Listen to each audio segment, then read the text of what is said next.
Lin Feng finds himself reincarnated on the very day he was rejected by the school belle, Zhou Miaoyin, and he has activated an information system. Are there any scandals regarding Zhou Miaoyin? There exists scandalous information about Zhou Miaoyin's mother. In that case, my quest for vengeance in this life shall commence with the mother of the school belle. Chapter 1. Reborn on the day of rejection, he acquires the information system, gaining insights into the scandals concerning the mother of the school belle. On the playground of Haicheng University, a small puddle formed from last night's rain has nearly dried up, trampled by countless large feet. I heard someone is confessing to the school belle over there. Let's hurry and see. Spectators continuously flocked over, trampling the nearly dried up puddle. Lin Feng, you are merely my loyal dog. Perform your duties well and do not overstep your bounds, dreaming of what you cannot attain. What makes you, a bastard of the Lin family, think you are worthy of me? How much counterfeit wine have you consumed to believe I would agree to be your girlfriend? On the school playground, Lin Feng, holding a bouquet of flowers, confesses his feelings to Zhou Miaoyin, only to be met with her public humiliation. Her disdainful gaze regarded Lin Feng as if he were mere refuse. Witnessing this, the crowd erupted in derisive remarks. Lin Feng truly lacks self-awareness. Zhou Miaoyin is a rich young lady, far beyond the reach of an unwelcomed bastard like him. This is what they call a toad wishing to eat swan meat, desiring beauty despite its own unattractiveness. Just a sycophant, still fantasizing about winning over the goddess? Does this sycophant aspire to rise above his station? He must be dreaming. A sycophant should be self-aware. A dog that brings trouble to its master is no good dog. Observing Zhou Miaoyin's contemptuous expression and the surrounding cacophony of ridicule, Lin Feng felt a sense of déjà vu. Why did this scene seem so familiar? Am I truly reborn? Reborn on the day I was humiliated while confessing to Zhou Miaoyin. In my previous life, I regarded Zhou Miaoyin as my moonlight goddess, bowing and scraping like a sycophant, only to realize that my previous act of kindness was merely her reluctant choice in a game of dares. It was only before I was harmed by the Lin family that I finally uncovered the truth, realizing my deep affection was nothing but a farce. Lin Feng clenched his fists, silently vowing, "In this life I shall never again be her sycophant. I shall make her kneel before me in submission. And as for the Lin family, I shall not show mercy this time. I intend to bring you to ruin, leaving you with nothing." Just then, a sudden ding resonated in his mind. The information system has arrived. All other systems shall retreat. What? Not only am I reborn, but I also receive a system? This is an outright ascension. Lin Feng was both astonished and elated. But what exactly does this information system do? This system possesses knowledge of celestial phenomena and terrestrial geography, enabling you to acquire information from the comfort of your home, as well as gather evidence of everyone's scandals to compel their submission. Scandals? Are there any concerning Zhou Miaoyin? I want her to grovel before me like a dog. Of course, there are scandals about Zhou Miaoyin, but they are trivial matters that would merely tarnish her reputation. Then what use are you to me? Do not rush. While there are no scandals regarding Zhou Miaoyin, there are explosive scandals about her mother, Qin Shuwan. Qin Shuwan, that frosty and exquisite beauty? The aloof so who never deigned to glance my way in my past life. Lin Feng's eyes lit up as amusing thoughts sparked in his mind. It seemed his revenge plot would begin with Zhou Miaoyin's mother. What scandals does Qin Shuwan have? Qin Shujuan's company is implicated in financial fraud. If substantial evidence is submitted, her company will be doomed, and she could face imprisonment. The relevant evidence will cost 1 million to transmit to your phone. 1 million? Are you robbing me? Lin Feng retorted. This system charges 1 million for each piece of information, no exceptions. 1 million for a single piece of information? That seems rather exorbitant. Once you possess the evidence against Qin Shuwan, can you not earn back that 1 million from her? Lin Feng pondered this and realized that when the time came, not only would Qin Shuwan have to spend money to avert disaster, but she would also be compelled to grovel. Moreover, spending within this system grants you chances to win prizes. Already somewhat tempted, Lin Feng decided to purchase a piece of information upon hearing about the prize draw. This 1 million represented all his savings accumulated over many years in the Lin family, and it was swiftly depleted by the system. Ding! The relevant evidence has been transmitted to your phone. Please check. The host has made their first purchase in the system, receiving a first purchase gift pack. A first purchase gift pack? What treasures lie within? I can't wait to find out. Just as Lin Feng was about to open the gift pack, he heard Zhou Miaoyin's commanding voice. Lin Feng, what are you daydreaming about? Hurry to the school gate and buy me milk tea. I want taro milk tea. Lin Feng snapped back to reality. In his previous life, after being humiliated and rejected by Zhou Miaoyin, she commanded him to fetch her bubble tea, to which he dutifully complied. Consequently, a video of this incident was disseminated on the school forum, rendering him the laughingstock of several surrounding institutions. This incident became a source of ridicule throughout his entire university experience, with others frequently resurrecting it to mock and deride him. In this life, he forcefully hurled the flowers to the ground, exclaiming in fury, "Buy it yourself. If you desire bubble tea, procure it on your own. I owe you nothing." Zhou Miaoyin was momentarily taken aback, and those around her stood in stunned silence. Lin Feng, notorious for being a puppy to her, audaciously dared to reject the request of the campus belle with such brutal candor. "Lin Feng, how dare you speak to Yining like that? You no longer wish to be her sycophant, do you?" Ning Feng, Zhou Miaoyin's obsequious follower, immediately sprang forth to interrogate him. She recognized that it was her moment to take action. Such confrontational questioning was not something the goddess Zhou Miaoyin should engage in personally. Rather, it fell to her, the sycophant, to charge into battle. "From this day forth, I shall no longer be a sycophant," Lin Feng declared with resolute conviction. While inwardly he mused, "I shall become her stepfather." Ning Feng scoffed, "There are plenty of others eager to be Yining's sycophants. Your absence will not be missed. If you no longer wish to serve, then step aside. This school is not your personal domain. Where I choose to remain is none of your concern," Lin Feng retorted defiantly. Ning Feng trembled with rage. As Zhou Miaoyin's foremost attendant, no sycophant had ever dared to speak to her in such a manner. "Ning Feng, let us depart," Zhou Miaoyin huffed, turning away in indignation, for there were countless sycophants to choose from, and Lin Feng was but one among them. Ning Feng shot Lin Feng a glare filled with fury before reluctantly following her.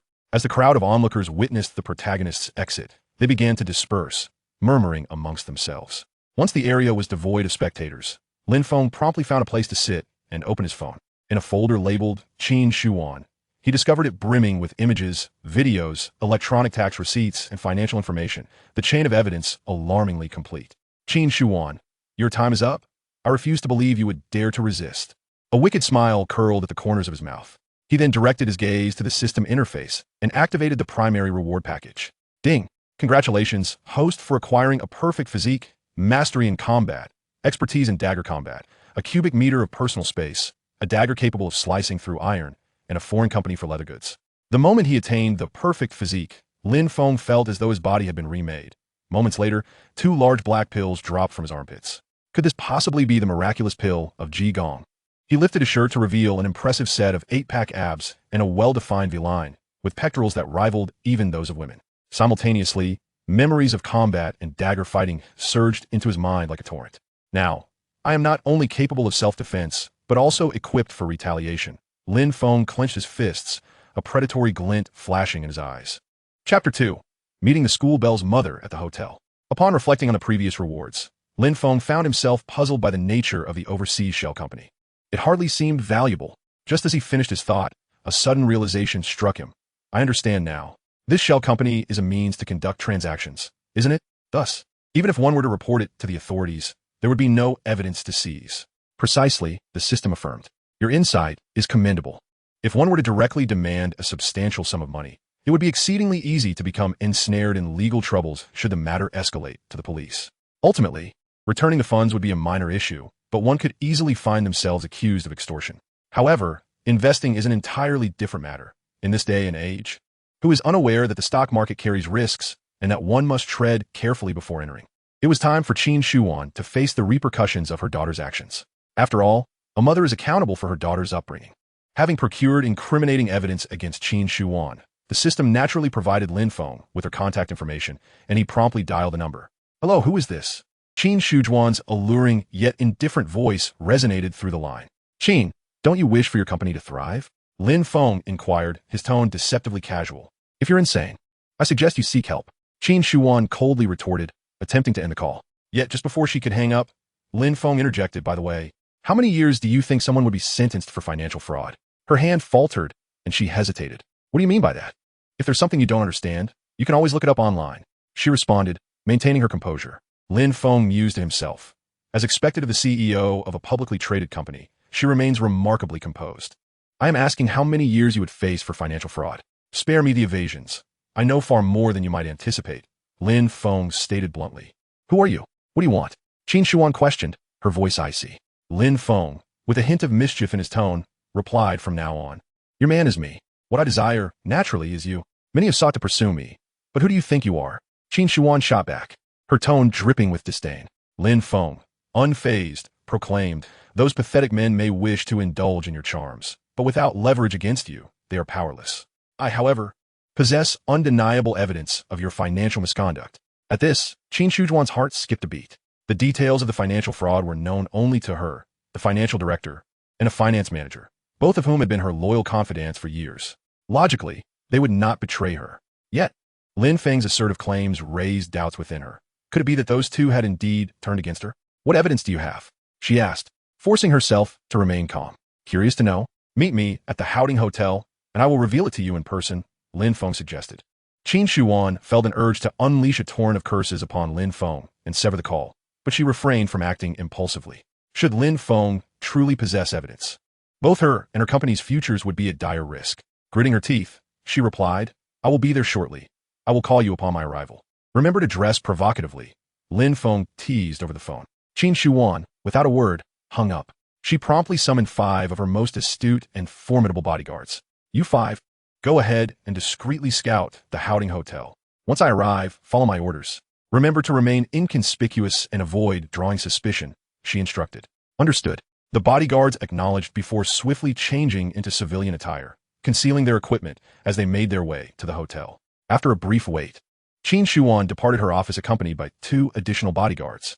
Upon reaching the Howding Hotel, she immediately called Lin Feng. I have arrived at the Howding Hotel. Proceed to room 808, Lin Feng directed.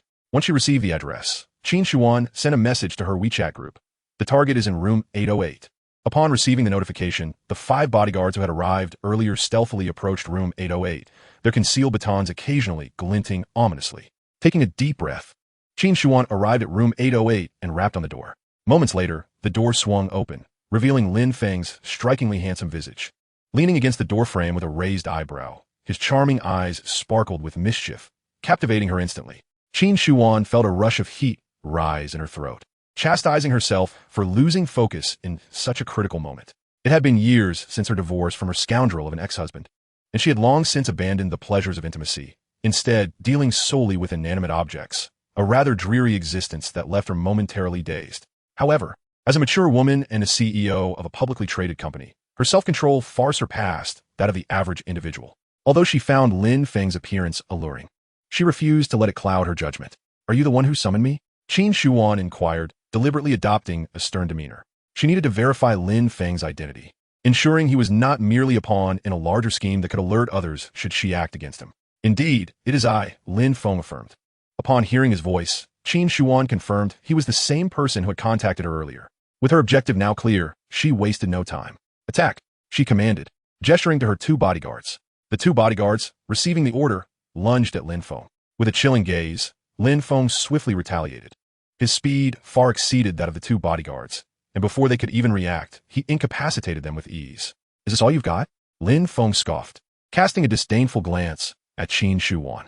Feeling a surge of terror, Qin Shuan took a step back. Yet, she still had a trump card up her sleeve, maintaining her composure. At that moment, the 5 bodyguards lying in wait outside noticed their companions had charged into the room and immediately followed suit. More guests have arrived. Lin Feng sneered, and with a swift motion, he charged forward. His speed was so formidable that the 5 bodyguards barely registered a blur before they too fell to the ground. How can you be so powerful? Qin Shuan gasped, her mouth agape in disbelief. The sight of her 7 bodyguards being taken down in an instant was nothing short of astonishing. Tell them to leave. We have matters to discuss, Lin Feng stated. Qin Shuan glanced at the fallen bodyguards, recognizing their ineffectiveness, and waved them away. Shortly thereafter, room 808 was left with only Lin Feng and Qin Shuan. Who exactly are you? Are you affiliated with the Jiang family? Qin Shuan scrutinized Lin Feng with wary eyes. The Jiang family? Who are they? Lin Feng asked innocently. Seeing the sincerity in Lin Feng's expression, Qin Shuan deduced he likely had no ties to the Jiang family and brushed the topic aside. It's nothing, she replied vaguely. You claim to have evidence. What exactly do you possess? Qin Shuan inquired, her heart racing with trepidation. Lin Feng opened a folder and presented his phone to Qin Shuan. Given that any evidence procured through purchase could be transmitted infinitely by the system, he felt no fear of her smashing the device to obliterate the evidence. As Qin Shuan examined the phone, her growing alarm was mirrored in her pallid complexion. Lin Feng had even obtained footage of their conspiratorial meetings. How could this be? How had he managed to acquire this? Each meeting location was selected randomly by her, and she always ensured to inspect the room beforehand to eliminate any recording devices. Under such meticulous precautions, it was unfathomable that Lin Feng could have captured their clandestine discussions. Now do you believe I possess evidence? Lin Feng pressed. Obey my instructions. or your fate and that of your company, along with your 2 loyal confidants, will be sealed. What do you intend to do? Qin Shuan clenched her teeth. Naturally, I desire you. However, before we proceed, you must first change into this. Lin Feng handed her a box. As she opened it, Qin Shuan discovered it contained provocative lingerie. Chapter 3. Change for me, kiss me. A forceful takeover. Do you expect me to wear this? Qin Shuan seized the QQ lingerie. Her fingers adorned with a delicate shade of crimson polish, trembling in disbelief. This is absurd, Lin Feng scoffed, producing a cigarette and placing it between his lips. The flick of his lighter sparked a flame, sending a plume of smoke swirling into the air. CEO Qin, do you believe you still have a choice? He taunted. As he spoke, he lunged forward, a cloud of smoke billowing directly into her face. Coughing violently, Qin Shuan waved her hands to disperse the smoke. Her previously commanding demeanor transformed into one of vulnerability, tears glistening in her eyes, evoking a sense of pity in Lin Feng. He stepped closer, wrapping an arm around her waist and pulling her into his embrace. Just as she considered resisting, the weight of his words halted her struggle. Do I truly have a choice? The company was founded by my parents. I cannot let it perish under my watch, nor can I afford to be imprisoned. If that were to happen, Miaoyin would surely be sold off to some powerful old man by that unscrupulous Zhou Miaoyin. Her financial misconduct was driven by a desperate need to protect her family and the company. I have no choice.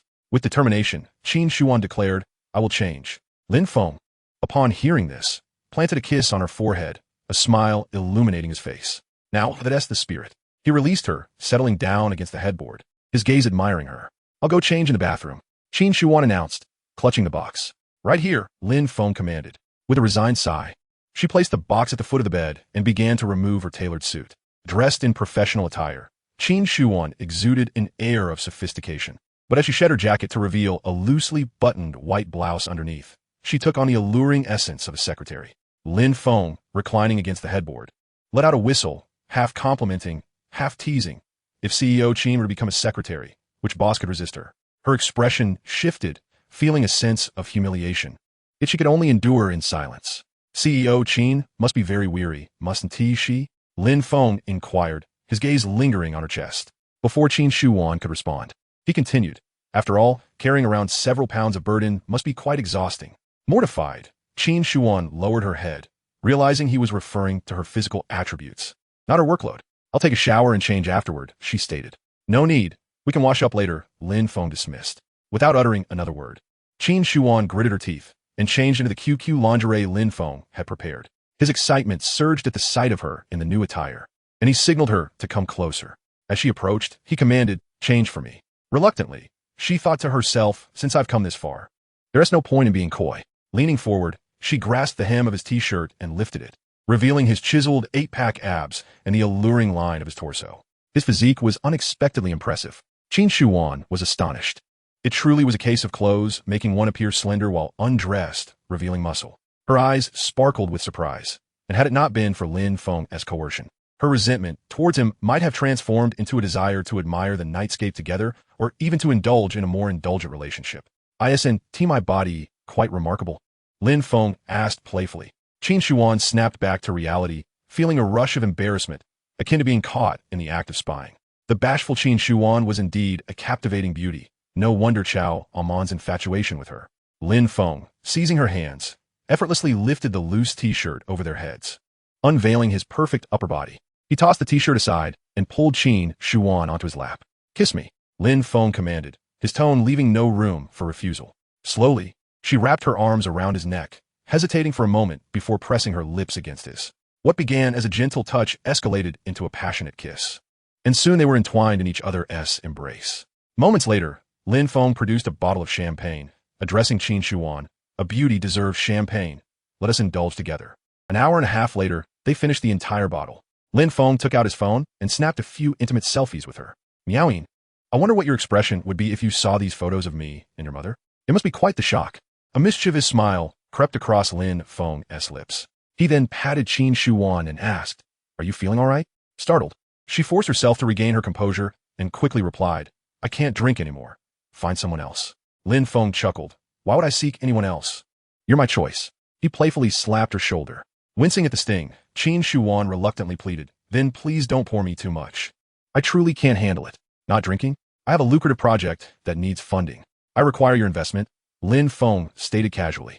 How much do you need? She inquired. 10 million. He held up a finger. What is the return on this great project? She questioned. There's no return on investment, Lin Feng replied candidly. Understanding dawned upon her. Lin Feng was subtly asking her for money. However, his forthrightness earned her respect. Honesty was preferable to deceit. Nevertheless, parting with 10 million from the company's coffers was painful for her. Although her company boasted 100 billion in market value, it was built on fraudulent figures. If investors were to discover the financial mismanagement, the company's value would plummet. Thus, giving Lin Feng 10 million felt like a bitter loss. But did she have the right to refuse? Evidently not. I shall invest in your project, Qin Shuan resolved. Excellent.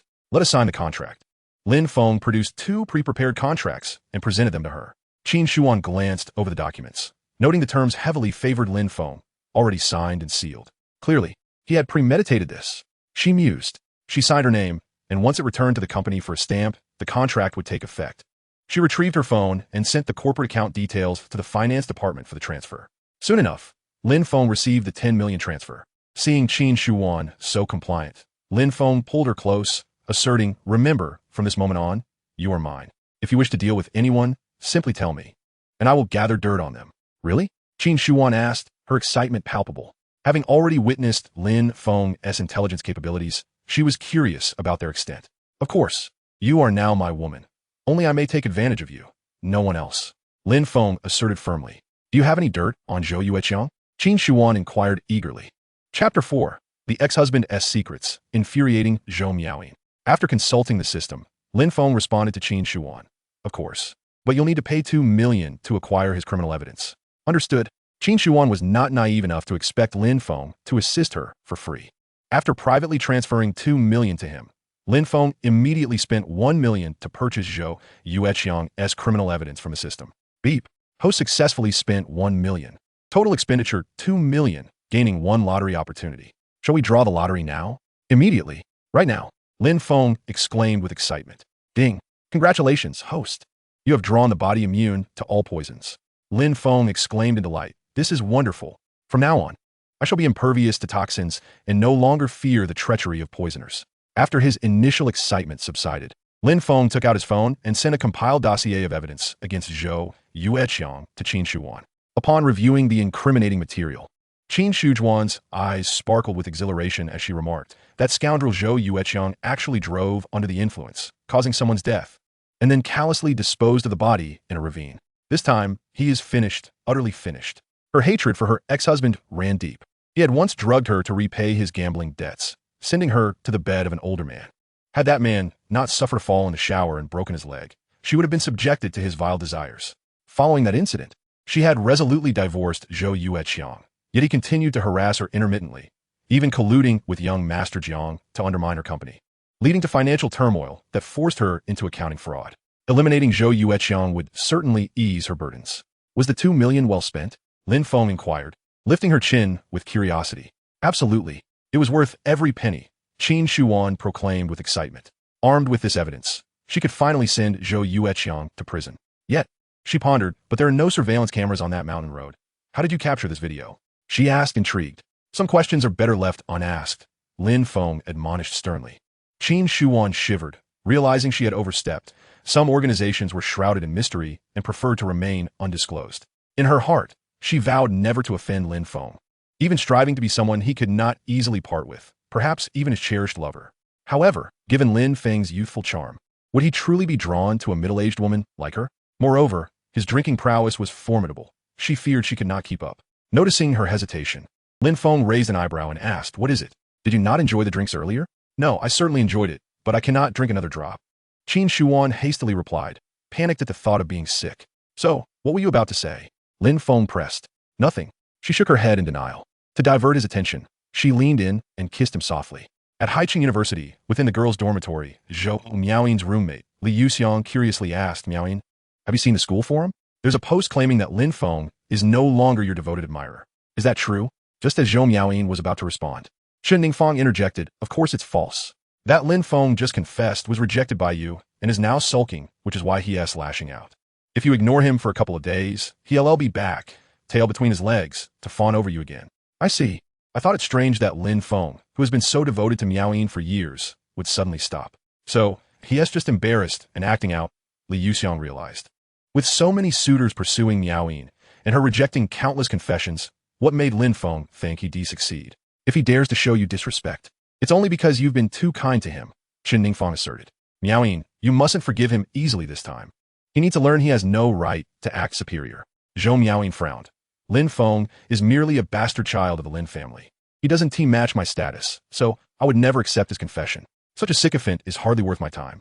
But Lin Feng is the most handsome among your admirers. Why would you discard him? Liu Xiankaria. Zhou Miaoyin hesitated, for Lin Feng was indeed tall and handsome, always eager to serve her, drawing envious glances from other girls, thus greatly satisfying her vanity. Let us see how he performs. If he impresses me, I may grant him another chance, she declared magnanimously. Then, Miaoyin, make sure he brings you dinner. It must be from Gai Weishai, Lin Feng urged eagerly. The mere thought of Gai Weishai's delectable cuisine made her salivate. Although it was Lin Feng who would fetch the meal for Zhou Miaoyin, she was certain Miaoyin, with her small appetite, would share. I too long for Gai Weishai's dishes. I'll have Lin Feng buy some for me as well, Zhou Miaoyin stated. She sent Lin Feng a message requesting food from Gai Weishai. In a hotel room, Lin Feng heard the notification sound and glanced at his phone.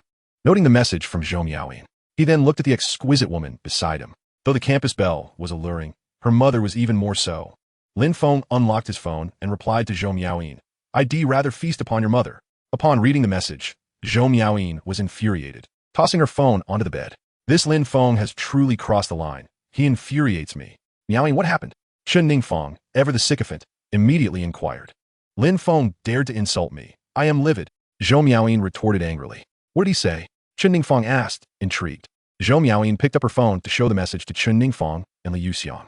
Upon reading it, they made no other assumptions, merely interpreting Lin Feng's words as an insult. This Lin Feng is truly ungrateful. When given an opportunity, he refuses to take it. You must not forgive him lightly. He must face consequences, Lin Feng declared loudly. Indeed, Zhou Miaoyin nodded emphatically, resolute in her decision not to forgive Lin Feng easily. Today has been infuriating. I shall return home to indulge in my mother's delicious cooking to soothe my wounded spirit. Zhou Miaoyin lamented. How fortunate you are to live in the same city as your mother. I long for my mother's cooking, but must traverse 800 kilometers for it. Lin Feng replied wistfully. You must come over for dinner at my place sometime. My mother's cooking is exceptional, Zhou Miaoyin offered. I would love that. Lin Feng exclaimed joyfully. Being invited to Zhou Miaoyin's home would undoubtedly strengthen their friendship and serve as a point of pride for her. After leaving the dormitory and getting in her car, Zhou Miaoyin murmured to herself, my mother likely hasn't finished work yet. I'll stop by the market to buy some ingredients. She then drove toward the local market near her residence. Meanwhile, in room 808 of the Howding Hotel, Lin Feng released Qin Shuan and sat on the edge of the bed. I'm feeling a bit hungry. Shall we go out to eat? He suggested, leaning back against the headboard. Qin Shuan gazed at him alluringly and proposed, why not come to my place? I can cook for you.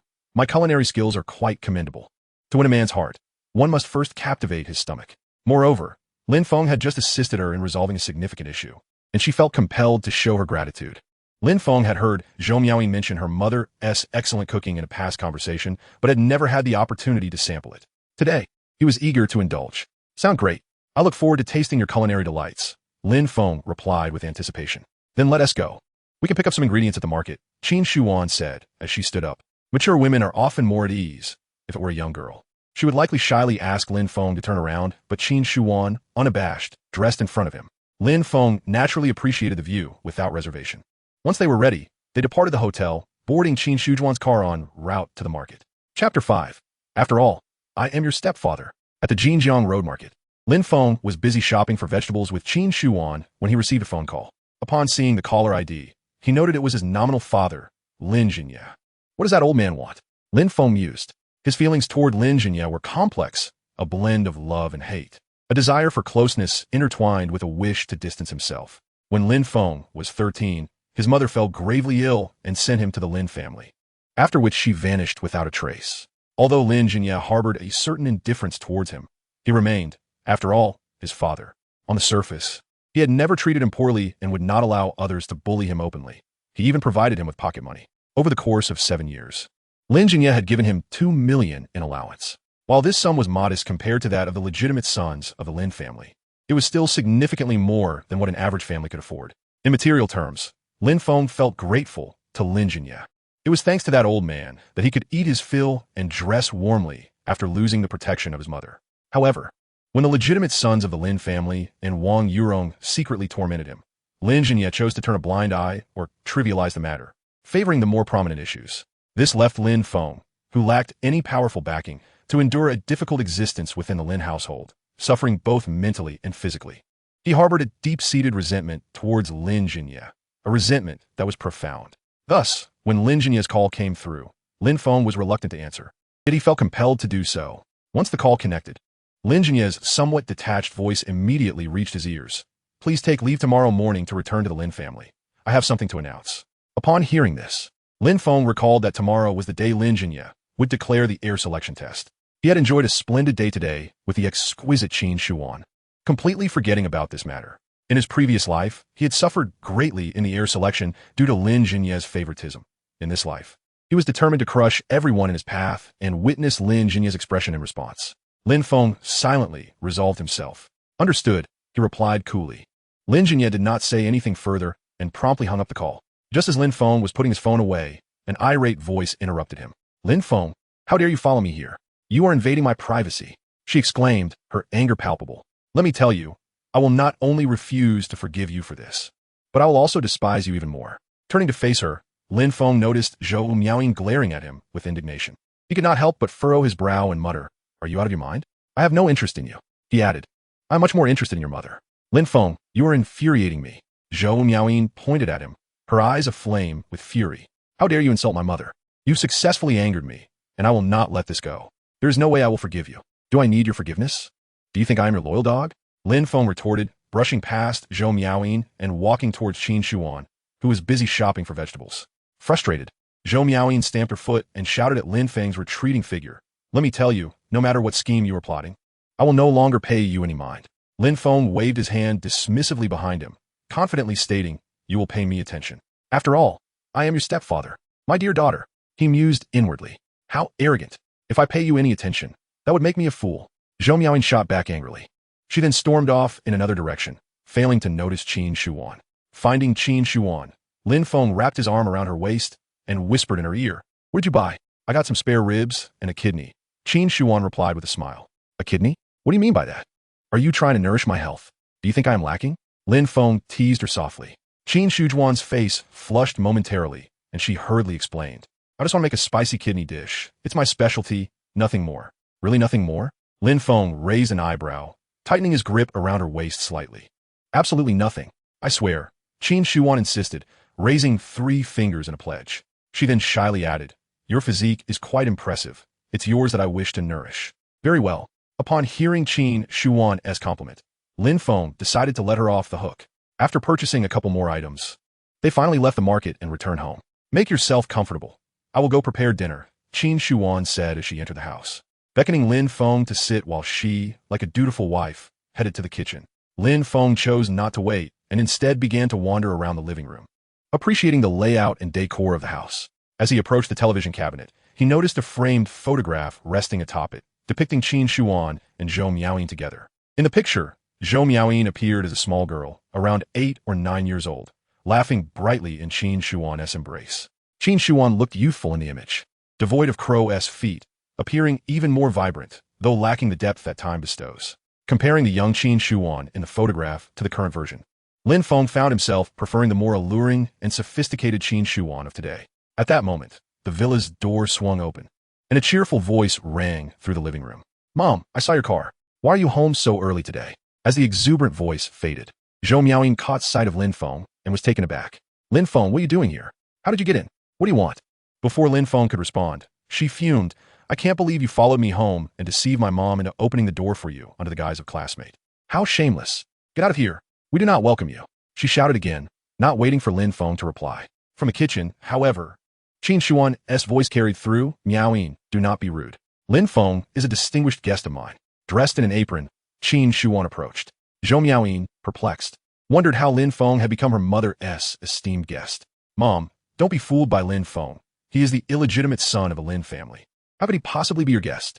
Miaoyin. Qin Shuan called out her full name in a cold tone. Realizing her mother was genuinely upset, Zhou Miaoyin felt a pang of grievance. How could her mother scold her for Lin Feng's sake? This only fueled her disdain for Lin Feng. But she dared not voice her feelings under her mother's watchful eye. Children often do not understand, please do not take it to heart, Qin Shuan pleaded with Lin Feng. Zhou Miaoyin, unaware of Lin Feng's strength, had experienced his power firsthand and knew better than to provoke him. Since she is just a child, I will not hold it against her, as she is indeed my junior, Lin Feng replied, a hint of pride in his demeanor as he looked at Zhou Miaoyin. This only served to infuriate Zhou Miaoyin further. You are the one who is the junior. Your entire family is made up of juniors. Why are you making such a fuss when your mother hasn't said anything? Lin Feng retorted. Lin Feng, come here, Zhou Miaoyin demanded, wanting to pull him aside for a private conversation, knowing she could not unleash her fury with her mother present. Inin, Qin Shujuan's voice deepened, instilling a sense of pressure in Zhou Miaoyin. At that moment, Lin Feng waved his hand dismissively and said, It's fine, I'll have a word with her. Though Qin Shuan felt a twinge of concern that Zhou Miaoyin might offend Lin Feng, she refrained from saying more, instead softly reminding Zhou Miaoyin to be polite. Zhou Miaoyin agreed outwardly, but internally dismissed the notion. After all, Lin Feng was merely her servant. Why should she treat him with any courtesy? As they reached the floor-to-ceiling window, Zhou Miaoyin asserted, Lin Feng, your relentless pursuit is truly off-putting. I will never accept your advances. Stop being so self-important. When I say I have no interest in you, I mean it, Lin Feng replied, exasperated. He then glanced towards Qin Shuan, smiling as he added, But I am indeed quite interested in your mother. Lin Feng, do not entertain any delusions. That will not work, Zhou Miaoyin countered. Even if my mom approves of you, I still want to agree to be your girlfriend. Your brain must be worth a fortune, Lin Feng remarked, raising a thumb in approval of her intellect. Why do you say that? Is it because I'm clever? Zhou Miaoyin inquired. However, even if you praise me, I shall not grace you with a pleasant demeanor. For you have thoroughly infuriated me today. Lin Feng, rendered speechless once more, retorted. Is it not because your mind remains in a pristine state of activation that it holds any value? Upon hearing this, Zhou Miaoyin furrowed her brows, sensing something awry, and inquired, Are you insulting me? Is it not glaringly obvious? Only your untouched intellect would misconstrue my words as flattery. Lin Feng scoffed. Lin Feng, how dare you insult me? Even if you were to come crawling and beg for forgiveness, I would not deign to acknowledge you again, Zhou Miaoyin threatened. Her cheeks puffed in indignation. You would do well to adhere to your words, Lin Feng replied, nonchalantly taking a seat beside the sofa and engrossing himself in his phone. Zhou Miaoyin stomped her foot in frustration, casting a fierce glare at Lin Feng before heading towards the kitchen. Upon entering, she asked, Mom, how did you come to know Lin Feng? Why do you refer to him as your esteemed guest? Qin Shuan had already prepared her response upon seeing Zhou Miaoyin earlier, and now she answered with calm assurance. Today, thanks to Lin Feng's information, the company salvaged significant losses. He has indeed been a tremendous help. Would you not say he is my esteemed guest? Curiously, she continued, I noticed you and Lin Feng seem to know each other. Are you classmates? Lin Feng is not merely my classmate. He is also my devoted admirer. Mom, I do not harbor any affection for him. So there is no need for you to be kind to him, lest he misconstrue your kindness as hope and become overly familiar, Zhou Miaoyin asserted. Her words left Qin Shuan momentarily stunned. Could it be true that the remarkably astute Lin Feng was merely an admirer of her daughter? Is he truly your devoted admirer? Do not jest with me, Qin Shuan asked, half in disbelief. He has been pursuing me for 2 years. This is common knowledge throughout the school, and I assure you it is absolutely true, Zhou Miaoyin declared with conviction. Yet, from what I observed earlier, he did not seem to be acting like your admirer. Qin Shuan remarked, puzzled. He confessed his feelings to me today, and I rejected him, hence his sulking, Zhou Miaoyin explained. She then retrieved her phone and showed Qin Shuan the image of Lin Feng confessing. Upon viewing the photograph, Qin Shuan began to believe her daughter's claims. However, a pressing concern arose. Lin Feng was pursuing her daughter Zhou Miaoyin, yet they had shared a bed. How should that relationship be interpreted? Qin Shuan found herself in a state of confusion. This matter must never reach Inin's ears, otherwise I would lose all face. I shall consider my encounter with Lin Feng as a fleeting indiscretion, and we shall remain strangers thereafter, never to mention it again. Determined, Qin Shuan refocused on preparing the meal.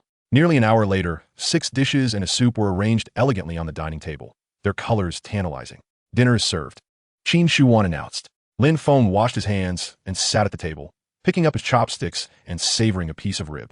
Delicious, he exclaimed, his eyes sparkling with delight. If it pleases you, indulge further, Qin Shuan encouraged. Mom, ignore him. Zhou Miaoyin pouted, clearly displeased. She could not bear to see her stunning mother be so amiable towards Lin Feng. Inin, regardless of your feelings toward him, Lin Feng is a guest today, and you must not be rude, Qin Shuan admonished. Understood, Zhou Miaoyin replied glumly, stabbing her rice with her chopsticks to vent her frustration. Lin Feng, noticing her restrained anger, shot her a triumphant glance. This glance did not escape Zhou Miaoyin's notice, intensifying her ire to the point where she felt her teeth might shatter. Lin Feng, you have angered me today. Do not expect my attention again, she vowed silently. The meal was a contrast of cheerfulness for Lin Feng and gloom for Zhou Miaoyin. After dinner, Qin Shuan began washing the dishes while Lin Feng lounged on the sofa, engrossed in his phone, showing no inclination to leave, which caused Zhou Miaoyin to furrow her brow. Why are you still here? She asked, unceremoniously urging him to depart. Why should I leave? Lin Feng replied lazily. This is my home. If you do not return home, do you intend to stay here? Zhou Miaoyin retorted sharply. I have matters to discuss with your mother tonight. You, as the younger generation, should refrain from meddling, Lin Feng shot back. Lin Feng, do not overstep. You and my mother are merely acquaintances. So what gives you the right to act as if you were my elder? Zhou Miaoyin snapped. Then inquire with your mother. She has not voiced any objections. Why should you, a mere girl, be so vocal? Lin Feng chastised her with an air of superiority, inciting Zhou Miaoyin's fury, prompting her to seek out Qin Shuan to lodge a complaint. Mom, this Lin Feng is utterly insufferable. He dares to position himself as an elder and calls me a little girl. It is infuriating. Upon hearing Zhou Miaoyin's grievances, Qin Shuan did not share her anger. Instead, she felt a sense of delight. Lin Feng's desire to assume the role of her daughter's elder could imply a wish to pursue a deeper relationship with her. The thought of Lin Feng's handsome visage, perfect physique, and enduring stamina belonging to her alone made her heart flutter. Moreover, with Lin Feng's formidable prowess and intelligence, he would undoubtedly be of immense assistance to her. Lin Feng is indeed a boon to me. His desire to be your elder is not without merit, Qin Shuan mused, affectionately ruffling Zhou Miaoyin's hair. Mom, what are you saying? He is my admirer. How can he possibly be my elder? Zhou Miaoyin exclaimed, taken aback and unwilling to accept this notion. Chapter 7, nearly caught in the act. Since Lin Feng claims he wishes to be your elder, have you considered that he might no longer wish to pursue you? Qin Shuan suggested. Impossible. Lin Feng has been pursuing me for 2 years. He would not simply give up, Zhou Miaoyin asserted firmly. Stop referring to him as a mere admirer. It shows a lack of respect. Qin Shuan lightly tapped Zhou Miaoyin's head. Mom, why are you siding with Lin Feng today? And why are you hitting me? Who is your actual child? Zhou Miaoyin queried, displeased. Precisely because you're my child, I must educate you. Even if he is an admirer, he is still someone cherished by others. While you are free to decline his advances, a modicum of respect is warranted, Qin Shuan admonished sternly. Upon seeing Qin Shujuan's serious demeanor, Zhou Miaoyin felt a pang of fear and quickly responded, understood. Curious, she then asked, Lin Feng mentioned he wanted to discuss work with you tonight. Is there some matter you need to address? Qin Shujuan's face flashed a hint of panic. What work could she possibly discuss with Lin Feng? It was merely of a more intimate nature. However, it had only been 2 hours since their encounter, and she had been busy without a moment's rest. She was indeed quite fatigued. At that moment, she truly wished Lin Feng would be a fleeting presence. Zhou Miaoyin, sensing her mother's hesitation, blurted out, I knew Lin Feng was lying. I will kick him out this instant. Hearing this, Qin Shuan quickly regained her composure, grabbing Zhou Miaoyin's arm. My dear, why the haste? I was indeed thinking of work-related matters. Lin Feng and I do have something to discuss. Unable to expel Lin Feng from their home, Zhou Miaoyin felt dejected and resigned. Muttering, very well then, she exited the kitchen, casting a fierce glare at Lin Feng before retreating to her room, choosing to ignore the situation. She had no concerns about Lin Feng and her mother being alone. She firmly believed her mother would never take a liking to Lin Feng. Once Qin Shuan finished washing the dishes and emerged, Lin Feng waved her over. She glanced around, ensuring Zhou Miaoyin was absent, and sighed with relief as she approached him. As she neared the sofa, Lin Feng swiftly seized her wrist, drawing her into his embrace. No, Qin Shuan gasped in alarm. Your daughter has retreated to her room.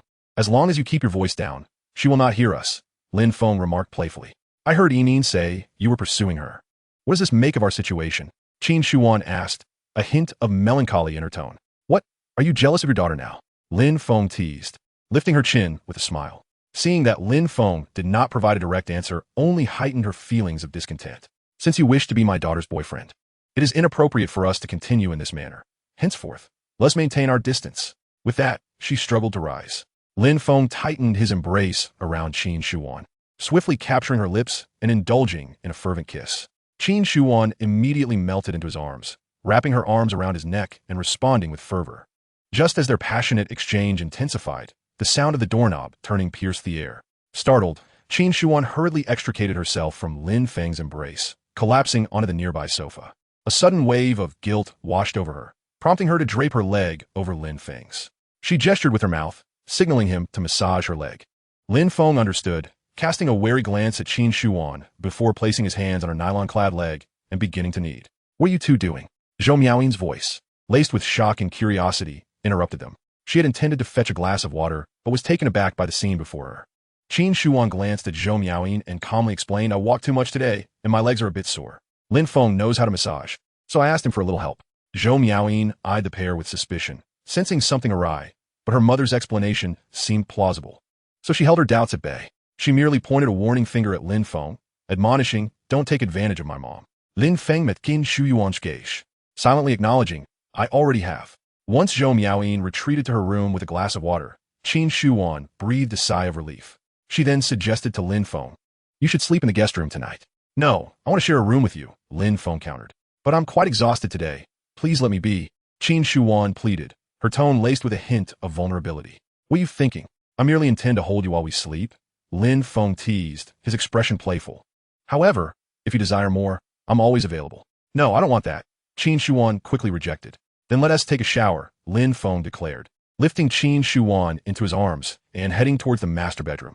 It had been nearly 20 years since she had experienced the sensation of being carried like a princess, and the feeling filled her with joy. She nestled her head against Lin Feng's broad chest, her cheeks flushing with shyness.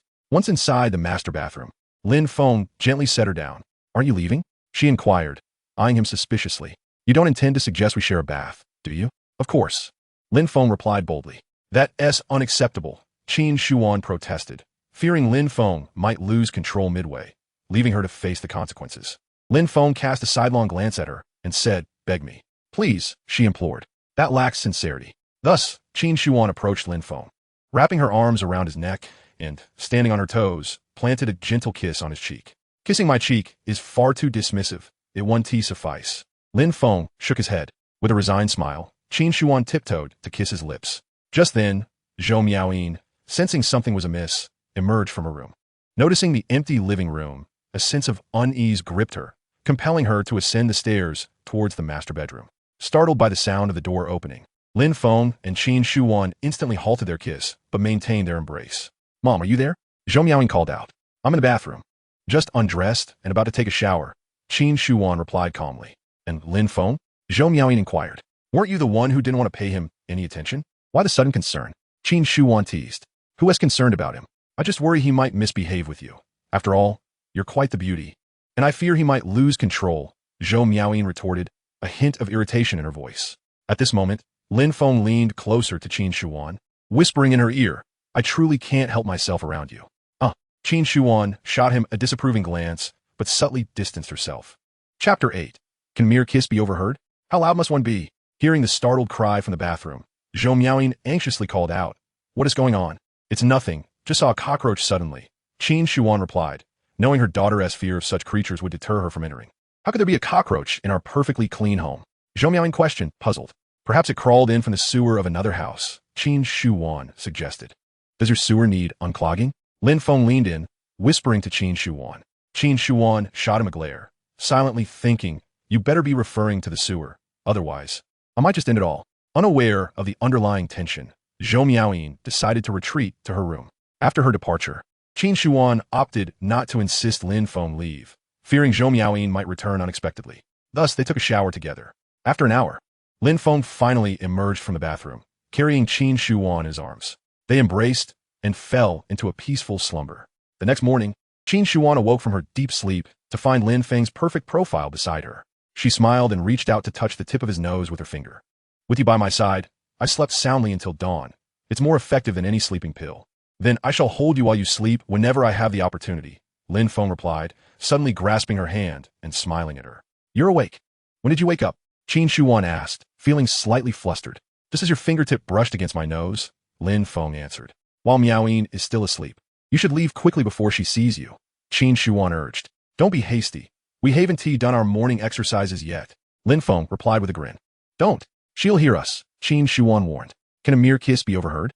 How loud must one be?" Lin Feng jested. "Oh, you mean our morning exercise is kissing?" Qin Shuan felt her cheeks heat up. "Indeed, unless you wish to engage in something else." Lin Feng's expression turned playful. "Absolutely not.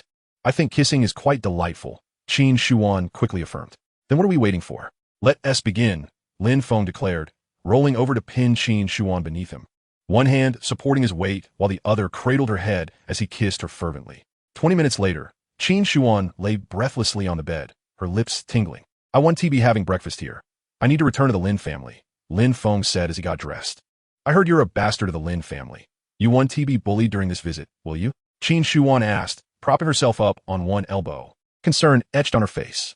I've endured long enough. It's time to reveal my fangs, Lin Feng replied, his gaze cold and resolute. Hearing this, Qin Shuan felt reassured. She had witnessed Lin Feng's strength and intelligence firsthand. With such capabilities, the Lin family would not dare to intimidate him unless he chose to show them mercy.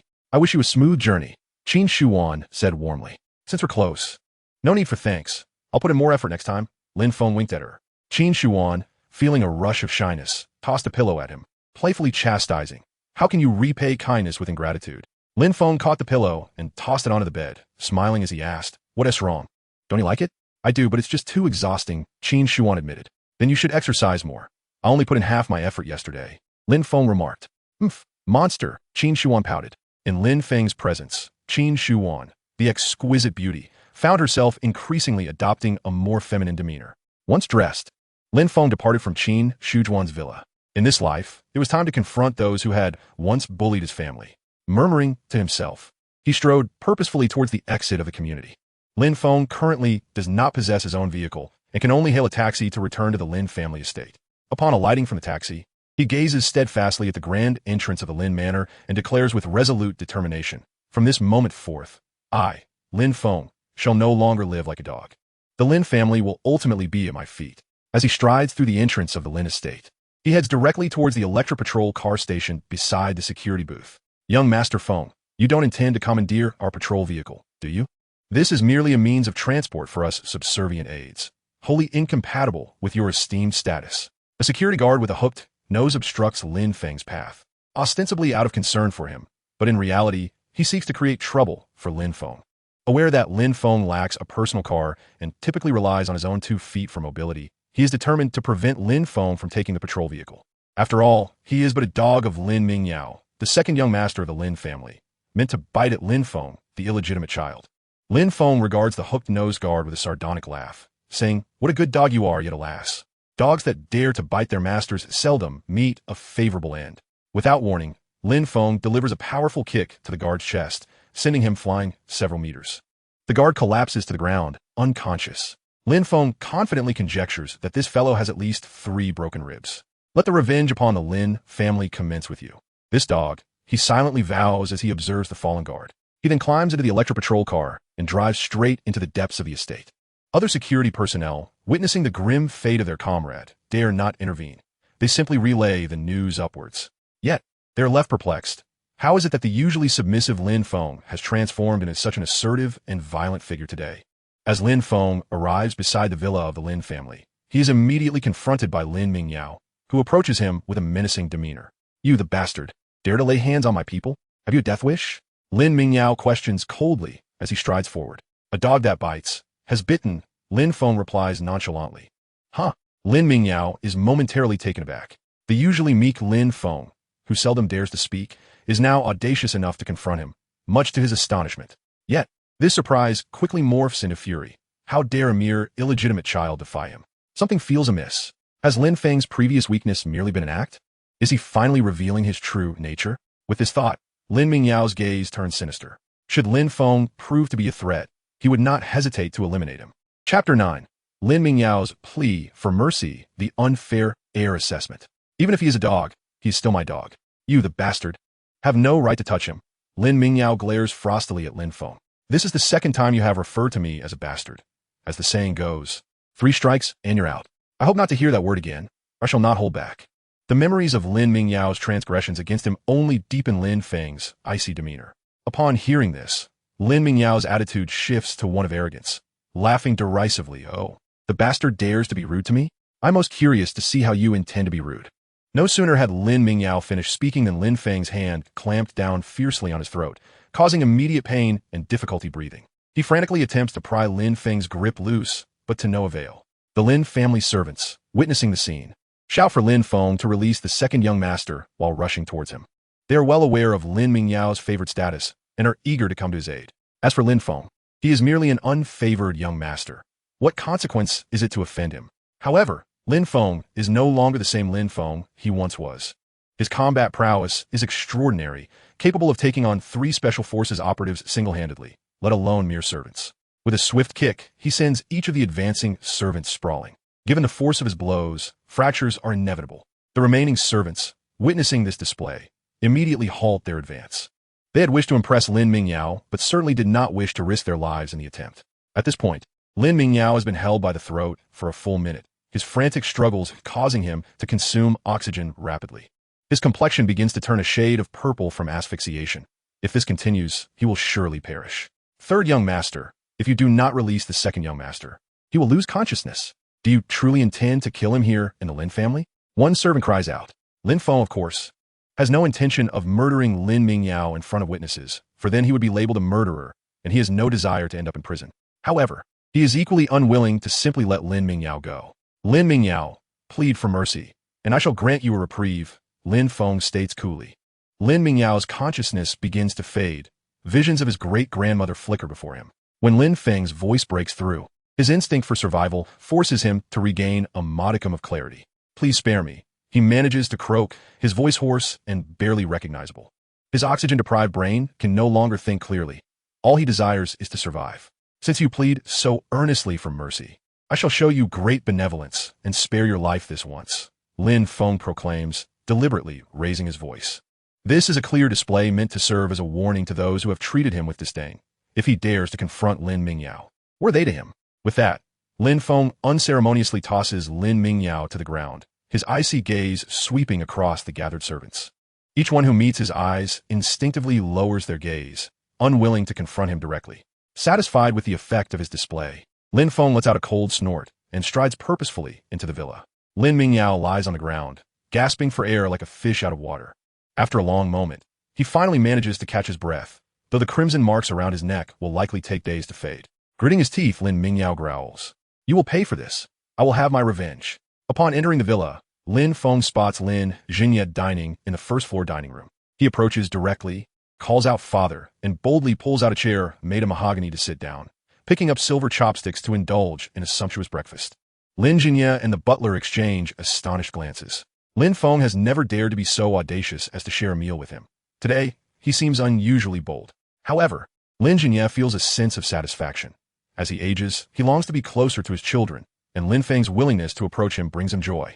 Moreover, Lin Feng's newfound assertiveness is a positive development, ensuring he is not easily bullied. The Lin family has no need for the weak.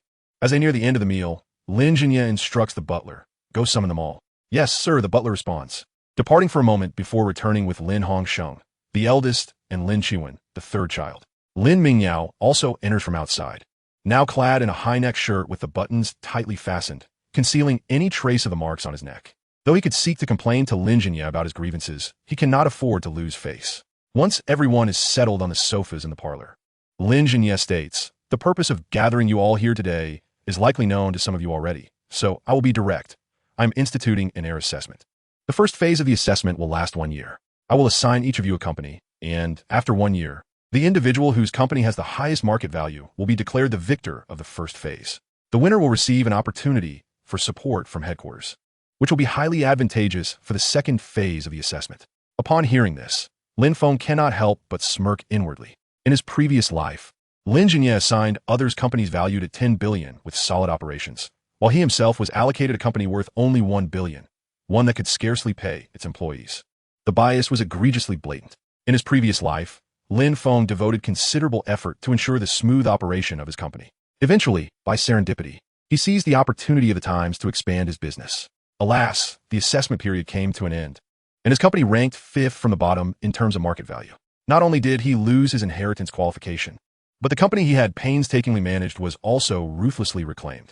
Despite his laborious endeavors, he found himself with nothing to show for it. Fourth young master, the old master has assigned you to Longbow Company. Here is your appointment letter. The butler handed Lin Feng a group appointment letter. As he beheld the gilded certificate identical to the one from his past life, a cold smile crept across Lin Feng's lips. This time, Longbow Company would no longer serve merely as a tool for him to pass the assessment, but would become the instrument of his vengeance, his progeny. He was determined to elevate Longbow Company to global renown, trampling the Lin family beneath his feet in the process. He eagerly anticipated the expression on Lin Jinya's face, who had always regarded him as worthless. The first step in taking over the company was to secure the shares. Otherwise, he would be merely dressing another's bride. To instill profound disappointment among the shareholders, he resolved to sell the only valuable asset, plot number 5, thereby extinguishing their hopes for the company's resurgence.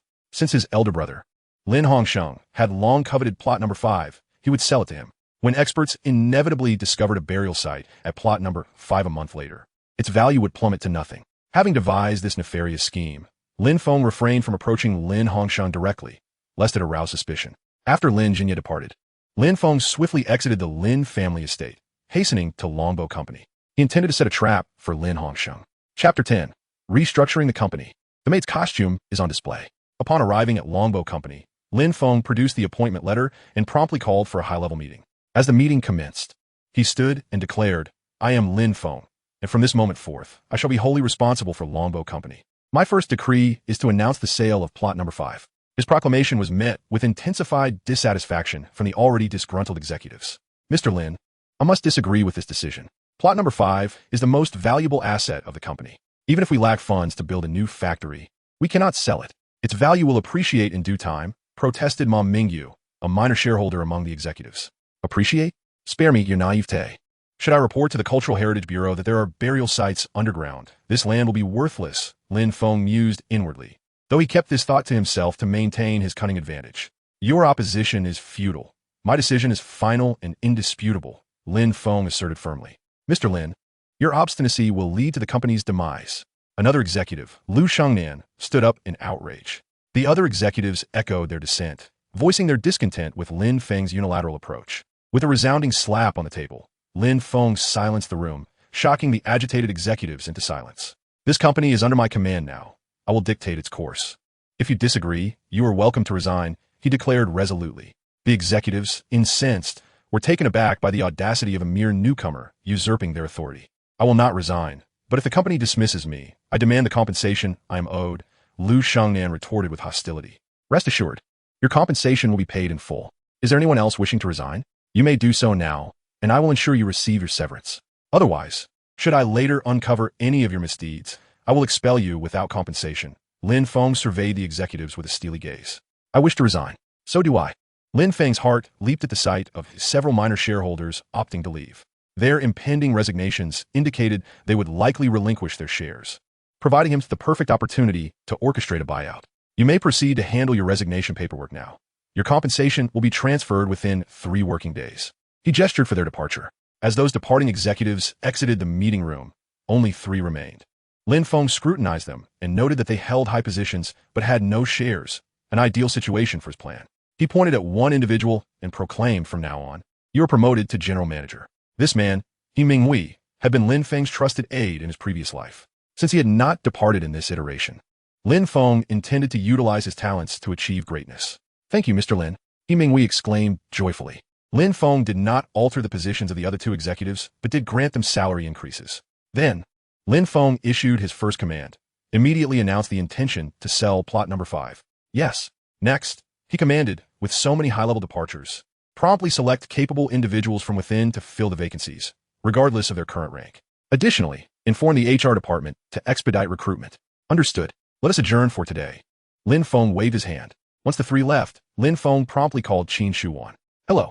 What prompted you to call me?" Qin Shuwan inquired, her tone laced with delight. "I need to discuss something with you," Lin Feng replied. "What is it?" Sensing his seriousness, Qin Shuwan's demeanor turned earnest. "Acquire the shares of Longbow Company held by these individuals in your name. You will fund the purchase, and the shares will be transferred to you. But you must sign a shareholding agreement with me, ensuring I retain actual control," Lin Feng instructed. As a prominent businesswoman in Haicheng, Qin Shuwan possessed a ruthless edge. With her involvement, the minor shareholders would be compelled to sell their stakes at a low price. Moreover, with Lin Feng having leverage over her, he felt assured of her compliance. Most importantly, he lacked the funds to buy the shares outright and relied on her financial backing while remaining discreet from the Lin family. "Of course, I will not let you suffer loss. I can provide you with vital intelligence that will enable you to secure a 5 billion order from Xianyu Company," Lin Feng added. Really? Qin Shujuan's eyes brightened. Securing such an order would undoubtedly elevate her company's performance and attract further collaborations. This would serve as a lifeline for her struggling enterprise. Indeed, I would not jest about such matters, Lin Feng assured her earnestly. All right, I'm in, Qin Shuan resolved, though a hint of curiosity lingered. But what exactly does Longbow Company do? I've never heard of it. Simply put, it is a small drone manufacturing company valued at only 100 million. Currently on the brink of bankruptcy due to mismanagement, Lin Feng explained. You intend to buy a company on the verge of collapse? Are you planning to develop it yourself? Qin Shuan probed. Yes. Her interest piqued. Qin Shuan considered the prospect of acquiring a stake, believing in Lin Feng's capability to transform Longbow Company into a thriving entity. She was eager to invest, anticipating substantial returns in the future. I'll contact them immediately to negotiate the acquisition of shares. Thank you for your efforts. I'll make sure to treat you well tonight, Lin Feng teased. Unexpectedly, Qin Shuan did not decline. Instead, she playfully replied, Sure, I'll wear a maid outfit for you. Lin Feng could only gasp in astonishment. Lin Feng couldn't help but draw a sharp breath at the thought of the exquisite beauty, Qin Shuan, clad in a black silk maid outfit, posing seductively before him. Enchantress, you shall not expect to sleep tonight, Lin Feng declared ominously. Please spare me, Qin Shuan cooed. I have a crucial meeting tomorrow. Do not be too harsh on me tonight. It depends on your performance, Lin Feng replied ambiguously.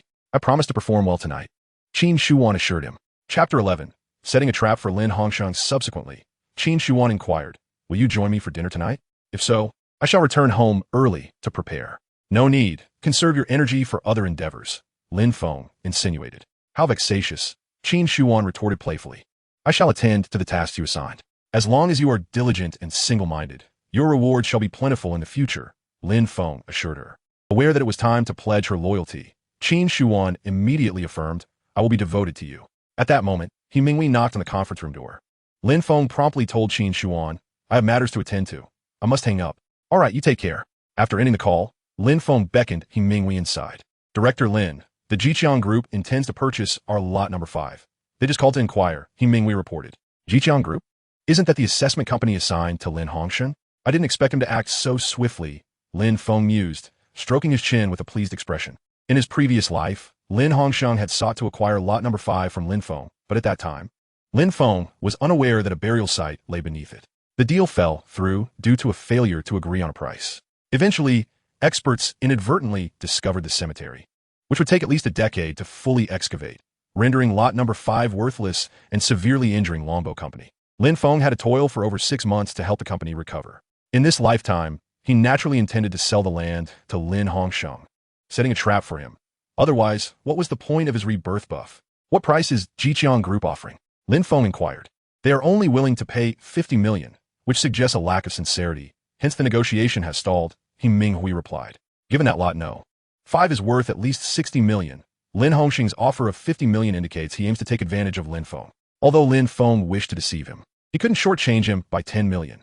Thus, he resolved that 60 million must be the final price. Come closer, Lin Feng beckoned He Minghui with a finger.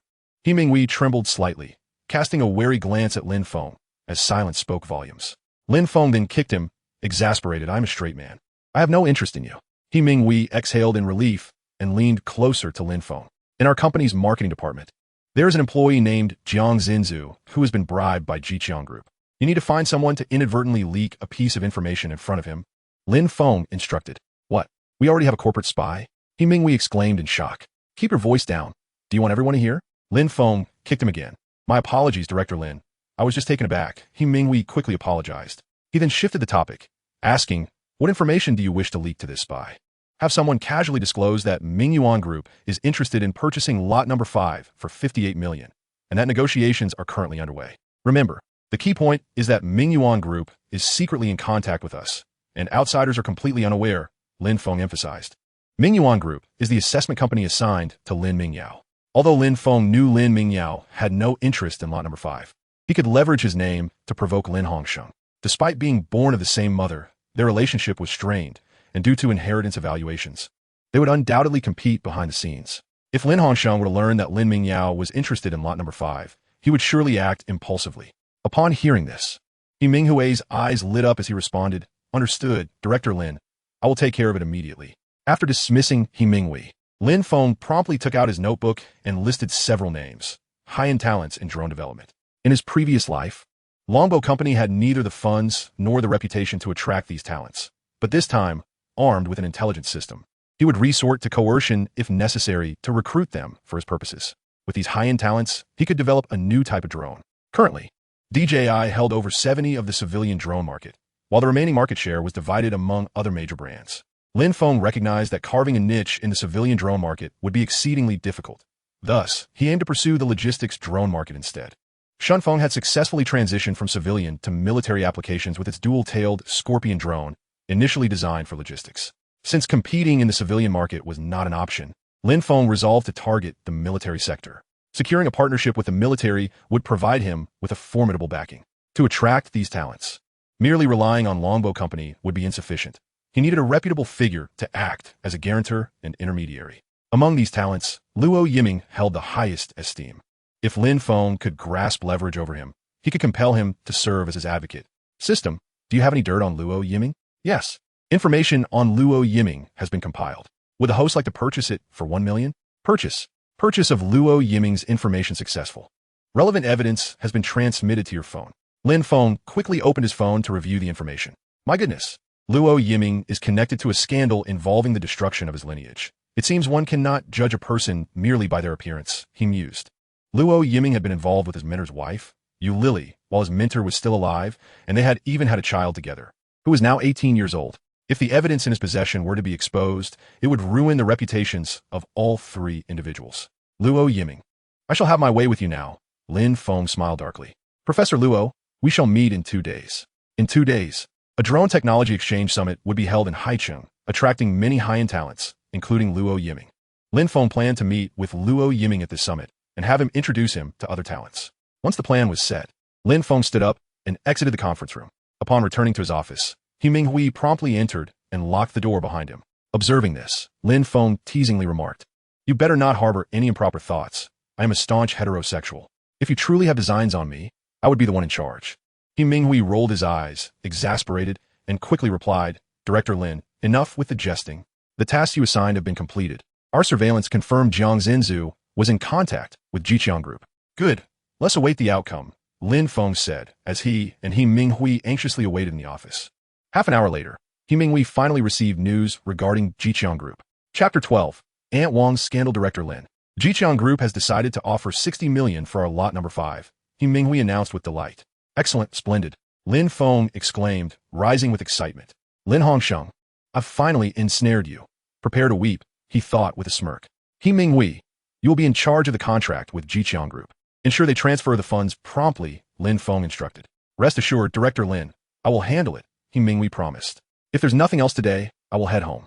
Keep an eye on the company," Lin Feng said, patting He Minghui's shoulder. "No problem, Director Lin.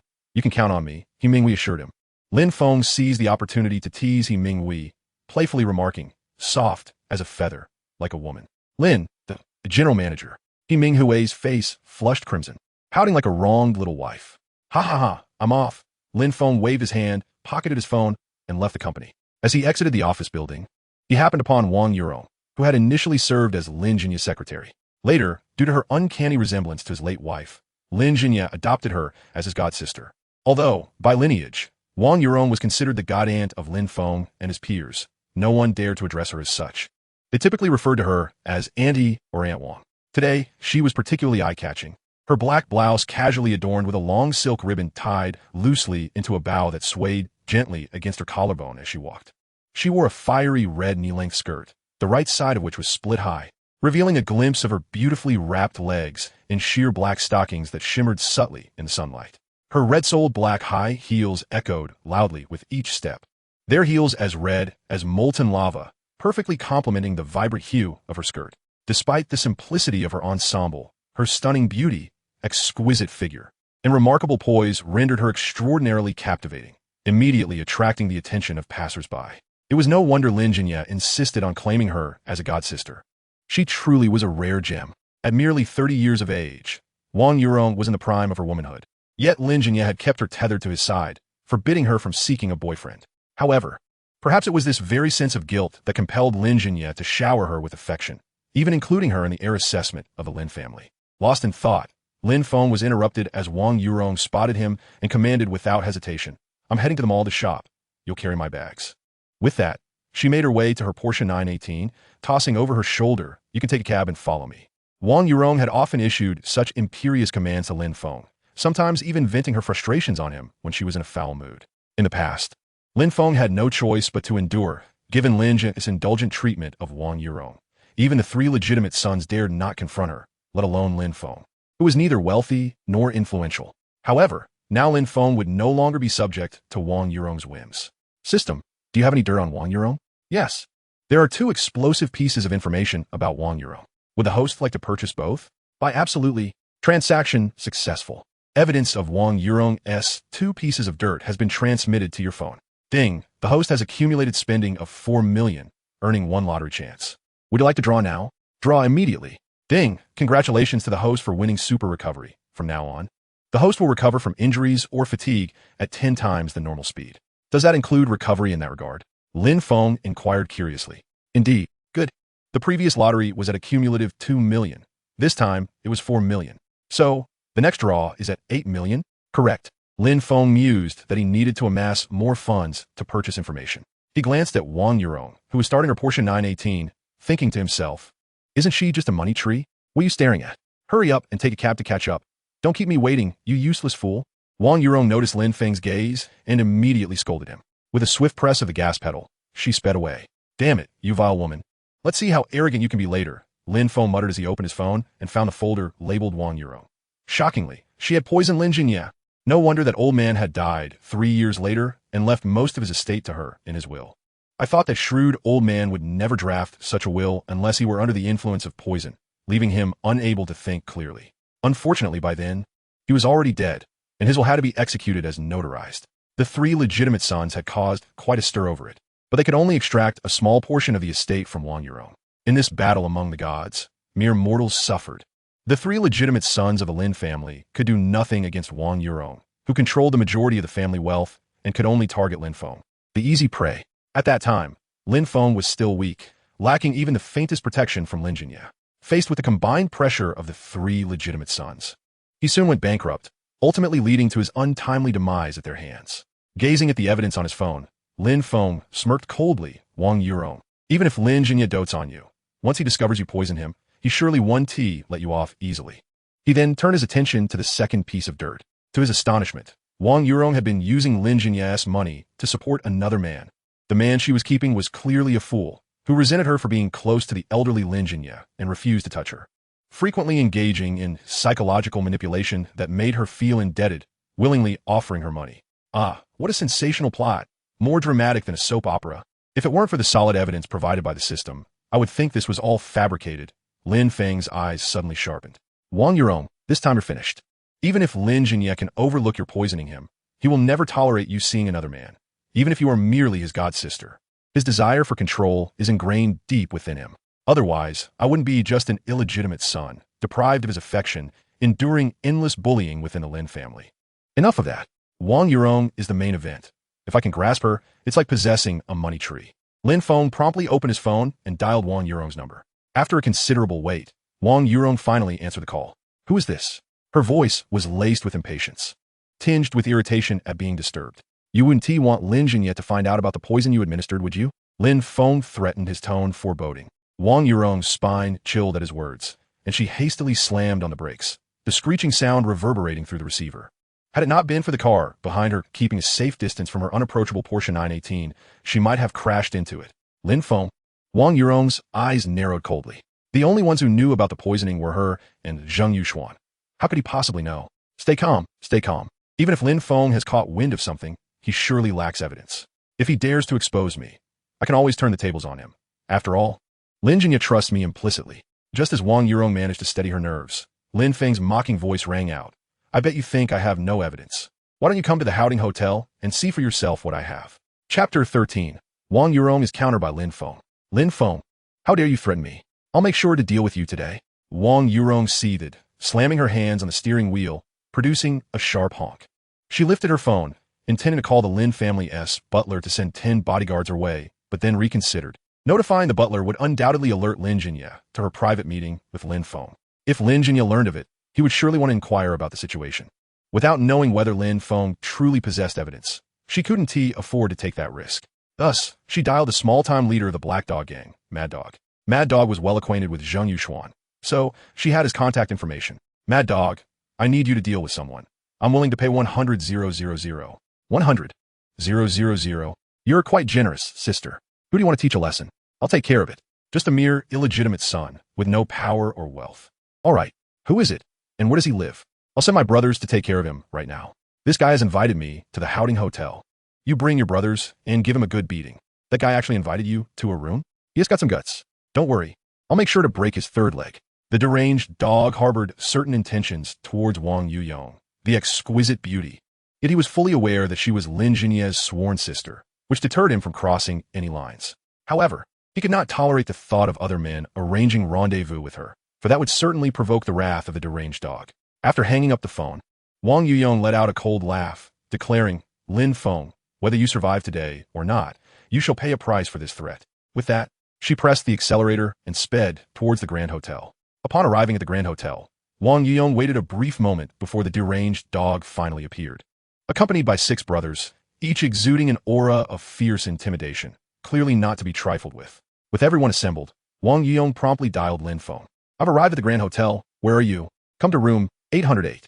After ending the call, she led her entourage to the 8th floor. Inside room 808, Lin Feng was listening to some tunes, anticipating Wang Yuyong's arrival. He had surmised that she would undoubtedly bring company to teach him a lesson. Hence, he chose to indulge in music for some amusement.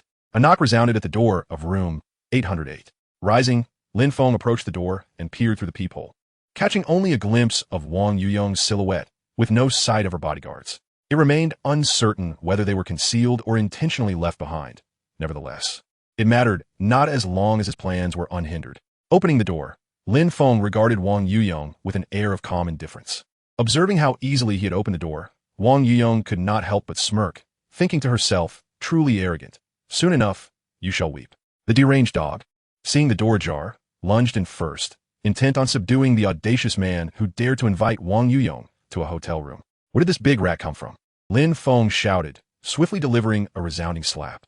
The impact was swift and fierce, sending the deranged dog crashing to the ground. In no time, half of his face swelled, his head spinning, akin to the effects of excessive drinking. Brother dog, Wang Yuyong gasped, astonished that the seemingly robust and formidable deranged dog had been so easily felled. The deranged dog's subordinates, initially taken aback by their leader's sudden downfall, quickly charged at Lin Feng with menacing ferocity. As expected, they soon found themselves bested, sprawled on the floor, wailing in despair. Silence. You lot are unbearable. If I hear another peep, I shall break your third leg, Lin Feng threatened coldly. At these words, the deranged dog's men fell silent, their bodies racked with pain and sweat pouring down their brows. It was at this moment that Wang Yuyong realized the gravity of her situation. Attempting to flee, she was swiftly yanked back by Lin Feng, who seized her hair with a firm grip. Thinking of escaping? Have you sought my permission? Lin Feng sneered. With no way out, Wang Yuyong, clutching her scalp, threatened, Lin Feng, release me at once, or I shall inform your father of your misdeeds. He will not let you off easily. Upon hearing this, Lin Feng's expression turned even colder. He yanked Wang Yuyong's hair downwards, forcing her to look up at him. Their eyes locked, and the chill in Lin Feng's gaze struck fear into Wang Yuyong's heart. You still do not comprehend the situation. It is I who holds the leverage over you. If you wish to report me to Lin Jinye, I shall not impede you, but I wonder who shall meet their demise first. The confidence radiating from Lin Feng made Wang Yuyong uneasy. What evidence do you possess? She inquired anxiously. Wait a moment. Lin Feng kicked the deranged dog viciously and barked. Scram. The force of the kick was neither too light nor too heavy, jolting the dazed, deranged dog back to reality. Confronted with his fallen subordinates and the unharmed Lin Feng, he dared not utter a single threat and promptly exited the room. Once they were a considerable distance from room 808, they dared to conspire aloud. Brother dog, shall we let this slide? Certainly not. Otherwise, my moniker as the deranged dog would be for naught. We shall return to nurse our wounds, and once healed, gather our forces to eliminate him. The deranged dog declared vehemently. After their departure, Lin Feng flung Wang Yuyong onto the bed and then retrieved his phone to display the evidence before her. The more she examined it, the more her heart sank. She had not anticipated that Lin Feng possessed such a plethora of incriminating evidence, including proof of her clandestine rendezvous and conspiracies with Zheng Yuxuan. Should this evidence reach Lin Jinye, her fate would be sealed. Not only would the Lin family's wealth become irrelevant to her, but even her and Zheng Yushuan's lives might hang in the balance. What do you want? Wang Yuyong asked directly. Given that Lin Feng had not immediately presented the evidence to Lin Jianye, he surely sought to extract some benefit from her. She decided to confront the matter head-on. 50 million. Lin Feng raised 5 fingers. Wang Yuyong gasped in disbelief. You are asking for an outrageous sum. Do you believe that your and Zheng Yushuan's lives are worth less than 50 million? Lin Feng teased. Wang Yuyong's expression shifted as she ultimately relented. I do not possess 50 million. Grant me some time to gather the funds. That is your own folly for having given most of your money to Zheng Yushuan, a scoundrel who only knows how to exploit you. Lin Feng silently chastised. However, he chose not to voice this just yet. Wang Yuyong still held feelings for Zheng Yushuan, and keeping him around would serve as a means to control her. Otherwise, if Wang Yuyong were to become despondent and choose to take them both down, it would spell disaster. Kneel before me, and I may reveal a way for you to avoid spending your own money, Lin Feng stated. His gaze icy as he scrutinized Wang Yuyong. Chapter 14, are you mad? I'm your Aunt Wang. You want me to kneel before you? Wang Yuyong's voice escalated, her red dress crumpling in her grip. No way. She resolutely refused. In that case, I shall have to speak to my father. I am certain he will be infuriated, and I wonder how you and Zheng Yushuan will fare then. I am quite eager to witness it. Lin Feng feigned a desire to leave. Wait, Wang Yuyong called out urgently. Have you come to your senses? Lin Feng turned to face her. Is there no possibility of changing the terms? Wang Yuyong grasped her shirt collar, the bow tie askew, her eyes reflecting a rare glimmer of desperation. Changing the terms is acceptable, but you must bow, Lin Feng stated indifferently. Wang Yuyong thought to herself, isn't that essentially the same? In fact, bowing is even more degrading than kneeling. Hence, she instantly exclaimed, you are insane. I am your father's sworn sister, your Aunt Wang. Regardless, I am still your elder. You want me to kneel? This is sheer rebellion. Do you not fear divine retribution? Wang Yuyong trembled with rage, her chest heaving violently. Divine retribution? What makes you think you are my elder? Lin Feng's expression darkened, his gaze turning menacing and fierce as he seized Wang Yuyong by the throat, pressing her down onto the bed as if she were a mere chick. Did you consider yourself an elder when you pricked me with needles, lashed me with whips, and locked me in a cage to starve? At that moment, did you not fear divine retribution? As he spoke, Lin Feng's demeanor grew increasingly violent, and the pressure on Wang Yuyong's throat intensified, causing her to struggle for breath and her vision to darken. Desperately, she began to beat against Lin Feng's hand, her fear mounting as tears streamed down her face. In a choked voice, she pleaded, please, I was wrong. Suddenly, Lin Feng snapped back to reality, immediately releasing Wang Yuyong and stepping back to the edge of the bed, coldly observing her. Wang Yuyong gasped for air like a fish out of water, the clear marks of his grip evident on her neck. Her eyes filled with terror as she regarded Lin Feng. She had narrowly escaped death, having never experienced such fright in her life, and spoke with a trembling voice. I truly understand my mistakes. I implore you to spare me this time. When seeking a favor, one must possess the proper attitude, Lin Feng replied coldly. Will you allow me to kneel down instead? Wang Yuyong gritted her teeth as she rose from the bed, intending to kneel before Lin Feng. However, Lin Feng shook his finger in refusal, stating, earlier, my temper was mild. All you needed to do was kneel and plead. But now my anger is considerable. And even if you were to kneel and bow, it would not quell my wrath. Upon hearing this, Wang Yuyong's heart sank, sensing the gravity of the situation. She clutched her skirt and recoiled slightly, her voice trembling as she asked, what do you want from me? A sense of dread filled her. Her palms were already slick with cold sweat. Yet, escape was impossible, fighting was futile, and with the leverage he held over her, she felt utterly helpless and perplexed. Just as she was in a quandary, her phone vibrated suddenly, the screen illuminating the word bodyguard. Concerned for her safety, her 2 bodyguards had witnessed the injured, limping individuals leaving the hotel and were now worried about her. Not knowing which room she had entered, they called to inquire. Wang Yuyong glanced at Lin Feng, asking, may I answer the phone? Lin Feng recognized the necessity of her answering. Otherwise, her bodyguards would report her absence to Lin Jianye, triggering a thorough investigation of the hotel. At this moment, he wished to keep their affair hidden from Lin Jianye, as it would jeopardize his control over her. Thus, he gestured for her to proceed. Wang Yuyong promptly answered the call. The bodyguard inquired, Miss Wang, are you all right? Me fine. Wang Yuyong feigned a calm demeanor. We saw the injured individuals leave. Should we come up to protect you? The bodyguard pressed. She shot a glance at Lin Feng and replied, no need, I will come down shortly. Just wait. All right, but call us immediately if you sense any danger, the bodyguard instructed. Understood, she affirmed before hanging up. Then her knees buckled, and she sank to the floor before Lin Feng, tilting her face upward with tears still glistening on her lashes. In a pleading tone, she implored, "Please let me go. If my bodyguards wait too long, they may become suspicious. If Lin Jinya is alerted, it would be detrimental for both of us, wouldn't it? Letting you go is possible, but first, you must sign this," Lin Feng replied, tossing 2 investment intention documents beside her knee. He had printed numerous copies, conveniently stored in his personal space for easy access.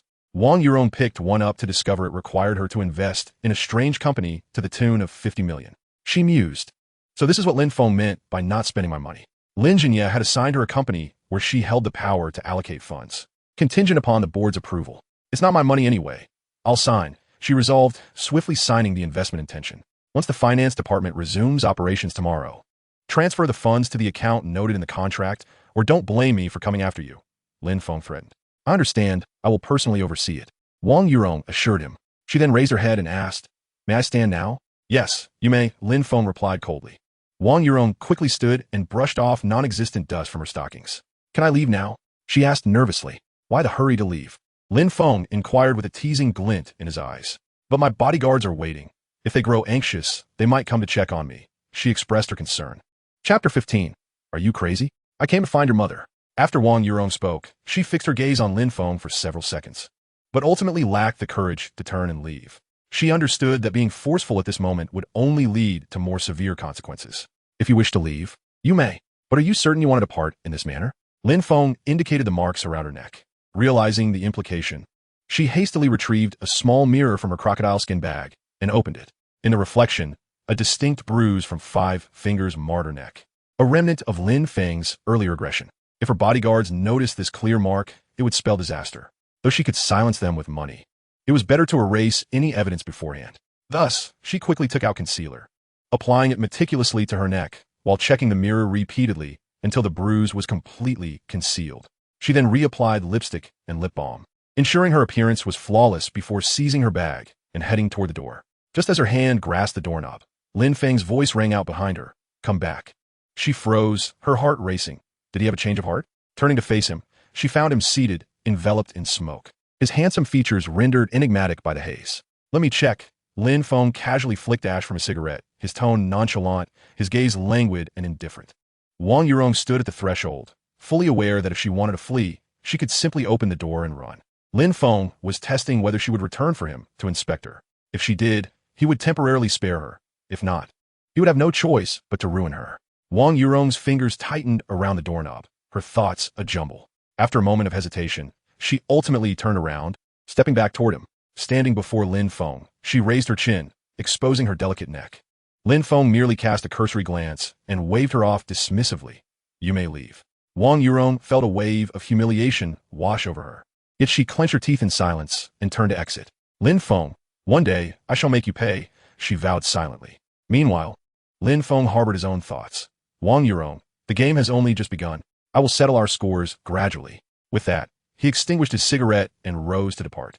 Arriving at Qin Shujuan's villa, Lin Feng rang the doorbell, only to be surprised when it was Zhou Miaoyin who answered. He was taken aback.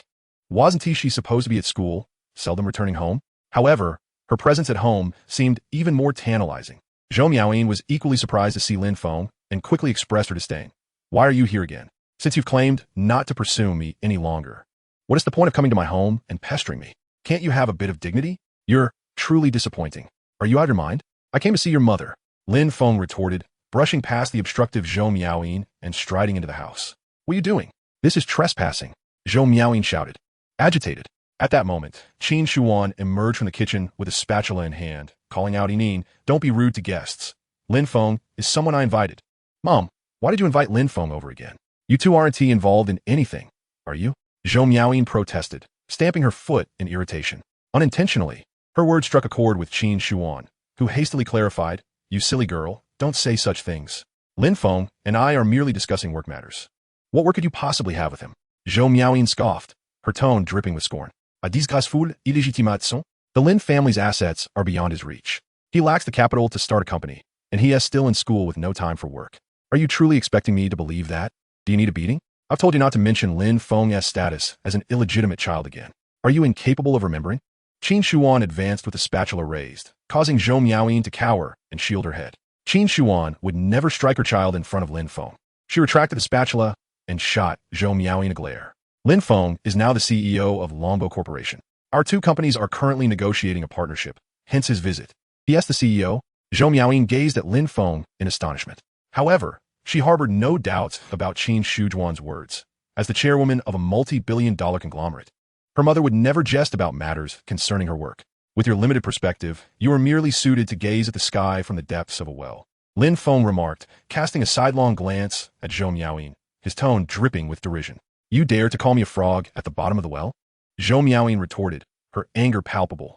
Ignoring her, Lin Feng strode unceremoniously towards the living room sofa, his demeanor relaxed, as if he were returning to his own abode. He plopped down onto the sofa and casually tossed an apple from the coffee table, exuding an air of ownership that made Zhou Miaoyin's eyelids twitch in irritation.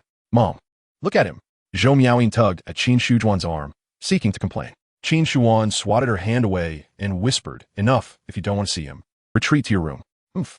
Zhou Miaoyin shot Lin Feng a fierce glare before storming off to her room, slamming the door behind her. She dove onto her plush bed, grabbed her phone, and called Chen Feng via video, her voice brimming with indignation. That Lin Feng is utterly infuriating. He is back at my house, and he is so rude, treating it like his own home. It's absolutely intolerable. Lin Feng came to your house. Last time he claimed he wouldn't pursue you anymore. I thought he had some integrity, but now he's south at your place, clinging on like a leech. It seems he talks a big game, but acts differently. Chen Feng scoffed. I'm so annoyed by his hypocritical behavior. He says he has done with pursuing me, yet he haunts me, all while pretending to loathe me. It's exceedingly vexing. Zhou Miaoyin then tentatively inquired, do you think he might actually have lost interest in me? How could that be? He is surely just changing tactics to pursue you. Chen Feng replied with conviction. Men are like that. If one approach fails, they simply try another. He previously fawned over you with no results, and now he is feigning disdain to create a sense of contrast, hoping to pique your interest. Zhou Miaoyin nodded in agreement. Your analysis is quite astute. I feel the same way. Unfortunately, his antics will only deepen my aversion towards him. If he continues like this, I want to deal with him at all. Chen Feng laughed mischievously. So, he is digging his own grave, then? Going through all that effort only to annoy you further. He'll surely regret it later. That is what he deserves, Zhou Miaoyin said. Tucking a stray strand of hair behind her ear, her voice laced with an inexplicable satisfaction. Why can't he just embrace being a sycophant? Instead, he insists on playing hard to get. If that is the game he wants to play, I'll oblige him and completely ignore him. Huh. If Lin Feng knew he was messing things up, he'd probably be banging his head against the wall in regret. Chen Feng chuckled. If he behaves himself, I might consider forgiving him, Zhou Miaoyin declared with an air of magnanimity. What? You're actually thinking of forgiving him? Chen Feng's tone rose incredulously, clearly unconvinced. If it were me, I wouldn't let him off so easily after what he said. You haven't seen how he looks now, handsomely striking, with an enviable physique. And he has even become the CEO of a billion-dollar company. If he is willing to be my devoted admirer, it would be quite impressive to show him off. But he must sincerely apologize and make me happy first. Only then will I contemplate forgiveness. Is Lin Feng really that handsome? Chen Feng's curiosity was piqued, her tone laden with skepticism. Is he more attractive than Zheng, the campus heartthrob? He outshines Zheng by a country mile, Zhou Miaoyin asserted confidently. If it weren't for how infuriating he has been lately, I would have already considered forgiving him. How could that be? Lin Feng, wasn't he ever more handsome than Zheng before? Has he had some sort of cosmetic surgery? Chen Feng questioned, puzzled. Cosmetic surgery doesn't happen overnight. He just suddenly became extraordinarily handsome, far surpassing Zheng. Zhou Miaoyin admitted, a hint of infatuation creeping into her tone. Who doesn't like a super handsome guy? Yet previously, Lin Feng had been her devoted admirer, and she had continually measured him with her past perceptions. I'm curious now. If he comes to school tomorrow, I'll definitely take a good look. Chen Feng exclaimed excitedly, just as Zhou Miaoyin and Chen Feng were engrossed in their conversation. They heard Qin Shujuan calling them for dinner. I have to go eat. Zhou Miaoyin waved goodbye to Chen Feng and ended the video call. Upon entering the dining room, she found Lin Feng already eating, having not waited for her as the host. Lin Feng, don't you have any sense of being a guest? You start eating without waiting for the host. How impolite. Zhou Miaoyin complained. Lin Feng didn't even look up, his chopsticks still moving as he mumbled with his mouth full. What do you know, little girl? I'm on equal footing with your mother. By age, you should call me uncle. He waved a piece of braised pork in front of Zhou Miaoyin, raising an eyebrow with a mischievous grin. Come now, call me uncle, and this meat will be yours. This was undeniably an infuriating provocation, and Zhou Miaoyin erupted in anger, shouting, Get lost. You, a sycophant chasing after me. Think you can be my elder? Not a chance. Mom, look at him bullying me again. Zhou Miaoyin turned to Qin Shuan, seeking refuge. Qin Shuan felt exasperated, caught between her daughter and Lin Feng, who held power over her and had shared intimate moments with her. The sight of them constantly bickering left her speechless, her head throbbing. Time to eat, she interjected, promptly serving a piece of rib into Zhou Miaoyin's bowl and adding a serving of kidney to Lin Feng's. Lin Feng glanced at the kidney, a playful glint in his eye as he exchanged a knowing look with Qin Shuan, as if to say, I'll make sure to put in my utmost effort tonight. Not wasting the effort you've put into this. Noticing what she had served him, Qin Shuan felt a wave of embarrassment. She could barely handle Lin Feng when he had eaten kidneys. The thought of him consuming them sent chills down her spine. She cast a pleading glance at him, silently hoping he wouldn't overexert himself that evening. Lin Feng, catching her desperate gaze, smiled with satisfaction and made an okay sign at her when Zhou Miaoyin wasn't looking. Relieved, Qin Shuan then served Lin Feng a piece of braised pork. Lin Feng shot Zhou Miaoyin a triumphant look, replete with provocation, which only intensified her ire. Grabbing her chopsticks, she stabbed at her rice with fervor, internally cursing Lin Feng 1,000 times over. I swear I'll never deal with him again, she vowed fiercely, stuffing a large piece of meat into her mouth and chewing furiously, as if she were gnawing on Lin Feng's bones. What handsome CEO? What about showing off? It's all nonsense.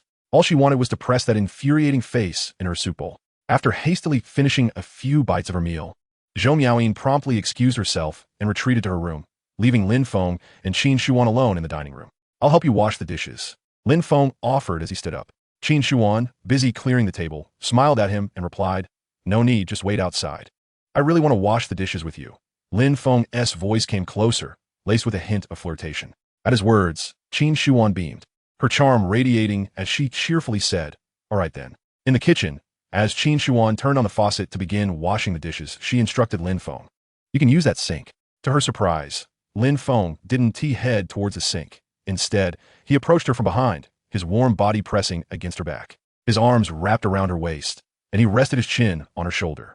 This way of washing is much more enjoyable, he remarked. You. Qin Shuan chuckled helplessly. Realizing he hadn't come to wash dishes at all, he had merely come to be her human accessory. Yet, the warmth of his presence enveloped her, and an involuntary smile of happiness graced her face. Unbeknownst to her, her feelings for Lin Feng had begun to evolve into something different, transcending mere admiration for his strength or desire to please him. As Qin Shuan washed the dishes, Lin Feng buried his face in the crook of her neck, his lips planting gentle kisses along her neck. Due to the gentle nature of the kiss, Qin Shuan found herself feeling a ticklish sensation, prompting her to continuously evade Lin Feng's advances. However, Lin Feng persistently pursued her. Whenever she dodged to the left, he would tilt his head and kiss in that direction. And when she shifted to the right, he resorted to nibbling on her earlobe, eliciting a surprised gasp from her, causing the plate in her hand to nearly slip into the water. Qin Shujuan's cheeks flushed with embarrassment, and her breathing grew slightly more hurried. She pressed her back firmly against Lin Feng's heated chest, tilting her head slightly to the side to kiss his lips. Naturally, Lin Feng did not reject the beauty's initiative. He adjusted his angle and pressed his lips closely against hers. As time passed, both became increasingly intoxicated by the moment. Let us go to my room. No. Let us head to the underground media room. The soundproofing there is better, and I have something to discuss with you, Qin Shuan said while cradling Lin Feng's face. Lin Feng lifted Qin Shuan effortlessly into his arms and whispered in her ear, Lead the way. Chapter 17. Watching movies with Qin Shuan, threatening Wang Euro. Lin Feng carried Qin Shuan to the underground media room and placed her on a luxurious leather sofa worth 2 million. He turned to her and inquired, What is it that you wish to discuss? Qin Shuan first planted a kiss on Lin Feng's lips before adopting a serious demeanor, saying, I need to talk to you about Longbow Corporation. 3 shareholders are involved in unscrupulous activities, embezzling a significant amount of company assets, and even selling off company technology. Have you gathered the evidence? Lin Feng directly asked. He was already aware of the issues surrounding those shareholders of Longbow Corporation. However, since he had entrusted Qin Shuan with acquiring their shares, he naturally left the investigation to her discretion. He refrained from stating this outright, observing whether Qin Shuan would take the initiative. She did not disappoint him, producing a substantial stack of investigative materials. Look at this. This is for shareholder Wang. And this one is for shareholder Zhao. This is for shareholder Li. Qin Shuan explained the collected data on the 3 shareholders to Lin Feng. You've done excellently. Lin Feng praised, gently stroking Qin Shujuan's head. A proud smile spread across her face. Her reputation as a formidable businesswoman was well-deserved. With these incriminating pieces of evidence, You can discreetly acquire their shares at a lower price, Lin Feng remarked. I understand, Qin Shuan replied. Having concluded their discussion about the company, Lin Feng glanced at the enormous screen and remarked, this underground media room is quite impressive. Shall we watch a movie together? Absolutely, Qin Shuan responded, leaning into Lin Feng's embrace. Lin Feng, holding the remote, asked, what type of movie do you wish to watch? A romantic film or an action movie? Without hesitation, Qin Shuan replied, either is fine. Very well, then I shall choose one from both genres, Lin Feng said as he began to select a film. Just as he was about to choose a 3-hour-long movie, Qin Shuan suddenly grasped his hand holding the remote, her tone tinged with urgency. Don't select that one. Lin Feng looked at her quizzically and asked, what is wrong with this film? Feeling a bit embarrassed, Qin Shuan explained, it's too long. I fear I won't be able to concentrate halfway through, as I have an important meeting tomorrow.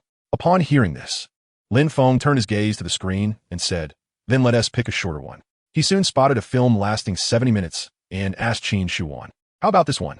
After biting her lip, she nodded in agreement, sounds good. 70 minutes later, as the film concluded, Qin Shuan appeared drowsy. Lin Feng draped a blanket over her, observing her weary demeanor. He tenderly caressed her cheek and kissed her forehead. He then rose and made his way to the wine cabinet, pouring himself a glass of red wine and leisurely sipping at the snack bar.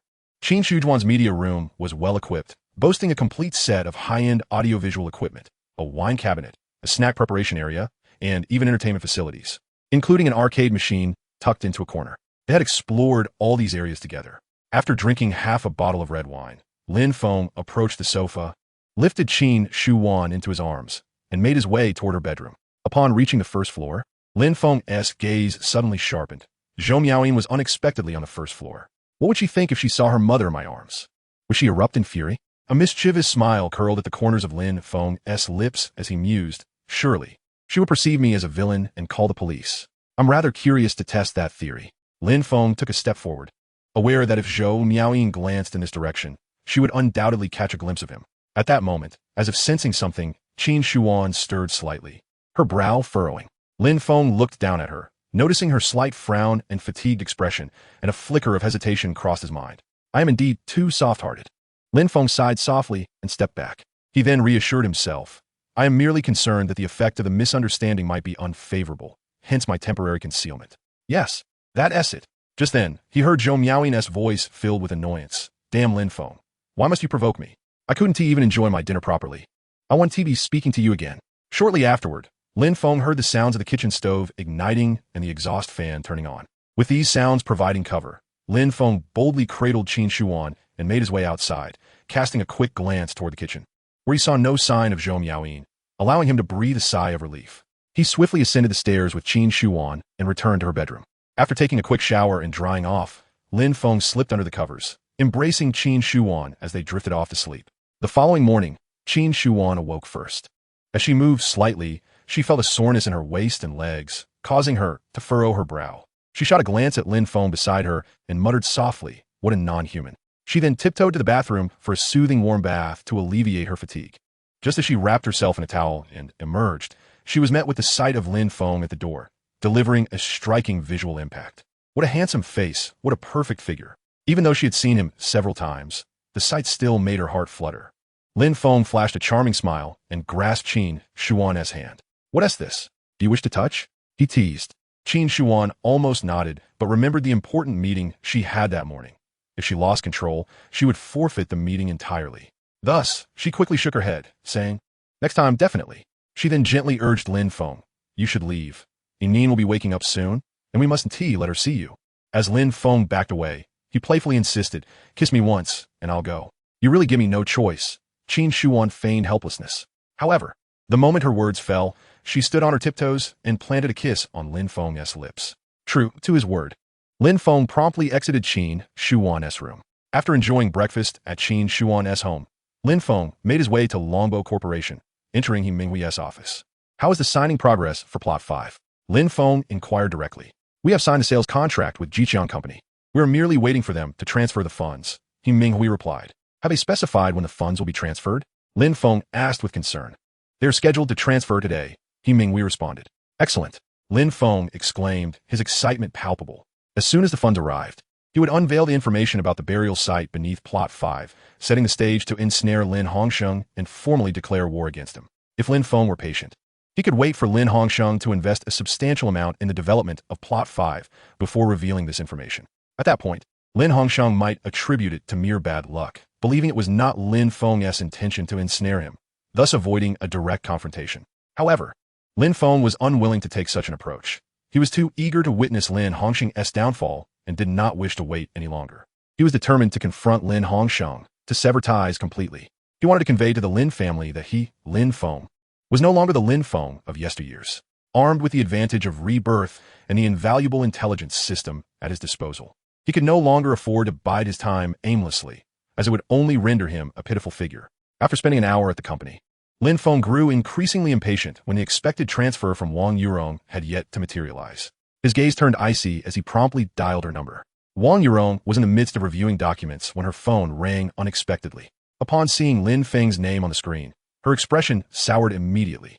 She hesitated for 3 seconds, her fingertip hovering over the answer button for an agonizing moment before she ultimately chose to connect the call. Why hasn't the money been transferred yet? Lin Feng demanded without preamble. Wang Yurong cursed inwardly, yet her voice dripped with feigned innocence as she replied. 50 million is no small sum. Persuading the board members to approve the investment is no easy task. I am currently in discussions with them. Discussing? You're the CEO of the company now, the spokesperson for the Lin Group, backed by Lin Jinya. You need to adopt a firmer stance, Lin Feng retorted. I'm giving you 1 more hour. During this time, I do not care what methods you employ, but the funds must be transferred to the contract account. Otherwise, I will have no choice but to confront you in person. His voice was cold and threatening. Without allowing Wang Yurong a chance to negotiate, he ended the call. Damn Lin Feng, she seethed, hurling the documents on her desk in frustration. Yet, despite her anger, Lin Feng's threat loomed over her like a sword, compelling her to comply. Taking a deep breath, she clenched the documents in her hand and stormed towards the conference room in her high heels. Chapter 18. Spreading news of the Tomb Cluster. Preemptive rescue of the campus beauty. In this meeting, Wang Yurong's demeanor was almost hysterical, her exquisitely beautiful face contorted with pressure. There was no alternative. She was being forced into a corner. Slamming her hand on the conference table, she shouted with a piercing voice, "This investment must be executed immediately." The board members exchanged glances, none daring to respond to the seemingly deranged Wang Yurong.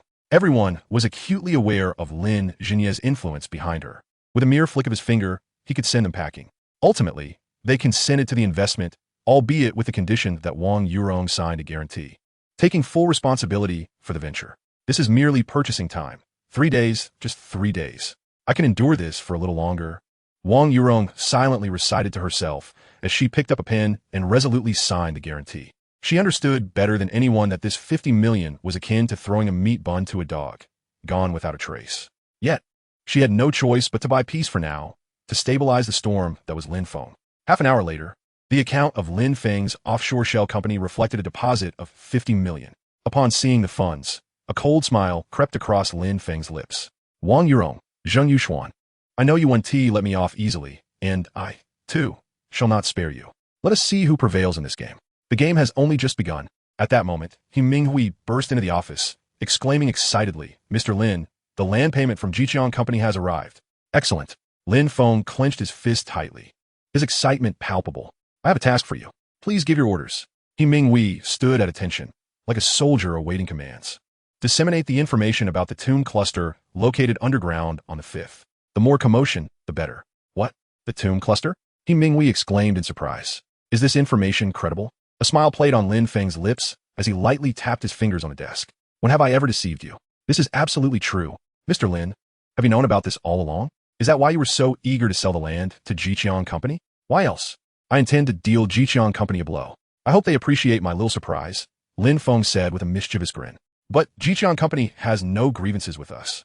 He Minghui scratched his head, puzzled. Their CEO is none other than my dear elder brother, Lin Hongsheng. Lin Feng emphasized the words dear elder brother, his tone dripping with sarcasm. He has just taken over the company. As his younger brother, I ought to present him with a generous gift to congratulate his ascension. Don't you think? Understanding the underlying tension reflected in Lin Feng's gaze, He Minghui quickly grasped the situation. This was a family feud, and that explained the desire to ensnare them. Without further inquiry, he thumped his chest in assurance. I'll take care of it immediately. I guarantee the whole city will learn of this news. Once the office door closed behind him, Lin Feng retrieved his phone and scrolled to Lin Hongxing's number, his finger hovering over the dial button before he ultimately chuckled and set it down. Calling now would be pointless. He would wait until his brother was frazzled before offering condolences, which would be far more satisfying. Time to unwind with the game. Lin Feng stretched, activating his dormant computer, and just as his finger was about to click on the icon for a casual game, his gaze inadvertently fell on the date in the bottom right corner of the screen, April 8th. His hand froze, and his pupils constricted. April 8th, a date that pierced through his memory like a needle. On this very day, in his previous life, the school forum had been overwhelmed with posts about one name, Wen Ning. That girl, hailed as the most beautiful campus belle in the history of Haicheng University, had met her tragic fate today. She went missing in the afternoon, and her body was discovered that very night in an abandoned building. The cause of death was a fall, and the circumstances were harrowing. The entire school forum erupted, threads flying as everyone lamented the fleeting nature of beauty. In his previous life, Lin Feng had little interaction with Wen Ning. Upon hearing the news, he had merely sighed and moved on, immersing himself in pursuits of other interests. It wasn't until later that he discovered Wen Ning's father was none other than the head of the Public Security Bureau, Wen Jigua. Her murder was anything but random. It was revenge from a crime lord whom Director Wen had previously apprehended, targeting his daughter as retribution. Wen Ning, Wen sequel, Lin Feng murmured, lightly tapping his fingers on the table, his gaze growing increasingly profound. In his previous life, he had been oblivious. Even if he had known, he would have been powerless to intervene. But this time, armed with foreknowledge, he would seize the opportunity without hesitation. When Jigua wielded considerable power and had occupied his position for nearly a decade, his network sprawling throughout Haicheng. If he could save Wen Ning, he could surely ascend to great heights himself. A meaningful smile crept across Lin Feng's lips. He promptly shut down his computer and exited the company. As he stepped out of the office building, he silently recited, "System, I wish to purchase the specific time and location of Wen Ning's kidnapping." In his previous life, Lin Feng only knew that Wen Ning had died in the abandoned building, but he had no idea where she had been abducted. If he were to appear at the abandoned building directly, it would undoubtedly raise suspicions with Wen Jigua, thwarting his objective entirely. Therefore, he needed to be at the location of her kidnapping and then spending 1 million to acquire information on Wen Ning's abduction. Time, today at 3:15 p.m. Location, alley behind Fuan Shopping Mall. With the kidnapping scheduled for 3 p.m., he had ample time. First, he needed a vehicle. Not having his own car was indeed inconvenient, and now that Lin Feng had the means, he was determined to treat himself well. Plus, he would need a car shortly. He certainly did not wish to scramble for a taxi at the last minute. Rushing straight to the car dealership, Lin Feng had no interest in wasting time elsewhere and headed directly to the Porsche 4S store. The reason was simple. The attractive saleswomen there provided pleasant eye candy while he made his purchase. Additionally, among luxury SUVs, he had a particular fondness for the Cayenne, which was why he opted for the Porsche 4S store. Upon entering the dealership, several elegantly dressed saleswomen immediately approached him. Although Lin Feng's attire was not particularly extravagant, his aura post-rebirth was anything but ordinary. As luxury car salespeople, the women knew better than to judge a customer solely based on their clothing. "Which model would you like to see, sir?" The leading female salesperson wore a radiant smile, her voice sweet to the point of being cloying. Lin Feng cast a glance at her, and, as expected, found her quite attractive, though her slightly darker complexion detracted from her overall appeal. His eyes swept across the showroom, finally resting on a black Cayenne in the corner. That one, full payment. The smiles on the faces of several beautiful saleswomen momentarily froze. Although they did not judge by appearances, they had not anticipated that this seemingly youthful man would be so forthright. Chapter 19. I want you to work with me. The female salesperson quickly regained her composure and said, "Sir, that vehicle is the high-end version of the Cayenne, equipped with a 4.8-liter twin-turbo engine capable of unleashing 570 horsepower, with a final price of 2.8 million. That's exactly what I want. The high-end version," Lin Feng replied calmly and collectedly. The saleswomen were taken aback again, astonished by the financial prowess of this tall, handsome young man, leading them to entertain various thoughts. "Sir, may I add you on WeChat?" "Sir, I also wish to add you on WeChat." "Sir, I want as well." Lin Feng, noticing the almost predatory glances from the saleswomen, recalled a popular internet meme. It was said that every time a Porsche was sold, a female salesperson would leave her job. A faint smile curved at the corners of his mouth. He did not immediately agree, nor did he outright refuse, but instead turned to the lead salesperson, saying, "Let us handle the paperwork first. I'll pay by card." His demeanor, seemingly indifferent to their beauty, only served to quicken their heartbeats, transforming them into infatuated admirers, each wishing to find a boyfriend like him. The lead salesperson promptly directed Lin Feng toward the VIP negotiation room, while the other saleswomen remained behind, their gazes glued to his retreating figure. Once inside the negotiation room, Lin Feng sat down and inquired, "What is your name?" "Sir, my name is Zhang Ruolin. You may call me Xiao Zhang. If you prefer, given that you appear younger than I am, you may even call me Zhang Jie," she replied. Lin Feng repeated her name, lightly tapping his fingers on his knee. Suddenly, a spark of recognition ignited in his mind. He recalled who she was, Zhang Hongxing's sister-in-law, the abandoned daughter cast out by the Zhang family. Zhang Ruolin had been deemed a harbinger of misfortune by the Zhang family, stripped of everything and expelled from their ranks. Yet, no one had anticipated that this forsaken princess would later carve out a niche for herself in the business world, becoming a formidable businesswoman who frequently gave the Zhang family headaches. Lin Feng had not expected that in merely seeking to purchase a car, he would encounter a future queen of commerce, now reduced to working as a car salesperson. Lin Hongsheng was the son-in-law of the Zhang family, and as Lin Feng intended to confront him, the Zhang family would inevitably interfere. Thus, why not seek an ally to counter the Zhang family? Zhang Ruolin was the perfect pawn. Presently, she was indeed a hidden talent. If Lin Feng extended a hand to assist her, she could undoubtedly soar to success, becoming a commercial queen ahead of schedule. Providing help in times of need is far more memorable than merely adding to one's fortunes. By aiding her now, their relationship would solidify in the future. Lin Feng raised his gaze to the woman across from him, clad in a fitted sales suit with an ID badge pinned at her collar. Her makeup was exquisite yet bore the hint of an intentional tan. Had her skin been a shade lighter, she would undoubtedly rival Qin Shuan and Wang Yurong in beauty. Lin Feng recalled reports from his past life, where Zhang Ruolin was celebrated for her fair and a stunning complexion. How intriguing, indeed. What do you find interesting, sir? Zhang Ruolin inquired. Nothing in particular. I am purchasing that Qian, but I have one condition, Lin Feng stated. Zhang Ruolin immediately straightened her posture. Please go ahead, sir. Whatever we can facilitate, we shall ensure it is done. I want you to resign and work with me, Lin Feng declared, his gaze piercing as it bore into Zhang Ruolin's. Zhang Ruolin furrowed her brow, instinctively taking a step back, and promptly refused. Sir, I only sell cars. I do not provide additional services. Lin Feng was momentarily taken aback, realizing she had misunderstood him. With a bemused expression, he clarified. When I say work with me, I do not mean in a romantic sense, but rather as my subordinate, to assist me in my endeavors. I know who you are in your history with the Zhang family. If you seek vengeance against them, and I share a vendetta with them as well, why not collaborate for mutual benefit? Who are you? What grievance do you have with the Zhang family? Are you not a plant sent by them to approach me? Zhang Ruolin regarded Lin Feng with suspicion. Lin Feng met her gaze with calm assurance. I am Lin Feng, the illegitimate son of Lin Jinye. Lin Hongsheng is my nominal elder brother.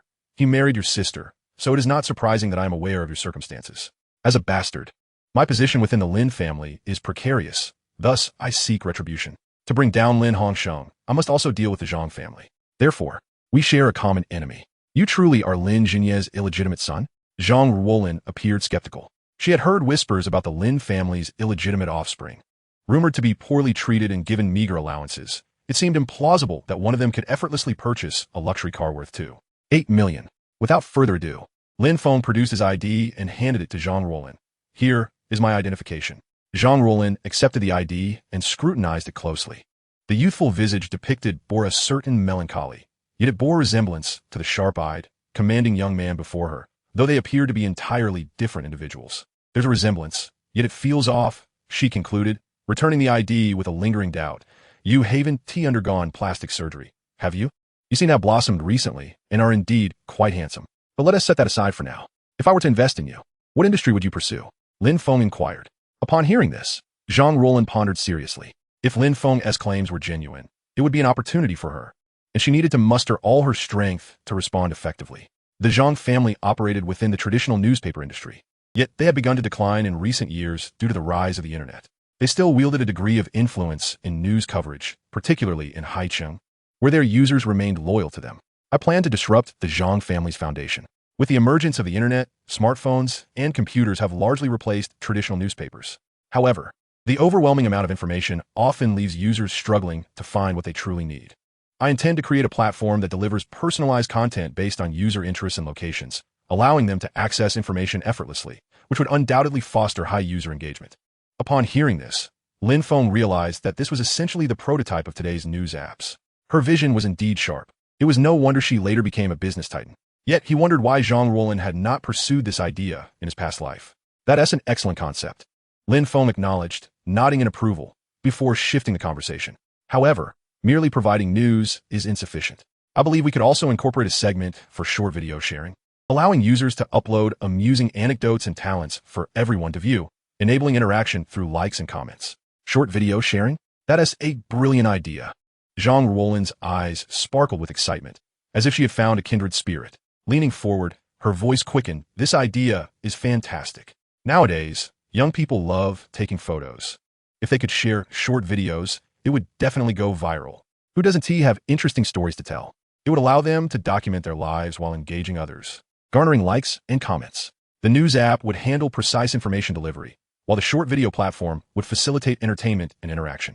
Together, they would create an indispensable user experience on their phones, and soon, not only the Zhang family's newspapers would be overshadowed, but we could even seize a significant share from other major news outlets. Lin Feng raised an eyebrow, a smile lingering at the corners of his mouth. So, are you saying you agree to work with me? Zhang Ruolin's eyes shone with genuine admiration as she responded. It is my fortune to encounter a visionary boss like you. I am more than willing to follow your lead. Excellent, Lin Feng exclaimed, slapping his thigh in excitement. He had not anticipated that the future business queen would so readily come under his wing. Today, he had secured a formidable ally. I will provide the capital and outline the overall framework, while you will be responsible for execution and implementation. I shall grant you a 10 equity stake. Initially, I am prepared to invest 10 million to establish the company and develop the software. I will continue to invest in promotion and operational maintenance afterwards. 10 equity? Zhang Ruolin gazed at Lin Feng in disbelief. She had initially thought that securing a high-paying position would be commendable.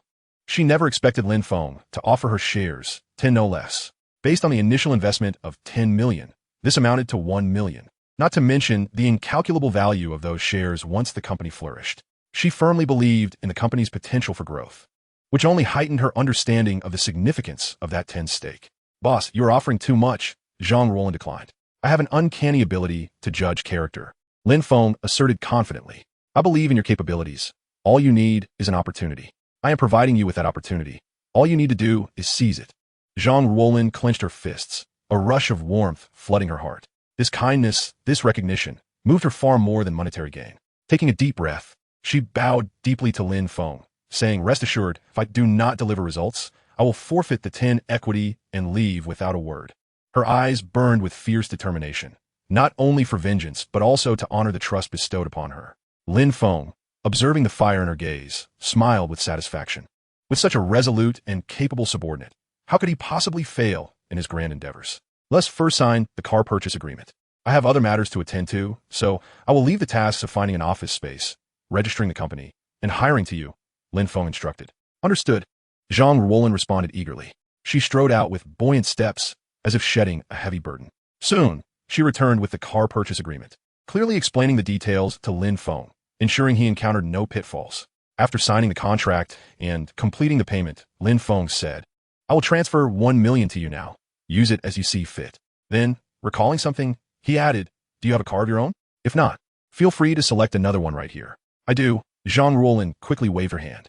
I have a second-hand BMW 3 Series. It's sufficient for commuting. A BMW 3 Series? Lin Feng raised an eyebrow and chuckled. You mean the so-called mistress car? At this remark, Zhang Ruolin's face flushed, and she instinctively ran her fingers through her hair, explaining, at the time, I was financially constrained and thought this model offered great value. Plus, it's still a BMW. So, seeing her flustered demeanor, Lin Feng suddenly reached out and pinched her cheek playfully. To his surprise, the area he touched revealed a fair mark beneath the previously dull complexion, akin to a soiled white cloth unveiling its true color. What are you doing, boss? Zhang Ruolin exclaimed, startled, recoiling and covering the spot he had touched, her eyes wide with alarm. Clearly, you've intentionally concealed your beauty, Lin Feng remarked smugly, revealing a fingertip still dusted with dark foundation. Why tarnish such a lovely face? Are you aspiring to be a concubine? In her effort to avoid recognition by the Zhang family and to ward off advances from lecherous clients, she had deliberately darkened her complexion with heavy foundation and drawn aging eyebrows. Yet, this was a secret known to few. However, recalling that Lin Feng was her sister's younger uncle, she presumed he had seen her previous photographs. Thus, she harbored no suspicions. From now on, let your true self shine. I shall protect you, Lin Feng declared earnestly. Touched by his words, Zhang Ruolin nodded in agreement. All right. Send me your account number. I will transfer the funds to you. Zhang Ruolin relayed her account details, and Lin Feng swiftly executed the transfer of 1 million to her account. Contact me via phone or WeChat if you need anything. I shall take my leave now, Lin Feng stated. Take care, boss. Zhang Ruolin waved as he departed. She refrained from escorting him out, as she needed to retouch her makeup in the VIP negotiation room. Once she had refreshed her appearance, she promptly printed her resignation letter and submitted it. Upon learning of Zhang Ruolin's resignation, her female colleagues immediately surrounded her, chattering excitedly. Are you leaving because that handsome guy is keeping you? What a lucky break for you. That young gentleman is both handsome and wealthy. Truly a dream come true. Zhang Ruolin quickly shook her head. No, it's not like you think. I'm resigning simply to pursue a different job. Not because I'm being kept. There's no shame in admitting that. Many of our sales sisters have come and gone. Even if you were kept, we wouldn't judge you. Besides, who wouldn't envy such a dashing benefactor? We'd be thrilled. Exactly. We would only envy you, not ridicule you. To be honest, we all wish we could be supported by such an exceptional man. Far better than those with potbellies and receding hairlines. Seeing her colleagues so firmly convinced of her being kept, Zhang Ruolin decided against further explanations. Ladies, I have matters to attend to, so I must be off. Emerging from the 4S dealership, she climbed into her mistress' car and set off in search of an office space. Meanwhile, Lin Feng was en route to Fuan Mall, where he intended to scout the area ahead of time.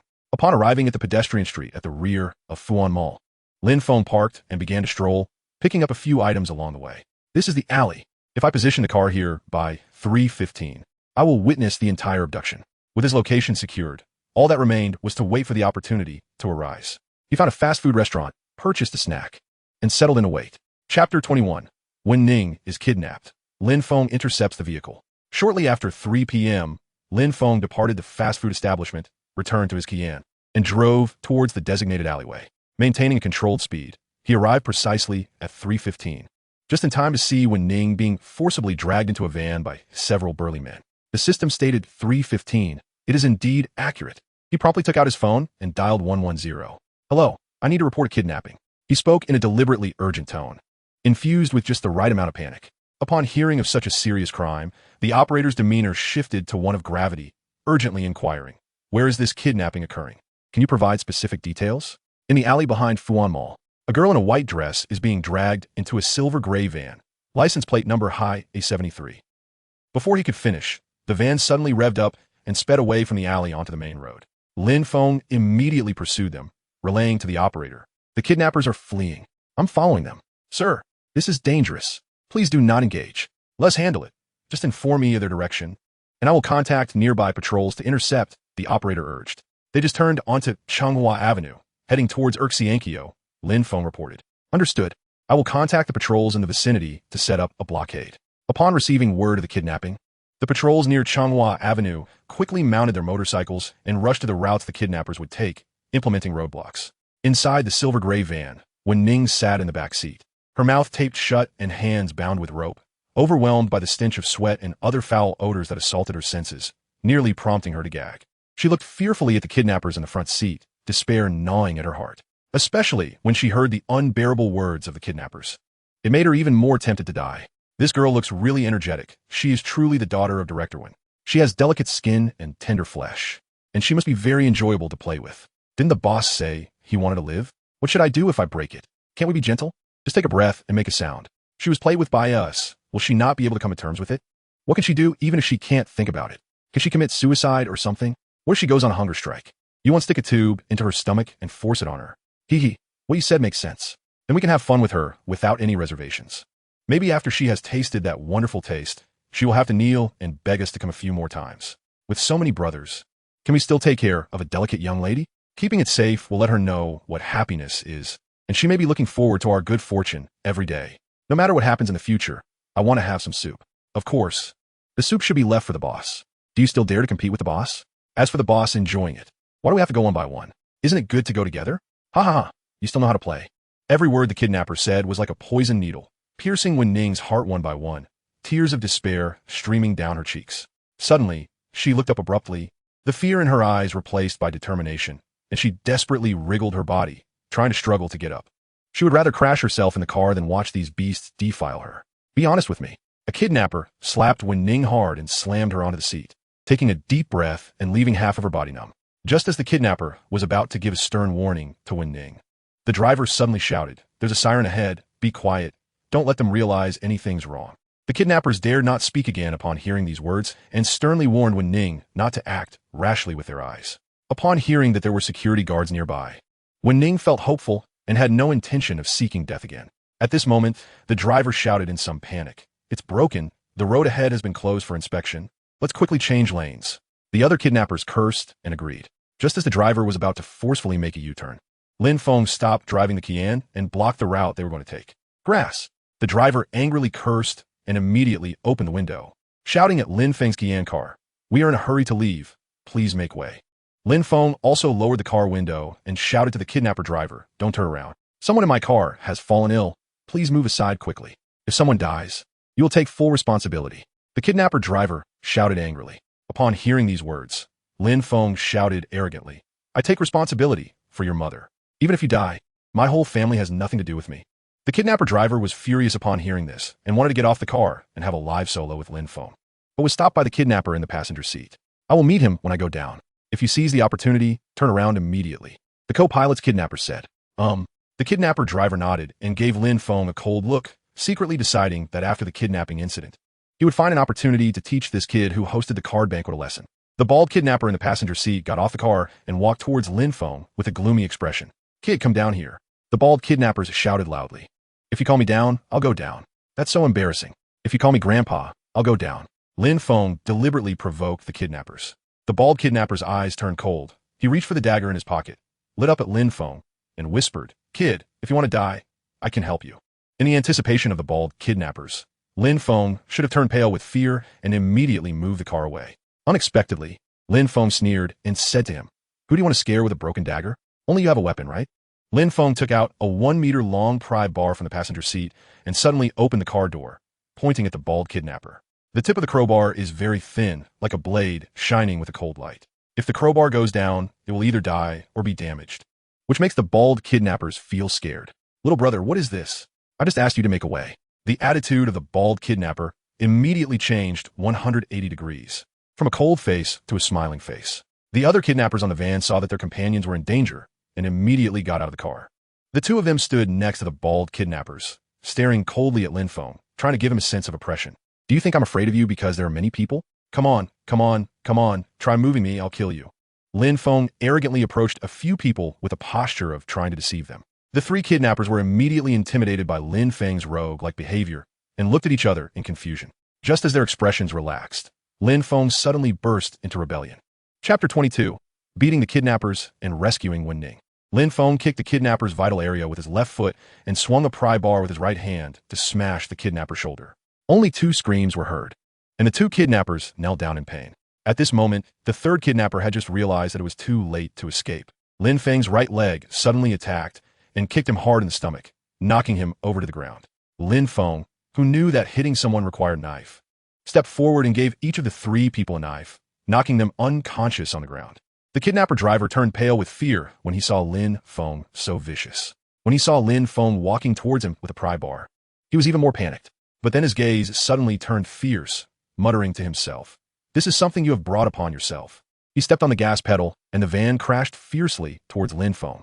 Upon seeing this, Lin Feng's eyes also became extremely vicious, and he suddenly threw the pry bar in his hand.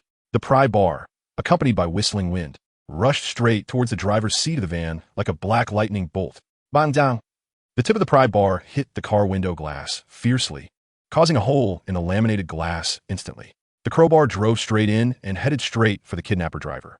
With a muffled sound, the pry bar plunged into the driver's shoulder. Under the intense pain of the kidnapper driver, his hand involuntarily twitched and the steering wheel immediately turned. The van changed direction and crashed into the nearby guardrail.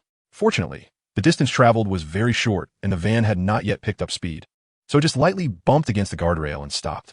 Lin Feng rushed towards the van like a cheetah, and before the driver could react to the pain, the driver's door was pulled open with a loud bang. The driver felt his back collar being pulled up by someone, forcibly pulled him out of the car, and then threw him to the ground like a torn cloth bag. "Dare to drive into me and seek death." Lin Feng's voice carried a chill as he lifted one foot near the shoulder where the kidnapper driver had been stabbed, and then fiercely crushed it. The driver was convulsing in pain, screaming in agony, and sweating profusely all over his body. The last kidnapper in the van couldn't hold back when he heard his companion's screams. He immediately took out a dagger and pressed it against Wen Ning's neck. threatening Lin Feng. Stop, or I'll kill her. Lin Feng looked up at the kidnappers in the car, with a smile, but not a smile on his lips. He shrugged and said lightly, I didn't do anything, I only did my foot. As soon as the words fell, Lin Feng added 3 more forces under his feet. And the driver's mournful howl suddenly rose, like a wild dog with its tail stepped on, making one's scalp tingle. Stay still, or I'll really kill her. The last kidnapper, Huang Mao, changed the word and threatened again. At the same time, he pressed the dagger tightly against Wen Ning's neck. And the cold chill made the hair on Wen Ning's neck stand on end. Lin Feng pretended not to care and asked, Who is she? Has anything to do with me? Upon hearing these words, Wen Ning's heart suddenly cooled, feeling that her little life could end at any moment. The yellow-haired kidnappers had no choice but to resort to this tactic just now. Seeing that Lin Feng didn't care, they could only grit their teeth and say, You don't want an innocent person to die because of you, do you? Lin Feng understood that he could not leave the kidnappers without a glimmer of hope. Otherwise, in despair, he might truly resort to desperate measures. Thus, he nodded and said, Indeed, we must not implicate innocent individuals. Please release her. You better get this straight. It's me who is threatening you now.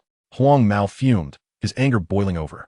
How could this kid be so unpredictable? You should be the one obeying. It felt as if he were the one being threatened. Oh, I see, Lin Feng drawled, feigning a belated realization. He scratched his head and asked, What do you want then? First, wake my brother. And the driver, drag him over to the van. Huang Mao commanded. All right. However, given the driver's condition, he might not be able to drive anymore. Should we toss him in the back seat? Lin Feng inquired. Huang Mao pondered for a moment and nodded. Consequently, Lin Feng bent down and grabbed the groaning driver, dragging him towards the van side door like a butcher hauling a pig. Huang Mao gripped his dagger tightly, his eyes wide as saucers, fixated on Lin Feng's every movement. As Lin Feng brought the driver to the side door, he lifted the driver's upper body. Just as he intended to place him in the vehicle, he pretended to grunt with exertion, deliberately dropping him back to the ground with a thud. Take it easy, Huang Mao immediately said, his concern evident. Damn it, this guy looks frail, but he is surprisingly heavy. He huffed, glancing up at Huang Mao in the vehicle and asked, Could you lend a hand? Huang Mao sneered, pressing the dagger closer to Wen Ning's neck, retorting, Do you think I'm a fool?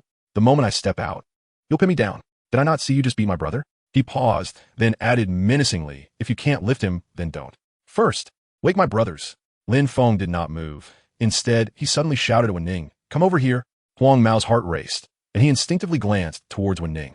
In that fleeting moment, when Huang Mao's attention wavered, Lin Feng shot into the van like an arrow released from a bow. His movements were so swift they left only a blur. Before Huang Mao could react, Lin Feng had seized his wrist holding the knife. Huang Mao roared in anger, trying to pull his hand back, but Lin Feng's fingers clamped down like a vice, firmly securing his wrist. Lin Feng then pressed down with ferocious strength, as if intent on breaking Huang Mao's wrist. Huang Mao screamed in agony, his grip on the knife faltering, and the dagger clattered to the van's floor, bouncing twice before settling beneath the seat. In a swift motion, Lin Feng struck Huang Mao on the neck, rendering him unconscious. Flipping Huang Mao aside, he turned to Wen Ning, his expression softening as he gently spoke, When schoolflower, it's all right now. The afternoon sun streamed through the van's window, casting a warm glow on Lin Feng's handsome features, the earlier ferocity replaced by a tender smile. In that moment, Lin Feng seemed to radiate warmth, illuminating the entire space. Wen Ning felt her heart race uncontrollably, her cheeks flushing. She bit her lip and sweetly asked, Do you know me? Lin Feng smiled and raised an eyebrow, replying, You are the most beautiful schoolflower at Haicheng University. How could I not know you? Wen Ning's eyes sparkled like radiant little bulbs, elatedly asking, Are you also from Haicheng University? Yes, I'm a second-year finance major. Lin Feng nodded. Then we are in the same class. Wen Ning exclaimed in surprise, her previous fear from being kidnapped dissipating as joy filled her voice. What a coincidence. Fate truly has a hand in this. Chapter 23. A Grateful Heart. Zhou Miaoyin's Return. Lin Feng pointed her bound wrists. Let me help you untie those ropes. Upon hearing this, Wen Ning's eyelashes fluttered slightly, her voice tinged with a subtle shyness. Well, could you support me? I'm too weak to stand. In truth, she was capable of rising, but gazing at the young man who had rescued her, a whimsical thought struck her. She wished to draw closer to him. Lin Feng stepped forward, crouching before her, one hand gently steadying her shoulder while the other slipped under her armpit to lift her up. As he did so, his hand inadvertently brushed against her chest, the soft sensation causing him to pause momentarily. Wen Ning stiffened slightly, acutely aware of the warmth of his arm and that fleeting yet distinct touch. Her heartbeat quickened, a blush creeping onto her cheeks, her ears tinged with pink, her eyes reflecting a hint of shyness. Yet, deep down, A sweet thrill surged within her. He touched me. From now on, I belonged to him. Lin Feng quickly regained his composure, retrieving the dagger that had fallen beneath the seat, and said to Wen Ning, "Don't move. I'll cut the ropes." "Okay." Wen Ning gripped it softly. With his adept skills, Lin Feng handled the dagger with remarkable precision, slicing through the ropes in one swift motion without harming Wen Ning. All done, Lin Feng tossed the dagger aside. Wen Ning glanced down at her wrists. Where the ropes had left angry red marks, the imprints stark against her fair skin, a sight that was somewhat alarming. She gently rubbed the tender spots. Feeling a prick of pain, Lin Feng, mistaking her discomfort for severe pain, immediately advised, make sure to find some ointment to promote blood circulation and reduce swelling. A good night's sleep will help. Wen Ning looked up at Lin Feng, her eyes filled with gratitude, sincerely saying, "Thank you so much, you truly saved my life, and I will repay you." In her heart, she added silently, "I have nothing to offer but myself." At this moment, Lin Feng, of course, remained modest. "We are schoolmates. No need for formalities.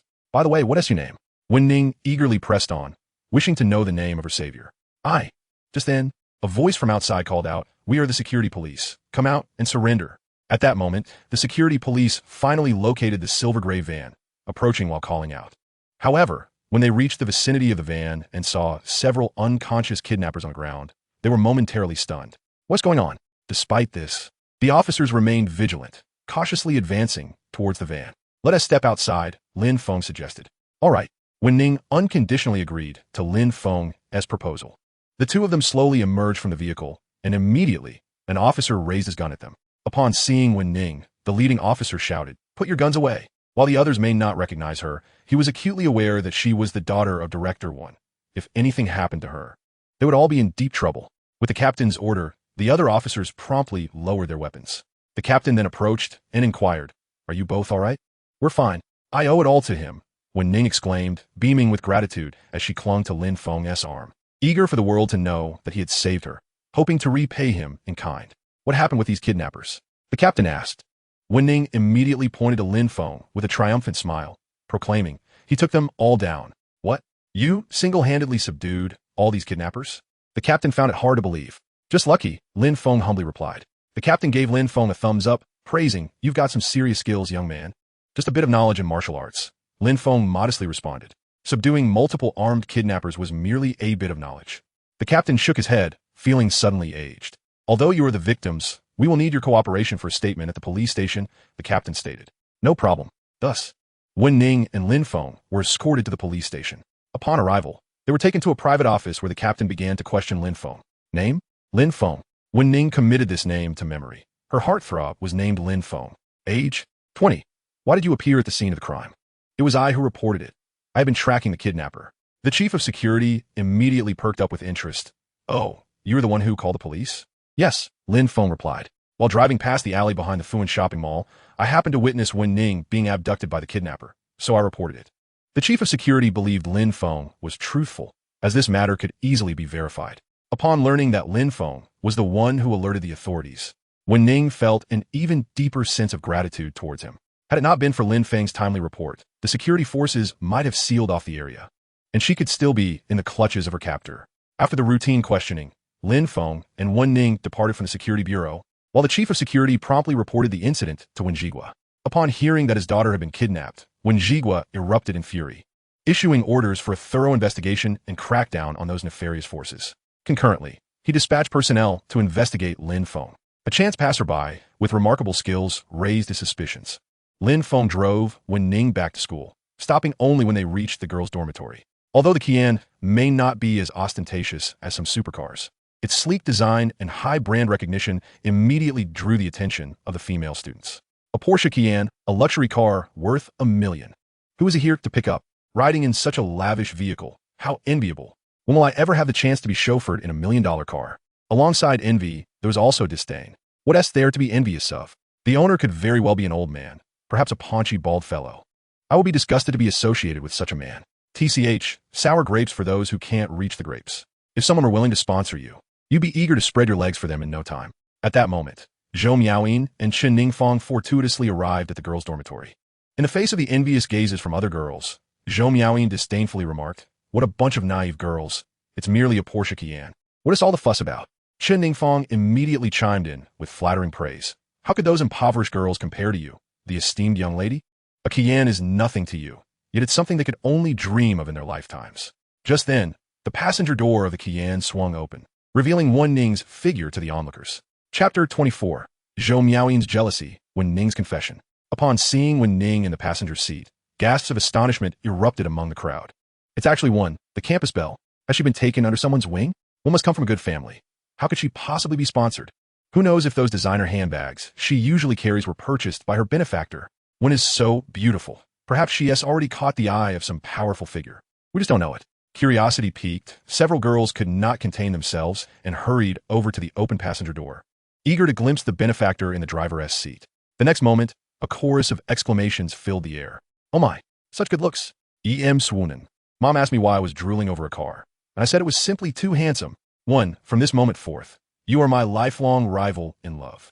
Ah, so incredibly handsome. What luck for one. In the back of the crowd, Zhou Miaoyin felt a twinge of jealousy. As a fellow campus belle, why was Wen Ning constantly overshadowing her? Was it merely good fortune and a pure appearance?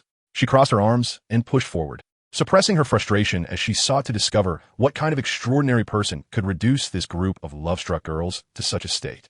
When she finally laid eyes on the person in the driver's seat, her expression of disdain instantly froze, as if she had been struck by a spell. How could it be Lin Feng? Wasn't he her loyal admirer? How could he be with Wen Ning?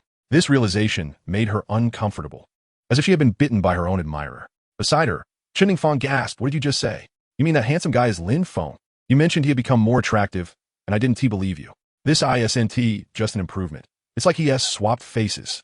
However, upon closer inspection, she could still discern traces of Lin Feng's former self. At that moment, Zhou Miaoyin was not interested in Chen Feng's words. Her heart was consumed by jealousy. I will not allow my admirer to seek affection from others, especially not from Wen Ning, who constantly outshines me. Without hesitation, she strode towards the driver's seat of the Porsche Qian, yanking the door open and glaring at Lin Feng. "Lin Feng, you owe me an explanation." Lin Feng turned to the unreasonable Zhou Miaoyin, his expression immediately growing cold as he retorted, "I owe you an explanation? Why should I explain my actions to you?" "You certainly should." Zhou Miaoyin was incensed by his words, her voice rising in pitch. "Have you forgotten how you used to treat me? You would revolve around me, claiming to care only for me, and now you're cozying up to Wen Ning? You're nothing but a fraud." She deliberately raised her voice, hoping to make sure everyone around heard, intending to humiliate Wen Ning and put Lin Feng on the spot, forcing him to feel the pressure of public scorn and return to her side as a loyal admirer. Turns out this guy was Zhou's admirer. But now he with one. Could he really be two-timing? What a scoundrel. Scoundrels do not deserve love. But I must say, if two can exist, why not add a third? Lin Feng smirked with a hint of sarcasm, countering, I used to treat you well, indulging your every whim. But you merely regarded me as your lapdog, summoning me at will without an ounce of respect. I was blind to see you as my moonlight. Now that my eyes have been opened, I shall distance myself from this trash. Zhou Miaoyin's face flushed with anger at Lin Feng's words. How dare he publicly call her trash? She could no longer contain herself and shouted back, "Lin Feng, you're so good, aren't you? I will no longer pay you any mind. You've said that several times already. I've grown tired of hearing it. You once claimed that if I spoke to you again, I'd be a little dog. Are you going to keep that promise and bark from now on?" Lin Feng mocked. "You humph." Zhou Miaoyin huffed angrily, stomping her foot. The surrounding girls began to murmur among themselves once more. So, the former admirer has stopped fawning, and Zhou, the campus belle, has been thrown off balance. Had she known this would happen, she wouldn't have treated him that way. Indeed, they say that late-arriving affection is worth less than grass. Besides, she had no genuine feelings for him, only jealousy and resentment. Such a handsome, wealthy man, and she didn't appreciate him. It's her own fault he's not pursuing her anymore. Relying solely on her looks, she thinks she can boss everyone around. Does she really believe the world revolves around her? Disrespecting others is one thing, but now she is here acting condescendingly. She deserves to be put in her place. In the past, when he was pursuing her, she had held her nose higher than anyone else. Now that he no longer fawned over her, she was the one panicking. Did she truly think of herself as a celestial being deserving of worship? The whispers grew louder, piercing Zhou Miaoyin like a multitude of tiny needles. She clenched her fists, her nails digging into her palms, her face alternating between red and pale. Ultimately, unable to endure the humiliation any longer, she stormed away from the scene. Wen Ning, concerned that Lin Feng might be upset, immediately rushed over to him, her gaze earnest as she said, "You are truly remarkable. It is her loss for not cherishing you. It has nothing to do with you. I value you greatly." At this point, she nervously twisted the hem of her clothing, her expression shifting between anxiety and determination. Taking a deep breath as if summoning all her courage, she spoke in a voice that was soft yet clear. Lin Feng, how about letting me be your girlfriend? The moment the words left her lips, she felt as if all her strength had been drained. Her cheeks flushed as if they could fry an egg. Yet she stubbornly maintained her gaze, fixated on Lin Feng's eyes, fearing she might miss any flicker of his expression. A blend of secret delight at my audacity to confess and a palpable panic at the prospect of rejection stirred within me, akin to a fawn thrashing about in my chest. The surrounding girls erupted into a cacophony of exclamations, their astonishment palpable. Good heavens, the school's flower one has actually taken the initiative to confess. This is monumental news. What a fantastical scenario. Surely I must have misheard. How brave. Well done, Wen. Panic coursed through me. My chances seemed entirely extinguished. At that moment, Lin Feng's expression turned awkward, caught off guard by Wen Ning's public confession. He had no desire to suffer the same fate as in his previous life. Moreover, he was already entangled with Qin Shuan, his maid, and he doubted Wen Ning would consent to a polyamorous arrangement. Thus, he was resolute in his intention to decline her. If Wen Jigua discovered that he toyed with Wen Ning's affections, even his past heroics in saving her life would not shield him from the repercussions. Yet, having experienced the sting of public rejection himself, Lin Feng was determined not to humiliate Wen Ning unduly, especially since he still sought to cultivate a relationship with her father. After some careful consideration, he chose his words with care. 1. I must apologize. I have just emerged from a previous relationship, and am not yet prepared to embrace a new one. Furthermore, today marks our first formal introduction. To leap into a romantic relationship would be rather hasty. Perhaps we could start as good friends instead? His tone bore a hint of insincerity. Wen Ning felt a twinge of disappointment at Lin Feng's gentle refusal, as though something had pricked her heart, leaving it tinged with a bittersweet ache. However, Lin Feng had not outright rejected her, allowing a flicker of hope to remain alive within her. After all, they were now friends, and surely spending time together would not pose a problem. With ample opportunities for interaction, she was determined to win Lin Feng over. They say that a girl pursuing a boy is like a thin veil. She resolved to tear that veil asunder. Surely, with her beauty and initiative, he would not be impervious to her charms. The surrounding boys and girls were engrossed in the unfolding drama, reveling in what could only be described as a sensational spectacle. Whispers and murmurs erupted, unable to be contained. The news of the school flower's confession and subsequent rejection was destined to become a hot topic on the school forum. I found myself brainstorming potential titles for the post. Shocking. The most beautiful school flower publicly pursues, mysterious handsome guy rejects for this reason. As the story spread, it quickly captured the attention of the masses, skyrocketing in views and comments, becoming the talk of the day. Lin Feng, having turned down the illustrious Wen Ning, swiftly emerged as a figure of intrigue within the school, drawing considerable discussion. Meanwhile, in her dormitory, Zhou Miaoyin unleashed her frustration upon a teddy bear perched on her bedside. This was a small gift Lin Feng had bestowed upon her days prior, which she had disdainfully tossed aside at the time. Now she found herself fiercely battering it.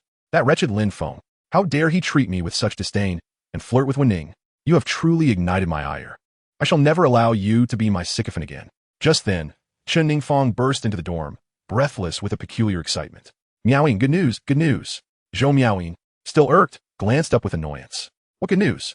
Just after you left, Wen Ning confessed to Lin Feng in front of everyone, before Chen Ningfang could finish her statement. Zhou Miaoyin's heart lurched, as if ensnared by a multitude of venomous vines, choking her breath. A fiery jealousy and unwillingness surged within her. What kind of good news is that? She snapped, her displeasure evident. Let me finish. Chen Ningfang hastily interjected.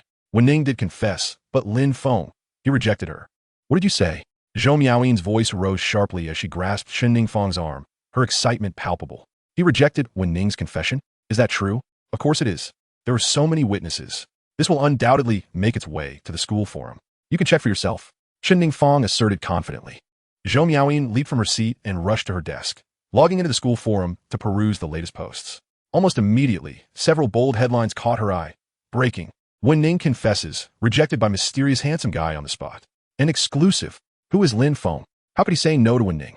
Zhou Miaoyin clicked through the threads, confirming that indeed, they discussed Lin Feng's rejection of Wen Ning. He truly rejected her. Could it be because of me? She mused, a hint of vanity creeping in. Chen Ningfang, sensing an opportunity, fanned the flames. What else could it be? A goddess like Wen Ning has countless suitors. Why would Lin Feng refuse her? There must be some ulterior motive at play. She leaned in closer, lowering her voice conspiratorially. Have you never considered that this is all a performance meant to provoke you? Zhou Miaoyin's pupils dilated at the suggestion. Are you implying that Lin Feng orchestrated this entire charade with Wen Ning solely to provoke my jealousy? Ning Feng, seizing the moment, continued, indeed. Think about it. Wen Ning is a goddess pursued by many. Her public confession being rejected, it defies logic. I believe Lin Feng is trying to make you jealous. Remember how attentive he was to you? Now suddenly, he shows interest in Wen Ning. He wants to see how you react. Zhou Miaoyin found Ning Feng's reasoning compelling. A smirk forming on her lips as her earlier jealousy transformed into a sense of superiority. He truly cannot distance himself from me. Oof. Does he think such trivial games will deceive me? How naive. Ning Feng noted the flicker of satisfaction in her eyes and felt a rush of triumph. Exactly. With your attributes, what sort of man could you not attract? If he intends to play hard to get, we shall not fall for it. Let us leave him hanging. Indeed, Zhou Miaoyin nodded. I shall not reach out to him. I await his sincere apology. Ning Feng, satisfied that Zhou Miaoyin remained easily swayed, felt a surge of confidence. Meanwhile, Lin Feng had opted not to visit Qin Shuan that evening. The recent days of rigorous training had exhausted her. And with work obligations and the acquisition of shares to manage, coupled with dealing with Zhou Yueqiang, her nefarious ex-husband, she was undoubtedly fatigued. Thus, Lin Feng decided she deserved a day of rest. After sending her a message, he returned to the Lin family estate. Upon his arrival, Wang Yulong's expression momentarily faltered, though no one else appeared to notice. Dinner time had arrived, and Lin Jinye glanced up from his newspaper, his tone as bland as lukewarm water. Since you're back, let us have dinner together. After Lin Jinye and Wang Yulong took their seats, Lin Feng deliberately chose a spot directly opposite Wang Yulong. The moment Lin Feng settled in, Lin Jinye snapped with an irritable tone, "Why didn't you greet your Aunt Wang?" Lin Feng inwardly scoffed but managed to respond, "Aunt Wang." Wang Yulong beamed with a sense of pride, replying cheerfully, "Oh." Lin Feng shot her a discreet glare, instilling a moment of fear in Wang Yulong, apprehensive that he might divulge something untoward. Fortunately, he refrained from doing so. As the dishes were served, Lin Jinye was the first to partake, followed by Wang Yulong. While Lin Feng waited for his turn, after finishing their meal, Wang Yulong was the first to return to her room, followed closely by Lin Jinye. Meanwhile, Lin Feng reclined on the sofa in the living room on the first floor, engrossed in a mobile game, seemingly playing while also waiting for someone. Around 8 p.m., Lin Hongsheng appeared at the Lin family estate. Upon spotting Lin Feng, his already grim countenance instantly hardened like ice, and he strode over with an air of urgency, his footsteps resonating with a palpable tension. "Are you doing this on purpose?" He questioned Lin Feng from a superior height, his tone icy as a shard of frost. Lin Feng glanced up at him, a faint smile playing on his lips as he replied, "What are you talking about, big brother? Stop pretending with me. You must have known about the burial site near number 5 long before now." Lin Hongxing's eyes burned with a fury that seemed ready to erupt at any moment. Just today, he had transferred 60 million for a land purchase from Longbow Company, and before he could even celebrate acquiring this prime piece of real estate, the news about the burial site had spread like wildfire throughout the city. He would not believe that Lin Feng was not the one who had stabbed him in the back. "Oh, so that's what this is about," Lin Feng exclaimed, slapping his thigh with a look of feigned enlightenment. Displaying no trace of panic at being exposed, he boldly admitted, "Indeed, I knew all along. Not only that, but I intentionally set you up." His demeanor was one of mischievous defiance, igniting the smoldering anger coiled within Lin Hongxing's chest. Lin Hongxing trembled with rage, pointing an accusatory finger at Lin Feng. "You ungrateful wretch deserve a good beating." Before he could finish his sentence, he swung his hand toward Lin Feng's face with a fierce force, clearly fueled by genuine wrath. In an instant, the smile vanished from Lin Feng's eyes, replaced by a chilling ruthlessness. He deftly seized Lin Hongxing's wrist, applying a vice-like grip. Lin Hongxing felt as though his wrist had been caught in an iron clamp, the pain so intense that beads of cold sweat sprang forth on his forehead. Yet, instead of pleading for mercy, he retaliated with threats. "How dare you lay a hand on me? Release me at once, or I'll ensure you can never stay in the Lin family again." Lin Feng's gaze turned frigid, his fingers tightening mercilessly. A scream pierced the silence of the living room, as Lin Hongxing's knees buckled, nearly bringing him to the ground. His face as pale as a sheet, lips quivering. "If the words ungrateful wretch escape your lips again, I will render you incapable of further reproduction." Lin Feng warned in a voice as cold as ice. His gaze swept over Lin Hongxing's lower half, a lethal glint in his eyes that made Lin Hongxing shudder, causing him to forget his pain and be consumed by an overwhelming dread. He certainly did not wish to be rendered a eunuch. Upon hearing Lin Hongxing's anguished cry, the servants stretched their necks to sneak a glance, witnessing the conflict between the two young masters. They exchanged whispers, too intimidated to intervene. In the past, they would have rushed to Lin Hongxing's aid, but news of Lin Feng's recent altercation, where he had injured several servants, had spread like wildfire among the domestic staff. and they had no desire to share their fate. However, amidst the commotion, one individual dashed forward. It was the butler of the Lin family, Butler Song. As he approached, he waved his hands, calling out, "Gentlemen, please calm down. Let us discuss this civilly. Peace breeds prosperity." In deference to Butler Song, Lin Feng had intended to release Lin Hongsheng, for the butler had treated him with a measure of kindness deserving of respect. Yet, before he could relinquish his hold, Lin Mingyao burst into the living room, flanked by a dozen bodyguards clad in black. Upon spotting Lin Feng, he gestured to the bodyguards, barking, "Take down this ungrateful wretch." The bodyguards lunged forward, their intentions clear. Butler Song, witnessing the scene, hurriedly placed himself before Lin Feng, admonishing the bodyguards, "This is the Lin family estate. Do you dare to act violently here? Where is your sense of decorum?" Hesitation flickered in the bodyguard's eyes. After all, this was the Lin family's residence, and resorting to violence here was indeed inappropriate. Moreover, Butler Song had served in the Lin household for many years, and his authority was undeniable, causing them to think twice. Lin Mingyao, however, was undeterred. He shoved Butler Song aside and declared, "This is the Lin family. I am a Lin by blood. What right does an outsider have to intervene? Subdue Lin Feng, and I will take responsibility for any consequences." With those words, the bodyguards surged past Butler Song. Encircling Lin Feng gradually loosened his grip on Lin Hongsheng's wrist, flexing his fingers nonchalantly, his eyes scanning the approaching bodyguards, a cold smirk curling at the corners of his mouth. It seemed like someone wished to take Lin Hongsheng's place in receiving a beating today. Then I shall certainly oblige, he thought. Chapter 27. Lin Feng's ruthless counterattack terrifies everyone. However, Lin Feng was acutely aware that should he be encircled by this cadre of well-trained bodyguards, no matter how adept he was in combat, he would be outnumbered. After all, 2 fists could not contend with 4 hands. There would always be a moment when he could not defend himself. Thus, rather than passively enduring blows, he opted for a proactive approach. Like an arrow released from its bow, he shot forward, targeting the nearest bodyguard. With a resounding thud, Lin Feng's elbow crashed into the bodyguard's ribs, eliciting a muffled grunt as the man was sent flying backward as if struck by a freight truck.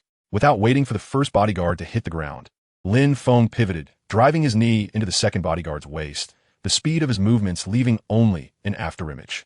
The second bodyguard, caught off guard, was met with a blow that felt as if a hammer had struck him, rendering him unable to stand upright. The third bodyguard, now aware of the unfolding chaos, swung a fist toward Lin Feng's head. Without glancing back, Lin Feng deftly seized the opponent's wrist, pulling him forward while simultaneously delivering a powerful elbow strike to the man's back. The third bodyguard crashed to the ground, sprawled out in a heap, unconscious. In mere seconds, 3 bodyguards lay incapacitated, their states reflecting the swift, precise brutality of Lin Feng's strikes, leaving the onlookers aghast. Lin Mingyao, witnessing the hesitation among the remaining bodyguards, felt his temper flare, veins bulging on his forehead as he bellowed, "You worthless fools! What are you afraid of? Attack together! How can so many of you not subdue just one man?" Suddenly, a thought struck him, and he added, "Bring out the nightsticks." At this command, the remaining bodyguards exchanged glances, quickly adjusting their formation into small combat groups of 3, encircling Lin Feng from all sides. They brandished the nightsticks they had secured at their waists, snapping them open with a sharp sound, the rigid shafts gleaming ominously under the light.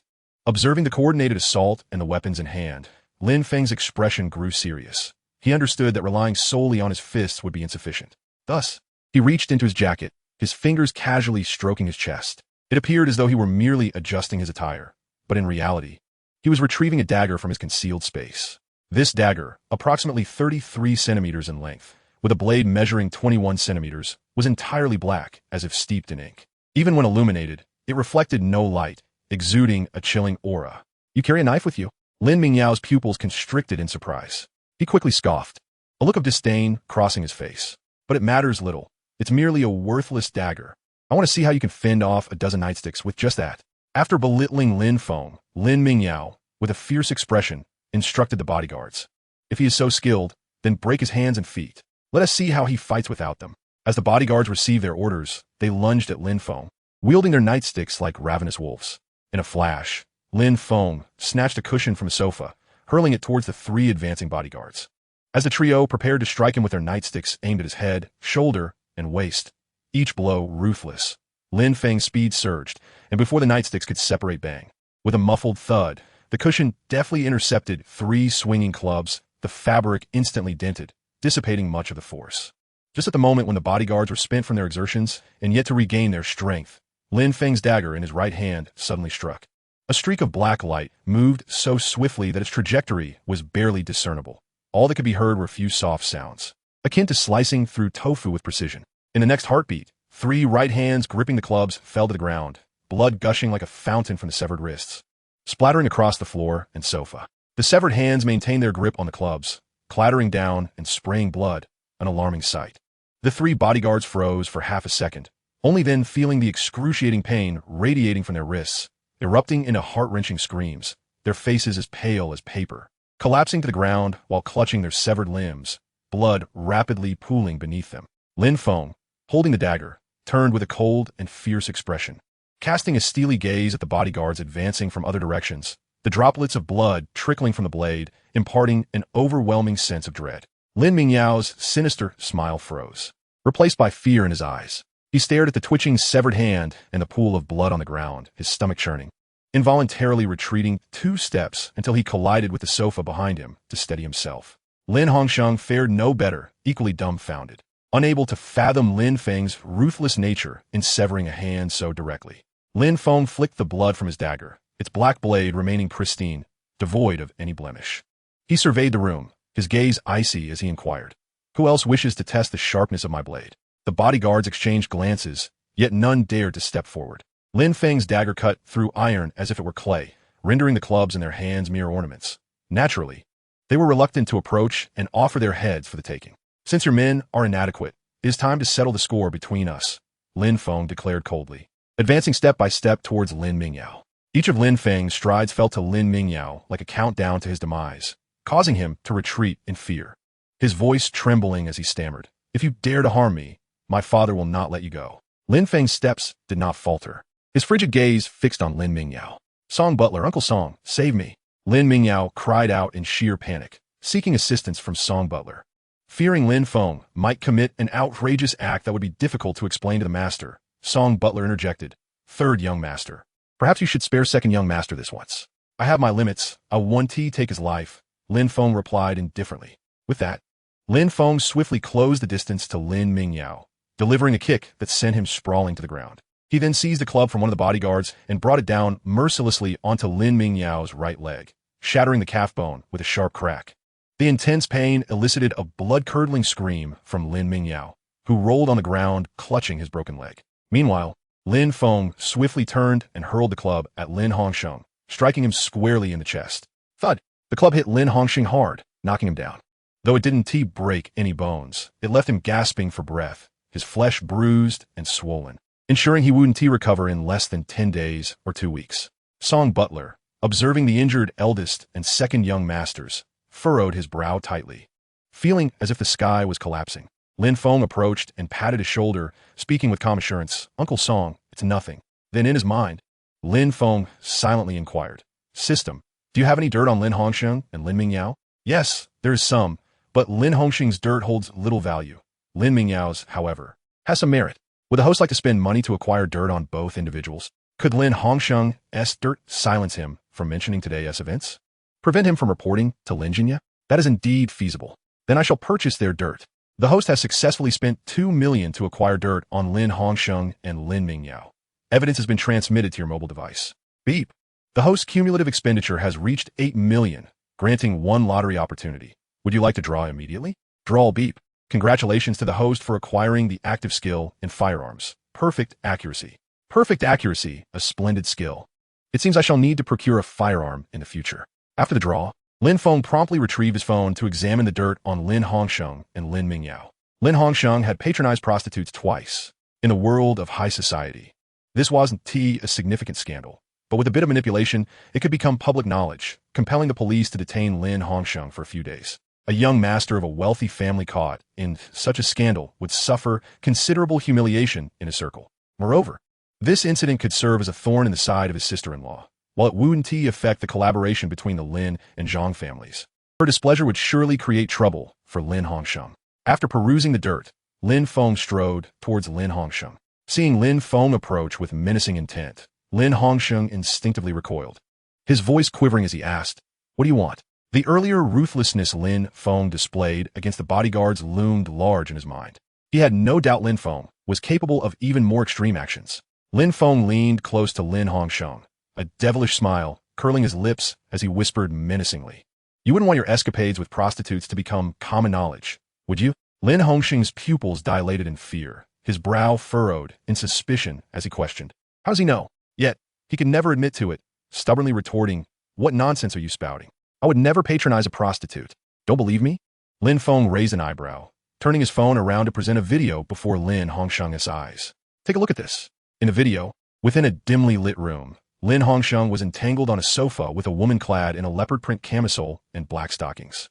Though Lin Feng had muted the audio, suppressing any inappropriate sounds, the visuals alone were enough to induce shock. Lin Hongsheng's complexion darkened significantly, and with a serious expression, he demanded, Where did you get this video? That's none of your concern, Lin Feng replied, pocketing his phone. He then patted Lin Hongsheng's cheek lightly, the gesture not particularly forceful, yet laced with a potent threat. Should my father learn of today's events, do you think this video won't find its way into the inboxes of major media outlets? Lin Hongsheng clenched his teeth in silent fury. While patronizing prostitutes wasn't a grave offense, with a right push from someone with ulterior motives, it could certainly become a scandalous debacle. During such a crucial time for the heir assessment, he wished to avoid any repercussions from this incident. I understand, Lin Hongsheng replied dejectedly. Today, not only had he been schooled by Lin Feng, the illegitimate son, but he was also threatened against seeking parental support, leaving him feeling utterly frustrated. Lin Feng spared Lin Hongsheng another glance before turning towards Lin Mingyao, who was writhing on the ground, clutching his leg. As he walked, he reviewed Lin Mingyao's dirt, a smirk creeping onto his lips, the mirth spreading to his eyes, tinged with mischief. Lin Mingyao's dirt revealed that he had drugged a lover of his good friend, Hui Yushan, taking advantage of her impaired state. He had even gone so far as to film and photograph the sordid act, using it to blackmail her into submission. How intriguing. Lin Feng halted before Lin Mingyao, casting a shadow over him. He lowered his gaze, looking down at Lin Mingyao with icy eyes akin to a frigid pond. Lin Mingyao felt a shiver run down his spine under that gaze. The previously heart-wrenching screams lodged in his throat, stifled. Gritting his teeth, he suppressed the pain, glaring at Lin Feng with venomous hatred. You've already broken one of my legs. What more do you want?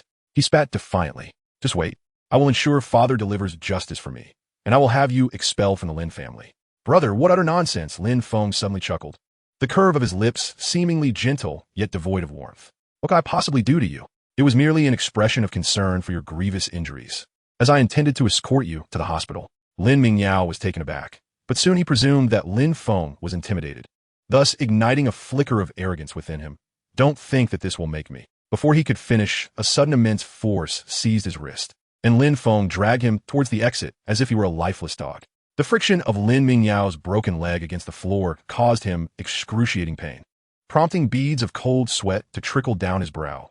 Yet an overwhelming sense of humiliation surged through him.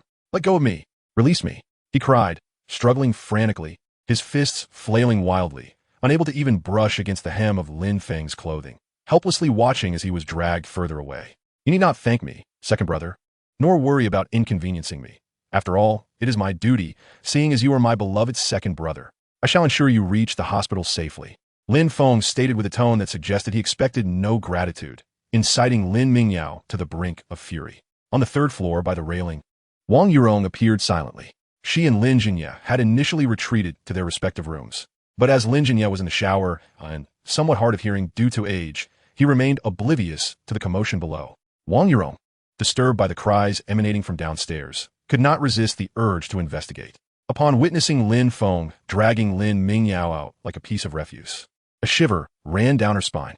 How reckless Lin Feng was to enact such a brutal drama of fraternal strife within the Lin family estate. Did he not fear retribution from Lin Jinya? At that moment, Lin Feng suddenly glanced up and bestowed upon Wang Yurong a knowing smile, mouthing two words, "Wait for me." Wang Yurong was instantly thrown into a panic, turning to flee back to her room. He has lost his mind, she thought, leaning against the door. She whispered anxiously to herself. A harrowing scream escaped Lin Mingyao as his broken leg collided with the threshold. The sound reached Wang Yurong's ears, causing her to tremble involuntarily. Upon dragging Lin Mingyao to the doorway, Lin Feng released his grip, squatted down, and mockingly patted Lin Mingyao's cheek, inquiring, "Second brother, how does the taste of Zhou Miaoyin compare?" At his words, Lin Mingyao's expression hardened, and he swallowed back his cries. How could Lin Feng possibly know about Zhou Miaoyin? What did he mean by that? A sense of panic rippled through Lin Mingyao's heart. Noticing Lin Mingyao's silence, Lin Feng continued with his sardonic inquiry. What do you think will happen if Hui Yushan discovers that you have been with his beloved and are using such videos and photos to threaten her? Might he not decide to end your life? Chapter 29. Threatening Lin Mingyao, frightening Wang Yurong. Lin Feng was acutely aware of how dearly Hui Yushan cherished his lover, Zhou Miaoyin. 2 years hence, when he would formally take the helm of the Hua family, his first act would be to divorce his socially suitable first wife and ceremoniously marry Su Meyer, endowing her with 10% of Hua's shares. For Lin Mingyao to lay hands on Su Meyer was akin to plucking feathers from the head of tiger. Should Hui Yushan discover this, Lin Mingyao would undoubtedly face dire consequences. Although the Hua family's influence was somewhat inferior to the Lin family, Hui Yushan was the next heir and had already assumed control of the core operations of the Hua family, wielding resources far beyond what Lin Mingyao, a mere second-generation heir, could comprehend. If Hui Yushan was resolute in his pursuit of vengeance against Lin Mingyao, any aspirations Lin Mingyao had to expand his assessment company's valuation would be nothing short of a delusion. However, Lin Feng would wait to play this card until he had fully extracted Lin Mingyao's worth. Want to sow discord between me and Yushan? Dream on. Lin Mingyao retorted defiantly. His neck stiffened, unwilling to concede without evidence. Lin Feng scoffed, recognizing that a man's obstinacy often lay in his words. He remained silent, simply opening a video on his phone and thrusting it before Lin Mingyao's eyes. Within a hotel room, Lin Mingyao was seen eagerly snapping photos of Su Meyer, who lay bare upon the bed, a lascivious and grotesque grin plastered across his face, his voice ringing with threats. Su Meyer, you'd best behave. Should you dare disobey, I will unleash these photos and videos upon Hui Yushan, letting him see how his precious woman has been reduced to a mere plaything. How will you then maintain your status as Mrs. Hua? The images on the screen shattered Lin Mingyao's defenses in an instant. His pupils dilated, as if doused with a bucket of ice water. Every hair on his body stood on end. Cold sweat drenched his shirt, clinging to his back with a bone-chilling grip, and he momentarily forgot the agonizing pain in his leg. Why you? How could you have a video from that angle? His voice trembled, his gaze unfocused, as if he had seen a ghost. Impossible. I checked the room thoroughly. There were no cameras. It's fake. This is undoubtedly a forgery. He suddenly screamed frantically, waving his arms in a desperate attempt to knock the phone away. Lin Feng, you deceitful wretch. Attempting to frame me with fabricated videos? Not a chance. A sharp slap echoed through the doorway. Lin Feng's hand had struck with considerable force, sending Lin Mingyao crashing to the ground, half of his face instantly swelling, blood seeping from the corner of his mouth. Lin Mingyao was left dazed, his neurotic screams abruptly silenced, replaced by a buzzing in his ears. He cradled his face, staring into Lin Feng's icy gaze, finally comprehending that this was no dream. Lin Feng truly held his secrets, and Su Meyer's secrets as well. What do you want? Lin Mingyao asked weakly. If anyone were to inquire about today's events, you know how to respond, don't you? Lin Feng looked down at him, a smirk dancing on his lips. Lin Mingyao gritted his teeth, humiliation flooding over him like a tidal wave. But he could only muster the courage to respond in a defeated tone. Why yes, I merely stumbled on my own. Upon hearing this, Lin Feng nodded with satisfaction, then shifted his tone, a cheerful expression gracing his face as he said, by the way, I have a promising project that requires investment. Would you be able to assist? A sense of foreboding seized Lin Mingyao's heart, prompting him to tentatively inquire, how much do you need? Not much, merely 50 million. Lin Feng's tone was casual, as if he were speaking of a mere 5,000. 50 million? Are you robbing me? Lin Mingyao exclaimed, akin to a cat whose tail had been stepped on, his voice rising an octave. Robbery is a criminal act. I am a law-abiding citizen and would never resort to such measures. I'm simply seeking legitimate investment. Lin Feng raised an eyebrow, his smile unwavering, yet his gaze bore a chilling threat. We are brothers, with such a strong bond. You wouldn't want me to fail in this project, would you? What if I found myself in a desperate situation and resorted to something reckless? Lin Mingyao was momentarily taken aback, suddenly reminded that Lin Feng held his secrets in a vice grip. His complexion turned pale, and his lips trembled as he stammered. I will invest. Upon uttering those words, he felt as if all his strength had been sapped away, collapsing onto the ground with vacant eyes, even the pain from his broken leg feeling numb. In that case, let us sign a contract. Lin Feng produced 2 contracts from thin air and tossed them onto Lin Mingyao. As the contracts struck him, a flicker of clarity returned to Lin Mingyao's gaze, and he reached for them, scanning the documents. So you were prepared all along. What a clever scheme, he gritted through clenched teeth. Preparation is key. Now enough chatter, sign already. Delay further, and your leg will truly become a burden. Lin Feng's gaze lingered on Lin Mingyao's broken leg with a glint of amusement. Under Lin Feng's scrutinizing gaze, the pain in Lin Mingyao's leg intensified, and he hastily grabbed a pen, scrawling his name on the contract. Lin Feng collected the contracts and called out loudly, "Uncle Song." Butler Song rushed over promptly. "What do you need?" "Third young master. Order a car to take the second young master to the hospital. Make sure to inform the doctor to provide proper care, so he does not suffer any lasting repercussions." To Lin Mingyao's ears, the words sounded deceptively caring, yet they reverberated like a slap across his face. The implication of proper care was that he was to relinquish his claim to the airship assessment. Lin Feng, I shall not concede defeat. Just wait and see. Lin Mingyao vowed silently within himself. Lin Feng, however, remained indifferent to Lin Mingyao's thoughts, for he possessed ample means to deal with him. After watching Lin Mingyao being escorted away, he took out his phone and sent a message to Wang Yurong. "Aunt Wang, are you asleep?" At that moment, Wang Yurong was lying in bed, engrossed in her phone. Suddenly, she received Lin Feng's message, causing her to startle and drop her phone onto herself, making her wince in pain. What could Lin Feng want with me? Is he planning to confront me? Her lips trembled with fear. She had just witnessed the brutal scene of Lin Feng beating Lin Mingyao.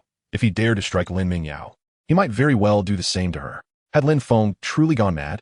A complete lunatic attacking someone in the Lin family manner. His audacity was alarming. Wang Yurong, in a fit of nerves, mumbled incoherently to herself. Just as she was in a state of panic, Lin Feng's second message arrived. "If you don't respond, I shall come find you myself." Wang Yurong, upon seeing the message, quickly replied, "I was just removing my makeup and missed your message. Please, don't come over." With Lin Jinya and the housekeeper nearby, along with numerous servants in the estate, the thought of them discovering Lin Feng entering her room was terrifying.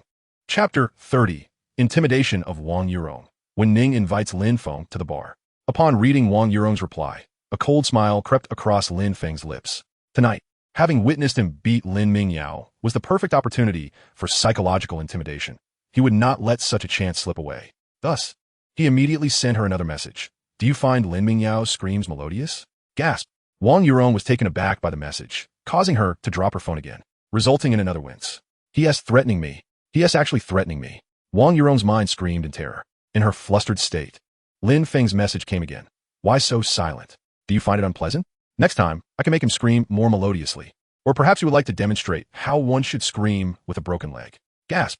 Wang Yurong inhaled sharply. Lin Feng's words were no longer mere intimidation, but a blatant threat. In her state of panic, she quickly typed 3 words.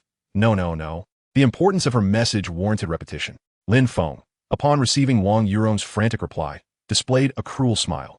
Thinking to himself, is she truly so easily frightened by such intimidation? How utterly amusing. With his objective achieved, he put away his phone, intending to retire for the night. Just then, a notification chimed, illuminating his screen. Another message had arrived. Upon unlocking his phone, he found a message from Wen Ning. It consisted of 2 consecutive texts. The first was cautious and tentative. "Lin Feng, are you asleep?" The second conveyed her reason for messaging, revealing her inner turmoil. "Today is my childhood friend Sharon's birthday, and she insisted on celebrating at the Rosemary Bar. I didn't want to go, but since she's been my friend since childhood, I feel a bit anxious with so many people around. If you're available, could you come keep me company? I miss you." Lin Feng's gaze lingered on the phrase, "I miss you," as a hint of tenderness flickered in his eyes. He often found himself revealing his softer side in the presence of Wen Ning. He understood her gentle nature. She rarely ventured to karaoke, let alone a bar filled with all sorts of characters. It was evident she felt compelled to reach out to him out of concern for her safety. The fact that she thought of him first brought him a sense of satisfaction. With swift fingers, he typed a response. "Send me your location. I will arrive shortly." Upon receiving Lin Feng's affirmative reply, Wen Ning's face brightened with joy as she promptly sent him her location. Lin Feng, receiving the information, immediately departed from the Lin family estate, driving towards the Rosemary Bar. Meanwhile, at the bar, Wen Ning's childhood friend, Xiaoran, noticed Wen Ning grinning at her phone and frowned, promptly snatching it away. "Give me back my phone," Wen Ning exclaimed anxiously, eager to read Lin Feng's message. Xiaoran hid the phone behind her back, teasingly saying, "Wen Ning, it's about time you found yourself a boyfriend. It's not good to be staring at your phone all day." Then, Xiaoran pulled over a tall and handsome young man beside her, showcasing him to Wen Ning. "This is my boyfriend, Zhao Kai. Isn't he tall, handsome? And let me tell you, his family is in the building materials business. Wealthy for sure. A quintessential rich and handsome guy." The surrounding partygoers displayed expressions of envy. The women admired Xiaoran's good fortune, while the men envied Zhao Kai's wealth and his ability to date a stunning beauty like Xiaoran. The admiration from those around her greatly satisfied Xiaoran's vanity. Seizing the moment, she grasped Wen Ning's hand, insisting, "You should hurry up and find a boyfriend too." The joy of having a boyfriend cannot be replaced by a phone. Laughter erupted from those nearby, who understood the implication. Though pure-hearted, Wen Ning was not entirely oblivious. Her cheeks flushed with embarrassment. The mention of a boyfriend brought Lin Feng's image to her mind, and she wistfully thought, if only he could be my boyfriend. Noticing Wen Ning's shyness, some in the group began to jest. "Wen Ning, is it that you have high standards, or simply no one pursuing you?" One person boldly declared, "I bet she is just too picky, which is why no guy dares to approach her." I think that's the case as well. Wen Ning felt a pang of injustice. What high standards was she holding? Eagerly, she gestured to interrupt, asserting, "Actually, I am pursuing a guy. He just hasn't agreed yet." What? Xiaoran and her friends gasped in astonishment. The stunning Wen Ning was actually pursuing a guy, and he and T agreed? The scene seemed too surreal. "Wen Ning, who is this guy that you're chasing? Is he as handsome as my Zhao Kai?" Xiaoran inquired with curiosity. Wen Ning glanced at Zhao Kai, who, noticing her gaze, flashed a self-assured smile. Compared to Xiaoran, Wen Ning was more beautiful, her demeanor more appealing, which made Zhao Kai's heart race. But Wen Ning's next statement caught Zhao Kai off guard. "Much more handsome," she replied earnestly. Zhao Kai felt a surge of disbelief. In terms of other attributes, he might concede, but in looks, he had never felt inferior to anyone. He wouldn't even flinch if Yanzu appeared. Not only did Zhao Kai doubt her, but Xiaoran also questioned her, incredulously asking, "Wen Ning, you can't be serious. There is someone more handsome than Zhao Kai." "I'm not exaggerating. He really is incredibly handsome." Wen Ning insisted with utmost sincerity. "Since you're so adamant, do you have a picture of him? Let me see." "No picture, no proof," Xiaoran challenged, still skeptical. Wen Ning found herself at a loss for words. She had no photo of Lin Feng saved on her phone. Sensing her hesitation, Xiaoran triumphantly declared, "No picture means you're just boasting." "I'm not boasting. He truly is very, very handsome." Wen Ning exclaimed loudly. Xiaoran and Zhao Kai remained unconvinced. Just then, a warm voice interjected, "Are you talking about me?" Wen Ning turned in surprise to the source of the voice, her heart leaping with joy upon seeing Lin Feng. She quickly jogged over to him, standing directly in front of him. "You're here," she said softly. "Yes," Lin Feng replied with a gentle smile. The crowd around them turned their attention to the unexpectedly handsome newcomer, their gazes fixed upon him, scrutinizing his every detail. This is a visage of unparalleled handsomeness, a face so striking that it appears to have been sculpted by the finest 3D modeling artisans, flawless and exquisite in every detail. Particularly captivating are those eyes, which glimmer with a penetrating brilliance under the dim lights, akin to the stars twinkling in the night sky. Chapter 31. Harassment at the Bar. The scheme to thwart Lin Qiwen. Witnessing Lin Feng's astonishing good looks left those around him utterly astounded. Surely, he must be the individual that Wen Ning spoke of? How extraordinarily handsome. The crowd gasped in hushed whispers. It is no wonder he has the luxury of rejecting Wen Ning's affections. If I were so handsome, I too would feel entitled to decline. With such striking features, how many affluent young women must be enamored with him? Truly enviable. Some gawked in envy, their mouths watering. As Zhao Kai sat nearby, he felt a tumult of emotions, his complexion shifting from pale to flushed, yet he found himself at a loss for words. In terms of attractiveness, he certainly could not compete. Thus, he decided to compare their financial standings instead. "Brother, don't just stand there, come have a seat," Zhao Kai called out warmly. Once Lin Feng settled down, he immediately inquired, "What prestigious position do you hold?" "I work at the Lin Corporation," Lin Feng replied nonchalantly. "You mean the renowned Lin Corporation in Haicheng?" Zhao Kai asked in astonishment. "Indeed," Lin Feng nodded. "And what role do you play there?" Zhao Kai persisted, unwilling to relent. "This is essentially my family's enterprise." Lin Feng was aware of Zhao Kai's curiosity, but had no intention of indulging him. "You are a member of the Lin family?" Zhao Kai exclaimed in shock. "My name is Lin Feng," he stated coolly.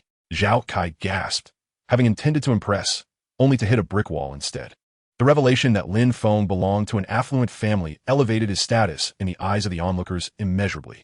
Several young women began to stir with interest. Wen Ning, noticing the glances directed at Lin Feng, felt a pang of jealousy. Instinctively, she reached for Lin Feng's arm, claiming her territory. Lin Feng merely smiled faintly, dismissing the attention. He had little regard for such superficial admirers, and it was rather convenient that Wen Ning could ward off these unwelcome advances. At that moment, Xiaoran unexpectedly stood up, somewhat bashfully stating, "I'm feeling a bit unwell. I need to use the restroom." With that, she hurried off towards the restroom. However, before long, a commotion erupted at the restroom entrance, accompanied by Xiaoran's piercing screams. Zhao Kai's expression darkened, and he immediately rose to investigate. prompting the others to exchange glances and follow suit. Upon arriving at the restroom, they found Zhou Ran cornered by a man with bleached hair, who had his hands shoved into his pockets, leering at her with a lewd smirk. "Hey, beautiful, you think you could just walk away after stepping on my foot? You have to buy me a drink first." Zhou Ran retorted loudly, "I didn't mean to. I already apologized. Why can't you just let it go? What good is an apology? Can it undo the harm you've caused me? If my buddies had their way with you, would you just accept an apology then?" The man sneered. His companions erupted in laughter, and Zhou Ran, now frightened, felt cornered. Just then, the man reached out to caress her face, saying flirtatiously, "If you play nice with us, I might forgive you." Caught off guard, Zhou Ran shrieked and stumbled backward, only to find herself blocked by two other thugs. "What do you think you're doing? This is a society governed by law," she warned. "What are we doing? We just want you to join us for a drink." "Is that too much to ask?" The man replied with a feigned innocence. Of course, drinking was merely the first step. The subsequent intentions were far more sinister. Zhao Kai arrived just in time, but upon seeing the menacing figure of the bleached-haired thug and his brutish companions, his bravado deflated, leaving him feeling like a deflated balloon. Seeing Zhao Kai, Zhou Ran thought she had found her savior and cried out, "Please help me." Her plea drew the thugs' attention, their gazes sharp as daggers. Zhou, que tremblet, cursing at Zhou Ran's foolishness internally. Yet, with his cover blown, he forced himself to say, "My girlfriend didn't mean to offend you. I'm willing to pay for her mistake." The thug glanced at him dismissively and scoffed, "Money? Do you think I need your petty cash? I want this beauty to join us for drinks. If you're her boyfriend, you can watch." With that, the three thugs exchanged glances and burst into laughter.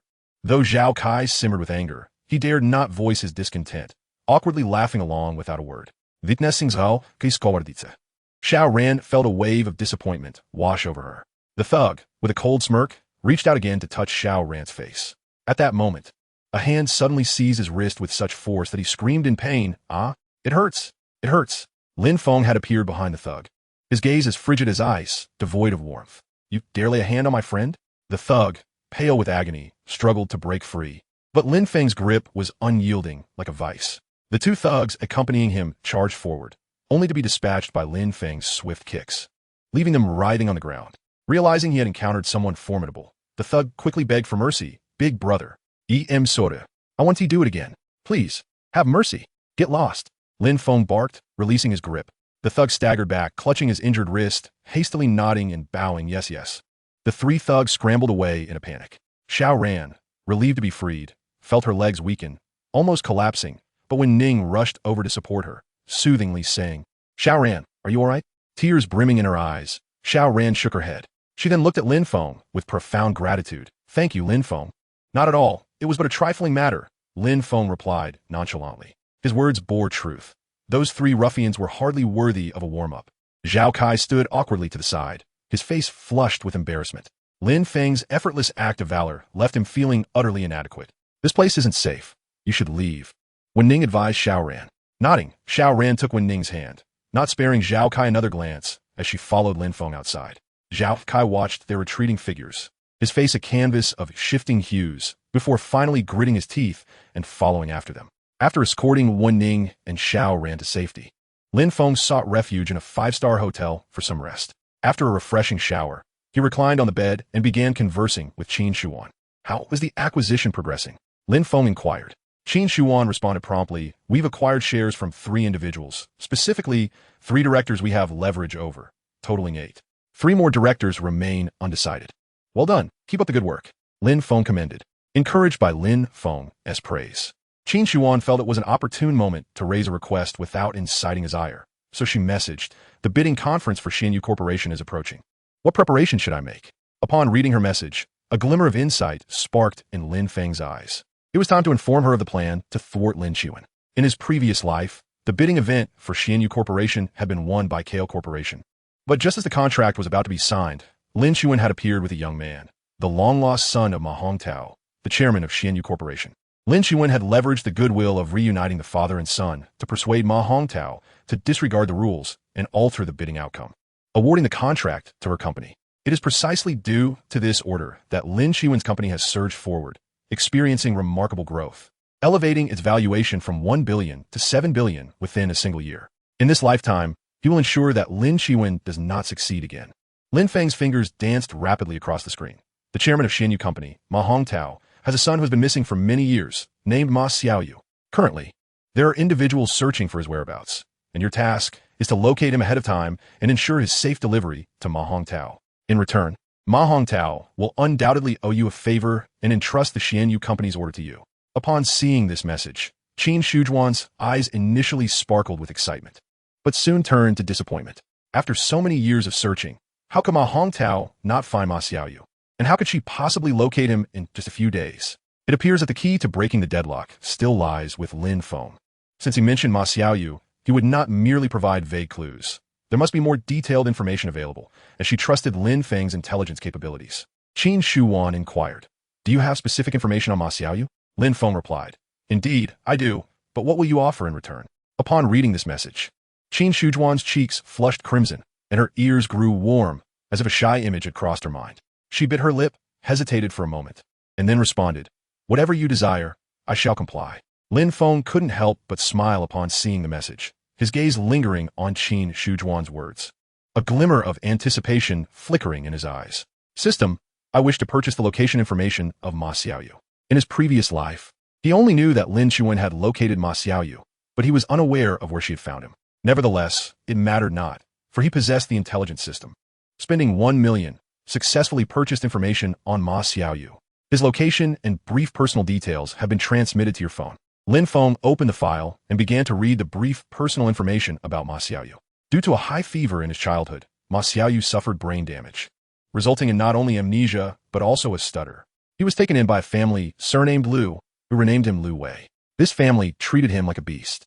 They forbade him from attending school and assigned all household chores to him. By the age of 13, they even forced him to work odd jobs and scavenge to contribute to the household income. Even more tragically, Liu Dajuan had a penchant for alcohol, and when intoxicated, he became violent, using Liu Wei as a human punching bag, leaving him battered and bruised. The file concluded with a recent photo of Ma Xiaoyu, who appeared emaciated and malnourished, with lingering bruises on his cheeks and a timid gaze, resembling a frightened little beast. After reviewing Ma Xiaoyu's brief information, Lin Feng's expression softened with pity, exclaiming, "His plight is even worse than mine, truly a pitiful child."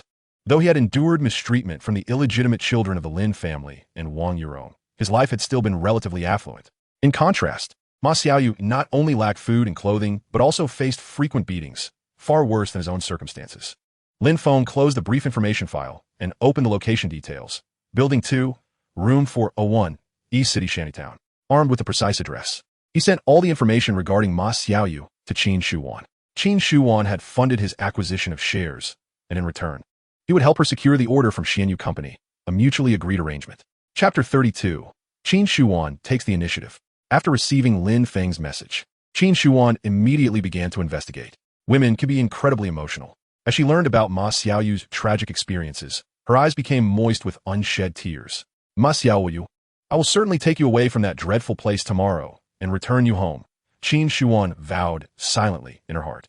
Simultaneously, witnessing Lin Feng's formidable intelligence capabilities once again, her feelings of both trepidation and admiration towards him deepened. She now felt a mixture of fear and affection for Lin Feng. Taking a deep breath, she pressed the voice button, her tone imbued with an unprecedented seriousness. "Lin Feng, thank you. I will undoubtedly secure that 5 billion order from Xianyu Company and will not let your intelligence go to waste." Lin Feng raised an eyebrow upon hearing this, a meaningful smile gracing his lips. Leaning back against the headboard, he gazed at the ornate chandelier on the ceiling, his voice laced with mockery. Lin Chiwen, in my previous life, you soared to great heights thanks to this opportunity, but in this life, I have intercepted your fortune. I shall see how you can rise so easily as you did before." Early the next morning, Qin Shuwan hastily finished her breakfast and immediately set out for the East City shantytown, accompanied by over 10 bodyguards and 5 luxury vehicles. As they ventured deeper into the shantytown, the environment grew increasingly dilapidated. The originally spacious and smooth asphalt road transformed into a bumpy dirt path, and the towering buildings were replaced by low, crumbling houses or 5-story self-constructed buildings, their walls adorned with faded graffiti and the air thick with a damp, musty odor. When the convoy of luxury cars grandly entered the shantytown, the entire area erupted in a flurry of excitement. "My goodness, what kind of cars are those? They look incredibly expensive." An old man dressed in patched clothing squinted his eyes, mouth agape in astonishment. "That S.A. Maybach, a luxury car worth over $1 million. If it's a limited edition, it could be worth tens of millions." A young man with some knowledge of cars exclaimed enviously. Which big shot has arrived? A few middle-aged women whispered among themselves, curiously eyeing the procession. The children were even more excited, running behind the cars, shouting, "Wow, what beautiful cars!" The convoy came to a halt in front of a dilapidated residential building, and Qin Shuan stepped out of the car, dressed in a well-tailored professional suit. Adorned with exquisite high heels, her makeup was impeccable, and her presence was strikingly out of place amid the surrounding decay, emanating a powerful aura. As the crowd grew larger, Qin Shuan frowned and commanded her bodyguards, "Immediately surround Building 2, Room 401. No one is to leave." "Understood," the bodyguards chorused in response, swiftly moving to encircle Building 2, Room 401. Upon witnessing this, the onlookers began to murmur. "Room 401 in Building 2, isn't that Lu Dajun's home? He must have offended a significant figure. It serves him right. None of the Lu family are good people. They cause their neighbors endless trouble with their deceitful ways. If it weren't for the law against violence, he would have been beaten to death long ago. In my opinion, Lu Dajun must have scammed this beautiful lady. Otherwise, why would she go to such lengths to confront him? Surely, it's a case of financial deceit. Just look at this stunning lady. She must come from a wealthy family. Lu Dajun is a money-hungry scoundrel. He must have cheated her. I wouldn't be surprised if it's a matter of seduction." Someone joked. "Nonsense." The person next to him immediately retorted, with Lu Dajun's character looking like a withered gourd and reeking of alcohol. How could such a beautiful woman possibly be interested in him? Indeed, it's like a toad trying to eat swan meat in the wrong way. The discussions grew louder, filled with various speculations, but all were united in their disdain for the Lu family. Qin Shuan stood outside the crowd, listening to their comments, her gaze growing colder. She had not anticipated Lu Dajun's family to have such a poor reputation here. It seemed that Ma Xiaoyu had endured far more suffering than she had imagined. "Qin Zong, it is safe. You may proceed upstairs," one of the bodyguards reported. Qin Shuan ascended the stairs, but the onlookers trying to follow were halted by her bodyguards. Arriving at the door of room 401, Qin Shuan, with an impassive expression, commanded, "Knock on the door." The bodyguard stepped forward and knocked on the door. "Who is it?" An impatient voice called out from behind the wooden door. Creak. The rusty hinges emitted a screeching sound as the dilapidated wooden door opened a crack, revealing a plump middle-aged woman with a messy bun at the entrance. She was Ma Xiaoyu's adoptive mother, Xie Huiyan. Upon witnessing a group of unfamiliar individuals clad in suits, ties, and sunglasses standing outside, she was momentarily taken aback. Such attire exuded an air of sophistication. "Who are you?" she inquired, a hint of trepidation lacing her voice. At that moment, Qin Shuan stepped forward, her tone icy as she replied, "We are here to seek Lu Wei." "Seek him?" Xie Huiyun's eyes darted. Her curiosity piqued as she probed further. "What connection could a poor boy like him possibly have with esteemed figures such as yourselves?" "He has sullied my vehicle, and I demand compensation," Qin Shuan stated coldly. "You must be Lu Wei's mother, so you shall repay this debt on his behalf." "On what grounds should I repay his debt?" Xie Huiyun retorted, her indignation flaring as she resembled a cat whose fur had been ruffled. Initially, she had presumed these dignitaries were here to acknowledge Lu Wei, only to discover their true intention was to collect a debt, which left her visibly distressed. "If you refuse to repay, I shall take him with me to work off the debt," Qin Shuan asserted. "Work? And what salary could you possibly offer him?" A glimmer of greed flickered in Xie Huiyun's eyes, as her concern lay not with Lu Wei's welfare, but rather with the potential monetary gain. 2,000 per month. Until the 500,000 owed is repaid, Qin Shuan declared. "What? 500,000? Are you robbing us?" Xie Huiyan exclaimed furiously. At that moment, Lu Dajun's voice rang out. "What 500,000? She claims Lu Wei dirted her car, and now demands 500,000 in return. Is this not extortion?" Xie Huiyan shouted in anger. A mere 2,000 a month for Lu Wei meant it would take over 20 years to settle the debt. And she was not about to let that happen. Once Lu Wei matured, he could work at a construction site, earning far more than 2,000. And she had no intention of losing that source of labor. Lu Dajun emerged from the inner room, his nose flushed from alcohol, his gaze bleary, reeking of the previous night's indulgence. Rubbing his sleepy eyes, he caught sight of the stunning Qin Shuan and was instantly captivated. "Do you have any job openings? Do you think I would suffice?" he shamelessly inquired. Seeing Lu Dajun's lecherous expression, Xie Huiyun's jealousy ignited, and she kicked him sharply. Startled, Lu Dajun quickly regained his composure and shifted his tone, asking, "What car requires 500,000 in compensation?" "My vehicle is a luxury import worth 20 million. The paint damage requires specialized overseas repair techniques, and I shall accept no less than 500,000, Qin Shuan coldly stated. "What? 20 million? Both Lu Dajun and Xie Huiyan gasped in disbelief. They felt that even a 200,000 vehicle was beyond their reach, let alone one worth 20 million. Qin Shuan glanced at her watch, her voice imbued with an unassailable authority. I have limited time. You may either pay me today, or I shall take Lu Wei with me to work off the debt. I shall count to 3, and you must choose. 3, 2. Xie Huiyin and Lu Dajuan exchanged glances filled with scheming intent. Compensation? They couldn't even muster 5,000, let alone 500,000, allowing Lu Wei to work for them. Although 2,000 a month was meager, meant they wouldn't have to spend a dime, and they could avoid the burden of supporting him. If Lu Wei were to receive a promotion, they could continue to benefit from his labor. 1. Just as Qin Shuan finished her countdown, Xie Huiyin interjected. We will let Lu Wei go with you. But it's agreed, 2,000 a month, and not a penny less. Also, leave your contact information so we can visit him whenever we wish. Qin Shuan handed Xie Huiyin a business card. Upon inspection, it read, General Manager, Qingtian Entertainment Club. Zhang Qing. Cunningly, Qin Shuan had provided someone else's card, ensuring that if Lu Dajuan and his wife sought assistance, they would find none. Zhang Qing was not to be trifled with. If they caused a scene at the club, they could find themselves in dire straits. Bring Lu Wei out promptly. Do not waste my time, Qin Shuan commanded coldly. Lu Dajuan promptly turned and yelled into the inner room, Lu Wei, get out here. Someone is looking for you. A rustling sound emanated from within, and moments later, a frail young boy emerged, head bowed. He wore faded, old clothes, and the hem of his pants was significantly short, revealing bruises on his ankles. Upon seeing the unfamiliar faces, he trembled in fear, lowering his head even further, looking at the emaciated boy before her. Qin Shujuan's heart ached. Was this truly Ma Xiaoyu? He appeared even more haggard than in the photographs. She took a deep breath, suppressing her emotions, and said to Lu Wei, come with me. Timidly, Lu Wei raised his head to glance at Qin Shuan, then quickly looked down again, apprehensively asking, where are you taking me? Xie Huiyin, displeased, interjected, you have soiled this lady's vehicle. She wants you to work off the debt. As Lu Wei stood in stunned silence, Xie Huiyin pushed him impatiently, saying, what are you waiting for? Hurry and follow this lady. Work diligently, and do not bring us trouble. Lu Wei stumbled slightly from the push, but a bodyguard was there to steady him. Meanwhile, Lu Dajuan reminded him, work hard over there and send some money back home. Qin Shuan regarded the cold and greedy couple with an increasingly frigid gaze. Once Ma Xiaoyu acknowledged his heritage, their days of prosperity would be at an end. She did not cast another glance at Lu Dajuan and Xie Huiyin, turning instead to lead Lu Wei away from the dilapidated home.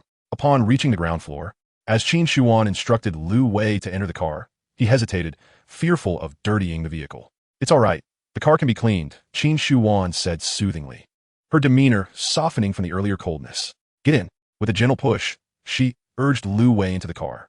Once everyone was inside, 5 luxury vehicles swiftly departed the shantytown.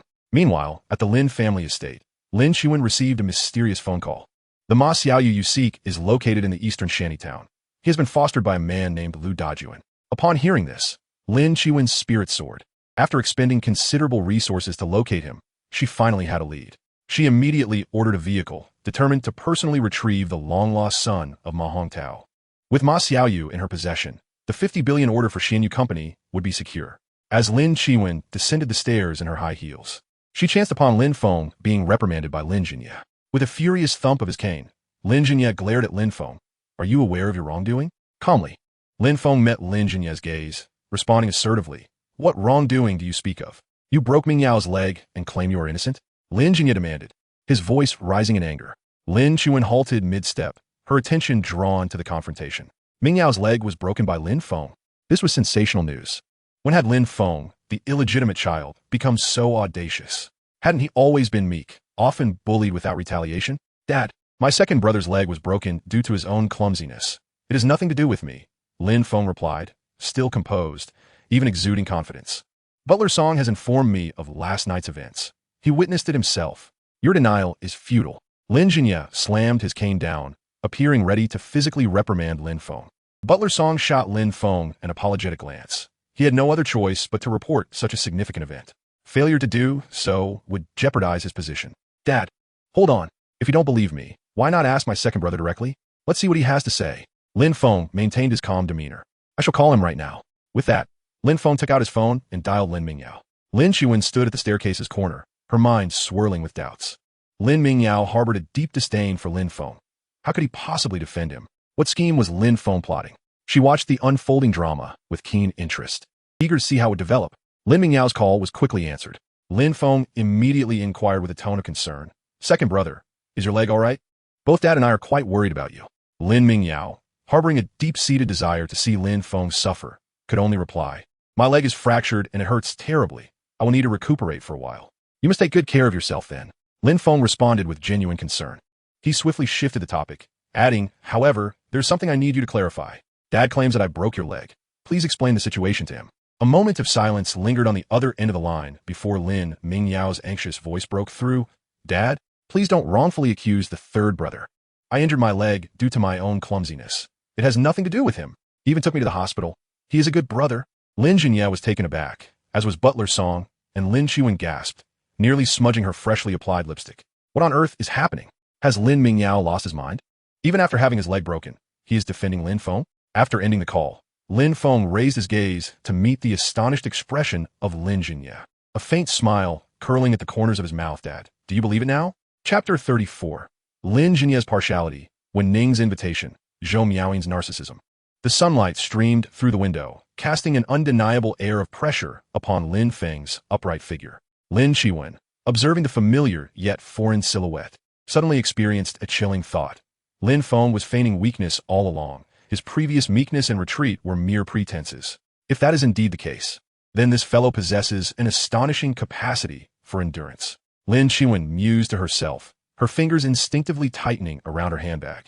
To endure such humiliation for so long suggests he will be a formidable adversary in the future. However, this momentary apprehension was quickly overshadowed by ambition, and she smirked coldly to herself. "Regardless, once I secure the order from Xianyu Company, I shall soar above the rest. Once I become the head of the Lin family, all of you bothersome individuals will have to vacate the premises." Lin Qiwen collected her thoughts and stepped outside. The matter concerning Ma Xiaoyu was her top priority. She could not afford to be sidetracked by the trivialities of the Lin family estate.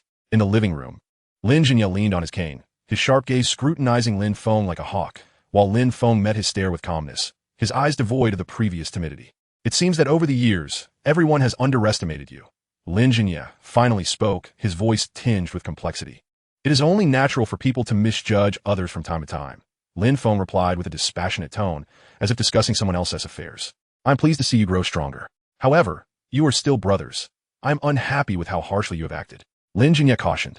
Lin Feng silently scoffed. "When they were tormenting me, why didn't you mention we were brothers? Now that they're injured, you suddenly recall blood ties. Moreover, they were the ones who struck first last night." Yet, he did not reveal his inner thoughts, merely nodding slightly, understood. It was not yet the time to sever ties with Lin Jinya. Lin Jinya waved his hand dismissively, as if shooing away a bothersome fly. "Let go for now. The matter of the assault would be temporarily overlooked." As Lin Feng turned to leave, Lin Jinya observed his retreating figure, his expression fluctuating between uncertainty and contemplation. Upon driving out of the Lin family estate, Lin Feng suddenly found himself directionless, unsure of where to go next. He had no desire to return to school, not because he disliked the atmosphere, but rather because, having been reborn, he had long since returned the knowledge learned there to the teachers. Attending classes where he could not even comprehend the questions seemed pointless. As for the company, he also felt no inclination to go, as the acquisition of shares was incomplete and he was not yet ready to exert himself. Qin Shuan was busy working during the day and would not be available to accompany him. Furthermore, she would surely be seeking out Lu Wei today and later discussing collaboration with Ma Hongtao, undoubtedly preoccupied. He resolved not to disturb her. Just as Lin Feng was engulfed in confusion, his phone suddenly chimed. He glanced at it to find a message from Wen Ning.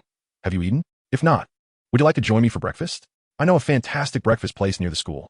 It's on me." The message concluded with a playful, smiling emoji. Relieved to have a plan, Lin Feng eagerly accepted the invitation. Having a beautiful companion made the prospect of dining all the more delightful. Upon arriving at the school entrance, Lin Feng spotted Wen Ning standing beneath a camphor tree from a distance. She was dressed in a simple white floral dress, her long hair tied back in a ponytail, and the sunlight illuminated her fair complexion, lending her an ethereal glow that enhanced her beauty. Wen Ning had been waiting at the school gate for quite some time, and upon seeing Lin Feng's car approach, her eyes lit up with joy as she ran over, shedding the usual poise of the school's most beautiful girl. The hem of her dress fluttered with her movements, akin to a graceful butterfly, an enchanting sight. As she opened the passenger door and hopped in, a waft of delicate gardenia fragrance surrounded her. She cheerfully greeted Lin Feng. "Good morning." "Good morning," Lin Feng replied politely. "The restaurant I mentioned is just around the corner." When Ning pointed ahead, Lin Feng acknowledged her with a nod, gently pressing the accelerator as the car smoothly advanced. The vehicle came to a halt outside the breakfast establishment. And Wen Ning eagerly jumped out, turning back to wave at Lin Feng. Hurry up, or the most popular sweet rice cakes will be sold out. Observing her exuberant figure, Lin Feng felt a warmth in his gaze. Although his initial approach to Wen Ning had been calculated and utilitarian, witnessing her vibrant and passionate demeanor brought him an unexpected sense of ease. Having been reborn, he had grown accustomed to scheming and vigilance. Moments of such uncomplicated joy were rare. Perhaps, occasionally slowing down to savor these everyday experiences is not such a bad thing after all. The sun shone brightly, and a gentle breeze stirred. Perhaps this breakfast would mark a delightful new beginning. Lin Feng exited the car and strolled leisurely to Wen Ning's side. He had scarcely paused for a moment when she grasped his hand, exclaiming, "Let us go. Otherwise, the sweet rice cakes will truly be gone." The coolness of her fingertips, imbued with the morning's freshness, was surprisingly soft, invoking a sense of comfort. If such a touch were applied in a different context, it could be utterly delightful. Before Lin Feng could dismiss his wandering thoughts, they entered the breakfast shop hand in hand, an irresistible aroma enveloping them. "You go find a seat. I'll grab us some food," Wen Ning instructed Lin Feng. He did not refuse, simply responding, "All right." He then turned and walked toward an available table. At that moment, in a corner of the breakfast shop, Zhou Miaoyin's face suddenly lit up with a smug expression. Chen Ningfeng, noticing her demeanor, inquired with curiosity, "Miaoyin, what's got you so pleased?" Zhou Miaoyin gestured with her chopsticks toward the direction where Lin Feng was seated, saying, "Look, Lin Feng has followed me all the way to the breakfast shop. He truly cannot do without me." Chen Ningfeng, upon spotting Lin Feng, inwardly cursed. This Lin Feng is truly persistent. He lacks any dignity and is such a nuisance. Previously, she had welcomed Lin Feng's affections toward Zhou Miaoyin. But now that Miaoyin had received considerable favor from other suitors, she felt compelled to sabotage their relationship to prevent any emotional entanglement. Thus, she delivered a dose of toxic advice. "Miaoyin, the more he pursues you, the more you must maintain your composure. Men are fickle. They do not cherish what comes too easily." "Yes, I understand." Zhou Miaoyin nodded in agreement. She then vented her frustration. "Lin Feng has been infuriating me these past few days. I will not easily forgive him. If I do not teach him a lesson, he will become utterly uncontrollable." Just as Zhou Miaoyin resolutely declared this, her gaze suddenly froze. Chapter 35. Wen Ning steals a kiss from Lin Feng. Zhou Miaoyin seethes with jealousy. As Wen Ning approached Lin Feng with a tray brimming with delectable dishes, a radiant smile adorned her face. She affectionately pushed a bowl of sweet rice cake towards him, exclaiming, "This sweet rice cake is the specialty of this establishment. Everyone who has tasted it raves about its exquisite flavor. Do give it a try." Observing this scene, Zhou Miaoyin's countenance darkened considerably. Her chopsticks unconsciously gripped tightly. Recognizing the gravity of the situation, Chen Ningfeng quickly interjected, "Miaoyin, they're merely putting on a performance. The more you fume, the more they revel in your ire. If you maintain an air of indifference, Lin Feng will realize this tactic is ineffective against you, and only then will he feel flustered." Upon hearing Chen Ningfeng's explanation, Zhou Miaoyin's expression relaxed slightly, as if persuading herself that indeed, they were acting solely to provoke her. "Precisely, so you mustn't fall for their ruse. Maintain your commanding position," Chen Ningfeng encouraged from the side. Zhou Miaoyin nodded in agreement. In truth, Lin Feng had already savored the sweet rice cake from this establishment, yet upon gazing into Wen Ning's sparkling eyes, he played along and picked up a piece, placing it in his mouth. Delicious. Hearing Lin Feng's approval, Wen Ning's smile blossomed like a flower. Suddenly, she noticed a smear of frosting at the corner of his mouth. Swiftly, she retrieved a napkin and gently wiped his lips, her voice soft as she cautioned, "Take your time. You're making quite a mess." As Lin Feng turned to face her, their eyes locked, and within the depths of their gazes, each found a reflection of the other, enveloping them in an indescribable, subtle ambience. In that moment, Wen Ning summoned her courage, leaning in slightly to peck the corner of Lin Feng's mouth. The sensation was as light as a feather brushing across skin.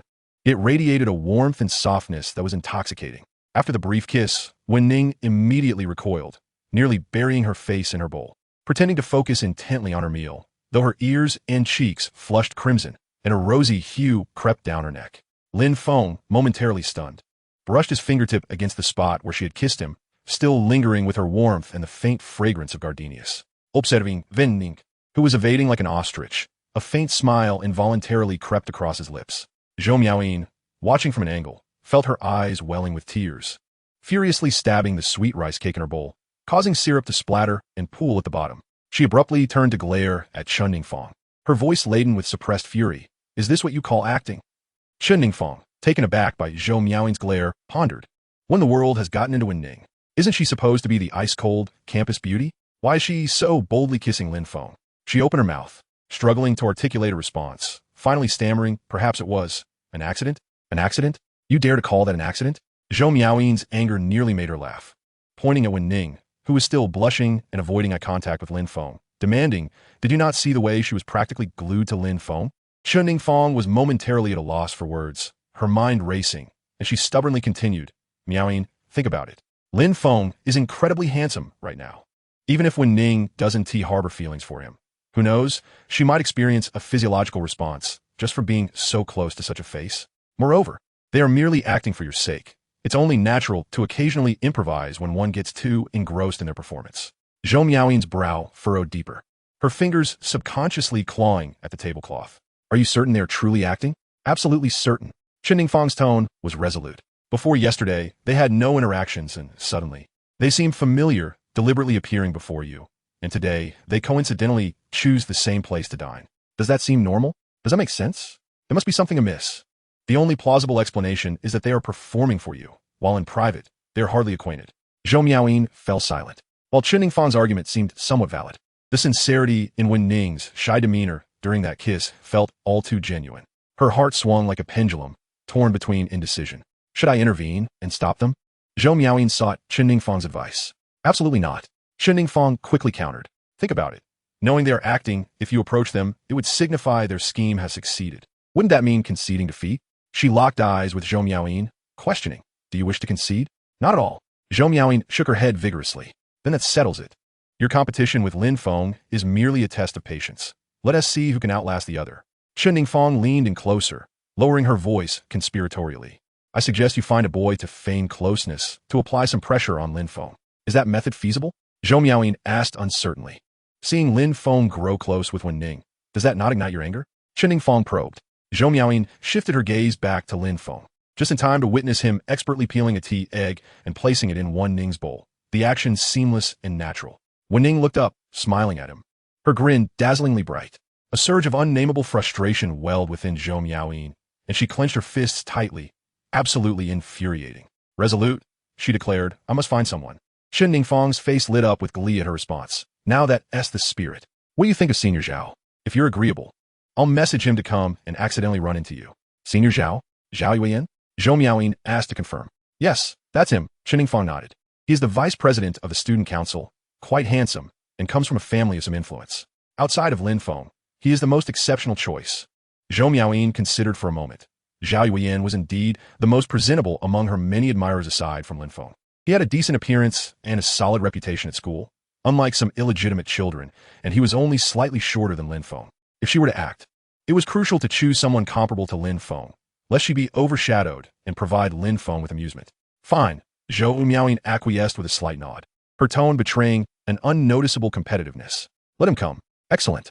Ning Feng quickly typed a message to Zhao Yuan, relaying the good news and urging him to come right away. She knew that by bringing these two together, she would benefit from Zhao Yuan's gratitude. Upon receiving the message, Zhao Yuan's excitement surged, and he clenched his fist triumphantly, thinking, Zhou Miaoyin, you will eventually be mine. He tidied himself in front of the mirror, quickly donned his clothes, and hurried over. Upon arriving at the breakfast shop, Zhao Yuan scanned the room, pinpointing Zhou Miaoyin's location with precision. He then deliberately raised his voice, feigning surprise. Miaoyin, you're here too? What a coincidence. He strode over, casually glancing at Lin Feng in the distance, a provocative smile curling his lips before turning his attention back to Zhou Miaoyin, adopting a gentle demeanor. I hope you don't mind if I join you for breakfast? Lin Feng, hearing the commotion, turned his gaze in their direction. Chapter 36. Zhou Miaoyin aimed to provoke Lin Feng, yet found herself incensed instead. Lin Feng was looking over. Zhou Miaoyin caught a glimpse of Lin Feng's eyes casting towards her, and immediately lowered her voice, instinctively tightening her grip. Zhao Yuan recognized this was his moment to shine. He promptly pulled a chair closer to Zhou Miaoyin and sat down right beside her, their knees nearly touching. Zhou Miaoyin's brow furrowed instantly, a flicker of displeasure crossing her face. Lin Feng is watching, Zhao Yuan whispered urgently, ensuring only she could hear. Zhou Miaoyin inhaled deeply, forcibly suppressing her discomfort, and relaxed her brow. She slightly turned her body, deliberately positioning herself to appear closer to Zhao Yuan. Seeing this, Zhao Yuan smirked inwardly. I didn't realize Lin Feng held such significance in Miaoyin's heart. How infuriating. But it matters not. She can use me, and I can just as easily manipulate her. Once I've had my way with her, and it gets out, she will inevitably become mine. And what of her stunning mother? She too shall be mine in due course. At that moment, Chen Feng, ever the opportunist, chimed in, Senior Zhao. Our Miaoyin absolutely adores the sweet rice cakes from this place. Why not serve her a piece? Zhao Yuan discreetly cast a glance of appreciation at Chen Feng and nimbly picked up a sweet rice cake, placing it in Zhou Miaoyin's bowl. Miaoyin, the sweet rice cakes from this establishment are truly delightful. Do give them a try. Zhou Miaoyin's peripheral vision swiftly darted towards Lin Feng, her heart fluttering with joy as she caught his gaze fixed upon her. A sense of triumph surged within her. He was indeed watching. She deliberately tilted her chin upward, a smug smile curving her lips as she took a small bite of the sweet rice cake, slowing her actions as if savoring the moment of being admired. Lin Feng, let your jealousy consume you. Come groveling to me.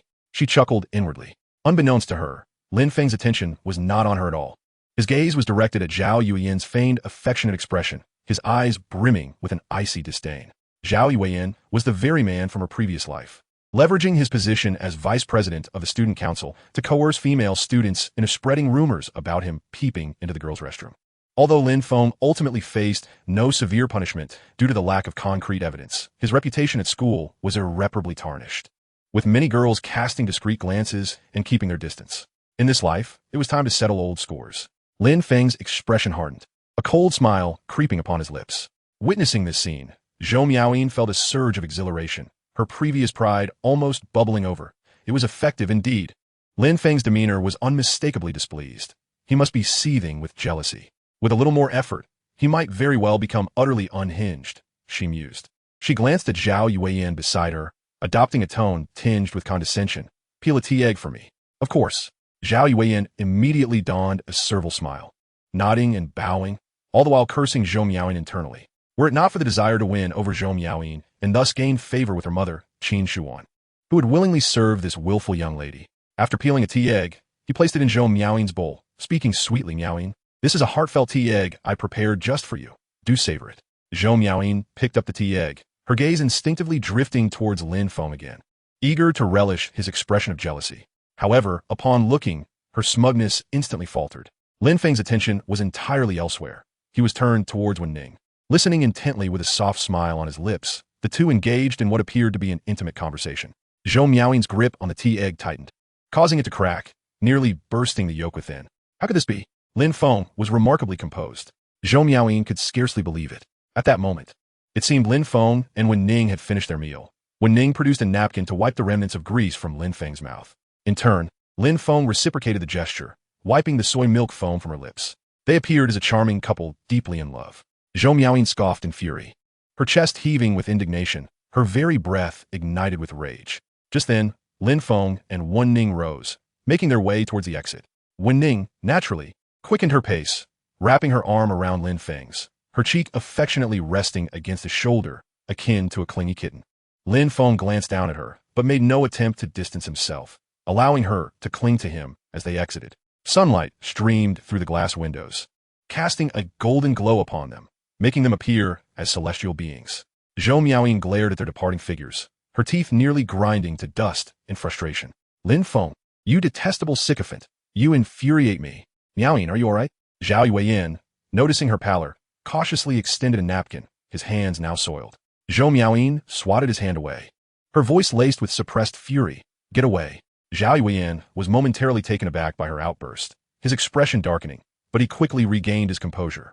A man of cunning, he was adept at managing his emotions. Chen Feng, observing the tension, hurriedly attempted to mediate. Miaoyin, do not let an irrelevant person provoke you. Silence. Zhou Miaoyin abruptly stood, the chair scraping harshly against the floor. Lin Feng, Wen Ning, just you wait. She seized her bag and stormed out, neglecting to wipe the juice from her hands. Zhao Yuan watched her retreating figure, casting a glance towards the entrance.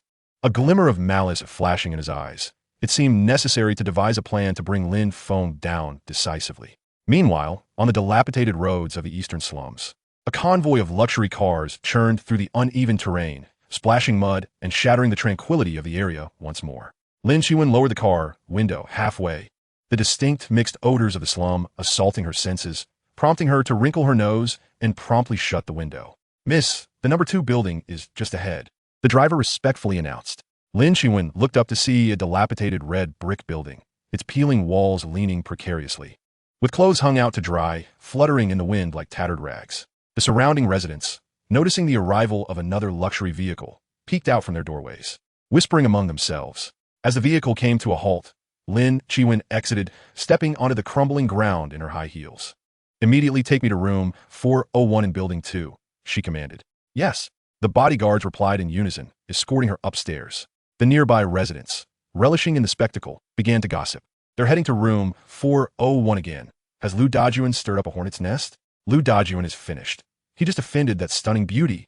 And now Lu Wei has been taken away. Offending this haughty young lady. He might not even keep his home. He deserves it. It's a public service. Chapter 37. Lin Qiwen's extortion and Lin Feng's pursuit. Upon reaching the door of room 401, Lin Qiwen raised her hand, signaling the bodyguard to knock. The heavy rapping resonated, causing the door to vibrate. Who is it? Came the irritable voice of Xie Huiyin from within, tinged with annoyance at being disturbed. The door creaked open slightly, revealing Xie Huiyin's plump face peering out. Upon seeing a group of unfamiliar figures clad in dark suits and sunglasses, her heart sank, apprehension creeping in. Could they be here to collect a debt? That wretched Lu Wei truly was a harbinger of misfortune. Who are you? What do you want? Xie Huiyin retreated slightly, her voice betraying her anxiety as her eyes darted over the bodyguards behind Lin Qiwen, calculating how to handle the situation. Lin Qiwen frowned, the musty odor and stench of alcohol wafting from the room, making her stomach churn. Impatiently, she demanded, I'm looking for Ma Xiaoyu. Where is he? Hand him over quickly.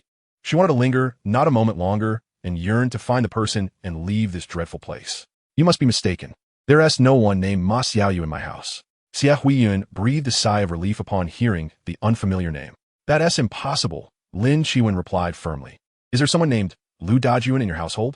At the mention of Lu Dajuan, Xie Huiyin's heart sank again. Could it be that Dajuan had provoked this temperamental young lady?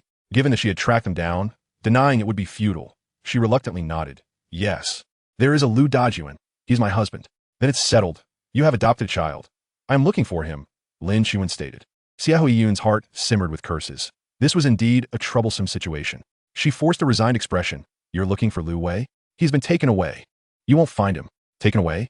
Lin Qiwen's voice rose sharply, her face turning a shade of fury, her eyes glinting like daggers. By whom? Xie Huiyin trembled at her fierce demeanor, quickly explaining, it was, similar to you. A woman came with a group of men in black, claiming Lu Wei had soiled her car and demanding he work off his debt. They took him away. Lin Qiwen, upon hearing that Lu Wei had only been taken to work off a debt, felt a slight sense of relief. It appears that the other party is unaware that Lu Wei is actually Ma Xiaoyu, which leaves room for potential reconciliation. She hastily inquired, who is this person? What do they look like? Which direction did they go? Observing Lin Qiwen's anxious demeanor, Xie Huiyin instantly sensed something amiss.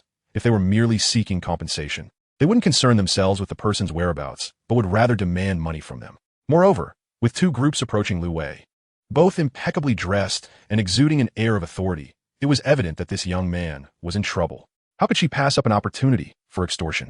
The individual had left behind a business card. Before Xie Huiyin could finish her sentence, Lin Qiwen commanded, hurry and give me that card. However, Xie Huiyin remained unmoved, her face betraying a glimmer of avarice as she spoke. If you wish to know who they are, you'll need to provide a bit of a finder's fee. Don't you think? Lin Qiwen was nearly incensed to laughter. She had never been extorted by someone like her in her life. Yet, with Ma Xiaoyu having been taken away, her primary objective was to locate him.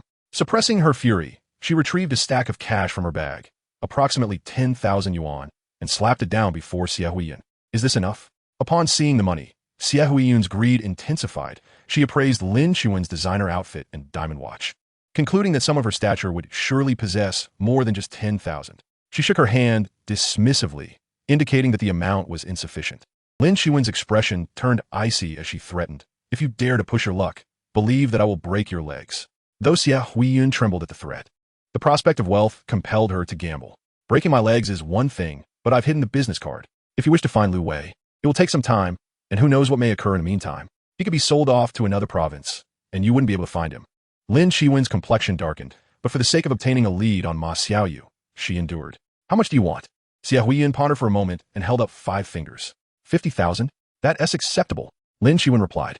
Xie Huiyin's face lit up with joy, eagerly asking, cash or bank transfer? Transfer, Lin Qiwen managed to utter through clenched teeth. Xia Huiyin swiftly opened her phone's QR code, presenting it before Lin Qiwen with a beaming smile. Reluctantly, Lin Qiwen scanned the code to make the payment.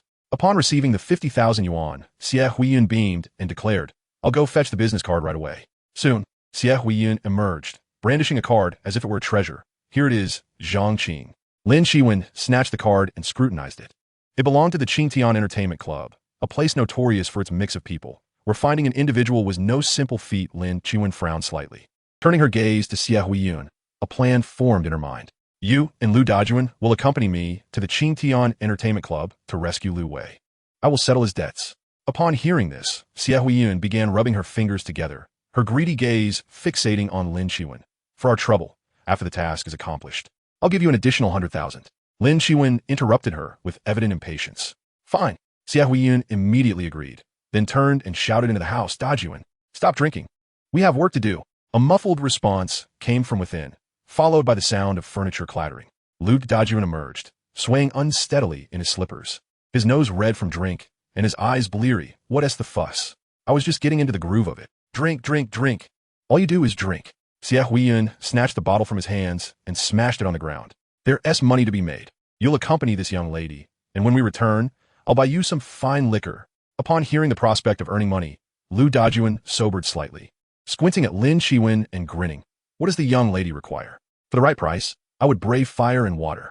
Lin Qiwen regarded the couple with a flicker of disdain in her eyes, then turned and strode downstairs, coldly commanding, "Follow me." Xia Huiyun hurriedly pulled Lu Dajuan along, chattering incessantly, "Hurry up, Dajuan, it's 100,000. As Lin Qiwen's vehicle sped down the road, it happened to be spotted by Lin Feng, piquing his curiosity. "What is Lin Qiwen up to? Since I have some free time, I might as well join the excitement." With that, Lin Feng pressed the accelerator, trailing behind Lin Qiwen's convoy. "Top der golden kumen kaheksa, ven ning kisses Lin Feng.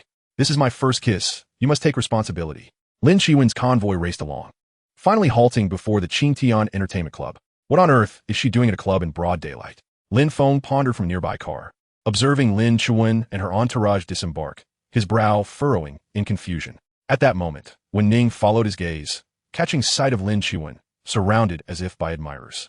Dressed in a well-tailored black suit, her high heels accentuating her presence, she radiated a formidable aura, exuding an air that discouraged any approach. A twinge of jealousy stirred within Wen Ning as she quietly asked, "Do you know that woman?" Lin Feng glanced at Wen Ning, noting her slightly pouting lips and the subtle wariness in her eyes. Suddenly, feeling playful, he decided to tease her. He replied in a deliberately ambiguous tone, "I know her quite well. In fact, we grew up together." "Oh, so, your childhood sweethearts?" Wen Ning's expression immediately darkened, her lips drooping like a dejected little bunny. The impact of this revelation was overwhelming. She couldn't help but let her imagination run wild.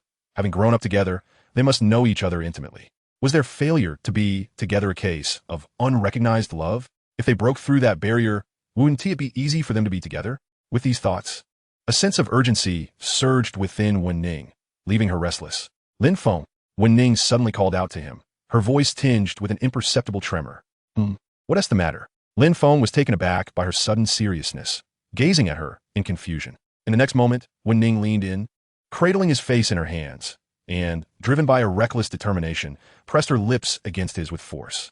The soft sensation of her lips brought forth a unique fragrance typical of youthful innocence. Lin Feng was initially taken aback, but soon found himself bemused.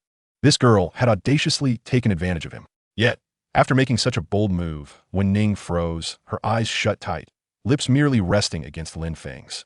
Utterly unsure of what to do next, even forgetting to breathe, causing her cheeks to flush crimson. Observing her awkward and bashful demeanor, Lin Feng's emotions shifted to something complex. Such a beautiful and innocent girl deserved to be cherished, basking in the truest, purest, and most profound love the world had to offer. Yet he felt he had nothing to give her, not even a promise of a lifetime together. He gently grasped Wen Ning's shoulders, creating a slight distance between them, and spoke with gravity, "Wen Ning, I am not a good person. I do not deserve your affection." Upon hearing this, Wen Ning's face, previously flushed from the kiss, turned pale. "You don't intend to take responsibility?" Her voice, laced with a hint of tears, broke Lin Feng's heart, making him feel like a despicable scoundrel. He enveloped her in his arms, softly patting her back, his tone gentle. "It's not that I don't want to take responsibility. It's just that I'm not a good person, and insisting on being with me would only bring you harm. I don't care. Wen Ning declared resolutely, her eyes reddening, tears welling within, displaying a blend of stubbornness and defiance. This is my first kiss, and you must take responsibility. Lin Feng was momentarily taken aback by her unreasonable insistence, then found himself both amused and exasperated. Who isn't he had a first kiss? You just stole my first kiss of the day. Lin Feng raised his chin and spoke with unwavering confidence. Today's first kiss? What novel phrase? Wen Ning shot him a disapproving glance. I've told you I'm not a good person. I'm quite fickle. Lin Feng candidly acknowledged his own shortcomings. I don't believe that. Whether Wen Ning was genuinely skeptical or simply unwilling to accept the truth, she buried her face in the crook of his arm. The soft strands of her hair brushed against his neck, carrying a faint fragrance of gardenia. Lin Feng wrapped his arm around Wen Ning's shoulders. Since she was reluctant to leave, he would not force her away. After all, he had already confessed to her about his unfaithfulness, and should Wen Jigua confront him later, he would have a defense. At that moment, a group of individuals emerged from the Qingtian club nearby, forming a semicircular formation that stood in opposition to Lin Qiwen and her companions. Lin Feng's attention was instantly captivated by this display, and he lowered the car window to observe. Lin Qiwen, are you here with so many people to cause a scene at my club? A woman clad in a red spaghetti-strap dress stepped forward from the group of burly men, a cold smirk gracing her lips, painted in fiery red. She was Zhang Qing, the general manager of Qingtian Club, a woman of considerable repute in Haiqing. Seeing the aggressive stance of her opponent, Lin Qiwen hastily waved her hands, saying, "Don't misunderstand. I'm not here to pick a fight. I'm here to find someone." "Find someone? Who?" Zhang Qing inquired, her tone laced with incredulity. "I'm looking for a boy named Lu Wei, a mere teenager," Lin Qiwen replied. "You must be joking. We don't have any teenagers here." Zhang Qing retorted with a hint of hostility. "Our Qingtian Entertainment Club does not employ child labor." Lin Qiwen promptly pointed to Lu Dajuan and Xie Huiyun, stating, "They're Lu Wei's parents, and explicitly said you took him away this morning, forcing him to work to repay a debt. Here's your business card." As she spoke, Lin Qiwen retrieved a business card from her bag, clearly displaying Zhang Qing's name. Lu Dajuan and Xie Huiyun, taken aback by this unexpected identification, exchanged bewildered glances. This woman was not the stunning beauty who had taken Lu Wei earlier. What was going on? Just as Xie Huiyun was about to explain, Zhang Qing's gaze pierced through them like an icy dagger. "What did I take your son away? And force him to work to repay a debt? You need to clarify this." Zhang Qing's voice was chillingly accusatory. It wasn't you. It wasn't you." Xie Huiyun hurriedly waved her hands in explanation. "If it wasn't me, then why am I being wrongfully accused? Explain yourself." Zhang Qing barked. A flicker of cold light crossed Lin Qiwen's eyes. Had she been played? "This morning, a woman took my son, Lu Wei, away. When we sought her contact information, she handed me this business card." Xie Huiyun pointed at the card in Lin Qiwen's hand. At that moment, Lin Qiwen's face shifted in hue, her fingers tightening slightly as she suppressed her rising anger. Not only had she failed to locate Lu Wei, but she had also been outmaneuvered. She glared at Xie Huiyun and Lu Dajuan, her voice steely. "Call the police and report that your son has been abducted." "What about the reward of 100,000? Xie Huiyun asked with a feigned smile, her eyes gleaming with greed. "As long as we find him, I'll give you not just 100,000, but 500,000. Lin Qiwen gritted her teeth. Determined to locate Lu Wei swiftly, she was willing to take the risk. Once she secured the contract with Xianyu Company, she had ample means to deal with this avaricious couple. Chapter 39. Lin Feng in turmoil, an assassin strikes. Lin Feng takes the initiative. As Lin Feng observed the situation unfold, his fingers lightly paused on his knee, piecing together the sequence of events in his mind. It was evident that Qin Shuan had intentionally left Zhang Qing's business card when she took Lu Wei, executing a clever maneuver that pitted Lin Qiwen against Zhang Qing in a dramatic clash. A glimmer of admiration flickered in his eyes. Qin Shuan had played her cards well, absolving herself while digging a deep pit for Lin Qiwen. Indeed, she was quite astute, Lin Feng silently praised. However, Lin Qiwen's decision to involve the police might create some trouble for Qin Shuan, prompting him to send her a message. Lu Dajuan and the others are calling the police, claiming you abducted a child. Soon, Qin Shuan responded. I've delivered Ma Xiaoyu to Ma Hongtao. They are currently conducting an expedited paternity test. Lin Feng smiled slightly, replying, Well done. I'll treat you to champagne tonight. Qin Shuan hastily replied, Please hurry. Be gentle. Show some mercy. She followed up with an adorable bunny emoji, her big round eyes exuding a pitiful charm. Lin Feng couldn't help but chuckle at the sight. At that moment, when Ning leaned in, inquiring, What are you looking at? You seem utterly smitten. Lin Feng turned to her, playfully flicking her pert nose, and retorted, You are the one looking smitten. To his surprise, Wen Ning did not contest this, but instead gazed up at him, her eyes sparkling like crushed starlight. I am smitten. Seeing you fills me with joy and stirs my heart. Oh, you. Lin Feng gazed into Wen Ning's unabashed affection, feeling a warm current surge within him. Touched by her sincerity, he set his phone aside, gently cradling her face in his hands, his fingers caressing her delicate skin as he asked with grave seriousness, "Have you truly made your choice about me?" "Yes." Wen Ning's eyes sparkled with determination, her response resolute and devoid of hesitation. Looking into her clear eyes, filled only with love and trust for him, Lin Feng felt his heart soften completely. He drew her closer, lowering his head to kiss her lips. This time, it was no mere peck. It was a passionate kiss imbued with profound emotion. As they delved deeper into the kiss, noticing that Wen Ning was becoming breathless, her cheeks flushed crimson, Lin Feng instinctively slowed the pace, gently nibbling on her lips and softly guiding her to breathe. After a while, their lips parted. Wen Ning slumped back in her seat, her gaze dazed as she gasped for air, yet her face radiated a blend of joy and shyness. "He kissed me first. Does that mean I am now his woman? How blissful," she mused sweetly to herself. Lin Feng, captivated by her flushed cheeks and glistening lips, felt a surge of desire to kiss her again. However, as this was Wen Ning's first kiss, he did not wish to hurt her in any way. So, he turned his gaze to the window, where Lu Dajun had just finished making the police call and was speaking to Lin Qiwen.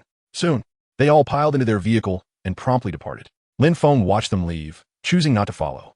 There was nothing more to observe. Lin Qiwen's defeat was inevitable, and she was destined to lose the contract with Xianyu Company. "Your little childhood friend has left. Why are you still watching?" Ven Ningre Market. A hint of jealousy in her voice. "Little childhood friend?" Lin Feng was momentarily taken aback before breaking into a smile, realizing she had misunderstood his relationship with Lin Qiwen.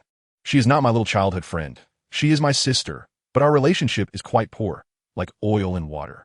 "Oh, so she is your sister." Wen Ning felt a wave of embarrassment wash over her, wishing she could disappear into a crack in the ground. "Bing, system alert. An assassin is targeting you. Please secure the car windows and evacuate promptly." Upon receiving the system notification, Lin Feng's heart sank. He immediately closed the car windows and swiftly started the vehicle to distance themselves from the area. The assassin, concealed on a rooftop across the street, had just set up a sniper rifle, but his target suddenly vanished, and the vehicle sped away like an arrow released from a bow. Frustrated, he slammed his palm against the wall, muttering a curse under his breath. He promptly disassembled the rifle and made a hasty exit. As Lin Feng drove along the road, he informed Wen Ning, "I have some matters to attend to. Let me drop you back at school." Although Wen Ning felt a twinge of disappointment, she was content. Lin Feng had already spent a considerable amount of time with her today, and they had shared a kiss. After dropping Wen Ning off at school, Lin Feng's demeanor turned as cold as ice. The system responded, "Host has spent 1 million. The information has been transmitted. The subject in question is Ma Jiannan, codename Little Sniper, ranked 250th on the Southeast Asia assassin list, currently residing in an abandoned haunted house in the southern part of the city." A deserted haunted house, indeed. Seems like an ideal setting for a heart-to-heart conversation. Lin Feng let out a cold smirk, gripped the steering wheel, and accelerated towards the eerie abode. Upon nearing the forsaken dwelling, Lin Feng refrained from driving directly up to it, aware that such a move could arouse suspicion. Faced with a sniper-wielding assassin, he did not dare confront him head-on. After parking at a safe distance, he donned a mask and a baseball cap, stealthily approaching the desolate house. With the system as his ally, Lin Feng's audacity surged. Reaching a window, he peered inside and, finding the living room empty, retrieved a dagger capable of slicing through steel and deftly slipped it into the window seam, severing the latch in silence. He gently pushed the window open and climbed inside. At that moment, Ma Jiannan was sprawled on the bed in the bedroom, engrossed in his phone, blissfully unaware of the impending danger. Lin Feng concealed himself outside the door, gripping the dagger tightly, then tossed a small stone towards the window. The sound startled Ma Jiannan, who quickly sat up, drawing a handgun with cautious vigilance as he approached the door, pressing his ear against the wood to listen. The outside was eerily quiet, as if the noise had been a mere figment of his imagination. Slowly, he turned the doorknob, opening the door crack. Suddenly, Lin Feng darted from the side, delivering a powerful kick to the door. The impact flung the door back towards Ma Jiannan, who was caught off guard and sent sprawling to the ground. Before he could regain his bearings, Lin Feng lunged forward like a cheetah, stomping down on his wrist, forcing him to drop the gun. Lin Feng then kicked the firearm aside and crouched down, pressing the dagger to Ma Jiannan's throat, coldly inquiring, "Do you wish to live or die?" The blade brushed against Ma Jiannan's neck, its icy touch sending shivers down his spine, causing every hair to stand on end. He could distinctly hear the sound of several hairs being severed by the sharp edge, and his throat involuntarily bobbed. Yet, as a seasoned assassin, he managed to maintain his composure. Suppressing his fear, he asked, albeit with a hint of calm, how does one express a desire for death, and how for life? To die. I can send you to hell right now. Adding more souls to this haunted house, Lin Feng replied with a cold smile, pressing the blade slightly deeper to draw a thin line of blood. The fear of death began to unravel Ma Jiannan's composure, prompting him to ask hurriedly, and to live? Living is simple. It requires purchasing your life, Lin Feng stated matter-of-factly. For someone ranked on the Southeast Asia assassin list, you must possess some wealth. Since you have presented yourself so conveniently, it would be foolish not to extract something before ending your life. How much do you want? Ma Jiannan inquired. What do you believe your life is worth? Lin Feng countered, his expression inscrutable. Ma Jiannan, uncertain of Lin Feng's intentions, contemplated his response. Offering too little would surely be rejected, while too much would cause him distress. After a moment of hesitation, he tentatively suggested 20 million. That is the absolute limit of what I can offer. Lin Feng raised an eyebrow, remaining silent as he commanded the system in his mind. Investigate all his assets. Host has spent 1 million. The following information has been acquired. Real estate valued at 30 million, liquid assets of 60 million, and antiques and artworks estimated at 26 million, along with other minor assets. Lin Feng chuckled softly, a sound that sent chills down Ma Jiannan's spine. Mr. Ma certainly plays the poverty card well. He continued to rub the dagger against Ma Jiannan's neck, each stroke severing more sweat-soaked hairs, casually listing 5 villas in country A valued at 30 million. 60 million in an anonymous account at Ruifeng Bank, and the antiques and artworks hidden beneath your bed, worth 26 million. That totals 116 million, excluding other minor sums. With every revelation, Ma Jiannan's complexion paled, his lips beginning to tremble. How could Lin Feng possess such intimate knowledge of his assets? Even knowing about the 6 million in his anonymous Ruifeng Bank account? That account was supposed to be untraceable. How did he find out? At this juncture, Ma Jiannan's psychological defenses had been largely dismantled. What do you want? He asked despondently. Transfer the 6 million from your Ruifeng Bank account to me. The remaining real estate and antiques I can leave with you, Lin Feng declared generously. Were it not for the difficulty in acquiring other items, which could leave a trail, Lin Feng would not have left Ma Jiannan with anything at all. Moreover, leaving him some wealth would ensure he was more willing to cooperate with the transfer. Gritting his teeth, Ma Jiannan conceded, I will transfer it. He retrieved his phone, logging into an all-English app, entered his account details, and began transferring funds to Lin Feng's offshore shell company. Meanwhile, in a coastal villa in country a bald man was engrossed in a game of poker. A cigar clenched between his teeth as a blonde woman laughed exuberantly beside him. Suddenly, his phone emitted a distinctive alert. The smile vanished from his face as he abruptly pushed the woman aside, his expression turning grave as he picked up the phone. A string of English messages appeared on the screen, translating to a chilling warning. I am in danger. This was an automated alert from the banking app. Ma Jiannan had failed to input his password to disable the automatic notifications before initiating the transfer, indicating he was being coerced. Get out of there now. The bald man barked, tossing a wad of cash onto the table as he spoke, his tone brooking no argument. The blonde, sensing the sudden change in his demeanor, discreetly took her leave. The moment the door was locked, the bald man dialed a number, his voice rapid and intense. Track the flow of Ma Jiannan's funds immediately. Also, book the earliest flight to Huaxia. I must go personally. The person on the other end dared not delay and quickly complied. Hanging up, the bald man gazed out at the tumultuous waves, his knuckles whitening as he clenched his fists. Ma Jiannan was not only his capable subordinate, but also a brother. He could not afford for anything to happen to him. Meanwhile, in the haunted house, Lin Feng observed the incoming transaction notifications on his phone, a smile creeping onto his face as he mused. When the black market eats its own, the money flows swiftly. 6 million has been transferred. Can I leave now? Ma Jiannan asked, fixating on Lin Feng. Of course, I am a man of my word, Lin Feng declared, thumping his chest with conviction, though a subtle coldness flickered in his eyes. Then put down the gun. You pointing it at me makes me anxious. Ma Jiannan gestured toward the firearm in Lin Feng's hand. Not a problem, Lin Feng replied readily, genuinely tossing the handgun behind him, appearing to tuck it into his waistband while actually concealing it in a spatial pocket. Ma Jiannan, taken aback, hadn't anticipated Lin Feng would so easily relinquish the weapon, leading him to believe that Lin Feng genuinely intended to let him go. He seems rather decent. Perhaps when I do end his life, I should grant him a swift end, Ma Jiannan thought to himself. At that moment, Lin Feng abruptly shifted his tone, threatening, I am letting you go this time. But should we meet again, I will not be so merciful. Rest assured, I will leave immediately and shall never set foot in Huaxiao again. Ma Jiannan astidi promizid. Very well, Lin Feng replied coolly. He then turned, feigning a move toward the door. Ma Jiannan's gaze was fixated on Lin Feng's retreating figure, his body poised in a state of heightened alertness. Suddenly, Lin Feng whirled around, a mischievous grin adorning his face, and shouted, "Surprise! It's good to see you again." At that moment, a crimson object hurtled towards Ma Jiannan's face. An assassination attempt. His pupils constricted in alarm, and he instinctively sidestepped to evade the projectile.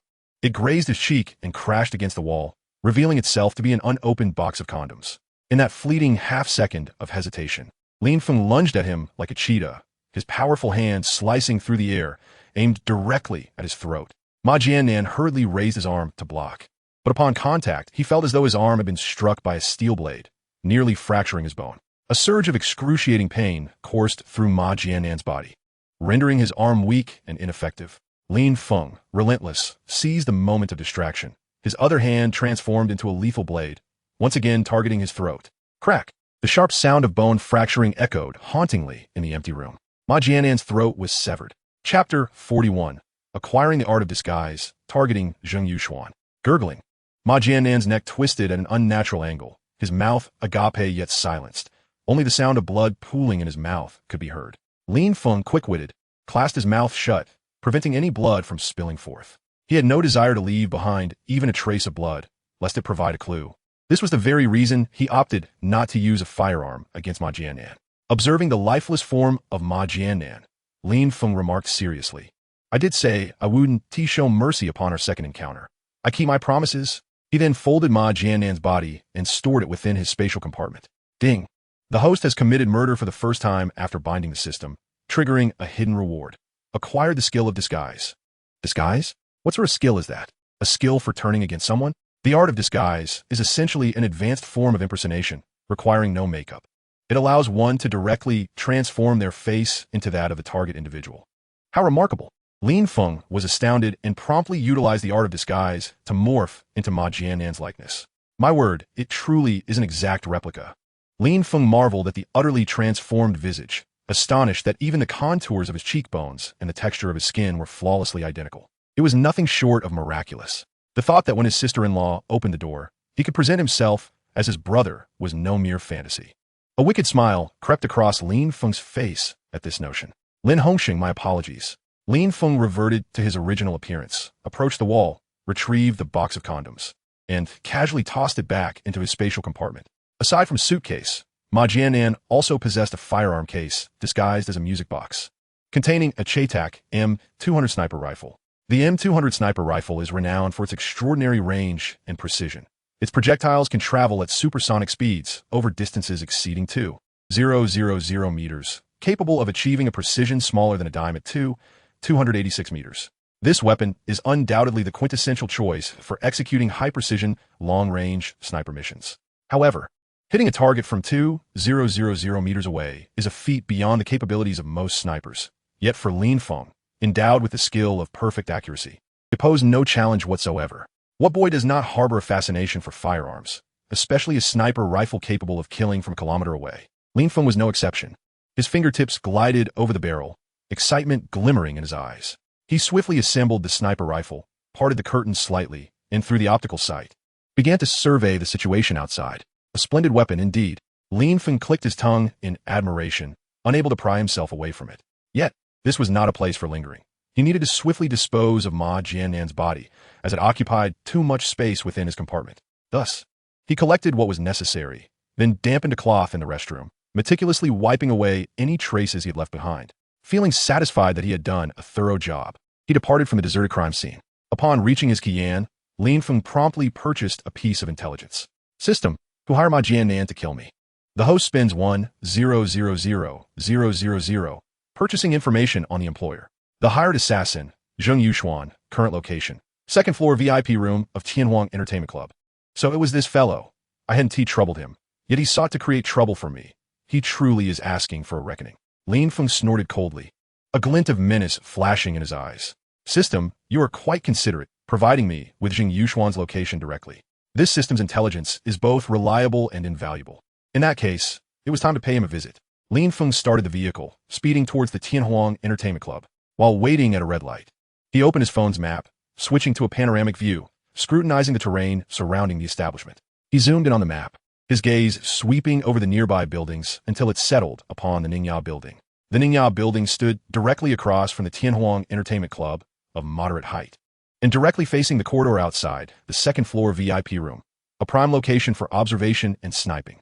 This is the place. He parked his car outside a nearby cafe, changed into a different colored outfit, and transformed into Ma Jiannan's likeness, walking towards the Ningya building. Entering the Ningya building, Lin Feng showed no hesitation, heading straight for the stairwell. Upon reaching the second floor, he emerged from the stairwell to observe the layout. After careful examination, he noted that the height here was comparable to that of the second floor of the Tianhuang Entertainment Club, and the restroom offered a deep vantage point to observe much of the corridor on that floor. A restroom is perfect. I can observe without any interruptions. Lin Feng locked the door behind him, ensuring no one could enter, then retrieved the Chaytak M200 sniper rifle, positioning it on the windowsill. He adjusted his stance and, peering through the optical sight, meticulously monitored the situation in the corridor on the second floor. Subsequently, he took out Ma Jiannan's phone and dialed Jing Yuxuan.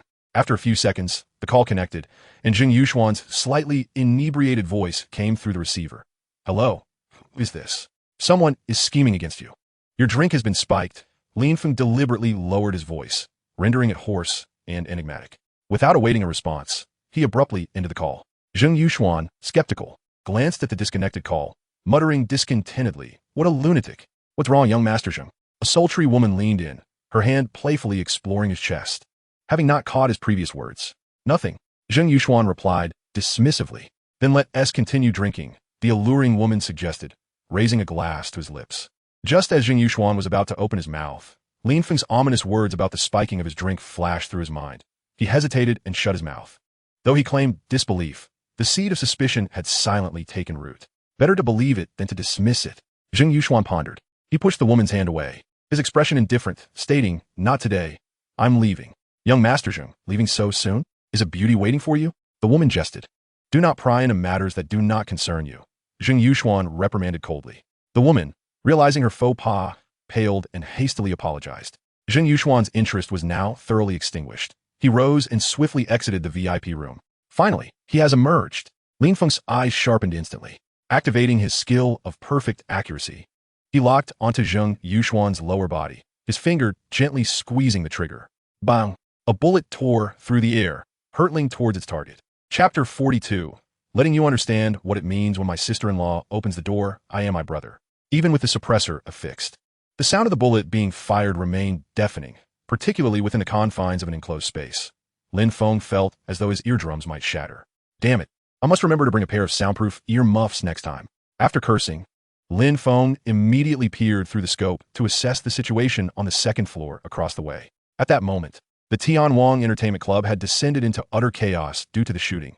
The corridor on the second floor was in complete disarray. The first to react was a waitress closest to Jing Yuxuan. The tray in her hands clattered to the ground, and a shattering of glass mingled with piercing screams that ruptured the air. Following this, the patrons in the corridor scattered like a disturbed hive of bees, either diving for cover into private rooms or frantically rushing toward the staircase, none daring to glance back at the man lying in a pool of blood. Jing Yuxuan convulsed on the floor, his heart-wrenching cries echoing as blood pooled beneath him, forming a dark crimson puddle. Lin Feng had no intention of claiming his life. He merely sought to render him a eunuch. He had not planned for Jing Yuxuan to die so swiftly. Death was the lightest punishment. To live and endure endless humiliation and suffering was the greatest retribution. Moreover, this pawn still held some utility. If Jing Yuxuan were to perish now, he would become the deceased white moonlight in Wang Yurong's heart, inflicting significant emotional damage. Lin Feng did not linger, swiftly stowing away his M200 sniper rifle and exiting through the restroom. Upon leaving the Ningya building, Lin Feng donned the visage of Ma Jiannan as he entered a shopping mall. After a brief stroll within, he retrieved a change of clothes from his spatial storage and donned them, altering his appearance to that of an ordinary passerby before hastily exiting the mall. Outside, he sought a deserted corridor to revert to his original form before making his way to his Qian. No sooner had he settled into the vehicle than a call from Zhang Rolin came through. "Save me." The instant the line connected, her panicked voice pierced through, accompanied by the faint sounds of someone banging on a door in the background. Lin Feng's heart tightened, and he quickly inquired in a low tone, "What happened? Where are you?" "I'm cornered in the restroom on the third floor of the MG Mall by Zhang Wanning and her crew. They're calling for the janitor to unlock the door, and I'm afraid I can't hold out much longer," Zhang Rolin said, her voice trembling with fear. The MG Mall? I'm nearby. Wait for me, Lin Feng replied hastily. Upon hearing this, Zhang Ruolin seemed to grasp onto a lifeline, her heart settling somewhat. I'll wait for you. The drive from his location to the MG Mall took merely 5 minutes. If he sped, he could shave off even more time. Thus, Lin Feng accelerated his pace. The car screeched to a halt at the entrance of the MG Mall, and disregarding the security personnel's attempts to stop him, he dashed inside, racing toward the 3rd floor. Seeing the commotion, the security guards immediately dispatched 2 of their number to follow him. Upon reaching the 3rd floor, Lin Feng made a beeline for the restroom. As he approached, he spotted Zhang Ruolin being dragged out by a group. 2 women were twisting her arms behind her back while another yanked her hair, forcing her to look upward. Zhang Ruolin bore obvious handprint marks on her face, with blood trickling from the corner of her mouth, a clear indication that she had been assaulted. Damn it, I'm still a step too late. A cold glint flashed in Lin Feng's eyes as a surge of fury erupted from his chest. Release her, he bellowed, charging forward at breakneck speed. Upon hearing his command, the group turned to face him.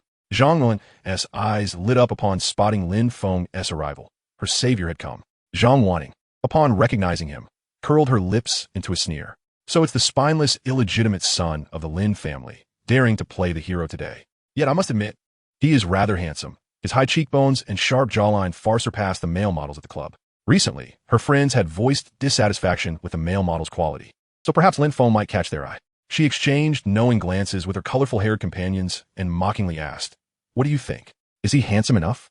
Do you like him?" The woman with green hair gazed at the approaching Lin Feng with keen interest and inquired, "He is rather good-looking, but I wonder if he has all show and no substance.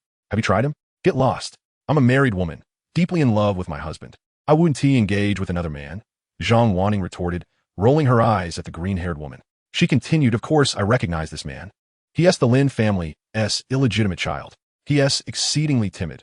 Whatever I command him to do, he will do." A woman with red hair licked her lips and suggested, "Then why not let him entertain us?" "Absolutely," Zhang Wanning declared, thumping her chest in assurance.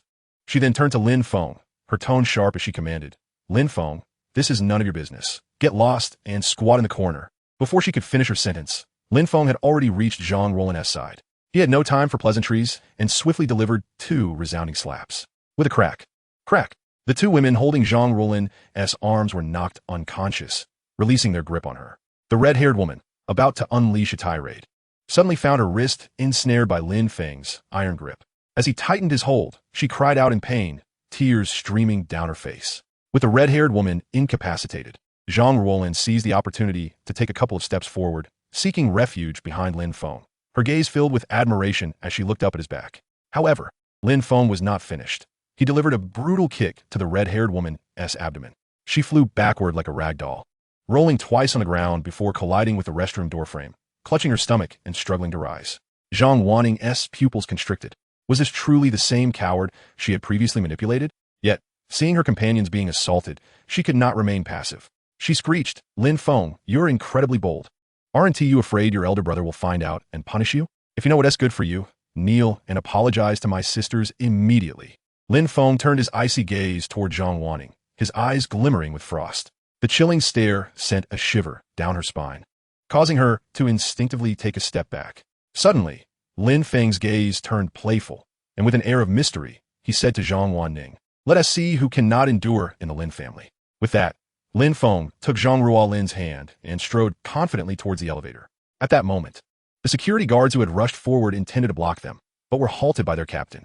Lin Feng had just struck at some prominent young ladies from affluent families. Given their audacity to confront someone of power and influence, they were not the type of individuals these guards could afford to offend.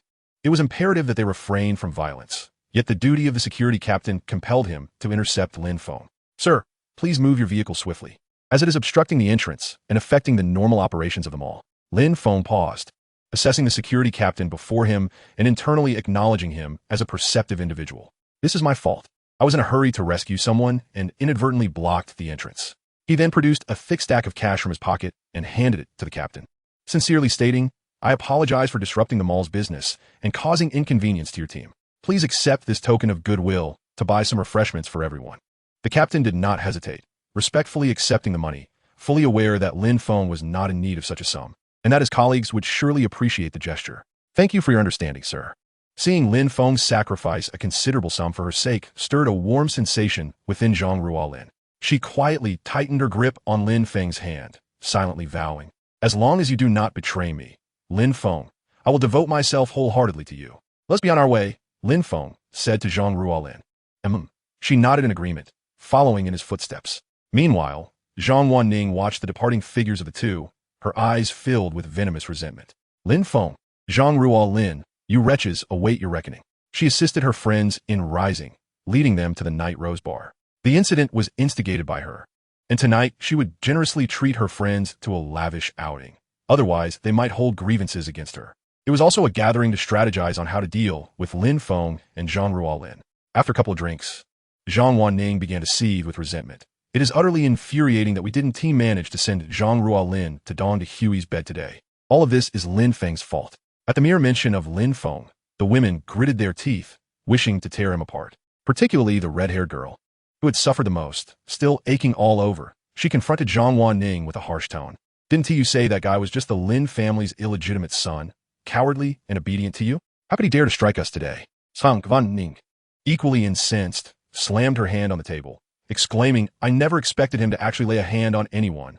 She then assured her friends, "Rest assured, I will inform my husband about this. He will teach Lin Feng a harsh lesson. I'll record a video for you all to witness that brat begging for mercy." Now that's more like it. The red-haired girl finally managed to smile. "And we must not let Zhang Ruolin off the hook," the green-haired girl reminded.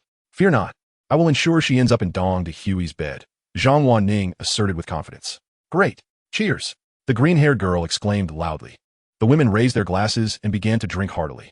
Little did they know, Lin Feng was already en route to the Night Rose Bar, though he would not present himself in his true form, but rather under the guise of Lin Hongsheng.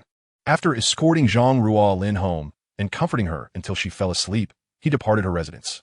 System: acquire Zhang Wanning's real-time location. Host spends 1 million. Purchasing Zhang Wanning's location information. She is currently in room 206 of the Night Rose Bar, with a slight intoxication level of 50. A 50 intoxication level is splendid. This will make it harder for her to distinguish between Lin Hongsheng and me. Lin Feng smirked, displaying a hint of satisfaction.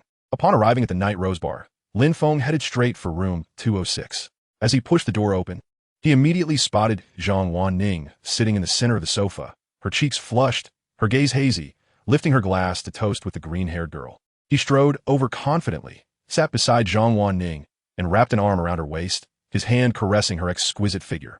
Startled, Zhang Wanning looked up through her drunken haze, and upon recognizing him, her face blossomed into a smile. "Husband, what brings you here? I had a friend inform me that you were drinking here, so I happen to be nearby, and can I take you home?"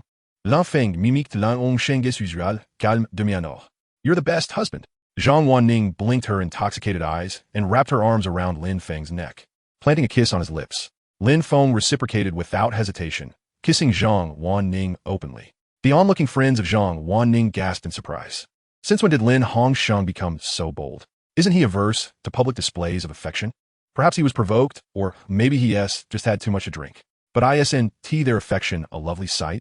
I envy Wanning for finding such a caring husband, unlike mine, who spends his days indulging in debauchery.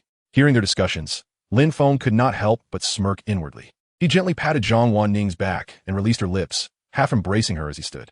Addressing the group, he said, "You all continue having fun. I will take her home now. Charge tonight's expenses to my account." "Understood, Mr. Lin. Take care," the women responded without suspicion, offering their well wishes. A cold gleam flashed in Lin Feng's eyes as he half embraced Zhang Wanning, exiting the room and heading toward the bar's upper-level guest rooms. Chapter 44. Sister-in-law. Since you enjoy playing, let us allow you to reap the consequences of your actions. Lin Feng half-carried Zhang Wanning into the guest room, casually tossing her onto the bed. "Husband, be gentle. You've hurt me." Zhang Wanning pouted playfully, still inebriated. However, she quickly rose, wrapping her arms around Lin Hongsheng's neck and whispering sweetly into his ear, "Husband, you've been so preoccupied with company matters lately that you've neglected me.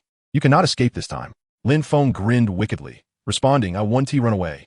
Zhang Wanning beamed with joy at his words, exclaiming, "Husband, you are so wonderful." "Of course, your husband is amazing," Lin Feng replied with a mischievous glint in his eyes. Zhang Wanning smiled brightly, leaning in for a kiss. But Lin Feng blocked her with his hand. "Wait a moment, your breath reeks of alcohol. Please brush your teeth and take a shower first, then we can continue." Zhang Wanning exhaled into her palm and caught a whiff of the strong scent of liquor. "All right, I'll go brush my teeth right away," she replied, swaying as she made her way to the bathroom, glancing back to throw a flirtatious look at Lin Hongsheng just before closing the door. As soon as the bathroom door clicked shut, the smile vanished from Lin Feng's face, replaced by a chilling demeanor. He quickly rose, pulled out his phone, activated the recording function, and briskly walked to the television cabinet. He glanced towards the bathroom. Only when he heard the sound of running water did he feel at ease. Adjusting the angle, he propped the phone against the wall and cleverly utilized the cup to obscure most of it, making it nearly impossible to detect upon a casual glance. Next, he dimmed the main lights, turning on the bedside lamp and adjusting its brightness and hue to ensure it was neither too bright nor too dim, allowing for clear visibility while casting a somewhat intimate glow. He then quietly opened the door, allowing in a security guard from the monitoring room whom he had previously contacted. "My wife is currently in the shower. You all Lin Feng, disguised as Lin Hongsheng, meticulously explained the prearranged narrative to the eager guard, who was already bubbling with anticipation.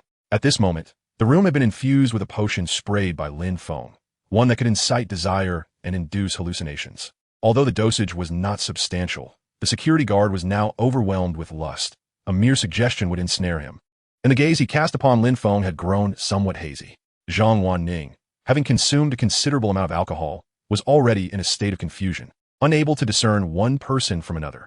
With everything in place, Lin Feng transformed into the appearance of the bodyguard and departed the room, making his way toward the surveillance room to sabotage the monitors. Half an hour later, having assumed the guise of the security personnel in the monitoring room, Lin Feng exited and then morphed back into the likeness of Lin Hongsheng to return to Zhang Wanning's room. By then, both she and the security guard had succumbed to slumber. With a cold smirk, Lin Feng altered his visage to resemble that of Zhang Mazi and positioned himself beside the bed. He then retrieved the mobile phone that lay beside the television stand and tucked it into his pocket. With one hand, he grasped the security guard and unceremoniously tossed him out of the room and into the corridor. Upon re-entering the room, Lin Feng gently patted Zhang Wanning's shoulder, continuing until she stirred awake. "Husband, what is wrong?" Zhang Wanning squinted at Lin Hongsheng, perplexed. "There are matters at the company, so I must leave first." Lin Feng replied. "Oh, all right. Please ask the driver to drive slowly," Zhang Wanning said with concern. "Certainly," Lin Feng responded nonchalantly. He then rose and exited the room, carrying the bodyguard back to the surveillance room. Subsequently, he sent a message to Qin Shu Wan. "I will arrive shortly. Please be prepared." Upon receiving the message, Qin Shu Wan felt somewhat conflicted. Today, Zhou Miaoyin had returned home in tears, lamenting that Lin Feng had wronged her by engaging with another woman, which incensed her. Qin Shu wanted to try to counsel her, suggesting that if the two were incompatible, it would be best to sever ties and cease interactions. However, Zhou Miaoyin was unwilling to accept this, insisting that Lin Feng, who had previously been devoted to her, should not be permitted to grow close to another woman. Overwhelmed with grievances, Zhou Miaoyin clung to Qin Shu Wan's arm, adamant about sharing a bed with her. Qin Shu Wan, having slept with her daughter's partner, felt a pang of guilt and, unable to extricate herself from Zhou Miaoyin's insistence, reluctantly acquiesced. She had initially intended to inform Lin Feng of the situation, but was caught off guard by his message. Now, raising this matter with him might provoke his displeasure. After a moment's contemplation, she resolved to share with Lin Feng that Zhou Miaoyin desired to sleep alongside her, accompanied by sincere apology. Her fingertips flew across the screen. "Today, Yining came over, crying about your closeness with another girl. Despite my best efforts to console her, she insisted on sleeping with me. I truly apologize. I may not be able to accompany you tonight." Lin Feng paused upon reading the message. Was it possible that Zhou Miaoyin sought solace in Qin Shu Wan due to his interactions with another woman? This seemed implausible. Had she not always looked down upon those who were infatuated with her? He had distanced himself from her. Surely, she should have felt indifferent, perhaps even a sense of relief. Was it possible that the narrative of infatuation leading to regret had materialized from fiction into reality? If so, that would be utterly fascinating. Lin Feng mused, a playful smile dancing upon his lips. To rekindle his pursuit of Zhou Miaoyin was out of the question. He had already lost interest in her. However, given her status as a campus belle, possessing both beauty and allure, he might consider a scenario where mother and daughter offered him massages. He stepped out of the night rose bar, gazing at the vibrant nightscape, a stirring of excitement within him.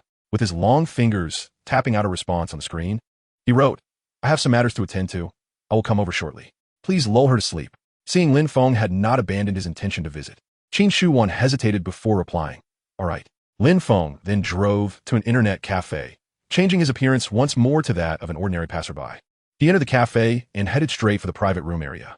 Upon opening the door to one of the rooms, a frail young man looked at him with a face full of confusion, his expression clearly signaling, "There are people here. You should leave." Lin Feng brandished 500 yuan. waving it in front of the young man and boldly declaring, "I'd like to rent this room for an hour. Here, S500.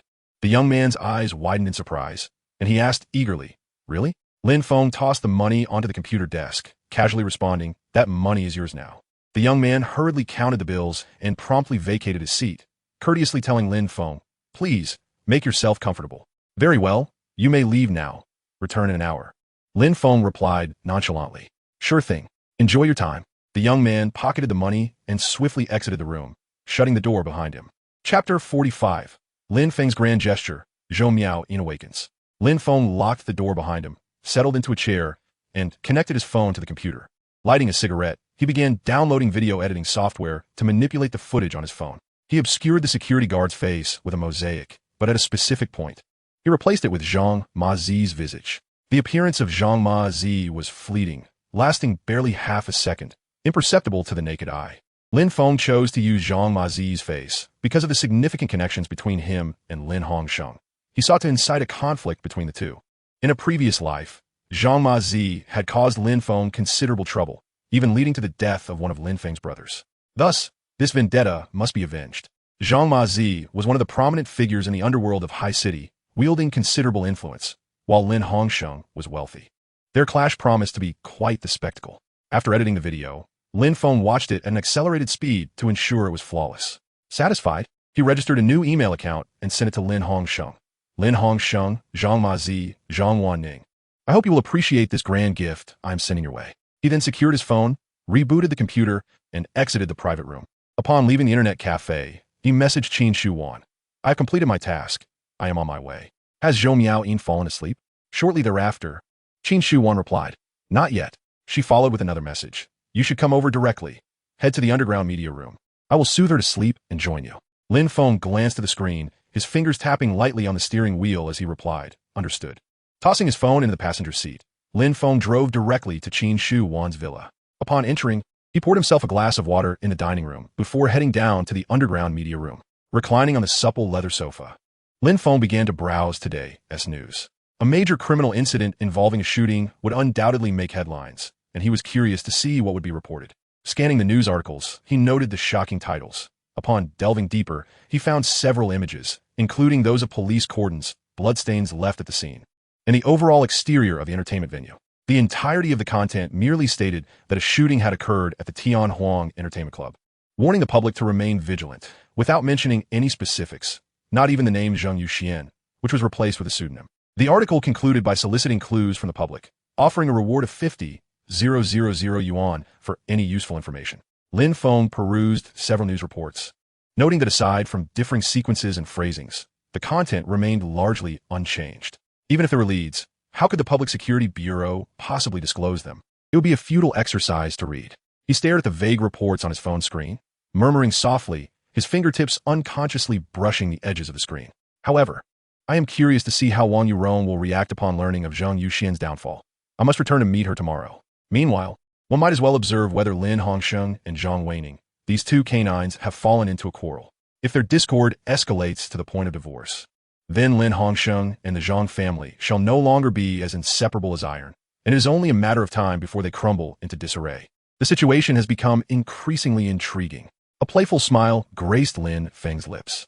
He extinguished the screen, casually tossed his phone aside, and picked up the remote to activate the projector, seeking out Stephen Chow's The Duke of Mount Deer 2, the dragon sect on the media player. As the familiar opening theme resonated, Wei Xiaobao's cunning visage emerged on the screen. Lin Feng reclined deeper into the sofa, propping his head on one hand, tilting it to watch. As the film progressed midway, the door to the media room swung open, revealing Qin Shujuan's silhouette at the threshold. Lin Feng turned a glance, and upon locking eyes with her figure at the door, his breath caught in his throat. Clad in a seductive black lace camisole that unabashedly showcased her deep cleavage, and glossy horse oil stockings that shimmered enticingly under the projector's light, she was truly captivating to the point of rendering one parched. "Come here." Lin Feng beckoned to Qin Shuwan, a note of urgency lacing his voice. Observing his anxious demeanor, a hint of amusement flickered in Qin Shujuan's eyes, her lips curving into a delightful arc. She did not hasten to him, but rather deliberately slowed her pace, walking with an elegant gait, step by step towards Lin Feng, igniting a quiet sense of impatience within him. Consequently, as she approached the sofa, Lin Feng could hardly contain himself, reaching out to grasp her wrist, and, with a slight tug, drew her into his embrace. Ouch! Qin Shuan gasped lightly, losing her balance and tumbling directly into Lin Feng's arms. Instinctively, she extended both hands to brace against the sofa's backrest. Then, she twisted her body, settling beside Lin Feng, resting her head against his shoulder. Is Zhou Miaoyin asleep? Lin Feng inquired, holding Qin Shujuan's hand. She is, Qin Shuan replied softly. Then let us watch the movie. Stephen Chow's films are always quite delightful, Lin Feng suggested. Gesturing towards the large screen, Qin Shuan lifted her gaze, noticing the scene where long air from the dragon sect had been poisoned, alongside Wei Xiaobao in the forest. The subsequent classic detoxification scene awaited. Zhou Miaoyin, in the midst of slumber, suddenly jolted awake, glancing around to find her mother, Qin Shuan, mysteriously absent. Mom? She tentatively called out, her voice still laced with drowsiness. No response. Mom? Zhou Miaoyin repeated, this time laced with urgency. Still silence reigned. A pang of anxiety struck her heart as she abruptly sat up, the strap of her nightgown slipping off her shoulder, which she disregarded. Barefoot on the cold floor, she hurried towards the bathroom of the master bedroom. No one. Returning to her room, she noticed the wardrobe door ajar. She swiftly approached and flung it open. This is the nightgown Mom was wearing earlier. Why is it here? She pondered. Where has she gone? With a multitude of questions swirling in her mind, Zhou Miaoyin resolved to investigate for herself. She quickly donned her shoes and ventured out of her room, traversing through the various chambers. No one in the study, no one in the upstairs bathroom, no one in the living room on the first floor, no one in the kitchen either. Where could my mother possibly be? She hasn't gone out, has she? Could there have been an incident at the company? As she paused to reflect, a faint sound from the direction of the basement suddenly pierced the stillness. The media room in the basement? Could it be that my mother went to watch a movie at this late hour? Though puzzled, she proceeded towards the basement media room to uncover her mother's activities. Upon reaching the staircase leading to the media room, the sounds grew clearer. Despite the excellent soundproofing of the basement media room, any noise in the tranquil night was distinctly audible, especially since Lin Feng and the others had cranked up the volume. Wei Xiaobao, long air? Is this the Duke of Mount Deer, too? My mother is watching this film? Doesn't she usually prefer commercial flicks? Zhou Miaoyin murmured to herself in confusion. With determination, she continued towards the basement media room, eager to discover what her mother was up to. However, halfway there, the film sound abruptly ceased, causing her to halt in shock. Could it be that my mother is dating? Has she brought that wild man home? Where does that leave me, her daughter, standing at the staircase? Her nails dug into her palms. A tumult of emotions surged within her, a mix of sourness and bitterness. The mere thought of Qin Shuan possibly being with another man ignited a flame of indignation within her. Lin Feng is angry with me. My mother is angry with me. You are both insufferable. Clenching her teeth, tears brimmed in her eyes, yet she stubbornly withheld them. If I cannot find peace, then neither shall you. With a cold huff, a glimmer of defiance and resolution flashed in her eyes. She was determined to uncover who had so captivated her mother that he was allowed into their home. Taking a deep breath, she steeled herself and resumed her approach towards the basement media room. Upon reaching the door, Zhou Miaoyin clenched her fists and rapped forcefully on the door. Bang, bang, bang. Inside the media room, Lin Feng and Qin Shuan were taken aback by the sudden knocking, frozen as if under a spell. Their gazes instinctively darted towards the door, their faces painted with astonishment. At that moment, Zhou Miaoyin called out loudly from outside, Mom, are you in there? Upon hearing this, Qin Shujuan's complexion paled. She had not anticipated that Zhou Miaoyin had awakened and discovered her whereabouts, effectively cornering her in the room. She glanced at Lin Feng, her mind racing. I cannot let Yimin know of Lin Feng's presence. Otherwise, it would surely cause an uproar. Meanwhile, Lin Feng wore an expression of amusement, seemingly relishing the unfolding drama. Not only was he unperturbed by Zhou Miaoyin witnessing this, but he also looked forward to her reaction, as he no longer harbored any liking for her, thus unfazed by the prospect of leaving a negative impression. Seeing Lin Feng's demeanor, Qin Shuan realized she could not rely on him and must confront this situation herself. Taking a deep breath, she endeavored to sound calm as she called out to the door. I'm here. You should return to sleep. I will come up shortly. Zhou Miaoyin, gritting her teeth in frustration, shouted back, Mom, who is that man inside? In the media room, upon hearing Zhou Miaoyin's words, Qin Shujuan's face turned even paler. How does she know there's a man here? Lin Feng hasn't said anything.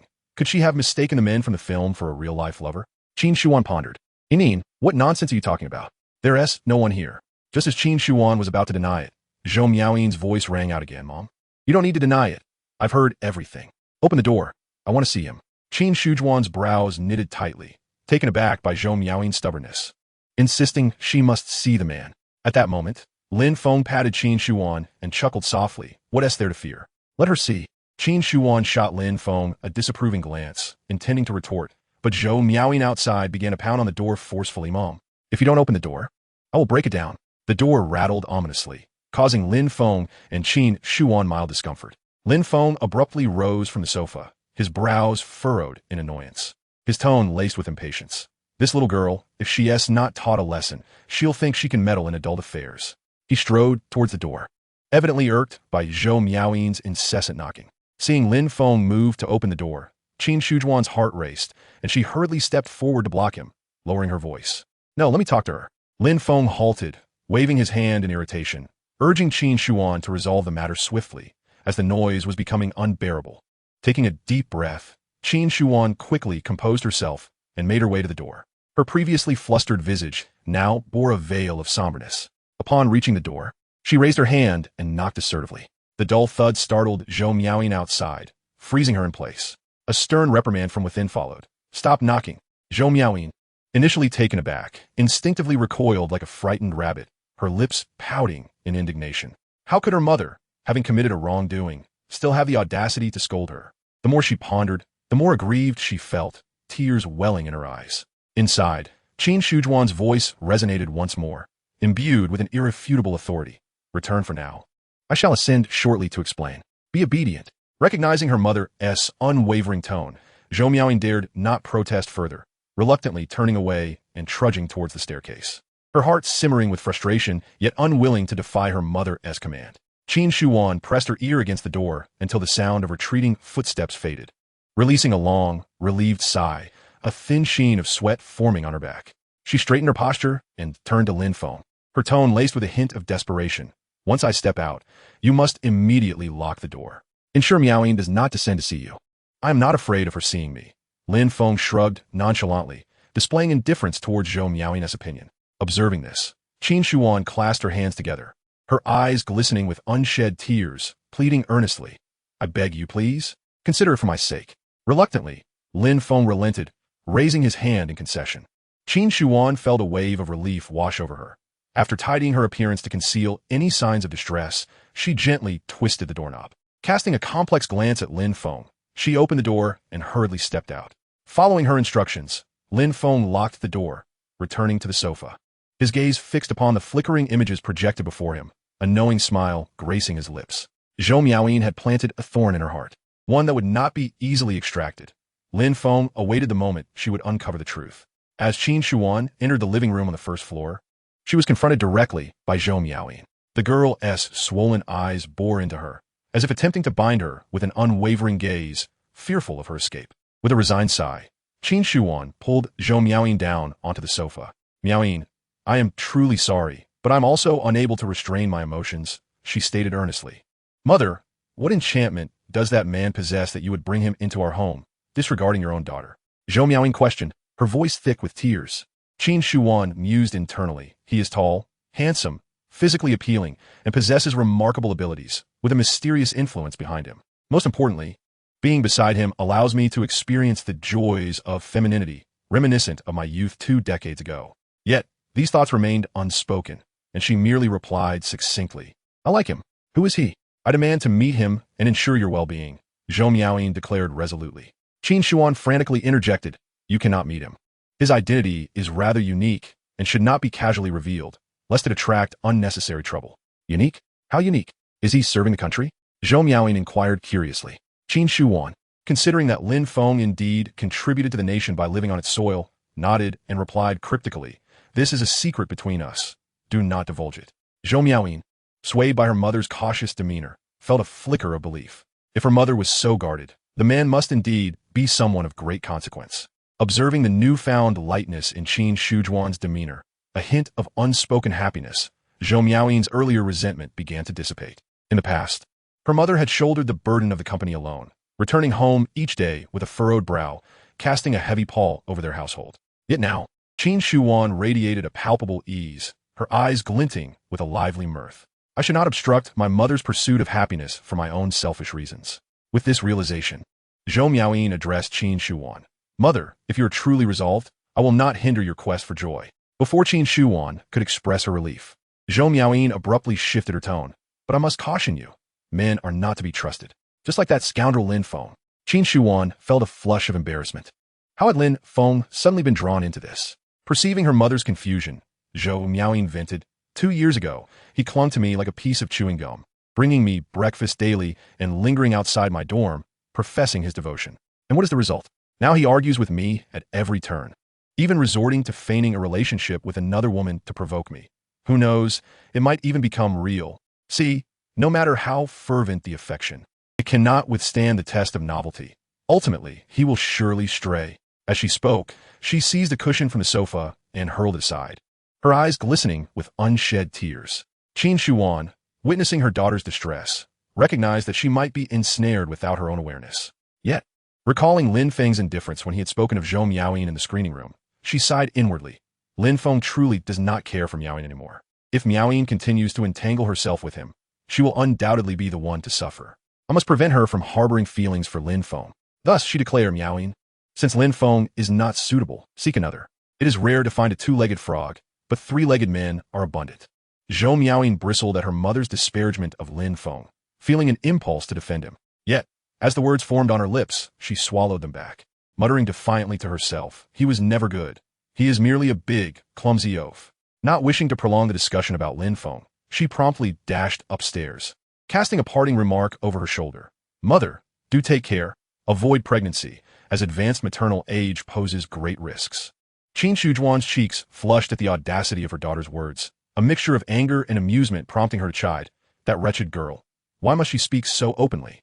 Once Zhou Miaoyin ascended, Qin Shuan waited a moment, sensing her daughter had no intention of returning, before turning her attention to the underground screening room, resuming the film she had previously left unfinished.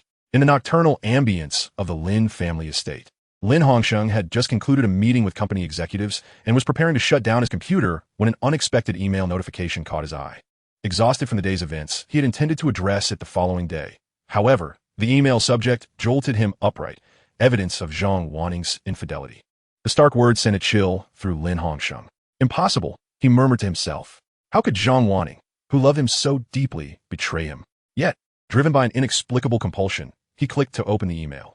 The body contained a single line. Open the attachment to witness your dear wife's scandalous behavior. The attachment was a compressed file. Exercising caution, Lin Hongsheng refrained from downloading it directly and instead forwarded it to a seldom-used email account. Subsequently, he retrieved another computer, logged into that account, downloaded the attachment, and extracted its contents. Taking a deep breath, he steeled himself to click on the video. In an instant, his pupils constricted, and his breath quickened. The footage revealed Zhang Wanning, her makeup disheveled, her usually gentle features now suffused with allure as she knelt on the bed, embracing a man's neck and fervently kissing him. Her face was unmistakably clear, though the man's identity was obscured. In a sudden outburst, Lin Hongsheng slammed his hand on the table, bellowing, "Vile woman!" Struggling to contain his fury, he continued watching, but when he heard Zhang Wanning lavishing praise on another man, he could no longer restrain himself, seizing a cup from the table and hurling it across the room. A maid, alarmed by the commotion, rushed over to assess the situation. As she approached, the sounds emanating from the computer filled her with an immediate sense of embarrassment. Did I inadvertently stumble upon the young master's embarrassing moment? Would he dismiss me from my position? Mayday pondered anxiously. Noticing that the young master's attention was elsewhere, Mayday dared not utter a word and quietly retreated.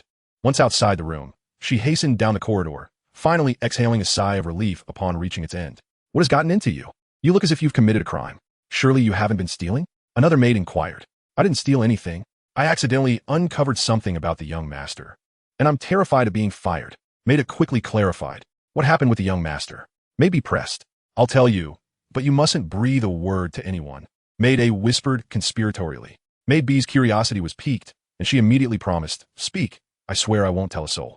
Maid A glanced around to ensure no one was listening before she lowered her voice and revealed, "When I went in, I heard a certain sound coming from the young master's computer." "What kind of sound?" Maybe asked, intrigued. "Be specific." "Well, the young master was watching something inappropriate," Mayday stated bluntly. "What? No way." Maybe exclaimed in shock. "Of course it's true, and the sound seemed oddly familiar." Mayday insisted. "Familiar? Have you seen any films featuring that actor?" Maybe teased, a playful glint in her eyes. "Shut up." Maida playfully swatted at Maid B. "But honestly, that sound felt incredibly familiar." Suddenly, a thought struck her, and she exclaimed, it sounded just like the young Madam's voice. Chapter 48. Lin Hongsheng set to catch his wife in the act. Lin Shiwen stealthily follows. Have you lost your mind? Maybe gasped, nearly jumping up as she instinctively covered Maid A's mouth. How dare you say such things? If anyone else hears and reports it to the master, losing our jobs would be the least of our worries. We might even be blacklisted from the industry. Maid A pushed Maid B's hand away defiantly. I'm not speaking nonsense. That panting sound, and her calling him husband, it was just like how the young madam usually acts coy. Hush. Maid B urgently placed her finger to her lips, her eyes darting nervously down the corridor. She tugged Maid A couple of steps back into a darker corner, confirming they were alone before whispering. If what you heard truly was the young Madam's voice, perhaps the young master was watching old, passionate videos of them together. I doubt it, otherwise. Why would the young master be so furious? He was smashing things. Maid A paused, swallowing hard. It's likely the young madam has someone else on the side. Gasping, Maid B instinctively covered her mouth. This is the master's scandal, an explosive piece of news. Keep this to yourself. If the master finds out, it leads back to us. We're finished, Maid A warned. Rest assured, this matter is known only to the heavens, the earth, you, and me, may be promised. Unbeknownst to them, while they discussed such secrets in the adjacent room, Lin Shiwen's eyes sparkled with malicious intent. Brother, how dare sister-in-law betray you? As your sister, I cannot let her get away with this. I will ensure she pays, Lin Shiwen murmured to herself, a wicked smile gracing her lips. Having missed her chance with Ma Xiaoyu today, leaving her feeling dejected, she suddenly found solace in the scandal of her sister-in-law's infidelity. She quickly texted her assistant, send someone to closely monitor Lin Hongsheng and Zhang Wanning. They are bound to create chaos soon. Make sure to capture footage of their argument. The more chaotic, the better. Before long, her assistant replied, on it. Lin Shiwen tucked her phone away and stepped to the window, drawing back the sheer curtains. The streetlights in the estate cast dappled shadows across the lawn, mirroring her turbulent thoughts. Lin Hongsheng had always valued his reputation. If news of Zhang Wanning's infidelity spread throughout the city, it would undoubtedly tarnish his image, making divorce inevitable. Without the Zhang family support, Lin Hongsheng would lose a significant advantage. Haha, how delightful, Lin Shiwen cackled by the window. Meanwhile, in the study, Lin Hongsheng gritted his teeth as he continued watching the video. The pixelated face of the man ignited his fury. I refuse to believe that such a long video has no weak point in the pixelation. Lin Hongsheng's knuckles turned white as he fixed his gaze on the screen, like a crazed beast ready to pounce. Once I find you, I will make sure you regret your existence. Suddenly, a familiar face flashed across the screen, causing Lin Hongsheng's pupils to constrict. He immediately hit pause, rewinding a few seconds before slowing the playback to scrutinize it further. When the familiar face appeared once again, he paused it again. Zhang Matzi? So it's you, you scoundrel. He hissed under his breath, slamming the mouse down on the table. Zhang Wanning, you truly have no standards, indulging with a man as repulsive as Zhang Matzi. What a filthy and disgraceful woman. Just the thought of sharing a woman with such an ugly man made Lin Hongsheng feel nauseous. He pulled out his phone, his fingers trembling with rage, and dialed Zhang Wanning's number repeatedly, only to be met with the cold response of, the number you have dialed is currently unavailable. Very well. So you're ignoring my calls now, are you? Zhang Wanning, you certainly have some nerve. Lin Hongsheng seethed, his anger reaching its peak. He promptly called his assistant. His voice as cold as ice. Find out where Zhang Wanning is right now. On the other end, the assistant grumbled as he shut down the video on his computer, muttering to himself about the lack of rights for workers. Yet, he maintained a respectful tone. Understood, boss. I'll look into it immediately. After hanging up, the assistant mused. The boss is looking for the madam at this late hour and is furious. Could it be that the madam is meeting with her lover? However, he kept such thoughts to himself, knowing his position. 10 minutes later, the assistant called Lin Hongsheng back. Boss, the madam is at the Night Rose Bar. Take people to the Night Rose Bar immediately. Lin Hongsheng commanded angrily. Yes, sir. Lin Shiwen stood by the window, watching Lin Hongsheng's car exit the Lin family estate. A knowing smile creeping across her face as she texted her assistant. Lin Hongsheng is on the move, just left the estate. Keep a close watch on him. The assistant responded promptly. Received. After a while, he messaged again. Boss, our people are already following Lin Hongsheng with recording equipment, ensuring high-quality footage. Lin Hongsheng, Zhang Wanning. I hope you put on a spectacular show tonight. I'll make sure to promote it well. Lin Shiwen thought as she lit a cigarette, leisurely exhaling a smoke ring. Lin Hongsheng arrived at the Night Rose Bar and made his way directly to the upstairs lounge. Summoning a waiter to open the door, he instructed the others to wait outside before entering alone. As he stepped into the room, his heavy footsteps echoed, and upon seeing Zhang Wanning, half naked and asleep on the bed, his heart sank. It was indeed her. Not an AI-generated face or someone resembling her. This was the real Zhang Wanning. Having lived with her for so many years, Lin Hongsheng could not mistake her. As his gaze swept over the disheveled sheets and the used tissues clearly visible in the trash can, the fury within him could no longer be contained. He snatched up a discarded piece of clothing from the floor and hurled it on at Zhang Wanning, shouting, "Get up!" Zhang Wanning, jolted awake by the impact, let out a muffled groan and blinked her bleary eyes open. Still under the influence of alcohol, her gaze was misty, and upon recognizing Lin Hongsheng, she broke into a languid, seductive smile. She rose and crawled towards Lin Hongsheng, reaching out to entwine her arms around his neck. Her voice dripping with coy allure as she said, "Darling, you're back." Before Zhang Wanqing could finish her words, Lin Hongsheng, consumed by anger, struck her fiercely across the face, exclaiming, "You shameless harlot!" Zhang Wanqing turned her head from the blow, 5 distinct finger marks immediately appearing on her cheek. She was bewildered, the effects of alcohol dissipating as she stared incredulously at Lin Hongsheng, her voice rising in indignation. You hit me? I not only hit you, but I also intend to kill you." Lin Hongsheng roared in fury. Chapter 49. Lin Hongsheng and Zhang Wanqing's falling out. Lin Qiwen's change of plans. "Why did you hit me? You must give me a reason." Zhang Wanqing clutched her stinging cheek, her eyes brimming with tears, her voice filled with grievance and confusion. "A reason?" Lin Hongsheng laughed scornfully, pointing at her as if he had heard the most absurd joke. "You dare to betray me and still demand a reason? The fact that I haven't killed you on the spot is already a show of courtesy. Betrayal?" Zhang Wanqing sprang to her feet, incredulous. "Have you lost your mind? Lin Hongsheng? Why have I ever betrayed you? I have poured my heart and soul into this relationship, and you dare slander me? Slander you?" Lin Hongsheng retrieved his phone, opening a video and thrusting it before Zhang Wanqing, shouting, "Isn't that you moaning in the video? Isn't that you clinging to that hideous Zhang Matzi, indulging in his embrace? Weren't you calling him husband with such lewdness? Now you pretend to be innocent? You want a woman. You would spread your legs for any man, even one as repugnant as Zhang Matzi? Are you that desperate for a man?" His words became increasingly vile, spittle flying from his lips and landing on Zhang Wanqing's face. In that moment, she could not even bring herself to wipe it away, her eyes fixed on the screen, momentarily dazed. The woman in the video was undeniably her, but the man, obscured by a mosaic, was clearly Lin Hongsheng. She remembered it vividly.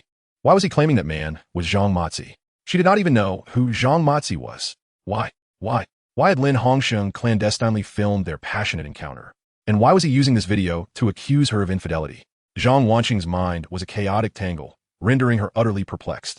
Suddenly, a spark of realization ignited in her thoughts, and she lifted her gaze to Lin Hongsheng, panic flashing in her eyes, soon replaced by a chilling dread.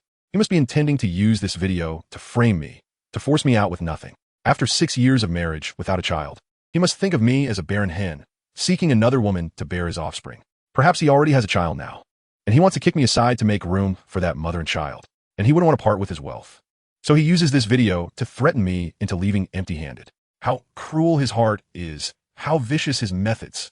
I have devoted myself to him wholeheartedly, and yet he schemes against me. How pathetic I am." Zhang Wanqing felt her heart turn to ashes. "Now you have nothing to say, do you, you shameless woman?" Lin Hongsheng put away his phone, demanding angrily. Zhang Wanqing was never weak by nature. Her previous delicacy in front of Lin Hongsheng was simply due to her affection for him. Now that the bubble of love had burst, leaving only devastation in its wake, she felt no need to be courteous to Lin Hongsheng. The pent-up grievances, anger, sorrow, resentment, and hatred fused into a raging inferno, propelling her to rise suddenly and strike Lin Hongsheng across the face with all her might. The crisp sound of the slap echoed through the room. Lin Hongsheng, taken completely off guard, was stunned. He never expected Zhang Wanqing to retaliate. How dare she strike him when she was the one who had betrayed him? The fiery pain on his cheek ignited his rage anew. His eyes bulged with fury, his reason crumbling in that moment. A surge of violence coursing from his feet to his head as he lunged at her, gripping her throat and forcefully pinning her down onto the bed. Zhang Wanqing gasped as her throat was constricted, struggling to breathe, her complexion turning a ghastly shade. Instinctively, she clawed at Lin Hongsheng's hand, but the strength he exerted in his fury was astonishing, his fingers tightening like a vice. "Lin Hongsheng, let go." Her voice was a fragile whisper, her legs thrashing uselessly against the sheets, her disheveled hair sticking to her sweaty forehead, her eyes filled with terror. "Let go of you?" Lin Hongsheng's eyes were bloodshot, his face nearly pressed against hers, spittle flying as he snarled, "Today, I will strangle this shameless harlot to spare the world from your disgrace." His grip tightened, and Zhang Wanqing's gaze began to dull, her struggles weakening. The agonizing sensation of suffocation clouded her vision, the shadow of death looming ominously over her. Outside the door, the assistant, noticing that Lin Hongsheng had not emerged for an extended period and hearing the sounds of a fierce altercation within, grew increasingly anxious. Suddenly, silence enveloped the room, heightening the assistant's unease, for silence was rarely a good omen. Ignoring Lin Hongsheng's orders, he burst into the room alongside his bodyguards. Upon witnessing Lin Hongsheng's iron grip on Zhang Wanqing's throat, her life ebbing away, he almost lost his wits. "Boss, stop. You'll kill her." The assistant rushed forward in a panic. The two bodyguards quickly moved to pull Lin Hongsheng away, but in his furious state, he became even more agitated, roaring, "Get away. No one can stop me." However, he stood no chance against two trained bodyguards and one diligent assistant, and soon he was forcibly separated from Zhang Wanqing. Coughing violently, Zhang Wanqing gasped for air, her throat marked with clear, horrifying imprints of his fingers. After Lin Hongsheng was pulled away, he remained like a wild beast in a rage, pointing at Zhang Wanqing and hurling insults. "Harlot, just wait. I will not let you off. Boss, please calm down. We're in a bar. Too many eyes are on us. It would be detrimental to your reputation if this got out," the assistant urged quickly. Only then did Lin Hongsheng begin to regain some semblance of composure. Panting heavily as he shot a menacing glare at the still-shaken Zhang Wanqing, gritting his teeth, "Keep an eye on her. Don't let her escape." With that, he straightened his disheveled clothing and strode out without looking back. Upon reaching the door, he vented his anger by delivering a fierce kick to the wall, producing a dull thud. As he stormed away, in the shadows of the fire escape, someone sent by Lin Chuan was recording his every move with a miniature camera. Particularly focused on the clear imprint of 5 fingers on his face, the observer ensured to capture the moment perfectly. Subsequently, the observer relayed the video and the news of Zhang Wanqing's confinement to Lin Chuan's assistant, who reported it back to Lin Chuan. On the terrace of the Lin family estate, Lin Chuan swirled the crimson liquid in her goblet, the ruby hue tracing beguiling arcs against the crystal glass. Upon receiving the assistant's message, Lin Chuan chuckled softly, tapping her fingertip against the rim of her glass. Her elder brother had actually confined her sister-in-law. Their relationship must be quite strained. Why not change my plans and stoke the flames further? Raising the glass to her lips, she drained it in one gulp and promptly instructed her people to prepare a car, as she intended to personally visit the Night Rose Bar. Chapter 50. The two women joined forces to frame Lin Hongsheng. Inside the room, Zhang Wanqing curled up on the bed, clutching her throat, tears streaming uncontrollably down her cheeks. In that fleeting moment, she genuinely believed she was on the brink of death. Following the terror came a deep-seated hatred. "Lin Hongsheng," she whispered fiercely, her eyes filled with venom. "You dare treat me this way. I will not let you go unpunished." Just then, a series of anguished cries echoed from outside, prompting Zhang Wanqing to rise in confusion and glance toward the door. As the door swung open, several bodyguards clad in black entered first, followed by Lin Chuan, striding gracefully in her high heels, her wine-red gown shimmering ominously in the dim light. Upon seeing Lin Chuan's silhouette, Zhang Wanqing's pupils dilated in shock, and she instinctively asked, "What are you doing here?" Lin Chuan refrained from responding, as her assistant brought over a velvet chair and placed it behind her. With an air of elegance, Lin Chuan seated herself, her crossed legs revealing a glimpse of her fair calf. As her gaze swept across the bruises on Zhang Wanqing's neck, a fleeting smile of pity graced her lips, though her eyes remained devoid of warmth. At that moment, she finally spoke. "Sister-in-law, there's no need to be so anxious. I'm here to rescue you." "Rescue me?" Zhang Wanqing exclaimed, as if she had heard the most ludicrous joke. Steadying herself against the wall, despite her trembling legs, she maintained an air of defiance. "Lin Chuan, do not assume I am unaware of your ulterior motives. Your brother has just placed me under house arrest, and here you are, barging in with your entourage, seeking to use me to bring him down, are you not? Indeed, as expected of my sister-in-law. Your mind is as sharp as ever." Lin Chuan clapped her hands, her tone tinged with unabashed admiration. "However, the term use is rather unflattering. We ought to refer to it as a mutually beneficial collaboration." She gestured toward Zhang Wanqing's neck. "Look, if he is capable of such brutality toward you, he certainly will not show mercy to me, his sister. A man like Lin Hongsheng only cares for his own interests. Familial bonds and love are merely pawns in his game." With a grave expression, she added, "Sister Wanqing, you must think of your own future." Zhang Wanqing's fingertips dug into her palm, for Lin Chuan's words struck a nerve deep within her. Indeed, Lin Hongsheng had disregarded their 6 years of marriage, resorting to underhanded tactics to force her into a corner. Why should she continue to consider him? "And how do you propose I exact my revenge on him?" Zhang Wanning inquired. A glint of triumph flickered in Lin Qiwen's eyes, though her demeanor remained composed. She waved her hand behind her, and the assistant promptly understood, leading a few bodyguards to quietly exit the room. Now, only Lin Qiwen and Zhang Wanning remained. I have heard that Lin Hongsheng possesses a video of your alleged infidelity? Lin Qiwen inquired tentatively, aware that her information was limited and seeking to extract more from Zhang Wanning. Upon hearing the word infidelity, Zhang Wanning's emotions ignited like a firecracker, and she raised her voice, her chest heaving with fury. I did not cheat. That was all a ploy orchestrated by Lin Hongsheng to force me out without a penny. Oh, Lin Qiwen raised an eyebrow, sensing that matters were becoming increasingly intriguing. How insidious of my elder brother to employ such venomous tactics against you. After all, you were married for 6 years. How could he bring himself to do such a thing? Lin Qiwen feigned sympathy, while secretly fanning the flames of Zhang Wanning's resentment. Zhang Wanning's hatred for Lin Hongsheng intensified with Lin Qiwen's words. Overwhelmed with indignation, she began to recount the events of the evening in detail. It turned out that Lin Hongsheng himself had been present, and there were witnesses to corroborate her claims. Lin Qiwen tapped her finger against her temple, her gaze deep and contemplative like an endless abyss. Regardless of the truth behind Zhang Wanning's words, the current animosity toward Lin Hongsheng wielded a sharp edge. She lifted her eyes to Zhang Wanning, a knowing smile gracing her lips. Since Lin Hongsheng seeks to entrap you, why not turn the tables on him? Zhang Wanning's head snapped up, a flicker of caution in her eyes, yet curiosity bubbled beneath the surface. Oh, how do I turn the tables? You consume an aphrodisiac. Then go to the hospital to obtain a certificate proving that someone administered illicit drugs to you.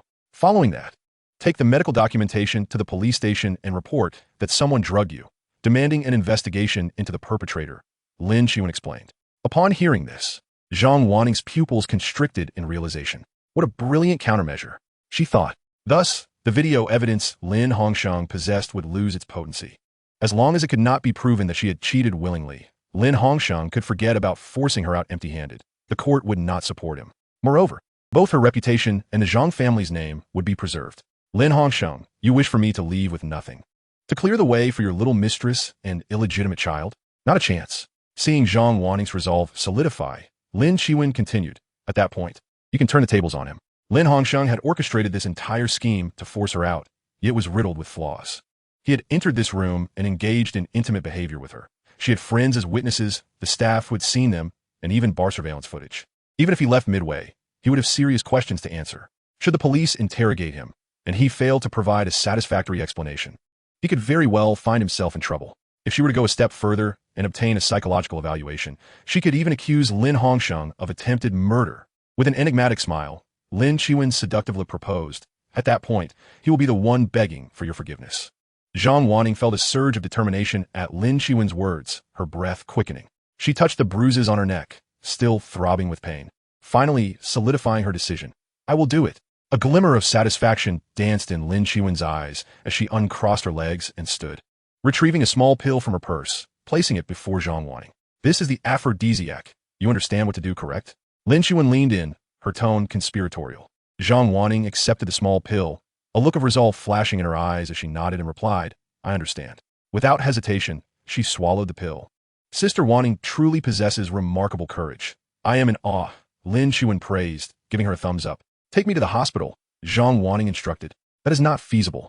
We cannot be linked in this matter. You must take a taxi yourself, Lin Qiwen replied, shaking her head. Zhang Wanning considered this and then suggested, then have your people follow me to ensure I am not robbed by the driver on the way. That is not a problem, Lin Qiwen agreed immediately. Now that she and Zhang Wanning were allies, she was committed to ensuring her allies' safety. She promptly instructed 2 bodyguards to discreetly escort Zhang Wanning to the hospital. After obtaining the necessary documentation, Zhang Wanning proceeded to report the incident to the police.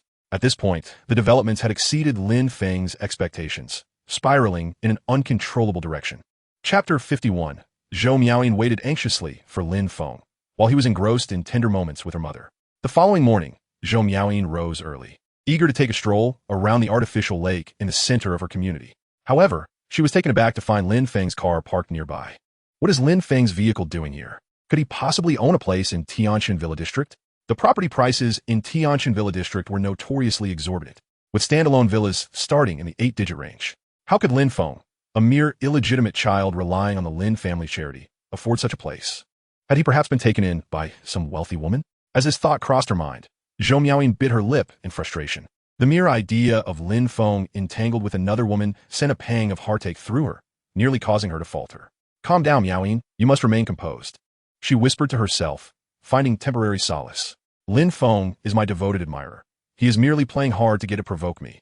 But he would never betray me by sleeping with another woman. My earlier musings were utterly ridiculous. Nevertheless, she was determined to discover where he would emerge from and what his relationship with the villa's owner truly entailed. With a resolute expression, Zhou Miaoyin decided to wait and observe. Finding a nearby spot to sit, she kept her gaze fixed on Lin Feng's luxury car. Meanwhile, in Qin Shujuan's room, the curtains were drawn tightly, allowing only a few hazy rays of morning light to filter in. Qin Shujuan awoke from Lin Feng's embrace, her nose brushing against his firm chest, causing a delightful tickle at the tip of her nose. Lifting her gaze slightly, she beheld his serene, slumbering form. The usual air of indifference, aloofness, and cold arrogance had vanished, replaced by tranquility and docility. Who knew you had such a cute side? I could just indulge in a good ruffle. Qin Shujuan's fingertips delicately traced along his jawline, her eyes shimmering with a hint of infatuation. Having lived for over 40 years, she had never experienced such a sensation. The weariness of navigating the business world and the burdens of single-handedly supporting her family faded away in the moments spent with Lin Feng. It dawned on her that a woman's happiness could be so profoundly simple. She subtly nestled closer into his embrace, relishing the warmth radiating from his body, a smile involuntarily curling at the corners of her lips. Perhaps she should thank fate for allowing her to encounter Lin Feng at this age, for awakening her heart like that of a young girl. Lin Feng seemed stirred by her movement, emitting a low, muffled sound from his throat as he instinctively tightened his arms around her, holding her close. Awake? Qin Shujuan asked softly, planting a gentle kiss on his neck. Feeling the soft sensation on his skin, Lin Feng perked up, opened his eyes, and released his embrace, gazing at Qin Shujuan. Taking advantage of me? I'm not one to be trifled with, Lin Feng quipped, an amused glint in his eyes. What do you intend to do? Qin Shujuan asked boldly, meeting his gaze without fear. Of course, an eye for an eye, Lin Feng replied playfully, feigning severity. With a swift motion, Qin Shujuan turned and rolled off the bed, quickly standing up. She then looked at Lin Feng and urged, get up. The sun is already shining on your backside. She tousled her slightly disheveled hair, her tone laced with concern. You should leave early today. Although we managed to deceive Yinin yesterday, that child is quite stubborn. I fear she might not let it go and insist on investigating. It's safer to leave sooner. I can agree to that, but if I'm being so obedient, what reward do I get? Lin Feng teased, regarding Qin Shujuan with playful interest.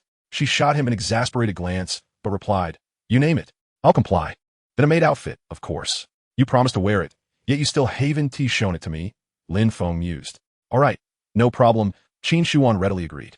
Lin Feng chuckled softly, leaning in to place a light kiss on her forehead, then lifted the covers and got out of bed. He approached the window, flinging open the curtains and basking in the morning sunlight, arms wide open, head tilted back, enjoying a moment of warmth. As he glanced down at the street, he was momentarily taken aback before a mischievous smile spread across his face. Shujuan, come here, Lin Feng beckoned. What is the matter? Qin Shujuan asked, puzzled. Yet she moved closer. Look, Lin Feng pointed at a figure below. Following his gaze, Qin Shujuan spotted Zhou Miaoyin sitting on a bench downstairs, scanning the surroundings as if waiting for someone. Yinin is up so early? It seems she truly can't let go. Qin Shujuan sighed, feeling a headache coming on. I'll go distract her. You take this chance to slip away. As she made to leave, Lin Feng grasped her wrist, pulling her into his embrace. Lifting her chin, a glint of mischief danced in his eyes. Since she's willing to wait, let her wait. Why not indulge in something more entertaining? Didn't you say you wouldn't stir me up? Qin Shujuan countered, gazing up at him. Lin Feng playfully tapped her forehead, grinning. What else do you have on your mind? I meant something entertaining like a nap. Nothing is more delightful than a good nap, he declared, already pulling the curtains shut, blocking out the morning light. He then swept Qin Shujuan off her feet and gently tossed her onto the soft bed. I can't. I still have to go to work, she protested urgently. Lin Feng glanced at the clock on the wall and replied, then let us just nap for another half hour. Skip breakfast. Qin Shujuan glanced at the time and reluctantly agreed, fine. The two then settled down to indulge in another nap. Meanwhile, outside on the bench, Zhou Miaoyin grew increasingly impatient, shifting her stiff legs and fixating her gaze on the Qian parked nearby, muttering to herself, how long is Lin Feng going to sleep? Chapter 52. You are my woman. There will be consequences for crossing me. Zhou Miaoyin waited on the bench until 9 o'clock, her stomach growling with hunger. Finally, unable to endure any longer, she begrudgingly stood up. Lin Feng, are you a pig? Why are you still in bed? She called out. You'd better have a good reason. If you dare to be with another woman, I'll never speak to you again. With two angry remarks, she stormed off. At 10 a.m., Lin Feng emerged from the bathroom, towel loosely tied around his waist, droplets of water cascading from his hair, tracing down his defined jawline, over his broad chest, and along the ridges of his abs, ultimately disappearing beneath the towel's edge. The sight was utterly tempting. Qin Shujuan's phone slipped from her grasp, startling her awake. This must be what a handsome man emerging from the shower looks like, she mused internally. Though she had seen this several times, her heart still raced uncontrollably at the sight. Noticing her gaze, Lin Feng deliberately slowed his movements, showcasing the contours of his muscular physique, which made Qin Shuan's eyes brighten. Had enough? He arched an eyebrow at her, a teasing smile in his eyes, unfazed by being caught. Qin Shuan boldly admired him and playfully whistled. Nice body, definitely worth a second glance. He sauntered to the edge of the bed, looking down at her from his towering height, his teasing gaze glimmering like crushed starlight. Still daring to whistle? Have you encountered a rogue? He paused, his fingers lightly grazing her cheek. But I like it. You should admire me more. Qin Shuan stretched her arms, the silk of her nightgown rising alluringly, a glint of playful challenge in her eyes. I'm not just going to look, I also want to. Lin Feng began, reaching out, but Qin Shuan, like a startled rabbit, quickly recoiled and spun away, darting off, leaving Lin Feng shaking his head with a sigh. In the midst of their playful banter, Lin Feng returned to drying his body, his expression suddenly turning serious. How are things progressing with the stock acquisition? Qin Shuan straightened, smoothing her nightgown as she replied. Most of the minor shareholders are settled. Now it's just the 6 shares in Chairman Feng's hands. Chairman Feng? That nearly 60-year-old man? Lin Feng recalled an image of a balding figure who often hovered around young female employees. Yes, he is quite obstinate and reluctant to sell his shares, Qin Shuan noted, her fingers unconsciously twisting the lace hem of her nightgown, a fleeting flash of anger crossing her face. Lin Feng, perceptive to her demeanor, inquired directly, Has Chairman Feng been difficult for you? After a moment of hesitation, Qin Shuan vaguely responded, He just feels the price isn't settled. He wants to raise it. She wished to avoid making Lin Feng think she was incapable of handling this matter and didn't want him to know the unpleasant remarks made. However, Lin Feng was not easily deceived. Just raising the price? Your expression earlier suggests it's not that simple. He grasped her chin, his tone unyieldingly serious. What else are you hiding from me? You are my woman. Only I have the right to bully you. If anyone else dares to harbor ill intentions, I'll break their bones. The phrase my woman radiated warmth, instantly igniting a flame in Qin Shuan's heart, the facade of her strength crumbling, leaving her eyes glistening with unshed tears. Previously, she had faced challenges alone, but now, with someone to support her, she felt an overwhelming sense of happiness. She grasped Lin Feng's hand, pressing it against her cheek, gently placing a kiss on his wrist. Suddenly, she candidly confessed during the negotiations. That old fellow kept leering at me, even suggesting that I accompany him to his hotel room for a drink to discuss matters in detail, claiming he could sell me a 2-steak. As her words hung in the air, Lin Feng felt the atmospheric pressure around him drop several degrees. A flicker of coldness flashed in his eyes. It seemed that Director Feng was living far too comfortably. At his age, on the brink of retirement, he had long since shed any reservations. Qin Shuan sighed, somewhat helpless. Even if I allied with others to oust him from the board, with his shares in hand, he could still sit back and enjoy the dividends, living a life of luxury. For some ambitious individuals, expelling him from the company's management might be a devastating blow. But for a seasoned old hand who was content with mediocrity, ordinary methods would hardly faze him. Not necessarily, Lin Feng replied with a cold chuckle. He silently pondered system. Do you have any dirt on Feng Mingwei? Yes. There are 3 pieces of incriminating evidence against Feng Mingwei, each capable of constituting a criminal offense. Would you like to purchase one or all of them? Or the details? Piece of evidence 1. 15 years ago, he assaulted a female subordinate, resulting in the victim's mental breakdown and eventual suicide. He subsequently used connections to suppress the case. Piece of evidence 2. 5 years ago, he stole core technological secrets of the company and sold them to competitors, causing significant losses to the company. Piece of evidence 3. He has long coerced and bribed female subordinates to provide sexual services, with a total of 20 victims. How audacious! Lin Feng cursed inwardly, his knuckles whitening from clenching his fists. I'll purchase evidence 1 and evidence 2. These 2 pieces of evidence are sufficient to compel Feng Mingwei to surrender his shares and ensure he spends the rest of his life behind bars, without implicating any innocence. The 3rd piece, involving so many individuals, could ruin the futures and reputations of the victims if exposed, so I won't buy that. The host spends 2 million to acquire 2 pieces of evidence against Feng Mingwei. Relevant materials have been transmitted to your mobile device. Lin Feng picked up his phone from the bedside table and opened the file manager, where 2 new folders appeared, Feng Mingwei 1 and Feng Mingwei 2. Opening the first folder revealed photographs and videos of Feng Mingwei assaulting his female subordinate, along with bank transfer records evidencing his manipulation of the case files, and photos and videos of their conspiratorial meetings, damning evidence indeed. The second folder contained videos of Feng Mingwei covertly copying confidential company documents, correspondence with competing firms, transaction records, and even surveillance footage of their meetings in a hotel. With this information, that old scoundrel would likely end up in prison for life, even if he avoided the death penalty. Chapter 53. Meeting Wang Yuru again, the 100-fold space expansion card. Lin Feng turned to Qin Shuan and spoke in a calm, yet confident tone. I have some incriminating evidence against Feng Mingwei. Use it to force him to surrender his shares, then send him away. Qin Shuan gasped in astonishment. You actually have dirt on him? She then inquired. If you have his evidence, why not reveal it sooner? I was contemplating giving him a chance, considering we are from the same company. He paused, his tone shifting to one of cold resolve. But he has wronged you, and anyone who wrongs my woman deserves to face the consequences. Though his words carried a hint of bravado, they struck a chord with Qin Shuan. She gazed at the man before her, her eyes filled with adoration. It was captivating to feel so fiercely protected. Lin Feng simply smiled gently. Safeguarding his woman was his duty as a man. He deftly tapped on his phone screen, sending the incriminating evidence to Qin Shuan. Upon receiving the evidence, Qin Shuan immediately began to peruse it. Meanwhile, Lin Feng discarded his towel at the foot of the bed, revealing his well-defined physique as he bent down to retrieve a shirt.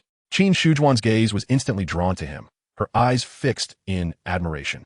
Have you never seen a man get dressed? Lin Feng teased. Never seen such a handsome man get dressed, Qin Shuan complimented. Lin Feng chuckled. I should be going. I have some matters to attend to. After yesterday's incident with Zheng Yuxuan, Lin Feng planned to gauge Wang Yuru's reaction and perhaps offer some guidance. Qin Shuan hesitated, then finally asked, will you come back tonight? As he buttoned his shirt, Lin Feng flashed her a playful smile, saying if I have time, I will. If you do come, you can bring the promised reward. I have none at home, Qin Shuan boldly suggested, her cheeks slightly flushed. Lin Feng halted mid-button, widening his eyes at her, feeling a surge of desire. I'll definitely try to make time. Though tempted, he refrained from saying more. I'll be waiting for you. She winked at him, exuding charm. Enchantress. Lin Feng swallowed hard, mentally lauding her allure. He swiftly turned and strode toward the door, fearing another glance would compel him to return. After leaving the villa, Lin Feng climbed into his car and exited the Tianjin Villa district. System. My cumulative spending is now 15 million, correct? He inquired. Indeed, host. You need to purchase information once more to reach a cumulative spending of 16 million, which will grant you a lottery opportunity. Lin Feng tapped his fingers lightly on the steering wheel, a wicked smile forming on his lips. Then I'll purchase the location information for Wang Yuru. Spending 1 million to successfully acquire the location information for Wang Yuru. She is currently in room 706 of the inpatient building at the Central Hospital of Haicheng, visiting Zheng Yuxuan. Ding. Congratulations, host. For reaching a cumulative spending of 16 million, you have earned a lottery opportunity. Would you like to draw now? Yes. Ding. Congratulations, host. For winning the 100-fold space expansion card, which can expand your personal space by 100 times upon use. A 100-fold expansion card? It's indeed a valuable item. But my current personal space is only 1 cubic meter. Expanding it would merely yield 100 cubic meters. Using it now feels somewhat wasteful. However, if I don't use it now, who knows when I might get another related reward. I can't let this card gather dust in my space. Besides, the sooner I use it, the sooner I can feel at ease. After some contemplation, Lin Feng decided to utilize the 100-fold space expansion card. Upon activation, he felt his personal space expand in an instant, as if he had transitioned from a cramped doghouse to an expansive suite. Previously, even folding Ma Jiannan's body would have been a challenge, but now he could easily roll around inside. System. Is the next lottery draw set at a cumulative spending of 32 million? Yes. Lin Feng sighed upon receiving the answer. The amount required for cumulative spending only increases as time goes on. At this rate, with my stingy habits, how long will it take before I can draw again? No. This mindset must change. From now on, whether for significant matters or trivial ones, I must invest in information, especially since there is no shortage of funds. Lin Feng currently had over 100 million in his account, enough to buy information over 100 times. Moreover, Lin Mingyao still owed him 50 million that hadn't been transferred yet. It seemed time to nudge him for that. He had heard that Lin Mingyao was also hospitalized at the Central Hospital, which serendipitously allowed him to accomplish 2 tasks in one visit. Lin Feng pressed the accelerator, speeding toward the central hospital. After parking in front of the inpatient building, he made his way directly to the 7th floor. Arriving outside room 706, Lin Feng did not enter immediately, but first peered through the glass door. Inside, he saw Wang Yuru seated beside Zheng Yuxuan's bed, holding his hand and speaking softly. Zheng's face was ashen, filled with despair. Lin Feng swiftly pulled out his phone and aimed it at the glass, capturing this tender moment on camera. Without hesitation, he sent a message directly to Wang Yurong, accompanied by a cheerful, smiley emoji. Upon hearing the notification sound, Wang Yurong retrieved her phone to glance at the lock screen alert. Noticing that the message was from Lin Feng, she initially intended to ignore it in the presence of Zheng Yuxuan.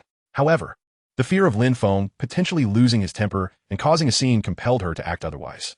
That night had been thrilling, yet undeniably frightening. Thus, she promptly unlocked her phone and clicked to view the message.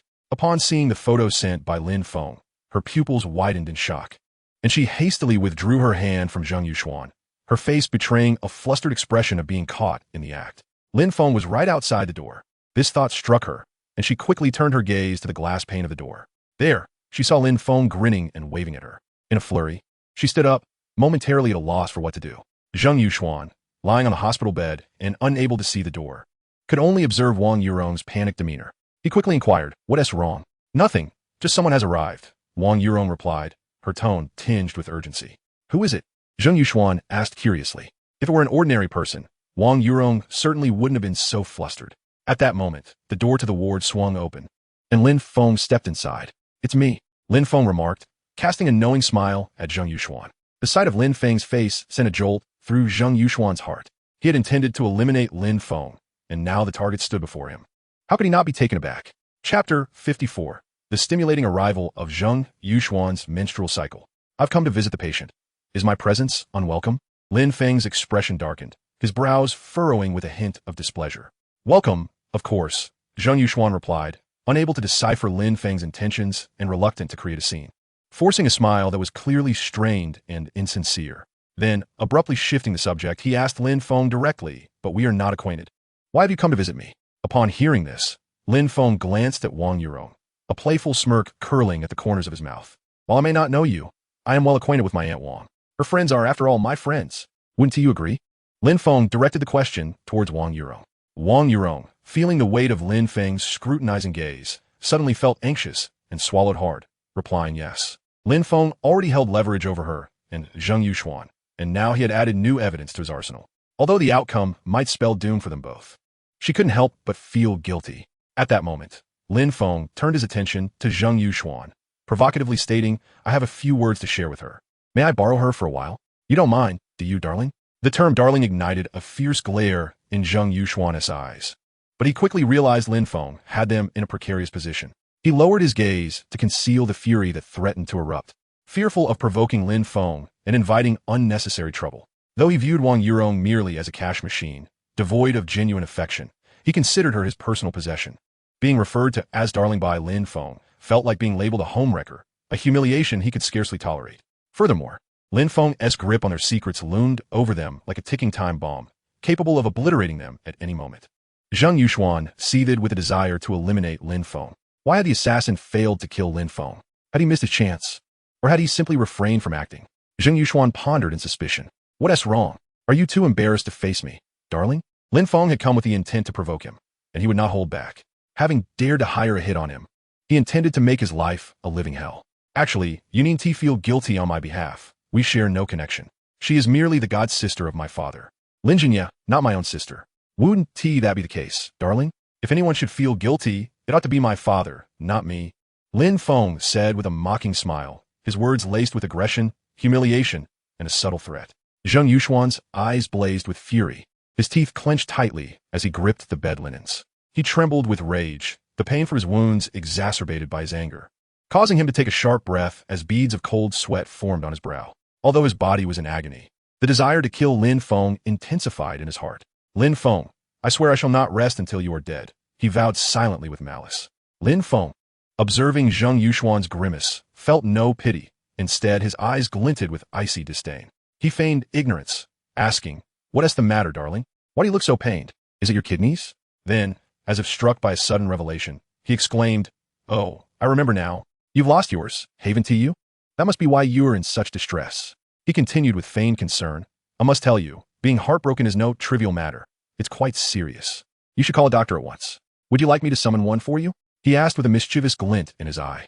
Zheng Yuxuan's fingers cracked as he clenched his fists, the rage boiling within him. His complexion shifted from pale to green, then to purple. In his agitation, his wounds burst open, blood seeping through the bandages, quickly staining them crimson.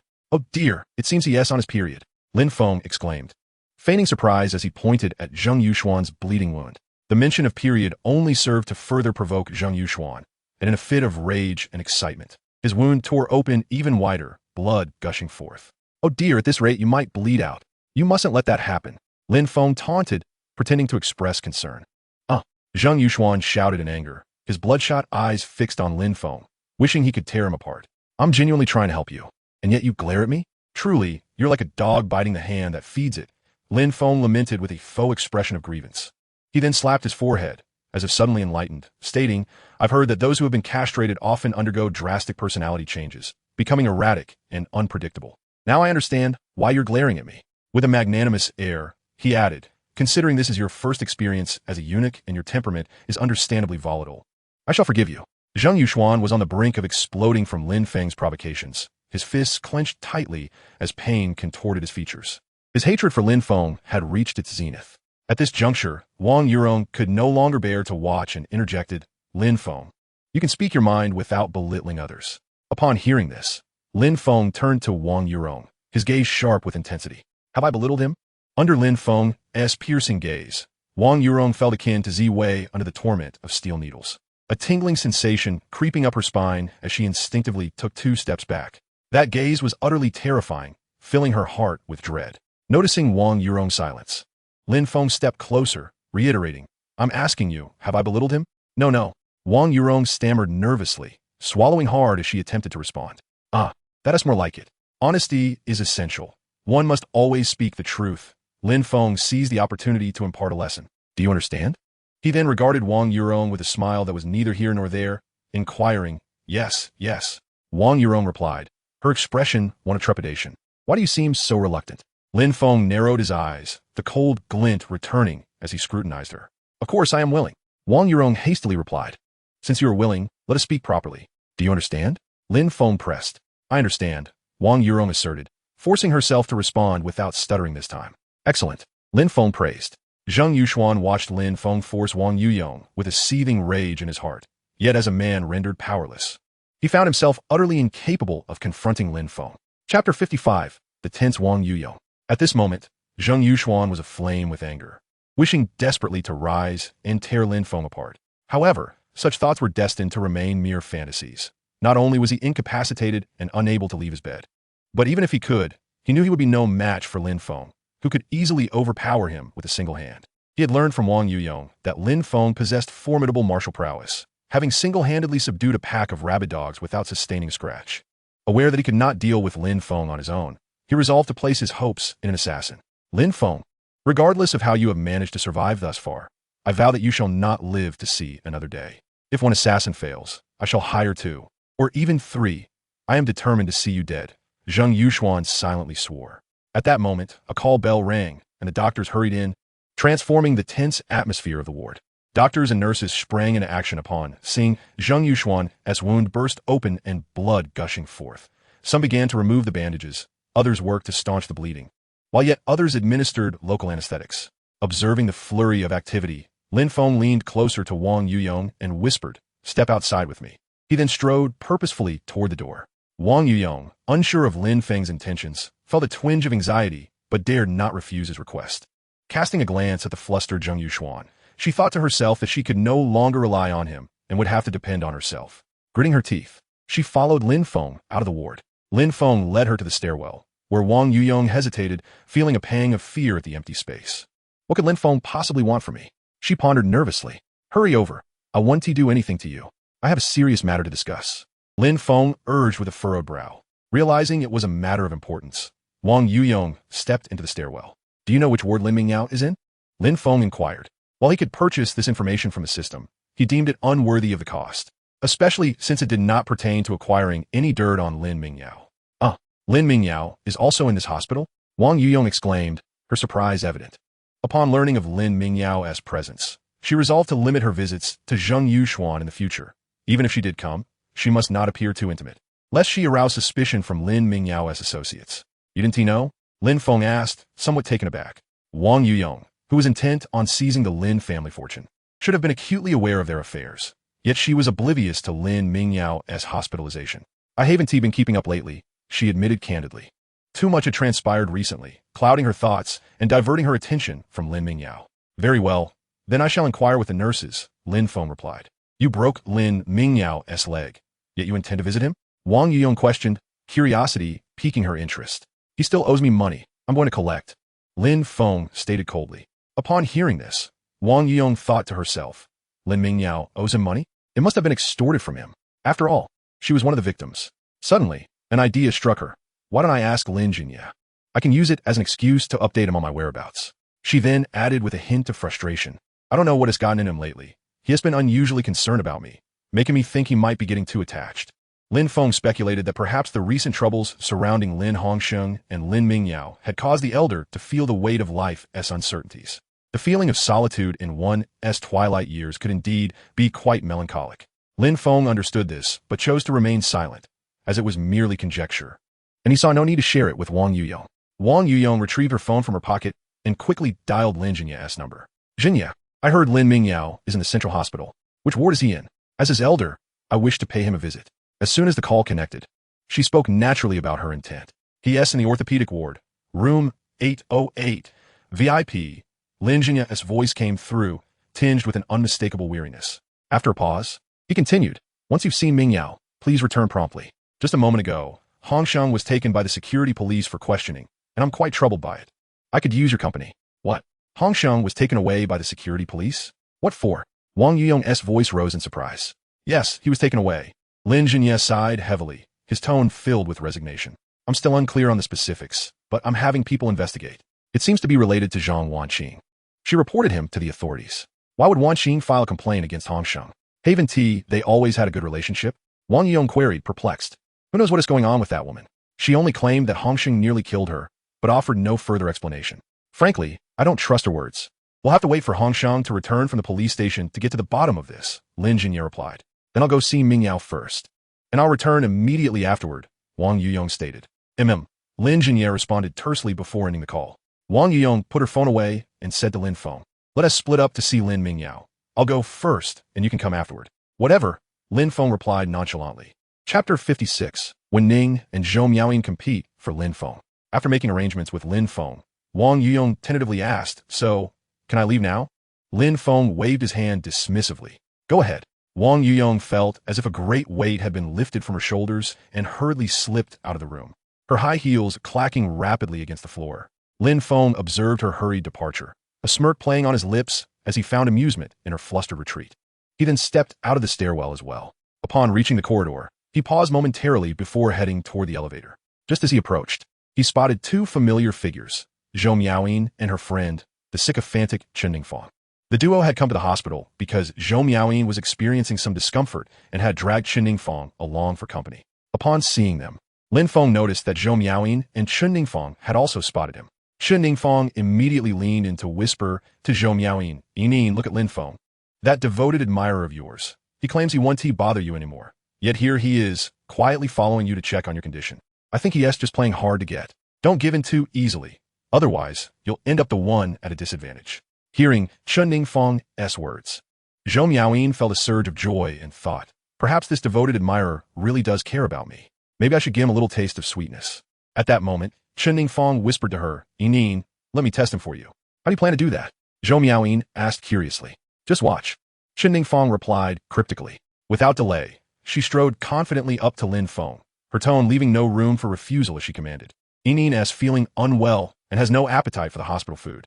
Go to the nearby Jinxiu pavilion and bring her some bird's nest porridge, along with a few signature dishes. Be quick about it. Lin Feng frowned at Lin Feng's overbearing demeanor, his displeasure evident. I have other matters to attend to. I'm not available, he retorted coldly. Not available? Lin Feng scoffed, rolling her eyes as though she had heard the most absurd joke. Lin Feng, spare us your little games of hard to get. Do you really think by pretending not to care, Yin will come chasing after you? Let me tell you, that is futile. The more you act like this, the more she'll loathe you. Suddenly, she lowered her voice, as if kindly reminding Lin Feng. Yin is currently unwell and needs care. You should invest more thought into her. Perhaps buy her favorite foods and take good care of her. Who knows, it might change her opinion of you. Otherwise, you may never have a chance with her. Chen Feng's tone was somewhat severe. Lin Feng, upon hearing this, found it utterly laughable, a smirk curling at the corners of his mouth. Am I playing hard to get? Am I pursuing her? What audacity she has. I have stated clearly that I have no intention of pursuing her. With that, he turned to leave, intending to confront Lin Mingyao for the debt he owed. Wait. Zhou Miaoyin blocked Lin Feng's path, glaring at him with fury. His callous words had deeply wounded her, igniting her anger. Lin Feng, what did you mean by that? Dare to say it again in front of me? Zhou Miaoyin glared at Lin Feng, her teeth clenched. In her mind, she believed Lin Feng was merely playing hard to get and did not genuinely wish to distance himself from her. Thus, she was convinced he would not dare to make such a vow. You want me to swear? I will swear, but are you the one who's sick, or am I? Lin Feng retorted, exasperated. Indeed, she thought, I knew he still harbored feelings for me. Seeing Lin Feng's reluctance to swear and his angry tirade against her, Zhou Miaoyin felt not sorrow, but a flicker of joy. Just then, a melodious female voice echoed from the end of the corridor. Lin Feng. He turned to see Wen Ning hurrying towards him, carrying a thermos. As she ran, she scrutinized the expressions of Zhou Miaoyin and Lin Feng, her heart racing with anxiety. Lin Feng is encountering Zhou Miaoyin again. I wonder what she will say to him. He wouldn't revert to being her sycophant, would he? The thought tightened her chest, filling her with a strong sense of impending danger. She quickened her pace, reached out, and tightly clutched Lin Feng's arm, inquiring with concern. What brings you to the hospital? Are you unwell? I'm fine, just visiting a patient, Lin Feng replied. Upon witnessing Wen Ning's sudden appearance and her affectionate grip on Lin Feng's arm, Zhou Miaoyin's expression darkened. She immediately questioned, Wen Ning, do you have no shame? Hugging a man in public like this? I do as I please. Do you have any authority over me? Wen Ning responded to Zhou Miaoyin without reservation. She felt an innate animosity towards Zhou Miaoyin, perhaps due to Lin Feng's past role as her sycophant. You. Zhou Miaoyin was left speechless. At that moment, Chen Feng interjected. 1. He is not your boyfriend. I sent it a bit inappropriate to be hugging him. I am pursuing him, and in my heart, he is already my boyfriend. Vending poldi repliet. She tightened her grip on Lin Feng's arm, as if to assert her claim. You, the esteemed belle of Haicheng University, are pursuing someone else's sycophant? How utterly shameless. Chen Feng remarked without restraint. At these words, Lin Feng's gaze turned icy, his voice cold as he directed a fierce stare at Chen Feng. Let me make this crystal clear once more. I am not Zhou Miaoyin's sycophant, nor will I ever pursue her again. If I hear you call me a sycophant again, I will break your teeth. The menace in his eyes was palpable, sending a shiver down Chen Feng's spine as she instinctively took several steps back. His gaze is terrifying, Chen Feng thought, momentarily startled. Yet, irritation surged within her as she thought, you are indeed a sycophant, and yet you don't want me to say it. As Yin's close friend, I will ensure you never have a chance with her. At this moment, Wen Ning interjected, I don't care how Lin Feng was in the past. From now on, he is the man I intend to pursue. Since Zhou Miaoyin doesn't cherish him, she should stop clinging to him and let him be with me. Zhou Miaoyin, hearing this, became indignant, quickly retorting, Lin Feng is mine. Why should I give him to you? If anyone is to pursue him, it must be me. Initially, she intended to call him a sycophant, but, recalling Lin Feng's previous aversion to the term, she substituted it with pursuer. Who is your pursuer? Dream on. Lin Feng countered mercilessly. You. Zhou Miaoyin's face flushed with indignation. Lin Feng, you always infuriate me. Even if I know you're playing hard to get, I want to forgive you. Aren't you afraid of ultimately shooting yourself in the foot? Zhou Miaoyin glared at Lin Feng as she challenged him. Wen Ning looked curiously at the two, her worry evident as she turned to Lin Feng and asked, playing hard to get? Are you toying with Zhou Miaoyin? Don't listen to her nonsense. Her head is in the clouds, perpetually dreaming. She always thinks I'm still pursuing her, wanting to remain her sycophant, Lin Feng replied bluntly. Hearing this, Wen Ning finally felt relieved. However, Zhou Miaoyin was now livid, glaring at Lin Feng as she coldly stated, fine Lin Feng, you got guts. If you can, never pursue me again. Oomph. With that, Zhou Miaoyin huffed angrily and stormed off in one direction, with Chen Feng quickly following her. In her heart, Chen Feng mused, Lin Feng, you brought this upon yourself. Having ruined your own chances, you can forget about ever winning back Yin. As the two bothersome individuals departed, Lin Feng turned to Wen Ning and inquired, what brings you to the hospital? Wen Ning lifted the thermos in her hand, explaining, I came to bring food for a relative. Oh, you should avoid going out alone. Those who wish to kidnap you are still at large. And there's a risk of another abduction, Lin Feng cautioned her. Wen Ning's face lit up with a sweet smile as she replied, "Thank you for your concern. But my father has arranged for bodyguards and plainclothes officers." Lin Feng conceded that this made sense. After all, Wen Jigua was the director of the Public Security Bureau and would undoubtedly take precautions following the kidnapping incident involving his daughter. "All right, since your safety is assured, I'll take my leave. I have matters to attend to," Lin Feng stated. Wen Ning felt a twinge of disappointment at his departure, but, knowing he had pressing matters, she merely waved goodbye, her face reflecting reluctance. As Lin Feng exited the inpatient building, he made his way toward the orthopedic ward, simultaneously purchasing information from the system. "System, do you have any footage of the incident between Lin Hongsheng and Zhang Weining from last night? I'd like to see what transpired." There are 2 videos available, one concerning Lin Hongsheng and Zhang Weining, and the other involving Zhang Weining and Lin Chuan. Would you like to purchase them both? The presence of Lin Chuan in this situation intrigued him. He definitely needed to buy the footage. Ding! The user has spent 2 million, and the 2 video files have been transferred to your phone. Lin Feng retrieved his Bluetooth earphones from his spatial pocket, donned them, and began watching the videos. The footage vividly captured Lin Hongsheng's furious expression upon discovering Zhang Weining's infidelity, as well as his menacing demeanor as he threatened her in a bar. Zhang Weining's vengeful glare was unmistakable. In the second video, Lin Chuan was seen eavesdropping on the servant conversation, dispatching someone to monitor Lin Hongsheng's movements, and conspiring with Zhang Weining at the bar, providing her with aphrodisiac drugs while encouraging her to retaliate against Lin Hongsheng. A sly smile crept across Lin Feng's face as he gently stroked his chin. So much unexpected drama unfolded last night. Even Lin Chuan was involved? How fascinating. No wonder Zhang Weining was so ruthless in accusing Lin Hongsheng of attempted murder. It turns out this entire scheme was masterminded by the cunning strategist Lin Chuan. Lin Feng stored his Bluetooth earphones away, a shrewd grin gracing his lips.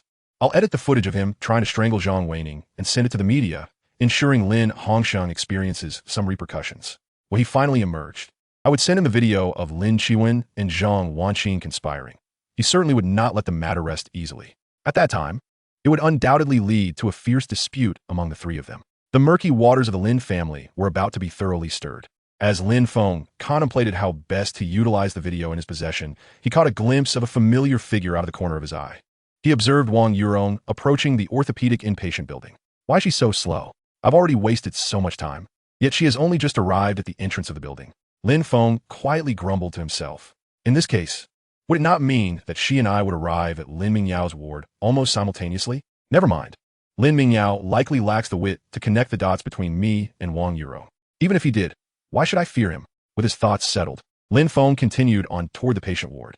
Wang Yurong, oblivious to Lin Feng's presence, took the elevator to the 8th floor VIP ward, making her way directly to room 808.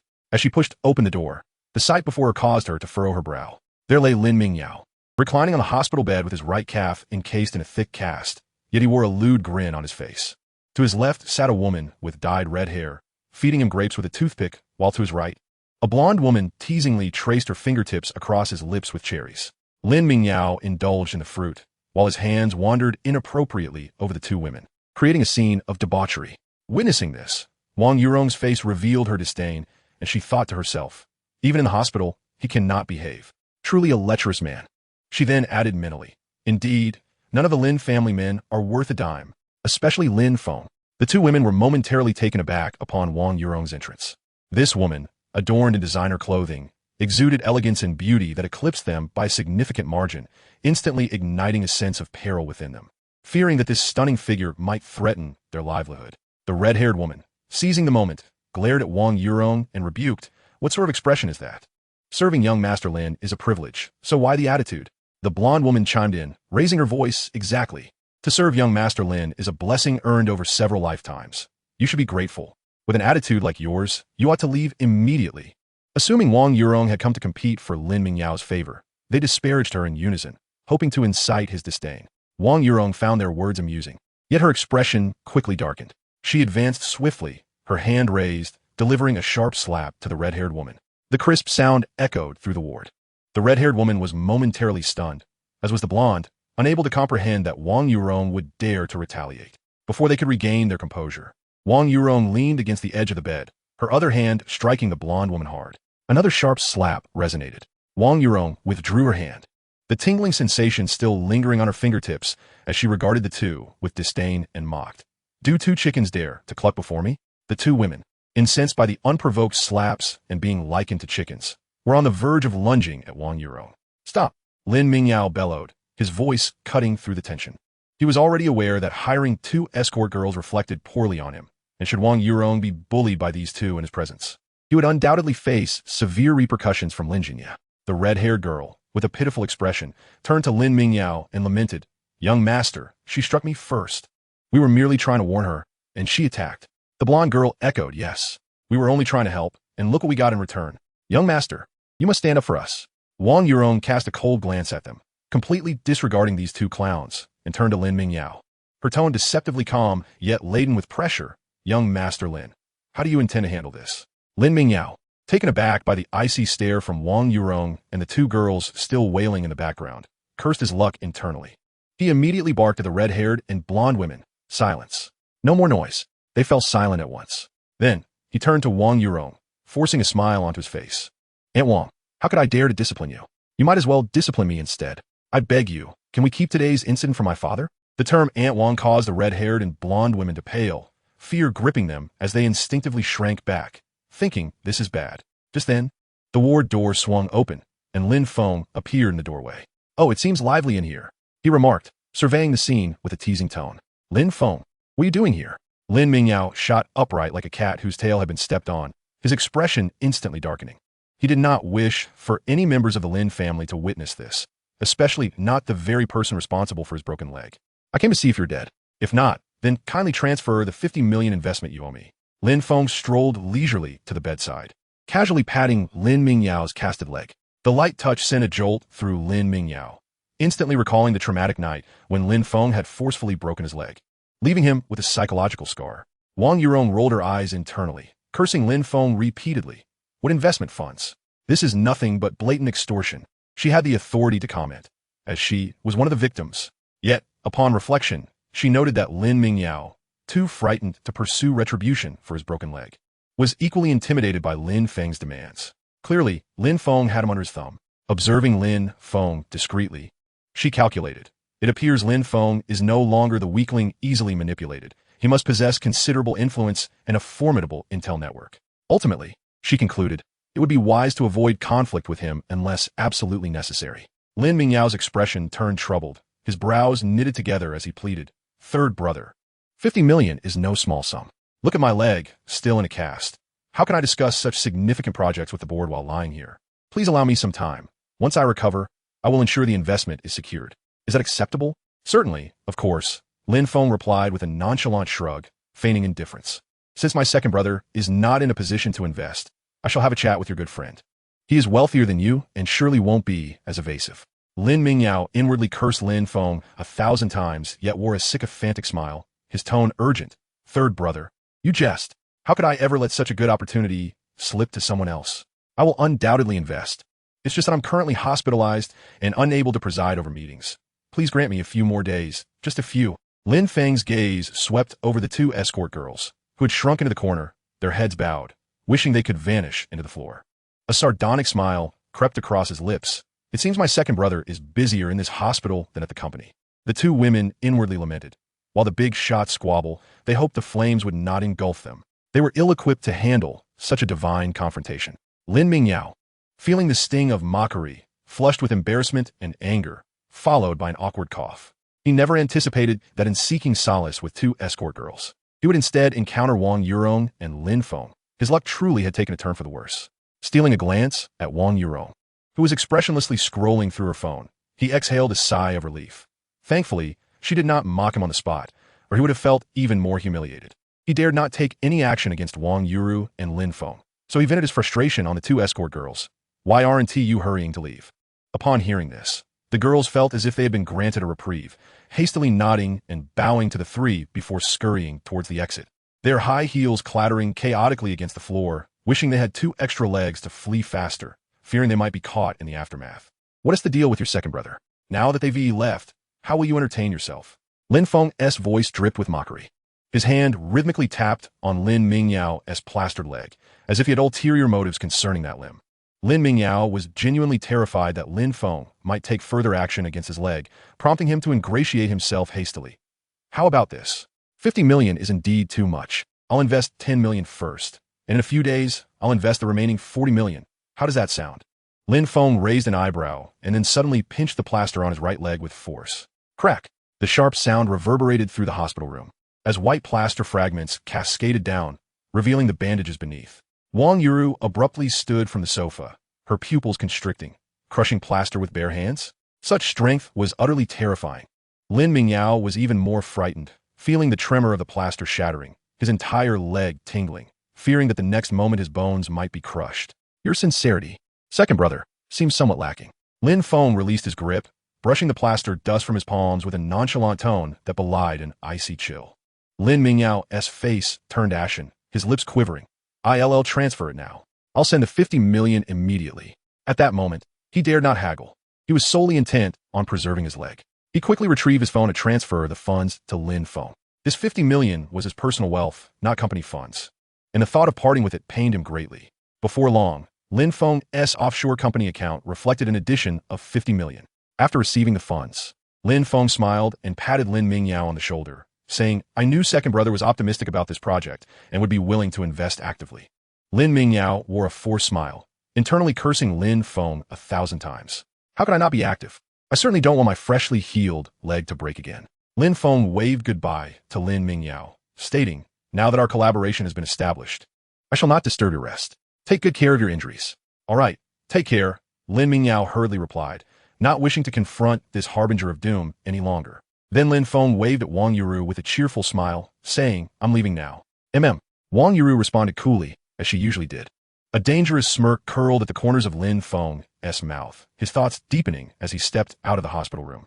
Wang Yuru glanced at Lin Feng's retreating figure, a complex glimmer flickering in her eyes. This man was far more formidable than she had anticipated. Chapter 59, A Quest for Lin Feng's Life, Skill of Mimicry. After Lin Feng departed, Wang Yuru also left Lin Mingyao's hospital room, gazing at the now empty space. Lin Mingyao's smile evaporated, his expression turning sinister and venomous. Lin Feng, I want you dead. He promptly picked up his phone, locating a contact named Brother Hao and dialing the number. As soon as the call connected, a rugged, teasing voice came through. Oh, young Master Lin. What brings you to call me? Brother Hao, I need your help to eliminate someone. Lin Mingyao bypassed any pleasantries and stated his purpose directly. Young Master Lin, we don't engage in that sort of business, killing and such. Brother Hao elongated his tone deliberately. Lin Mingyao recognized that the other party was attempting to inflate the price. So he countered with a decisive offer. Brother Hao, I'm willing to pay 5 million. Sure enough, upon hearing 5 million, Brother Hao's voice was filled with surprise. What? His face brightened as he confirmed. You're not joking, are you? Why would I jest about such matters? Of course it's serious. Lin Mingyao's tone was resolute. However, he quickly shifted gears, cautioning, but that guy has some skills. He is not easy to deal with. If you're going to take action, you'll need to bring more manpower. Not easy to deal with. How so? Brother Hao inquired dismissively. Is he capable of taking on 100 men? Of course not, but he injured several of my bodyguards and wields a dagger that can cut through iron like mud. You all need to be careful. Lin Mingyao divulged everything he knew to Brother Hao. Upon hearing that the target possessed such a formidable dagger, Brother Hao's greed ignited. Such a treasure was rare and invaluable. What is his name? Send me a photo and his contact information. I'll go meet him with my brothers. Lin Mingyao's eyes glinted coldly as he gritted his teeth, saying, his name is Lin Feng, 20 years old, 185 centimeters tall. Weighing, stop. Brother Hao interrupted him sharply, exasperated. Young Master Lin, I need the target's information, not a dating profile. Just send me his photo. I'm worried you might get the wrong person and alert the prey. Lin Mingyao chuckled awkwardly before promptly saying, I'll send you his photo right away. After sending the photo to Brother Hao, he received an OK emoji in return. Lin Feng, since you've sought me out, I shall grant your request. Lin Mingyao coldly declared as he set down his phone. At that moment, Zheng Yuxuan lay on his hospital bed, gazing at his freshly bandaged wound, feeling exceedingly restless and yearning to eliminate Lin Feng immediately. Where are Wang Yuru and Lin Feng? Why haven't they returned yet? Could they be? The thought unsettled him further, and he hastily grabbed his phone to call Wang Yuru. The call connected swiftly, and Wang Yuru's clear, melodious voice came through. Hello? Who is this? Zheng Yuxuan replied, slightly irritated. It's me. Wang Yuru glanced at her phone and noted the name. Indeed. It was Zheng Yuxuan, which she had overlooked earlier. Oh, it's Boss Zheng. I didn't see the name before. My apologies. What can I do for you? In the presence of her bodyguards, Wang Yuru always referred to Zheng Yuxuan as Boss Zheng. Upon hearing her address, Zheng Yuxuan realized that Wang Yuru was with her bodyguards, which eased his heart. Wang Yuru loves me dearly. She would never be involved with Lin Feng. I shouldn't have doubted her. Feeling a twinge of guilt, he decided there was no need to probe further. It's nothing. I just received a new batch of goods. You can come by my shop to check them out when you're free. All right, I'll definitely visit your shop to see the new stock when I have time. Wang Yuru replied politely. She promptly hung up the phone, leaving Zheng Yuxuan momentarily stunned. He was usually the one to end calls first. Why did Wang Yuru hang up on him today? Could she be facing some issues? Zheng Yuxuan comforted himself. At that moment, his phone rang abruptly, interrupting his train of thought. Seeing an unknown number, he immediately chose to hang up. Just as he set his phone down, the unknown number called again, prompting him to frown and hang up once more. Yet the persistent caller continued to ring, seemingly determined to reach him. Damn it! Zheng Yuxuan fumed, his temples throbbing. What's the deal? Irritated, he answered the call, barking, what do you want? On the other end, after a brief pause, a voice that clearly utilized a voice changer replied, May I ask if anyone is around you right now? Zheng Yuxuan's heart sank at the inquiry. Thinking, could this be a call from the assassin organization? He had no computer available to access foreign assassin websites to check if any hired killers were on the move, and he felt anxious. Now that the organization had taken the initiative to contact him, he felt a surge of excitement. Is it finally time for action? Lin Feng, your hour has come. After scanning the ward, he lowered his voice to respond. No one. There's been a change in the hunter. Has there been a modification in the target you wish to eliminate? Zheng Yuxuan felt a flicker of shock. Could it be that the original assassin had already been dispatched but encountered an issue? At that moment, he could not afford to ponder further and promptly replied, My target remains unchanged. He then inquired, He was just here with me. Can you come and eliminate him right away? After a moment of contemplation on the other end, the response came, I cannot. I require a meticulous plan, not a hasty strike. Zheng Yuxuan understood, yet his desire for Lin Feng's demise was overwhelming. After a brief exchange, the call ended. Zheng Yuxuan glanced at the unknown number and attempted to call back, but the line was dead. Just as he suspected, Lin Feng was unaware that two factions sought his life, as he was currently purchasing information from a system. System.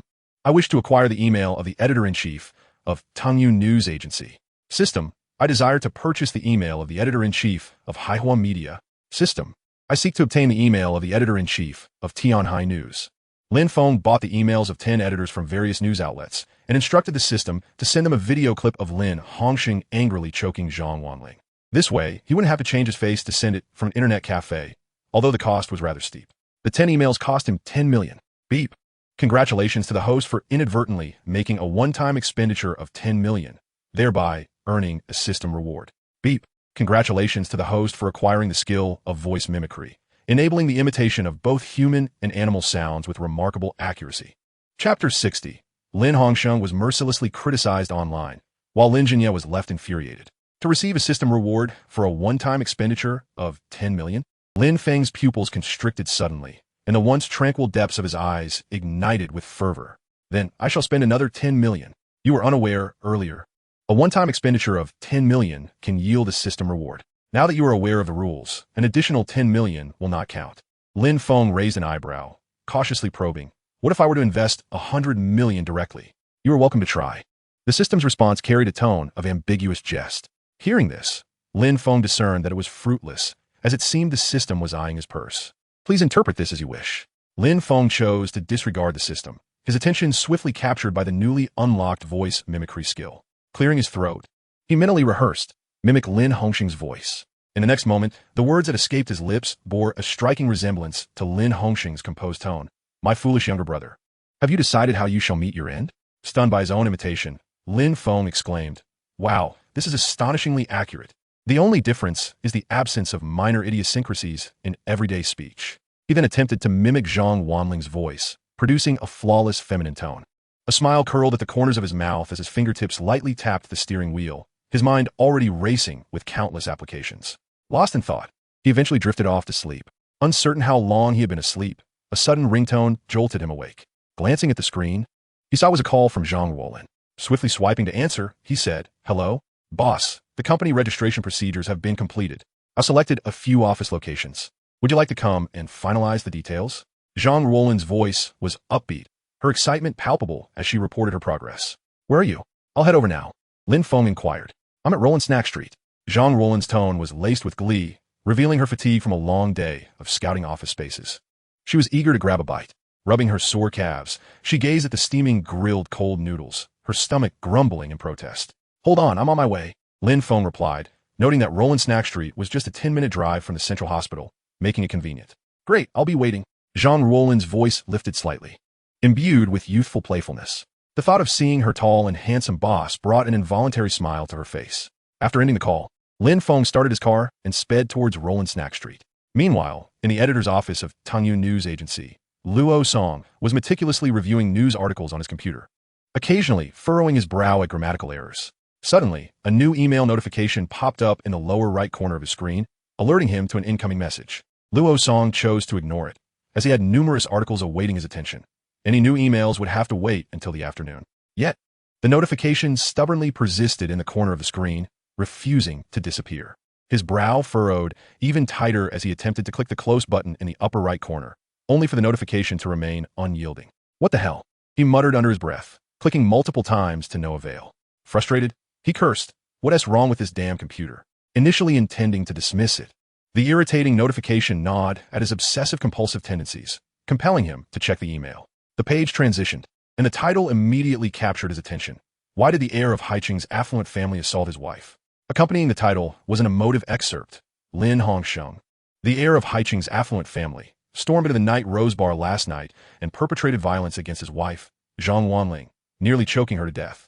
What hidden truths lie behind this farce? Is it a descent into moral decay, a loss of conscience, or a distortion of human nature? To uncover the truth, please watch the video below. Lin Hongsheng, the eldest son of the Lin family? Luo Song's eyes brightened, his fingertips tapping excitedly on the desk. Wasn't he known for his loving relationship with Zhang Wanling? How could things have escalated to this point? His instinct screamed that this was a major news story. Without hesitation, he clicked the attachment to download the video, eagerly pressing play. After watching the video, he slapped his thigh in excitement, exclaiming, "What fantastic news material! Absolutely explosive."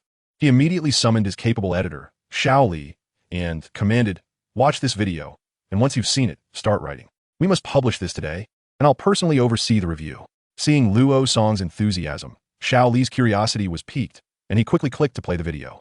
After watching, he assured the editor, "Don't worry, Chief, this story will undoubtedly create a stir." He then rushed back to his workstation, fingers flying across the keyboard. Simultaneously, similar scenes unfolded in the editorial offices of prominent media outlets across Haiching. Soon after, a slew of sensational news articles hit the airwaves. Stunning reversal. Model couple turns out to be estranged. Lin Hongxing's bar assault exposed. Exclusive scoop. Affluent heir strangles wife. Zhang Wanling's midnight plea for help. Headline creators began showcasing their creativity, with articles sprouting like mushrooms after rain, while the comment section was inundated with outraged netizens. "Beast. A demon in human guise. I thought they were a fairy tale couple. How disgusting. They must be severely punished. Such scum deserves to be locked away for life." Public sentiment swelled like a snowball, with calls flooding the police department demanding Lin Hongxing's arrest and punishment. Concerned that the video might be a fabrication, the authorities promptly summoned technicians to analyze it. Upon a frame-by-frame examination, the technicians confirmed it was indeed an unaltered recording. Although some segments have been edited out, the publicly available video showed no signs of being doctored. This revelation solidified the video as irrefutable evidence of Lin Hongxing's assault on Zhang Wanling. In light of the current public outcry and heightened societal scrutiny, the Public Security Bureau has denied Lin Hongxing's bail request, necessitating his prolonged confinement.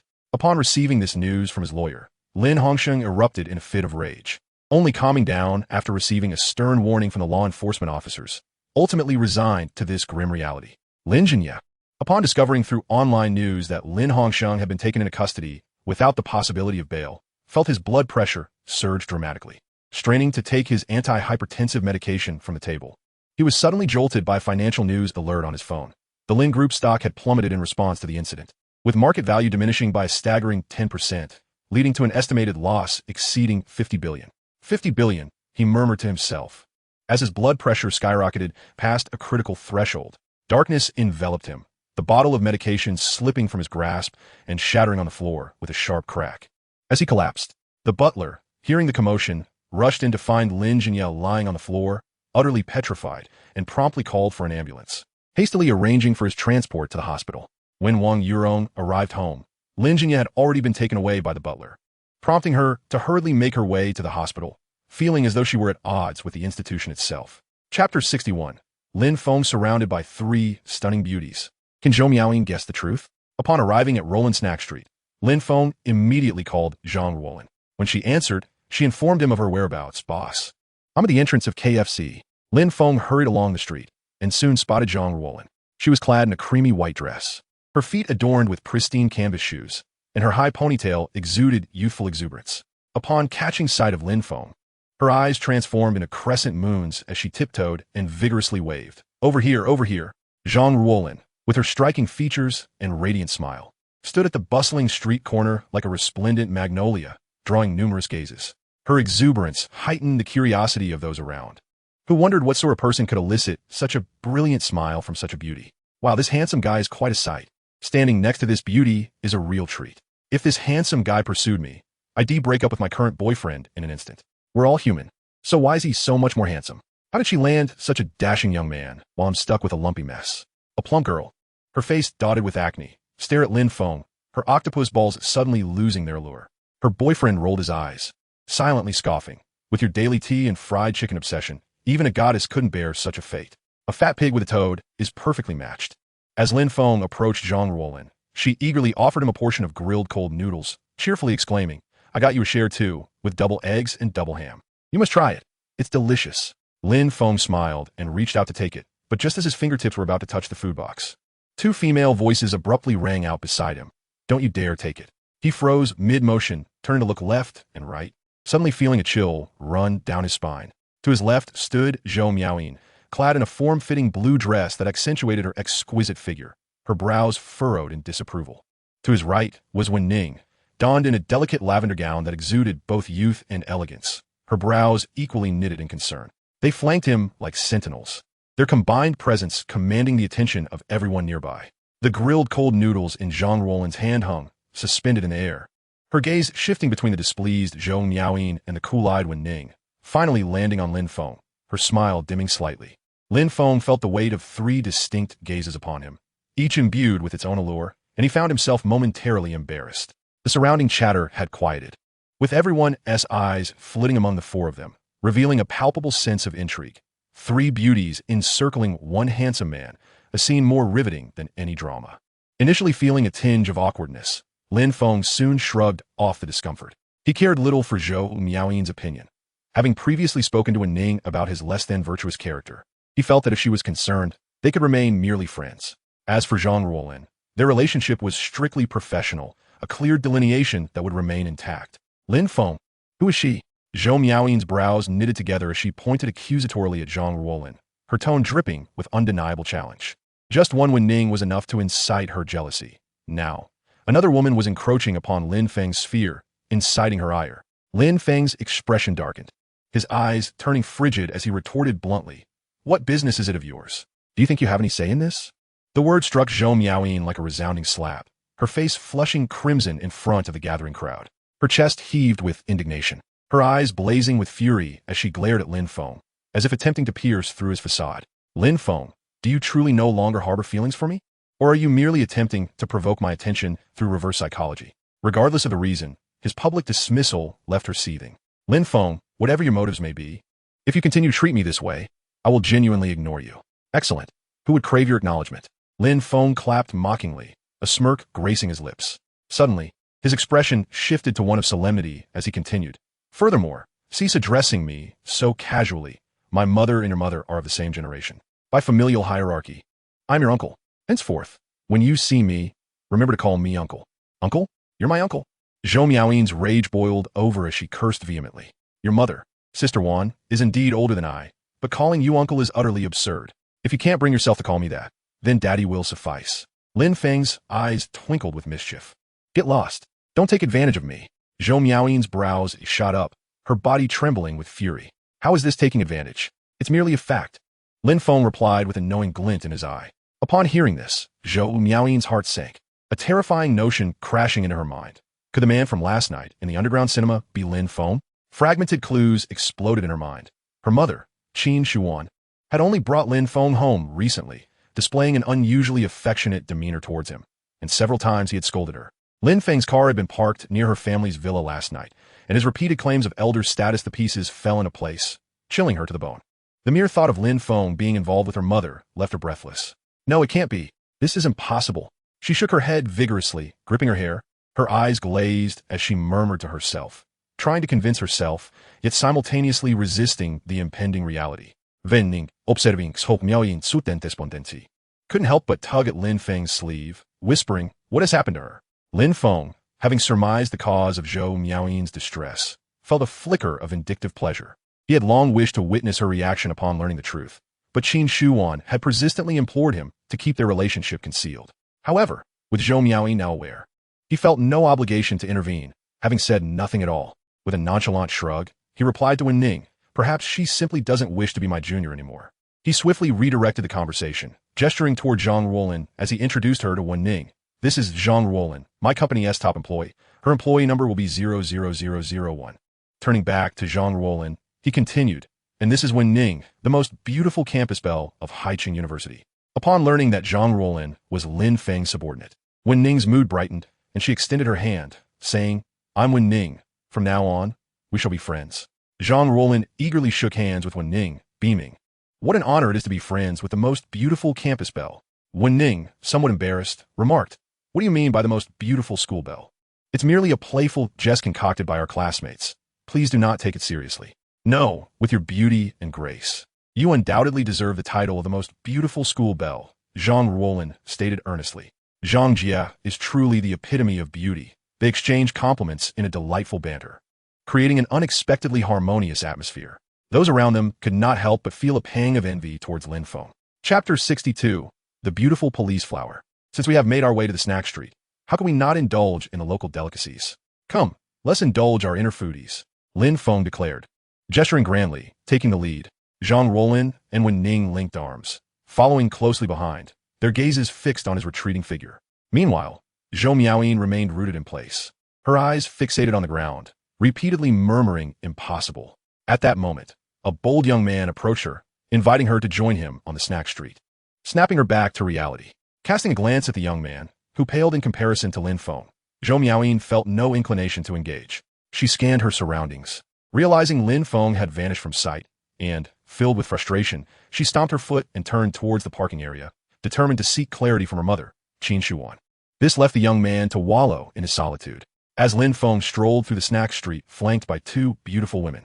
The trio captured the attention of all passers-by. Sensing the envious glances from surrounding men, Lin Feng couldn't help but wear a smug smile. Just as he reveled in this fortunate situation, a man with a scarred face suddenly emerged from the side. His brutish appearance and fierce gaze caused nearby pedestrians to scatter in fear of being caught in his path. Hot on the man's heels were several police officers, led by a striking female officer. Though she was slightly less beautiful than Wen Ning, she surpassed Zhou Miaoyin in allure, especially with her commanding presence that drew attention. Her lips pressed together in a stern expression, she pursued the scarred man with an intensity that only added to her charm. Lin Feng initially had no intention of intervening, but the officer's remarkable presence compelled him to lend a hand. After all, cooperation between police and citizens fosters a harmonious society. He surged forward a few steps, swiftly closing in on the scar man. No! Both Wen Ning and Zhang Ruolin exclaimed in unison, their concern for his safety evident. Stop! The female officer shouted anxiously at the same moment. The scarred man, confronted with an obstacle, glared with a lethal intensity, his eyes gleaming with malice. Suddenly, he brandished a dagger from his coat, its blade flashing menacingly as he lunged toward Lin Feng's neck. With a nimble step, Lin Feng evaded the deadly strike, his movements ghostly in their precision. In a swift counter, he unleashed a powerful kick toward the man's left leg. The scarred man, however, remained unfazed, dismissing Lin Feng as a mere pretty boy lacking strength. He had weathered countless battles and viewed Lin Feng's attack as inconsequential. Resolute, he braced himself to absorb the blow, while simultaneously aiming his dagger at Lin Feng's neck, intending to inflict a minor injury in exchange for Lin Feng's life. Lin Feng's gaze hardened, a silent admonition echoing in his mind. Underestimating me is a grave mistake. Initially, he had planned to restrain the scarred man with minimal force, but that notion evaporated in an instant. With a resounding thud, his leg struck the scarred man's left leg with tremendous force, followed by a distinct crack. The man flew through the air like a severed kite, his dagger missing its target. As he crashed to the ground, a heart-wrenching scream escaped his lips, cold sweat beading on his forehead, his face as pale as death. The female officer, observing the fallen man writhing in agony, recognized from her professional experience that he had likely suffered a fracture. A single kick had incapacitated a grown man. This young man was no ordinary individual. Who exactly was he? The female officer's wariness of Lin Feng intensified, particularly since he had inadvertently thwarted their operation. The surrounding onlookers, witnessing Lin Feng's swift defeat of the assailant, regarded him with newfound admiration, erupting into applause. Well done, young man. That kick was incredible. He must be a martial artist. Thanks to this brave lad, there could have been serious injuries. Officers, you ought to commend this young man. Perhaps even present him with a banner. Their enthusiastic chatter left the female officer amused yet exasperated. Just then, Wen Ning hurried over, grasping the officer's arm with excitement. Anya Jia, it really is you. Wen Ning, what brings you here? Zhao Anya inquired, glancing between Wen Ning and Lin Feng, her face a canvas of astonishment. Have you two gotten together? Taken aback by Anya's bluntness, Wen Ning's cheeks flushed crimson as she stole a glance at Lin Feng, whispering, not yet, but I'm working on it. Zhao Anya cast a look at Zhang Ruolin beside Lin Feng and, with a knowing tone, remarked, if you're this beautiful and he hasn't captured your heart yet, could it be he intends to juggle multiple relationships?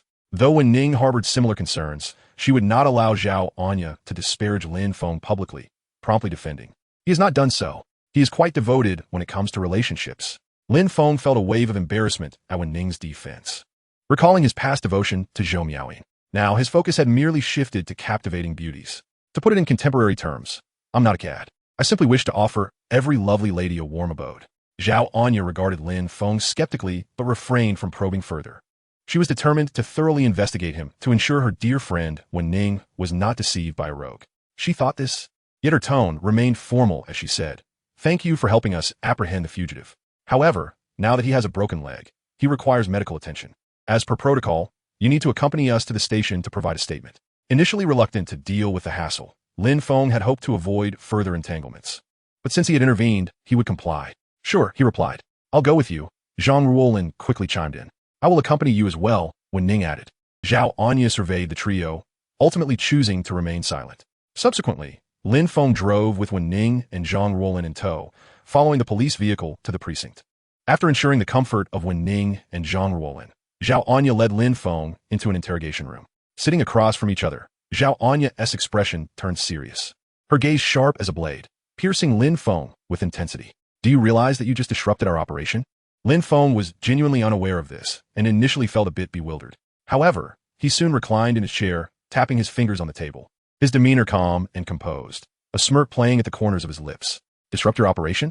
I believe I hastened the conclusion of this farce. Were you really planning to play hide and seek with that scarred man in the snack street, waiting for him to injure more people? You.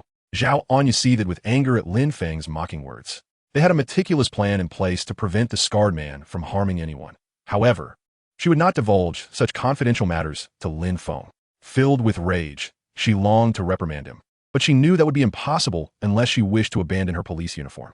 Lin Feng unabashedly gazed at Zhao Anya, admiring the way her frustration caused her chest to rise and fall with each breath.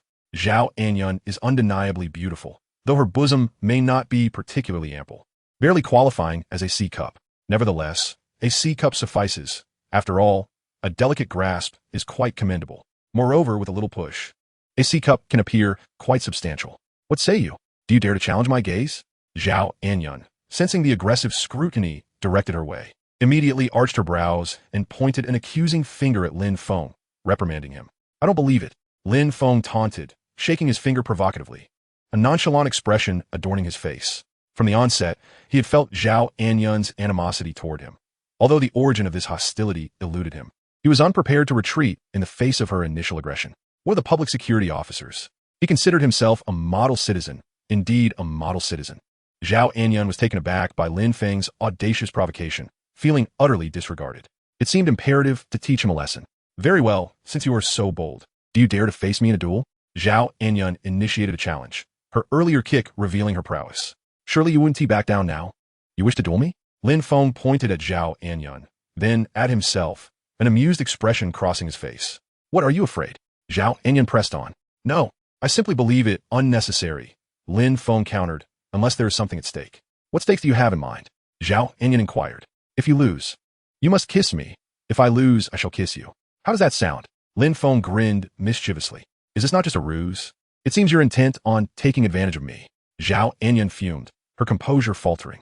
"If I lose, I will kiss you, but if you lose, you must bow and apologize." She was confident in her abilities. Despite Lin Feng's skills, she was the city's martial arts runner-up and believed victory was assured.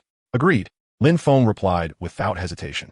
With his impeccable physique and mastery of combat, should he fail to defeat Zhou Miaoyin, he might as well find a block of tofu to throw himself against. "Follow me to the combat training room," Zhou Miaoyin commanded, striding towards the exit. Lin Feng trailed her closely, his gaze lingering on her curvaceous form and slender waist, silently lamenting the prospect of injury during their sparring. Upon exiting the inquiry room, Wen Ning and Zhang Ruolin immediately converged on him. "Boss, are you all right? Brother Lin Feng, are you okay?" The synchronized concern of the two beauties warmed Lin Feng's heart. He reached out to gently pat their heads, assuring them, "Do not worry, I am fine." The male officers at the Public Security Bureau witnessed Lin Feng affectionately touching the heads of the two women, who showed no sign of disapproval, eliciting waves of envy from them. Particularly those who recognized Wen Ning as the chief's daughter were consumed with jealousy. "Can we go back now?" Wen Ning asked, tilting her head. Lin Feng shook his head. "Not yet. Officer Anyun wishes to spar with me, and I must accompany her for practice." "Spow." "Absolutely not." Wen Ning interjected immediately. She knew full well that Zhou Anyun was a combat expert. Although Lin Feng had subdued a criminal with a single kick, she believed it may have merely been a display of strength, not true skill. Zhang Ruolin shared her concerns, anxiously watching him, hoping he would voluntarily withdraw from the contest. "Rest assured, it will be fine. Amir Anyun is easily manageable," Lin Feng declared confidently, simultaneously gesturing as if pinching something lightly between his fingers. In his view, this statement was not mere bravado, but an undeniable fact. However, to the ears of others, it sounded like unbridled arrogance, especially among those who idolized Zhou Anyun. There were glares directed at Lin Feng, as if he had blasphemed their goddess. "Goddess Anyun, please make sure to thoroughly defeat this arrogant fool. Goddess Anyun, you need not lift a finger. I shall teach this insufferable brat a lesson. Goddess Anyun, make him apologize afterward." A chorus of support erupted from the crowd, with many young security officers eagerly anticipating a confrontation, their eyes brimming with hostility towards Lin Feng. In that moment, the atmosphere shifted. It felt less like a public security bureau and more akin to a martial arts arena, where the members were incensed by the intruder's audacity. Zhou Anyun, hearing the fervent support, paused momentarily, casting a cold glance back at Lin Feng, a flicker of battle spirit igniting within her. "Still think you can easily handle me? Lin Feng, how bold of you to say so. Prepare to be left searching for your teeth." However, she swiftly gestured for the young officers to cease their cheers. While she was confident in her ability to defeat Lin Feng, she knew it would not be an effortless victory. Those young officers were undoubtedly no match for him. These brash youths, unaware of their limitations, cheered heartily, but if they dared to provoke him, given the ferocity of Lin Feng's earlier kick, they would be the ones to suffer. Wen Ning was about to step forward to dissuade him, but Zhang Ruolin discreetly tugged at her sleeve. She gently shook her head and whispered, "Since the boss is confident, we should choose to trust him rather than hinder him." Wen Ning bit her lip, still anxious but refraining from further protest. She watched Lin Feng's upright silhouette, her fists clenched tightly, silently praying, "May my brother Lin Feng truly possess the confidence he claims." As Lin Feng followed Zhou Anyun into the combat training room, they changed into their fighting gear in the locker room. Subsequently, they stood 1.5 meters apart, both with resolute expressions, silently sizing each other up as an unspoken tension filled the air. The surrounding officers rallied around Zhou Anyun, cheering her on with fervor, while Lin Feng's only supporters were Wen Ning and Zhang Ruolin, two somewhat delicate girls, creating a palpable disparity in morale. At that moment, the training room door swung open, revealing a composed, middle-aged man in uniform, Wen Ning's father, Chief Wenjigua. Upon learning of Zhou Anyun's impending match with Lin Feng, he had hastened over. Over the past few days, he had investigated Lin Feng, uncovering intriguing details. The once subservient, illegitimate son of the Lin family had suddenly emerged with remarkable prowess, not only publicly slapping Lin Hongsheng, but also breaking Lin Mingyao's leg. Even more astonishing was the revelation that Lin Feng seemed to possess considerable martial skills.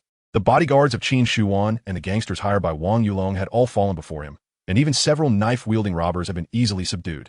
This information piqued Wenjigua's intense curiosity about Lin Feng. Thus, upon hearing of Zhou Anyun's challenge, he promptly arrived, eager to use Zhou Anyun's strength to gauge the extent of Lin Feng's martial capabilities. Zhou Anyun was the city's combat champion, among the best in the police force. Having her spar with Lin Feng would provide the clearest insight into his true abilities. Standing at the entrance of the training room, Wenjigua's intense gaze fixed on the two combatants, his mind already formulating plans. One officer, spotting Chief Wen's arrival, was about to greet him but was halted by a firm glance that silently conveyed, "Do not draw attention." The crowd quickly fell silent, their eyes darting back and forth between the chief and the two fighters, creating a subtly charged atmosphere. "Officer Anyan, are you prepared to be thoroughly defeated by me?" Lin Feng asked, a sly smile playing on his lips as he regarded Zhou Anyan. "Who will be defeated remains to be seen. Enough talk, strike if you dare, lest you find yourself without any chance to attack." Zhou Anyan retorted defiantly, her hands adopting a standard combat stance. "Ladies first, please. Do not accuse me of taking advantage of you." Lin Feng gestured invitingly. This remark ignited Zhou Anyan's fury. She despised being reminded of her gender in such a context. She never considered herself weaker than men, and often believed she excelled in many aspects. The surrounding officers, hearing Lin Feng's words, scoffed, internally deeming him a fool-courting disaster. If it were merely a casual spar, Zhou Anya would exert no more than 80% of her capabilities. However, should someone dare to employ gender discrimination against her, she could unleash an extraordinary tenacity that all were acutely aware of as a forbidden taboo. This fellow has stepped on a landmine. I wager a bag of spicy strips that he won't last 10 moves. I stake 2 bags of spicy strips that he will surely be defeated within 5 moves. I bet a meal. I place my bet on a cup of milk tea. The whispers surged like a tide, creating a betting frenzy within the security bureau. I remarked to Lin Feng, incredulous, "You and your fellow law enforcement officers are openly gambling in the precinct. Don't you find that ironic?" Although slightly embarrassed, Zhou Anya still considered her colleague's dignity and nonchalantly replied, "It's merely for entertainment. It's not actual gambling. Since it's entertainment, I shall join in. I bet on my victory." "What are the odds?" Lin Feng inquired of the crowd. For a moment, the group was momentarily taken aback by his question, but after a brief pause, they settled on a response. 5-1. "Excellent," Lin Feng exclaimed, suddenly leaning closer to Zhou Anya and whispering, "If I win, you owe me 5 kisses." Zhou Anya hesitated for a moment. Lin Feng immediately prodded her. "Are you afraid to bet because you know you can't beat me?" Provoked by his taunt, Zhou Anya's competitive spirit ignited, and without a second thought, she agreed. However, she quickly added, "If you lose, you must bow and apologize to me at the precinct for 5 consecutive days." Lin Feng readily acquiesced. "Let us begin," he declared to Zhou Anya. Without further ado, she lunged forward, her body propelling like a leopard, darting straight towards Lin Feng's center. Her forte lay in swift attacks, often seizing the initiative before her opponent could react. Lin Feng's gaze sharpened as he swiftly maneuvered, deftly evading her fierce onslaught. Good speed, but alas, still lacking, he chuckled, shifting his footwork and circling to Zhou Anya's flank. A chill ran through Zhou Anya. Such quick reflexes. Without a moment to ponder, she spun around and launched a sharp elbow strike aimed directly at Lin Feng's chest. Her movements precise and crisp, slicing through the air. Lin Feng nimbly dodged her elbow strike, his movements fluid. Zhang Ruolin and Wen Ning anxiously wrung their hands, holding their breath in fear that Lin Feng might be injured by Zhou Anya's relentless assault. Meanwhile, the seasoned officers, well-versed in combat, furrowed their brows. They observed that Lin Feng's seemingly casual footwork was, in truth, meticulously calculated, each step perfectly placed as if he had anticipated Zhou Anya's every move. This was no ordinary fighter. In their minds, they rated Lin Feng as formidable. At that moment, Zhou Anya's expression grew serious. Initially, she believed Lin Feng merely relied on brute strength, but the agility he exhibited during their exchanges compelled her to re-evaluate her opponent. A foe who combined both power and agility would pose a significant challenge. Was she truly compelled to resort to lethal techniques? Zhou Anya found herself at a crossroads. This was, after all, a contest, not a life-or-death struggle. Should she fail to control her strength and inadvertently harm him, the responsibility would rest upon her shoulders. After allowing Zhou Anya a couple of moves, Lin Feng ceased to hold back. He unleashed a powerful punch aimed at her midsection. Zhou Anya instinctively raised her arm to block, yet Lin Feng's first punch served merely as a probe. Upon impact with Zhou Anya's arm, his second punch followed swiftly, even more forceful than the first. This blow shattered her defense, striking true. Ugh! Zhou Anya let out an exclamation of anger, retreating several steps, her eyes wide with a mix of shock and fury as she glared at Lin Feng. The onlookers were rendered speechless, their jaws agape at the scene unfolding before them, all silently lamenting. Has the goddess Anya truly let her guard down? How could this young man have gained such an advantage over her? That wretched scoundrel! A wave of ire washed over the crowd as they cast furious glances at Lin Feng. Regaining her composure, Zhou Anya's gaze turned icy. She was genuinely furious now. Without warning, she charged forward, swiftly dropping to the ground, her legs scissoring towards Lin Feng's legs. If she could ensnare his legs, she could topple him and drag him into the realm of ground techniques. In this regard, she held a distinct advantage, having trained in Brazilian jiu-jitsu to a high degree. Faced with Zhou Anya's sudden attempt to entangle him, Lin Feng suddenly rooted himself in a stable horse stance, his legs firmly anchored to the ground like immovable pillars, impervious to Zhou Anya's efforts to unseat him. "Now it's my turn," Lin Feng said, revealing a somewhat devious smile. He then forcefully spread his legs apart, pushing Zhou Anya's legs apart with his own, achieving a perfect split. Zhou Anya gasped in pain, her face flushing with a mixture of agony and an overwhelming sense of humiliation. To be subdued in such a compromising position by Lin Feng was utterly disgraceful. She struggled fiercely, yet Lin Feng's strength was too great. No matter how hard she tried, her legs remained stubbornly apart. Realizing her efforts were futile, Zhou Anya's eyes narrowed dangerously, and she suddenly struck towards Lin Feng's face with her hands, attempting to force him to release her. Lin Feng swiftly relinquished his stance, springing upright like a coiled spring, simultaneously seizing Zhou Anya's hands as she attempted to retract them. She was taken aback, her hands only half retracted when Lin Feng's grip tightened. With a forceful downward motion, he pressed her hands down, and Zhou Anya felt her arms being forced down by an overwhelming power, her legs pinned to the mat. Unable to move. "Officer Anya, do you yield?" Lin Feng's teasing voice echoed in her ears. At that moment, Zhou Anya felt utterly helpless, like a defenseless chick at the mercy of Lin Feng's whims. Being defeated in front of so many was already humiliating enough, but to be vanquished in such a disgraceful manner left her feeling utterly mortified, wishing she could vanish into the ground. Yet her innate stubbornness prevented her from conceding defeat. She defiantly declared, "Lin Feng, release me. Let us fight fairly once more." She believed Lin Feng relied solely on brute strength to subdue her, and in terms of technique, she was confident she could outmatch him. "Very well. If you refuse to yield, I shall continue until you do." Lin Feng raised an eyebrow and replied. However, he swiftly added, "But if you want me to give you another chance, the stakes must be doubled. Do we have an accord?" Zhou Anya inwardly cursed Lin Feng for taking advantage of her predicament, but she found herself with little choice. She could not remain in such a humiliating position indefinitely. Gritting her teeth, she finally replied, "Agreed." "Excellent," Lin Feng said, releasing Zhou Anya's hands and stepping back 3 paces. Zhou Anya sprang to her feet, a lingering ache in her thighs from being forcefully pulled apart causing her to grimace slightly. She flexed her legs and assumed a battle stance, her eyes fiercely locked onto Lin Feng. The surrounding officers erupted in astonishment. "My goodness, Sister Anya is actually being dominated? Lin Feng is incredible. I've never seen my goddess treated so poorly." While acknowledging Lin Feng's prowess, they also felt indignant at how he had insulted their idol. "You initiated the attack before. Now it's my turn. Brace yourself." Lin Feng warned Zhou Anya. Upon hearing this, Zhou Anya's breath quickened, her focus sharpening as she watched his every movement. Her muscles taut like a drawn bowstring, poised to strike. Suddenly, Lin Feng launched forward like an arrow released from a bow, propelling himself with a flying knee strike aimed at Zhou Anya's chest, the force of which elicited gasps from spectators. Zhou Anya dared not confront directly. She swiftly twisted her waist, evading like a slippery fish. However, just as she sidestepped the flying knee strike, she caught sight of Lin Feng executing a swift knife hand strike aimed directly at her throat. This was a deadly move. Should it connect, not only would she face the risk of death, but she would also struggle to breathe, effectively losing her combat capability. A chill ran through Zhou Anyan's heart, prompting her to hastily raise her arm in defense.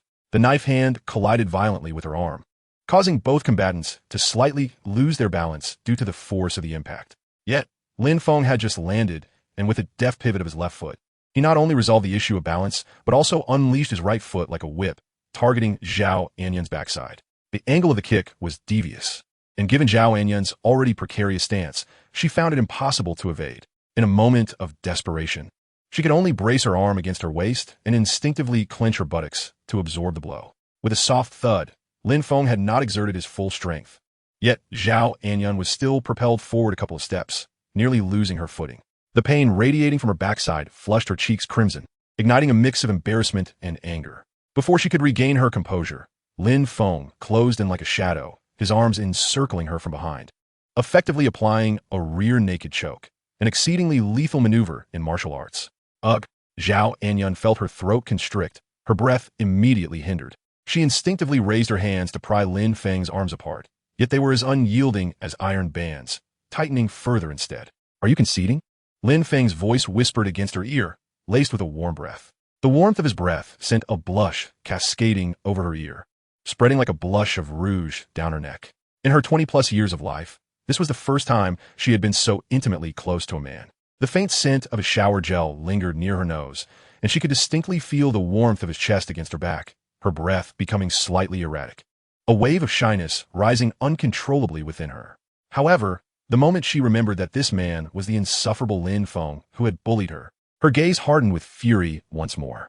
With a sudden determination, she lifted her right foot and stomped backward, attempting to compel Lin Feng to release his grip by stepping on his foot. Simultaneously, her right elbow swung back, aiming to deliver a powerful blow. Each of these moves was executed with speed and ferocity, clearly fueled by pent-up frustration. Yet, Lin Feng was prepared. He nimbly shifted his right foot back, causing her kick to miss.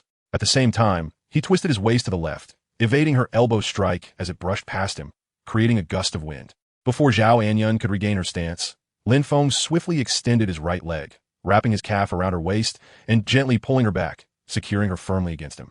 The sudden closeness ignited a mix of shame and rage within Zhou Miaoyin. With so many eyes upon her, how could she maintain her dignity? Frantically, she whispered, "I concede. Let me go." She had come to a stark realization of the chasm between her and Lin Feng. Continuing this fight would only lead to further humiliation. Although Lin Feng could easily defeat her, he chose to humiliate her with such an intimate position, which filled her with silent resentment, scolding him in her mind 1,000 times over. When the chokehold had been fully applied, she had had no chance to resist. It was only through Lin Feng's restraint that she had been able to struggle at all. Yet, maintaining such an ambiguous position was mortifying. Thus, she chose to concede rather than endure further teasing from Lin Feng. Upon hearing Zhou Miaoyin's concession, Lin Feng released his hold with a hint of regret. Just as he withdrew his head, he leaned in close to her ear and whispered, inaudible to anyone else, so delightful. Chapter 66. He is not a good man. Upon hearing Lin Feng's words, Zhou Miaoyin was overwhelmed with a tumult of shame and anger. That devilishly wicked pervert. She cursed him silently, her feet moving as if propelled by fire, eager to distance herself from this scoundrel. Only when she had created a sufficient space did she whirl around, her beautiful eyes ablaze with fury, silently vowing, "Lin Feng, you better not fall into my hands. Otherwise, I shall make you experience what it means to be on the verge of ecstasy and death." What? Still unwilling to concede, Lin Feng smirked, a hint of mischief dancing in his smile, causing Zhou Miaoyin's heart to skip a beat. Instinctively, she recoiled a couple of steps, a flicker of trepidation crossing her gaze. It wasn't fear of being defeated by Lin Feng. Rather, it was the dread of enduring further humiliation. In private, she might have reluctantly accepted it, but with so many witnesses, she had her pride to consider. The atmosphere was rife with noise. Some individuals protesting on Zhou Miaoyin's behalf, others cursing Lin Feng, and a few enviously lamenting his audacity. Suddenly, a clear sound of applause resonated, steady and commanding, silencing the clamor. Everyone turned to the source, where Director Wen Jigua stood at the entrance of the training room, clapping vigorously, his face adorned with an authoritative yet amiable smile. The previously raucous crowd fell silent, joining in the applause. Upon noticing her father's arrival, Wen Ning flitted toward him like a small bird, sweetly calling out, "Dad." Director Wen affectionately ruffled his daughter's hair before casting her a knowing glance, saying, "Once Lin Feng changes his clothes, ask him to come to my office. I have something to discuss with him." Wen Ning's face immediately clouded with anxiety as she tugged at her father's sleeve, asking, "Dad, why do you want to see Brother Lin Feng?" Observing his daughter's nervous demeanor, Director Wen inwardly sighed, realizing that his precious daughter was genuinely enamored with this rogue, her loyalties seemingly swaying. He suppressed his thoughts and smiled gently. "He saved your life. I merely wish to express my gratitude. What else could it be? Rest assured." Wen Ning nodded, albeit skeptically, before turning to sprint toward Lin Feng. She approached him with a hint of hesitation, softly saying, "My dad wants you to come to his office after you change. He has something to tell you." She quickly added, "But if you don't want to go, that is perfectly fine. No need to force yourself." Lin Feng, noticing the tension in Wen Ning's expression, couldn't he help but chuckle, "Don't worry, your dad wants to eat me." Upon hearing this, Wen Ning's eyes brightened, and she eagerly asked, "So, you're willing to meet my dad?" In her mind, this carried a hint of a family meeting, and she couldn't help but think, if Lin Feng is willing to meet my dad, does that mean he is starting to accept me? As this thought flooded her mind, a wave of anticipation surged within her, causing her breath to quicken. "Of course," Lin Feng affirmed with a nod. Wen Ning's face instantly blossomed into a radiant smile, akin to a flower in full bloom, illuminating her entire countenance. even her eyes glimmering with joy. Observing the harmonious interaction between the director's daughter and Lin Feng, the young male officers were engulfed in envy. Setting aside Wen Ning's status as the director's daughter, she was a stunning beauty in her own right. Who wouldn't he want to share a moment with her, to delve deeper into acquaintance? Alas, it seemed Lin Feng had already seized that opportunity. I'll go change first, and then you can lead me to your dad, Lin Feng stated. Okay, Wen Ning readily agreed, her voice brimming with cheerfulness. As Lin Feng turned toward the changing room, he deliberately slowed his pace as he passed Zhou Miaoyin, whispering in a tone only she could hear, 10 kisses. Don't forget, I'll be expecting them later. Upon hearing this, Zhou Miaoyin's ears flushed crimson, and she shot him a fierce glare, yet dared not utter another word. She believed in honoring her commitments. This much integrity she possessed. But the thought of the embarrassing scene lingered in her mind, the heat on her ears refusing to dissipate. This moment was keenly observed by Wen Ning, who felt a pang of discomfort as she noticed Lin Feng and Zhou Miaoyin huddled together, whispering, with Zhou Miaoyin's ears flushed. It was as if something had lightly pricked her heart. She hurriedly approached Zhou Miaoyin, her gaze imbued with a hint of scrutiny, and softly inquired, Sister Anya, what did Brother Lin Feng just say to you? Nothing much. Zhou Miaoyin felt too embarrassed to divulge the truth. Thus she brushed it off with a perfunctory response. However, she soon furrowed her brow and cautioned Wen Ning, that Lin Feng is definitely not a good man. He is quite the flirt. It would be wise for you to keep your distance. Upon hearing this, Wen Ning let out a soft huff and retorted, Sister Anya, in my opinion, it is you who should steer clear of Brother Lin Feng. Zhou Miaoyin thought to herself, of course I wish to distance myself from that guy, but he insists on seeking a kiss from me. As someone who believes in honoring my commitments, what can I do? Yet, she felt too shy to voice her thoughts and continued to advise, I will keep my distance. I don't even wish to see him. I suggest you do the same. He is a scoundrel and will inevitably hurt you. Wen Ning was well aware that Zhou Miaoyin meant well, but hearing her incessantly disparage Lin Feng stirred a small tempest within her. She turned her head away defiantly, deliberately avoiding Zhou Miaoyin's gaze, her beautiful lips pouting high enough to balance a bottle. Internally, she muttered, I am truly upset, and this is the kind of anger that cannot be soothed. Observing her demeanor, Zhou Miaoyin shook her head helplessly, secretly lamenting, what an incorrigible romantic fool. At that moment, Lin Feng emerged from the changing room, having changed his attire. He immediately caught sight of the discontent etched on Wen Ning's face and quickly approached her, his tone laced with affectionate concern. My little princess, what troubles you? Who has made you unhappy? As he spoke, he pointed toward Zhou Miaoyin and raised his voice playfully. Is it this wicked woman who has been bullying you? Zhou Miaoyin's temper flared instantly. Without a second thought, she kicked at Lin Feng, indignantly exclaiming, You are the wicked one. Your entire family consists of wicked women. Lin Feng understood that Zhou Miaoyin's kick was more of a playful gesture than an actual threat, so he did not evade it and allowed her to strike him. However, the next moment, he dramatically lifted his leg, feigning an expression of unbearable pain, clutching the area where she had kicked him and lamenting in a mock weeping tone. Oh dear, the police are attacking me. Is there no one to intervene? Zhou Miaoyin, witnessing the spectacle, immediately turned dark with annoyance and lunged at Lin Feng, tugging at his shirt while shaking him vigorously. I told you to stop pretending. Chapter 67. Zhang Roland voluntarily stepped back, leaving Zhou Miaoyin inexplicably irritable. Wen Ning, noticing this, seized Zhou Miaoyin's arm and, with a tone laced with irritation, exclaimed, Sister Anya, let go of Brother Lin Feng. Zhang Roland, standing nearby, was fully aware that Lin Feng would not come to any harm, yet seeing him being shaken by Zhou Miaoyin compelled her to step forward, her eyes revealing a subtle concern. Lin Feng, realizing he was about to be surrounded and tugged by 3 women, hastily intervened. All right, enough of this. I still need to find Director Wen. Reluctantly, Zhou Miaoyin released her grip, though her fingers intentionally pinched his arm with a bit of force. As if to vent her earlier frustration, Lin Feng shot her a surprised glance, not expecting this feisty woman to actually pinch someone. Feeling a sudden flush of embarrassment from Lin Feng's astonished gaze, Zhou Miaoyin recognized that this behavior was not typical of her, yet she had acted on impulse. She could not fathom why, but, for the sake of her pride, she maintained a glare at Lin Feng. Lin Feng, however, chose not to engage further with her. He knew he would eventually have her under control. Brother Lin Feng, let me take you to my father's office. Wen Ning immediately released Zhou Miaoyin's arm and affectionately wrapped her own around Lin Feng's. A sweet smile graced her face. Sounds good, Lin Feng readily agreed. Zhang Roland stood by, watching the intimate scene between the two, letting out a gentle sigh. Ever since she learned that Wen Ning's father was the head of the security bureau, she had quietly abandoned any thoughts of competing with her. In her view, she was merely the abandoned daughter of the Zhang family, and her ability to assist Lin Feng was limited, while Wen Ning, as the daughter of the chief, would undoubtedly be a valuable ally. With this in mind, she softly spoke, "Boss, I'll be heading back now. Regarding the office location, we can discuss it when you have time." Though Lin Feng was unaware of her inner turmoil, he still expressed concern for his employee, urging her to stay. "Why don't you wait here with Wenning? Once I'm finished, I'll drop you off on the way back." Zhang Ruolin firmly shook her head, determined not to intrude on Lin Feng and Wenning's moment, and replied, "No need. I can just take a cab." Seeing her insistence, Lin Feng found it odd, but did not press further. He nodded and said, "All right then, take care on your way." Zhang Ruolin acknowledged him with a thank you, and as she turned to leave, she couldn't resist glancing back. Sunlight streamed through the windows, casting a warm glow on Lin Feng and Wenning, creating an inexplicable sense of compatibility. She gently bit her lip and quickened her pace as she departed from the security bureau. Perhaps this was the best choice for everyone.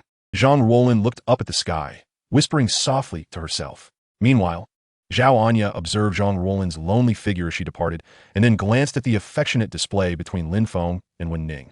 Feeling a sudden knot of frustration in her heart, she stomped her foot and turned back toward the changing room, her steps imbued with a vague sense of agitation. After Wenning brought Lin Feng to Wen Jigua's office, she intended to sit quietly and listen in, but was soon ushered out by Wen Jigua's brief words of dismissal. Concerned that the two men might end up arguing, she decided to wait in the corridor outside the office. Lin Feng approached Wen Jigua's desk and nodded slightly. "Director Wen, please take a seat." Wen Jigua replied warmly, though his eyes concealed the sharpness of a seasoned detective. After Lin Feng sat down, Wen Jigua expressed his gratitude. "Mr. Lin, thank you for rescuing Ning Ning from the kidnappers. Honestly, if you had been even a moment late, I shudder to think what might have occurred." He paused, leaning slightly forward, and inquired, "I owe you a favor. Have you thought about what you would like in return?" As he spoke, Wen Jigua scrutinized Lin Feng's eyes, observing his micro-expressions. In the presence of an experienced detective, Lin Feng saw no reason to hide his intentions, stating directly, "I wish to collaborate with you, Director Wen." "Collaborate?" Wen Jigua raised an eyebrow, questioning, what kind of collaboration? His instincts were on high alert. If Lin Feng dared to broach any illegal dealings, he might feign compliance on the surface, but would undoubtedly ensure the young man faced dire consequences behind the scenes. Lin Feng did not respond immediately, his mind racing. System. Purchase evidence of Zhang Tianhai's crimes. Ding. This system has 4 criminal records for Zhang Tianhai. How many would you like to purchase? What crimes has he committed? Criminal record 1. Suspected of intentional homicide. Criminal record 2.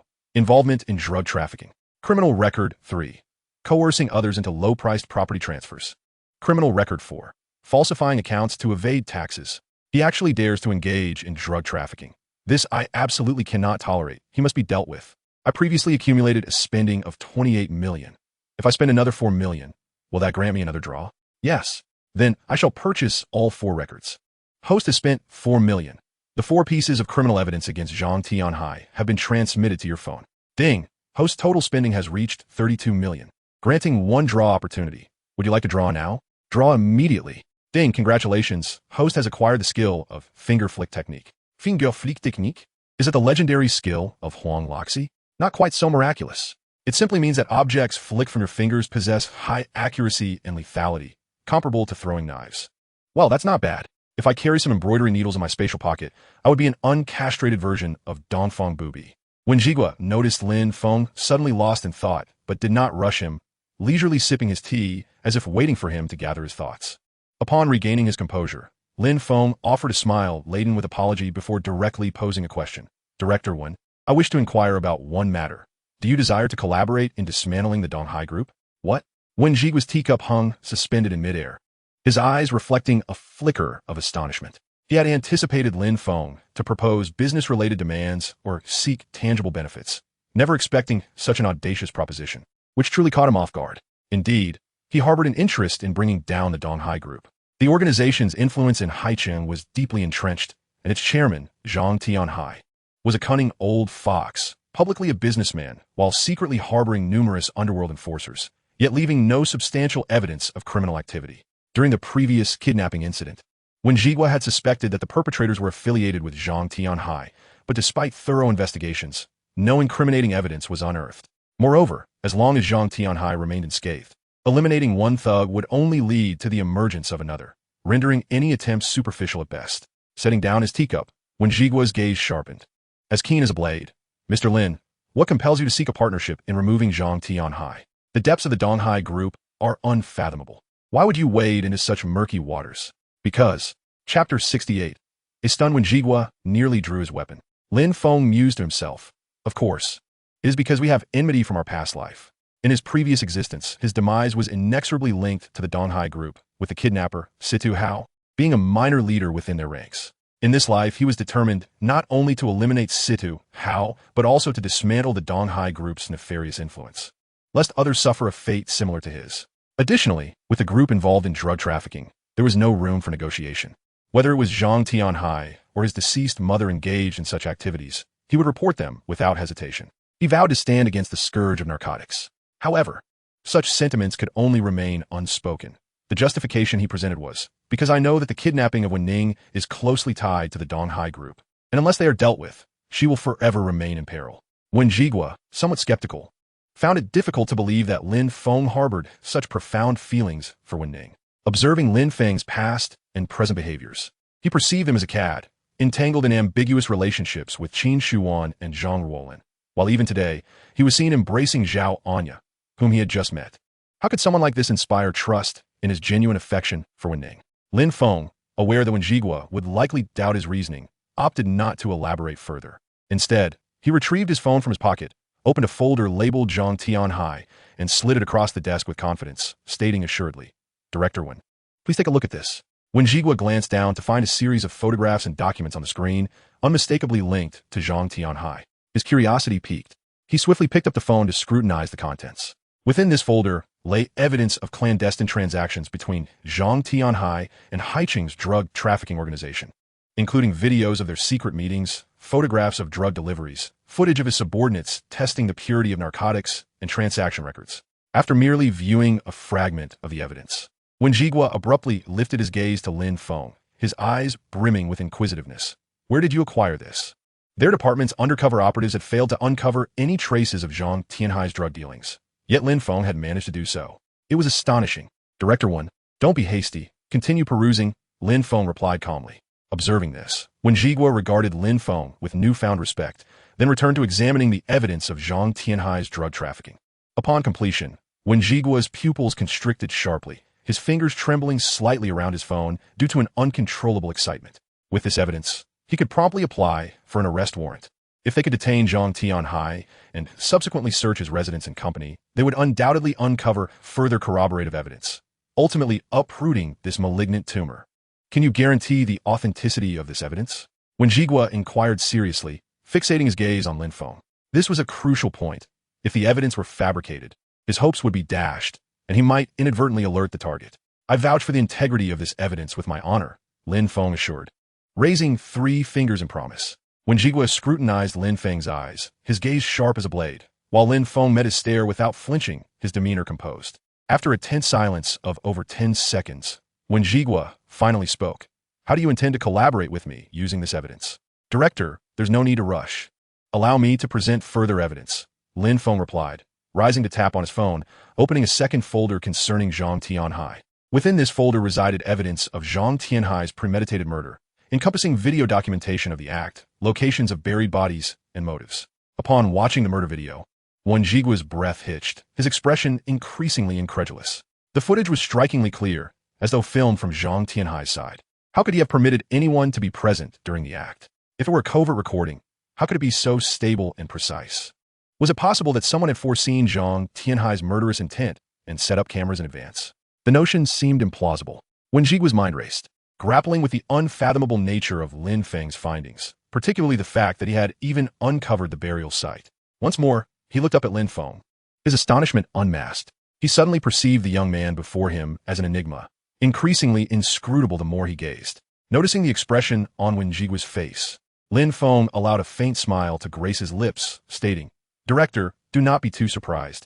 I also possess evidence of Zhang Tianhai's fraudulent accounting, tax evasion, and coercion of others to transfer assets at bargain prices. With that, he opened 2 more folders. One contained a plethora of falsified accounting records, accompanied by an audit report from a professional accountant, with each discrepancy meticulously highlighted. The other featured a dozen recordings and videos documenting Zhang Tianhai's intimidation of merchants, employing violent methods to seize assets, with the anguished cries of the coerced echoing through the phone speaker, sending chills down the spine. Who exactly are you? to unearth such a wealth of criminal evidence against Zhang Tianhai? When Jigua asked, his expression grave. Seeing the seriousness in his demeanor, Lin Feng too sobered, his expression turning earnest. Leaning slightly forward, he met Wen Jigua's gaze with sincerity. Director, to speak candidly, I am in possession of a vast intelligence network. Any whispers or movements within Haicheng, should I wish to know, I can ascertain with remarkable clarity. At this revelation, the atmosphere in the office seemed to solidify. A vast intelligence network? This was no trifling matter. When Jigua's pupils narrowed instinctively, his hand inching toward the firearm concealed beneath the table. At that moment, Lin Feng spoke earnestly. Rest assured, I harbor no ulterior motives against the state, nor would I engage in activities that undermine social harmony. Otherwise, I would not have proactively presented the evidence against Zhang Tianhai today. He paused before continuing.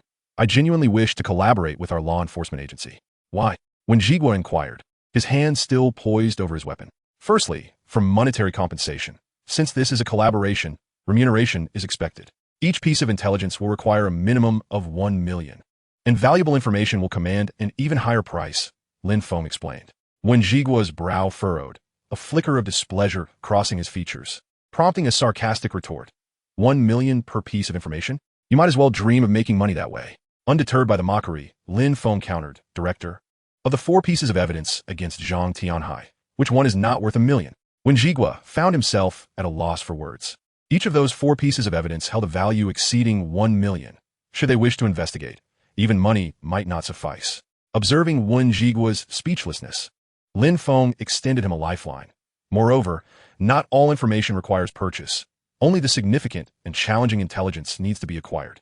Upon reflection, Wen Jigua conceded this point and, following Lin Feng's lead, inquired, What is your second reason for wanting to collaborate? Chapter 69. The contribution value mall is opened.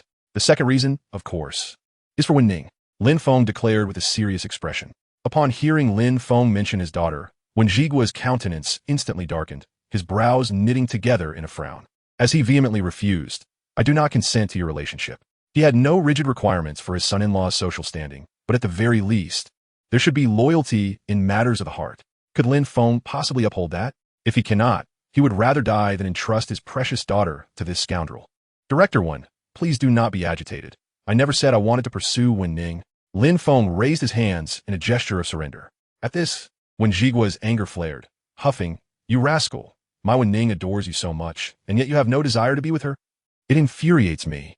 Lin Feng was left speechless, inwardly lamenting. Just a moment ago, you were the one who disagreed, and now, when I echo your sentiment, you are displeased? This old man is quite contradictory. He decided not to dwell on the matter and swiftly changed the subject. My third reason is, since I possess the capability, I wish to contribute to the nation. The atmosphere in the office shifted dramatically upon his declaration. When Jigua's fury froze on his face as he scrutinized Lin Feng, seemingly assessing the veracity of his words. A person who demands a hefty information fee and is entangled with multiple women suddenly wishes to contribute to the country? Meeting his gaze, Lin Feng spoke with calm assurance. Director Wen may find this statement too abstract, yet it is the truth. The intelligence organization in my possession can uncover numerous dark dealings. Rather than let such information languish, it would be more beneficial to aid the police in combating crime. Just like with a parasite, such as Zhang Tianhai, every additional culprit we expose makes society a little cleaner.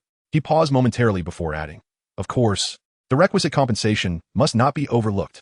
I need to sustain my organization and ensure my comrades are motivated to work. It cannot solely rely on fervent passion, can it? When Jigua fell silent, he had to concede that Lin Feng's assertion held a degree of merit.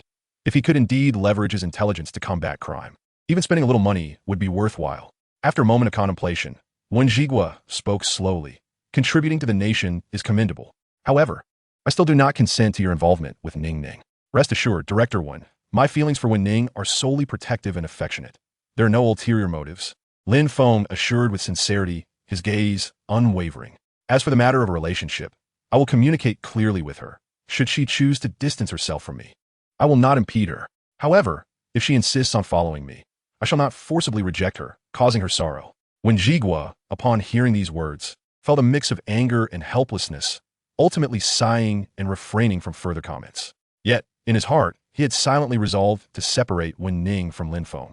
He did not wish for his precious daughter to share a man with other women. If all else failed, he would send her abroad, believing that perhaps after 3 to 5 years, she might forget this young man. with a fierce determination. Wen Jigua thought to himself that even if he could not see his daughter for years, it would be preferable to her experiencing heartache in the future.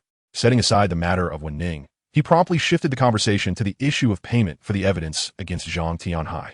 As this is our first collaboration, could you offer a discount on your intelligence fee? How about 2 million?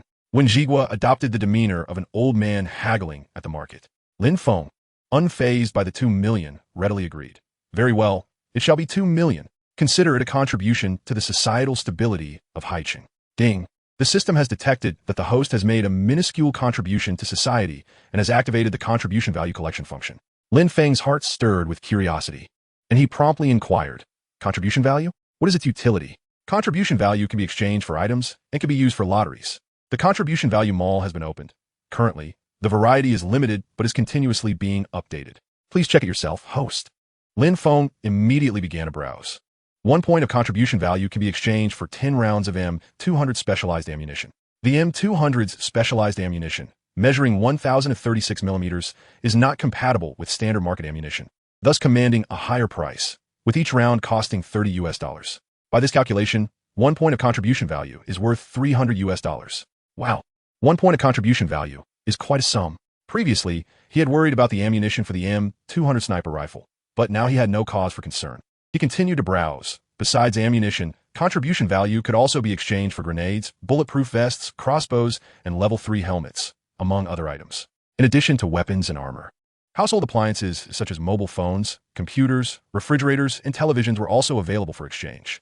Although the system's products lacked branding, the detailed descriptions indicated their quality was certainly not to be underestimated. There were also various daily necessities, such as razors and shower gels.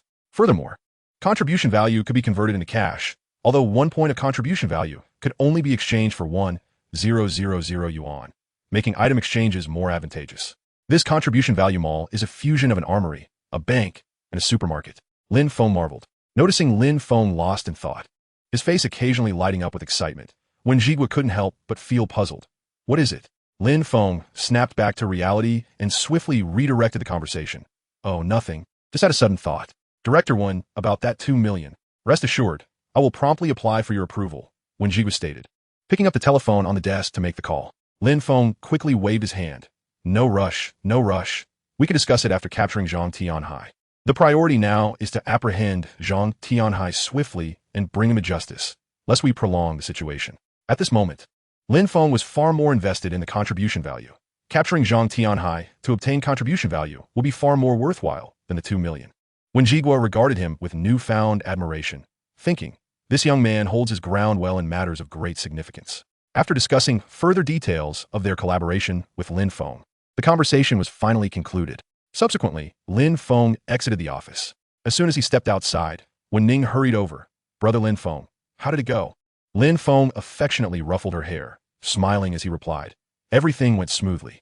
Your father even praised me. Upon hearing this, Wen Ning's face lit up with joy.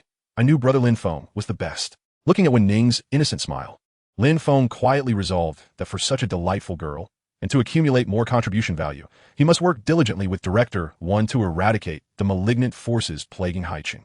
Then he would become the overlord of the underworld. He. After leaving the Public Security Bureau, Lin Feng and Wen Ning went for lunch together before he escorted her back to school. Just as they were parting, Wen Ning's cheeks suddenly flushed. As Lin Feng was about to inquire about it, Wen Ning leaned in abruptly and pressed her lips against his. Then, a shy yet fervent kiss ensued. Lin Feng was initially taken aback, but he gradually reciprocated, gently guiding her on how to breathe. After a considerable time, Wen Ning, her face flushed, exited the car and hurriedly made her way towards the school, albeit with a slightly awkward gait. Lin Feng, pondering thoughtfully, then broke into a mischievous grin. Just as he was about to drive away, he noticed a newly opened unmanned vending machine store across from the school. Remembering that he had a little one at home who wanted toys, he promptly exited the car and entered the store. As he was inside purchasing items, a group of individuals approached his vehicle. Chapter 70. Captured, the battle is imminent. When Lin Feng emerged from the store with the toys, the group immediately surrounded him, brandishing a half-length machete to intimidate him. Nearly 10 individuals armed with large cleavers encircled Lin Feng, causing him to frown. If he were to employ his dagger, capable of slicing through iron, dealing with these ruffians would be a mere trifle, but that would undoubtedly result in bloodshed, perhaps even severed limbs. Creating such a bloody scene in front of Haicheng University would certainly have significant societal repercussions, and he might become a public figure in the process. Thus, after some deliberation, he resolved not to resort to violence. He was also keen to meet the mastermind behind this encounter and engage in a deeper dialogue. Once they were in a secluded area, he would not hesitate to utilize his dagger, or even a firearm if necessary. Do not make a move. I will go with you, Lin Feng said, feigning timidity. As the group observed Lin Feng's conspicuous compliance, disdainful glances flickered across their faces. They promptly sheathed their machetes and forced Lin Feng into their van. No sooner had he settled into his seat than a wiry figure, reminiscent of a monkey, lunged at him, tightly binding his wrists and ankles with coarse hemp rope. Another lackey, with blonde hair, tore off a strip of wide adhesive tape and slapped it over Lin Feng's mouth, subsequently forcing a thick black hood over his head. Behave yourself, or you will regret it, the wiry figure threatened menacingly, shoving him into the corner of the seat before taking a seat in the front row. With nothing better to do, Lin Feng accessed the system interface to examine his attributes. Name, Lin Feng. Gender, male. Age, 20. Height, 185 centimeters. Length, 185 centimeters. Weight, 80 kilograms. Body fat percentage, 6. Punch speed, 9 punches in 1 second. Kick speed, 6 kicks in 1 second. Skills, mastery of combat, mastery of dagger. Body immune to poisons, super recovery, perfect aim with firearms, face-changing technique, voice imitation, and finger flick technique.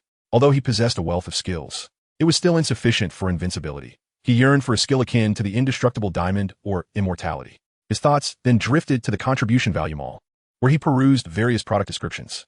The van had been driving for an indeterminate length of time, gradually departing the urban clamor, with the surrounding sounds becoming increasingly hollow, and the vehicle's jolting suggesting a less than favorable road condition. After approximately half an hour, the vehicle finally came to a halt. Lin Feng swiftly pulled his consciousness back from the contribution value mall, refocusing on the present reality. At that moment, the wiry figure's voice resounded beside him. Behave yourself, and get out of the car. A hand gripped the fabric of Lin Feng's shoulder, yanking him roughly from the vehicle. Lin Feng's gaze turned icy, yet he refrained from resisting. As his feet touched the ground, he was shoved forward, and, after a mere 10 meters, the captor abruptly halted and yanked him to a stop. How'd it go? Was it smooth? Did any of you get hurt? Inquired a man with a somewhat roguish yet handsome appearance. Upon hearing this voice, Lin Feng's eyes, concealed beneath the black hood, turned cold as ice. This voice was etched into his memory. In his previous life, it had belonged to Zhou Miaoyin, who had kidnapped him, subjected him to brutal torment, and ultimately delivered him to the Lin family, leading to his merciless demise. To his dismay, he found himself once more in the clutches of Zhou Miaoyin, but this time, the outcome would not mirror the last. Smooth, too smooth, a man with a ruddy nose replied, his tone dripping with contempt. This kid is as docile as a dead dog. He didn't dare utter a word in our presence, just complied. This individual was the minor leader of the operation and the elder brother of the wiry figure. Oh, Zhou Miaoyin raised an eyebrow, somewhat taken aback. The intelligence he had received indicated that Lin Feng was a formidable opponent. How could he be so easily subdued? Remove his hood. Zhou Miaoyin commanded with a wave of his hand. The wiry figure immediately reached for the hood, but due to his short stature and Lin Feng's height, he struggled to remove it entirely. He stood on his toes, stretching his arms straight, yet he could not lift it further. The surrounding lackeys erupted in laughter, their jeers echoing. Monkey, just grab a stool if you can't reach. Don't strain yourself. He's a head taller than you. Come on, let me help you out, brother. Humiliated, the wiry figure's face flushed crimson. In a fit of rage, he kicked at Lin Feng's kneecap while bellowing, "Bow down to me." Lin Feng's eyes narrowed dangerously, his gaze sharp as a poisoned dagger, piercing through the wiry figure. In that fleeting moment of distraction, Lin Feng inexplicably produced a gleaming dagger. With a swift motion, he sliced through the ropes binding his wrists as if they were mere threads. His eyes sharpened, and he twisted his wrist, sending the dagger hurtling toward the wiry figure's arm. The appendage was severed cleanly, as if cut by a masterful blade, blood splattering as the severed limb fell to the ground. The wiry figure let out a heart-wrenching scream. "Ah, my arm! My arm!" Laughter ceased abruptly. Every face froze in horror, their pupils dilated in sheer disbelief. The air grew thick with tension, punctuated only by the wiry figure's agonized wails and the rhythmic dripping of blood onto the ground. After a brief moment of shock, Zhou Miaoyin's expression hardened as he roared at the lackey with the ruddy nose. "What the hell? Did you not search him when you brought him into the van? Where did he get that dagger?" The man with the ruddy nose stood dumbfounded, unable to respond. He too was perplexed by the sudden appearance of the dagger. Lin Feng had been unarmed when they had bound him. Where could he possibly have concealed a 30-centimeter blade? It seemed implausible that it had materialized from thin air. Lin Feng tore off the hood and hurled it to the ground, revealing his strikingly handsome face. His gaze was sharp as an eagle's, fixating intently on Situ Hao. His voice frigid as ice. Situ Hao, we meet again. Situ Hao's surprise lasted but a moment before it was replaced by a sinister glare. He squinted, his own piercing gaze scanning Lin Feng's face as he questioned, "Have we met? You may not recall me, but your visage is indelibly etched in my memory." Lin Feng's voice dripped with malice. "Oh." Situ Hao raised an eyebrow, intrigued. "Are we enemies, then? A blood feud?" Lin Feng spat out the words through gritted teeth. At this, a vicious expression crossed Situ Hao's face. "If that's the case, there is nothing more to discuss." He signaled to his men, commanding, "Kill him." As he gestured, the surrounding lackeys brandished their machetes, the blades glinting ominously in the sunlight as they charged toward Lin Feng with a roar. Lin Feng snorted coldly, gripping his dagger as he advanced to meet them. Simultaneously, a toothpick quietly materialized in the palm of his hand. Chapter 71. The woman Situ Hao has yet to enjoy. The seemingly inconspicuous toothpick, under the influence of the finger flick technique, transformed in an instant into a formidable weapon. Lin Feng's fingers flicked, sending the toothpick hurtling through the air with a whistling sound, striking precisely into the shoulder joints of the first few attackers. The agony of the toothpick embedding itself in their shoulder joints rendered them powerless. Their machetes clattered to the ground as they clutched their wounds, wailing in despair. Before even closing the distance to Lin Feng, 6 or 7 men had already lost their ability to fight. The remaining assailants were momentarily paralyzed by the bizarre attack, their hands trembling involuntarily around their weapons. This was no mere brawl. It was a one-sided massacre. Situ Hao's expression shifted dramatically. He had anticipated dealing with a skilled fighter, but he had not expected such ferocity. Even a toothpick could be wielded as a weapon with such efficacy. "What are you all standing there for? Attack together!" Situ Hao bellowed, attempting to regain control while discreetly retreating toward the black sedan parked 20 meters away. It was his own car, where he had stashed a handgun. He couldn't believe Lin Feng would not fear a firearm. As he opened the car door, a soft, trembling voice emerged from within. Situ Hao glanced and saw his woman, Dongfang Shuiying, curled up, hugging her knees with her eyes shut, shaking in fright. What a timid woman, he mused internally. However, he had no time to comfort her. He hastily retrieved a wooden box from beneath the driver's seat. Opening the box revealed a sleek black Beretta M92F handgun and 2 fully loaded magazines. This firearm measured 217 millimeters in length, firing 9 millimeters bullets, with a double-stack magazine capacity of 15 rounds and an effective range of 50 meters. Situ Hao grasped the handgun tightly, slipping 2 fully loaded magazines into his pocket before turning menacingly towards Lin Feng. The battleground was fiercely chaotic, with Lin Feng resembling a tiger unleashed among a flock of sheep, effortlessly vanquishing his adversaries. With his left hand, he unleashed a barrage of toothpicks, each one incapacitating a foe's shoulder, while his right hand wielded a dagger with unparalleled prowess. Any adversary unfortunate enough to feel its edge would find their limbs severed in an instant. His feet were a flurry of kicks, each strike capable of shattering bones. These lackeys, lacking coordination and solely focused on brute force, fell one by one to Lin Feng, much like the legendary heroes saving their grandfather. By the time Situ Hao returned with his weapon, Lin Feng had already dispatched 15 or 16 of the henchmen. Seeing this, Situ Hao immediately chambered a round with a sharp click, raising his gun and firing a shot into the air. The deafening gunfire echoed through the desolate factory. He bellowed, "Cease this at once." The remaining henchmen halted in their tracks, slowly retreating. However, Lin Feng did not cease his onslaught. With lightning-fast reflexes, he seized one of the henchmen, using him as a shield, curling his body behind the man, while positioning his dagger against the henchman's throat. Situ Hao, gun in hand, aimed directly at Lin Feng, a cruel smirk curling his lips. "Do you truly believe that a mere pawn can deter me? How naive." Before his words could settle, he pulled the trigger. The shot was more of a threat than a lethal attempt, the bullet merely grazing the henchman and sparking against the corrugated metal wall behind Lin Feng. Though it did not strike the man directly, the sheer terror of facing a bullet rendered him utterly paralyzed, soaking his trousers in a yellowish liquid that pooled beneath him. Lin Feng grimaced at the sight of the unsightly stain, flicking his wrist to shove the henchman aside. In the same motion, he swiftly darted behind a concrete pillar. "Thinking of escaping? Do you truly believe you can?" Situ Hao's eyes narrowed as he swiftly circled the pillar. Yet, upon reaching its side, he was met with the ominous sight of a gun barrel aimed squarely at him. In that moment, a blinding flash erupted from the gun's muzzle. Before he could react, a searing pain shot through his wrist, a tremendous force wrenching the gun from his grasp. Lin Feng emerged from behind the pillar, gun in hand. Wisps of smoke curling from the barrel. He regarded Si Teheo with disdain, taunting, "Did you think you were the only one armed? My retreat was merely a ruse to lure you in, fool." Si Teheo glanced down, observing the gaping wound on his wrist, blood gushing forth and staining his hands. Trembling in agony, cold sweat beading on his forehead, he stared at Lin Feng's weapon with disbelief. Where did you acquire that gun?"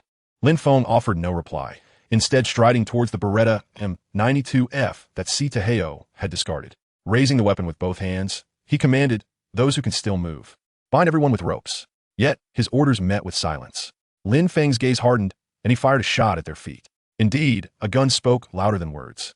The remaining henchmen sprang into action, procuring ropes to bind their injured comrades to the concrete pillar. At that moment, one of the henchmen dragged a woman from Si Teheo's black car, calling out to Lin Feng, "Boss Lin, should we bind this woman?" Dongfang, Shuiying, trembled in fear. Her head bowed in silence. "Wang Hu, how dare you?" Si Teheo's fury erupted upon seeing his woman betrayed by a subordinate, his eyes narrowing menacingly at Wang Hu. With a sharp slap, Lin Feng struck Si Teheo's face, reprimanding, "What are you shouting for? Do you have a say in this?" Si Teheo staggered back, silenced by the blow, his gaze fixed coldly on the ground, internally marking Lin Feng and Wang Hu for retribution. Lin Feng, intrigued by the presence of a delicate woman, felt a surge of curiosity. "System, I wish to purchase information on this woman." Host spends 1,000,000, acquiring basic information on Dongfang Shuiying. Name, Dongfang Shuiying. Age, 22. Height, 169 centimeters. Weight, 48 kilograms. Appearance, 95-100. Body, 93-100. Cup size, 30-60. Blood type, Rh negative. Notable feature, 5 dragons playing with pearls. She has a mother in a vegetative state due to an accident and a younger brother still in school, living in poverty. To fund her mother's medical treatment, she reluctantly agreed to become Si Teheo's mistress, demanding a month to acclimate before consenting to intimacy, and remains a virgin. Note, there are hidden circumstances regarding Dongfang Shuiying's mother's condition. To acquire this information, the host must spend another 1,000,000. Lin Feng regarded the trembling Dongfang Shuiying with a sly smile. So she was Si Teheo's woman, yet untouched, making her all the more intriguing. Chapter 72. Humiliating Si Teheo's woman. Lin Feng turned, striding towards Dongfang Shuiying. Si Teheo, ignoring the pain in his wrist, screamed, "Lin Feng, do not harm her. She is off limits." Dongfang Shuiying was the prize he had painstakingly acquired. He would not allow anyone to tarnish her. Lin Feng, undeterred, continued forward without even glancing back, firing a shot in response. Bang! The sharp report rang out. With his unparalleled marksmanship, he struck true, severing Si Teheo's left ear. Ah! Si Teheo's agonized cries echoed through the abandoned factory, blood streaming down his left cheek, rendering him a grotesque figure. Lin Feng back-turned, blew away the smoke from his gun, derisively asking, "Are you instructing me on how to act?" He turned his gaze to Wang Hu beside Dongfang Shuiying, his piercing stare causing the man to tremble. "Wang Hu, is it?" Lin Feng inquired. "Yes, Boss Lin," Wang Hu quickly affirmed, bowing his head in submission. "Gag Si Teheo and bind him separately," Lin Feng commanded coldly. "Yes, right away." Wang Hu scrambled to comply, fearful of incurring Lin Feng's wrath. Lin Feng cast a disdainful glance at the scrambling Wang Hu, recognizing him as a sycophant unworthy of his trust. Yet, for the moment, his utility remained. He stepped before Dongfang Shuiying, who kept her gaze fixed on the ground, trembling in fear. "Lift your head." Lin Feng's tones softened, yet carried an undeniable authority. Dongfang Shuiying hesitated, torn between her fear of disobedience and her dread of meeting his gaze. Slowly, she raised her head, each movement steeped in desperation. As she finally unveiled her tear-streaked, exquisite visage to Lin Feng, a spark ignited in his eyes. Si Teheo had indeed chosen well. She was a rare gem. Lin Feng reached out, lifting her chin to scrutinize her beauty.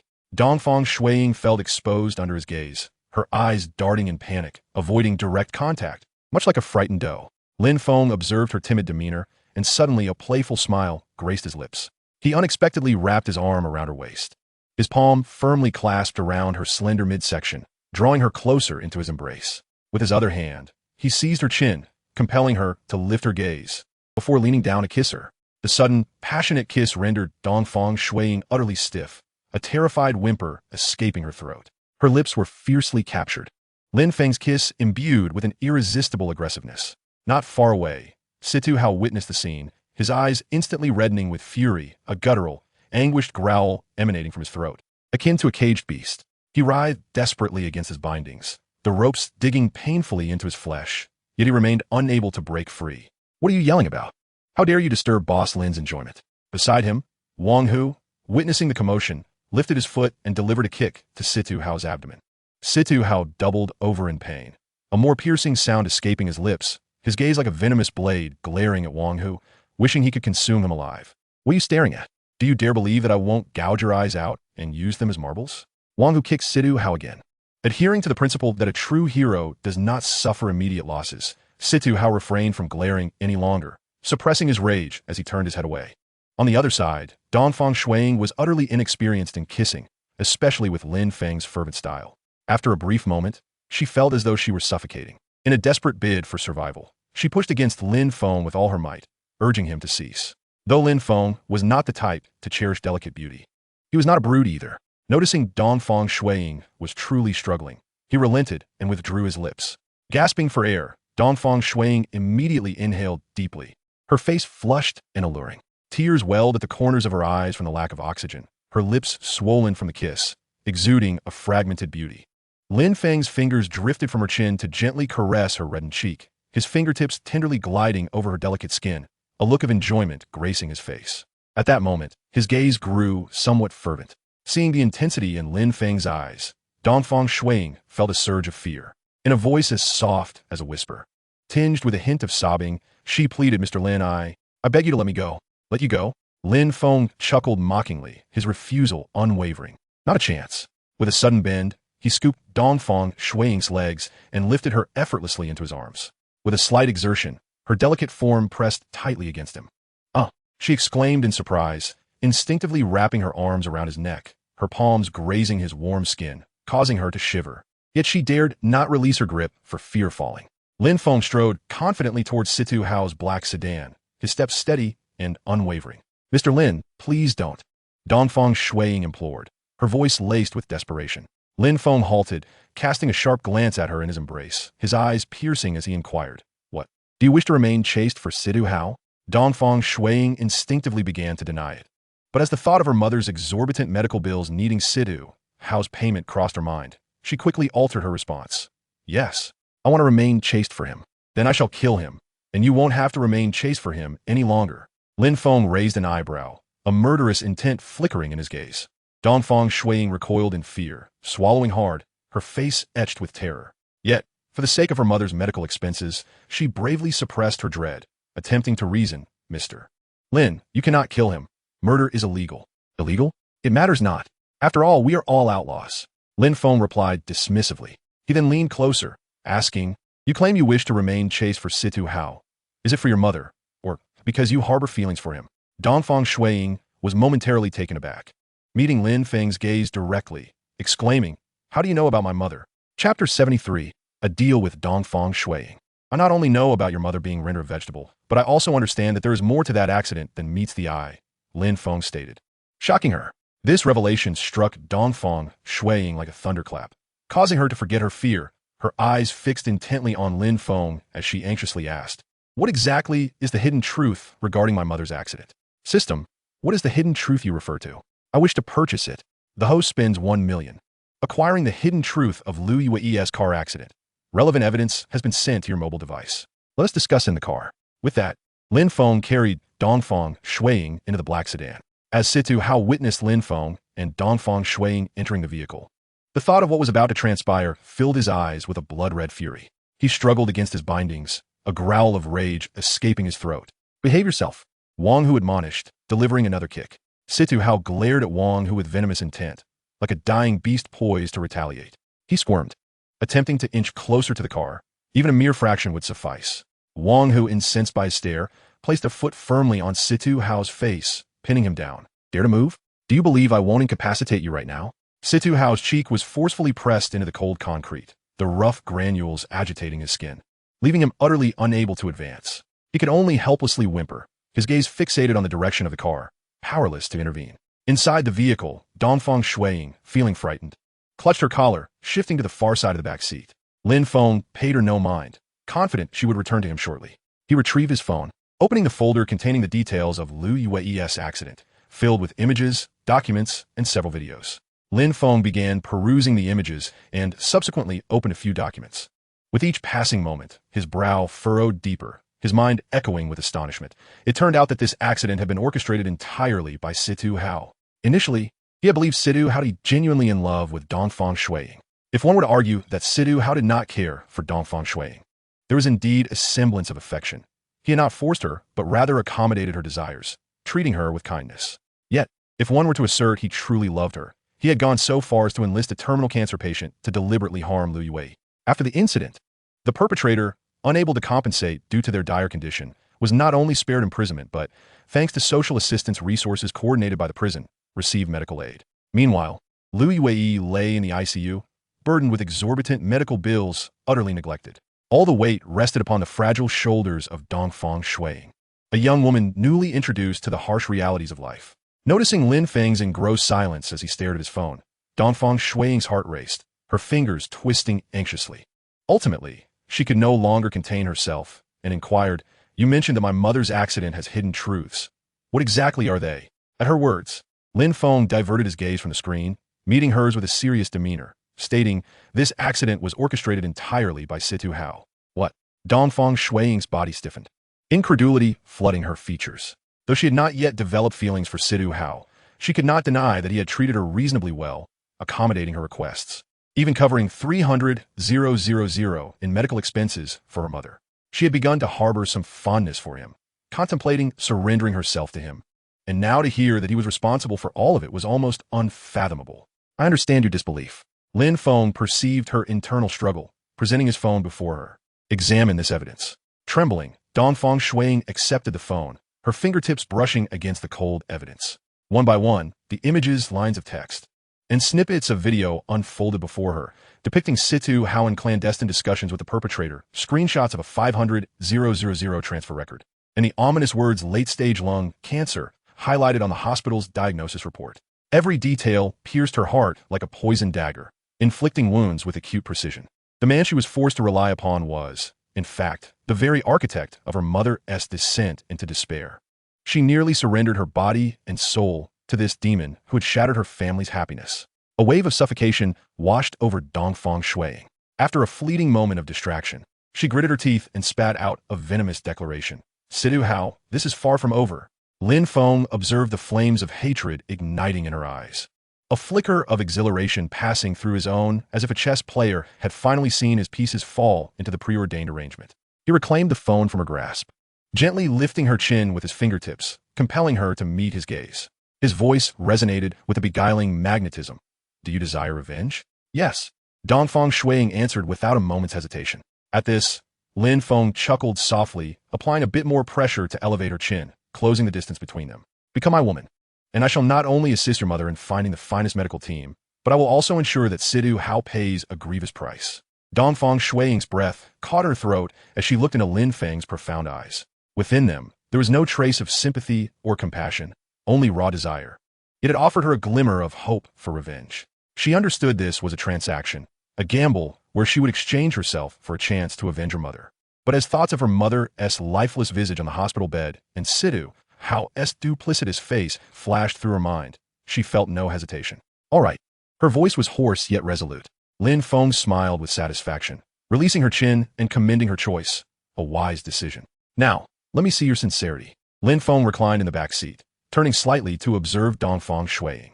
She froze at his words, unprepared for the sudden demand to fulfill her obligation. Yet, realizing that the agreement had been made, she knew it was only a matter of time.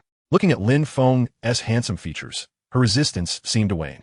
Tentatively, she reached for the buttons of his shirt, but her fingers trembled with anxiety, taking 30 seconds to unfasten the first button. As it came undone, Lin Feng's broad, muscular chest revealed itself, leaving her momentarily astonished.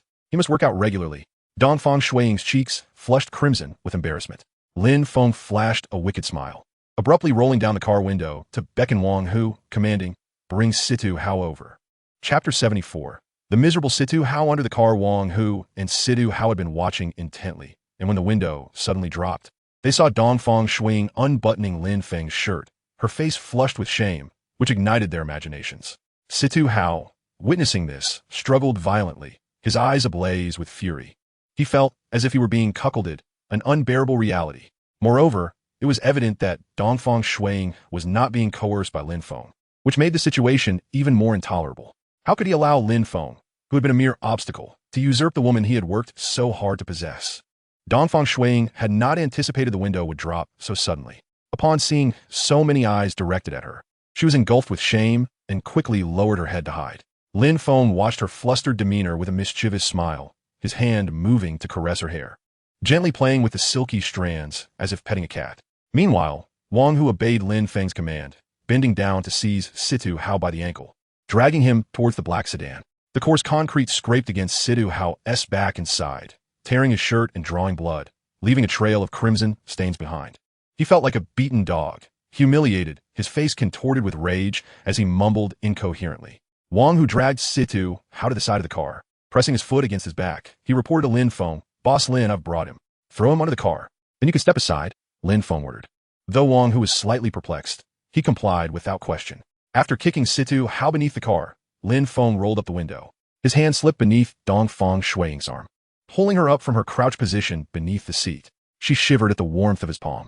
Before she could regain her composure, Lin Feng seized her thigh, effortlessly lifting her onto the seat. "Look up at me," he commanded, his tone imbued with undeniable authority. Dongfang Shuiying's face paled momentarily, but she dared not defy him, slowly raising her gaze to meet his. In his eyes, she discerned a flicker of heat, igniting her embarrassment. She wished to avert her gaze, but found herself entrapped in a tumultuous conflict of emotions. "Kiss me." Lin Feng issued his command with a casual air. Dongfang Shuiying was instantly reminded of the suffocating kiss from moments ago, anxiety creeping in as she softly pleaded. Could it not be so intense this time? "I cannot endure it." Lin Feng smirked slightly, nodding in agreement. "Very well." Reassured by his promise, Dongfang Shuiying leaned in to kiss him slowly. Yet, the moment their lips met, Lin Feng's kiss became fervent. "You deceiver," she silently chastised. However, soon after, he softened his approach, allowing her to exhale in relief, a surge of gratitude swelling within her. Unbeknownst to them beneath the car, Situ Hao was oblivious to the specifics of their actions, only aware that the vehicle was shaking. Each tremor ignited his fury, threatening to explode from his chest. The relentless jostling felt like a savage assault on his dignity, becoming increasingly unbearable. He struggled fiercely, attempting to kick the underside of the car to warn them, but his bound body rendered him incapable of reaching it.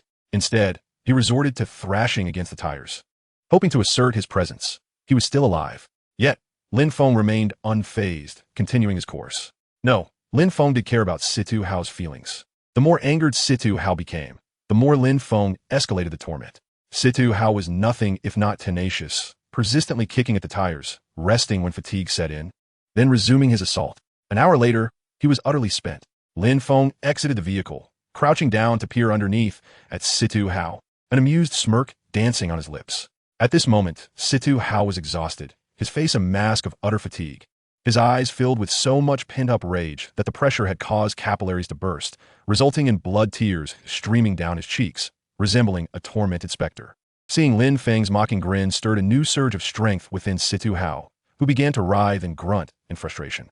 "How does it feel to have your woman toyed with?" Lin Feng inquired playfully.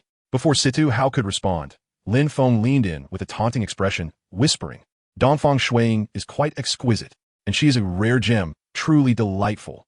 Situ Hao writhed anew, his eyes filled with rage, fresh tears of blood spilling forth. "You think you can eliminate me? Do you truly believe you are worthy?" Lin Feng scoffed. Situ Hao glared daggers at Lin Feng, wishing nothing more than to dismember him.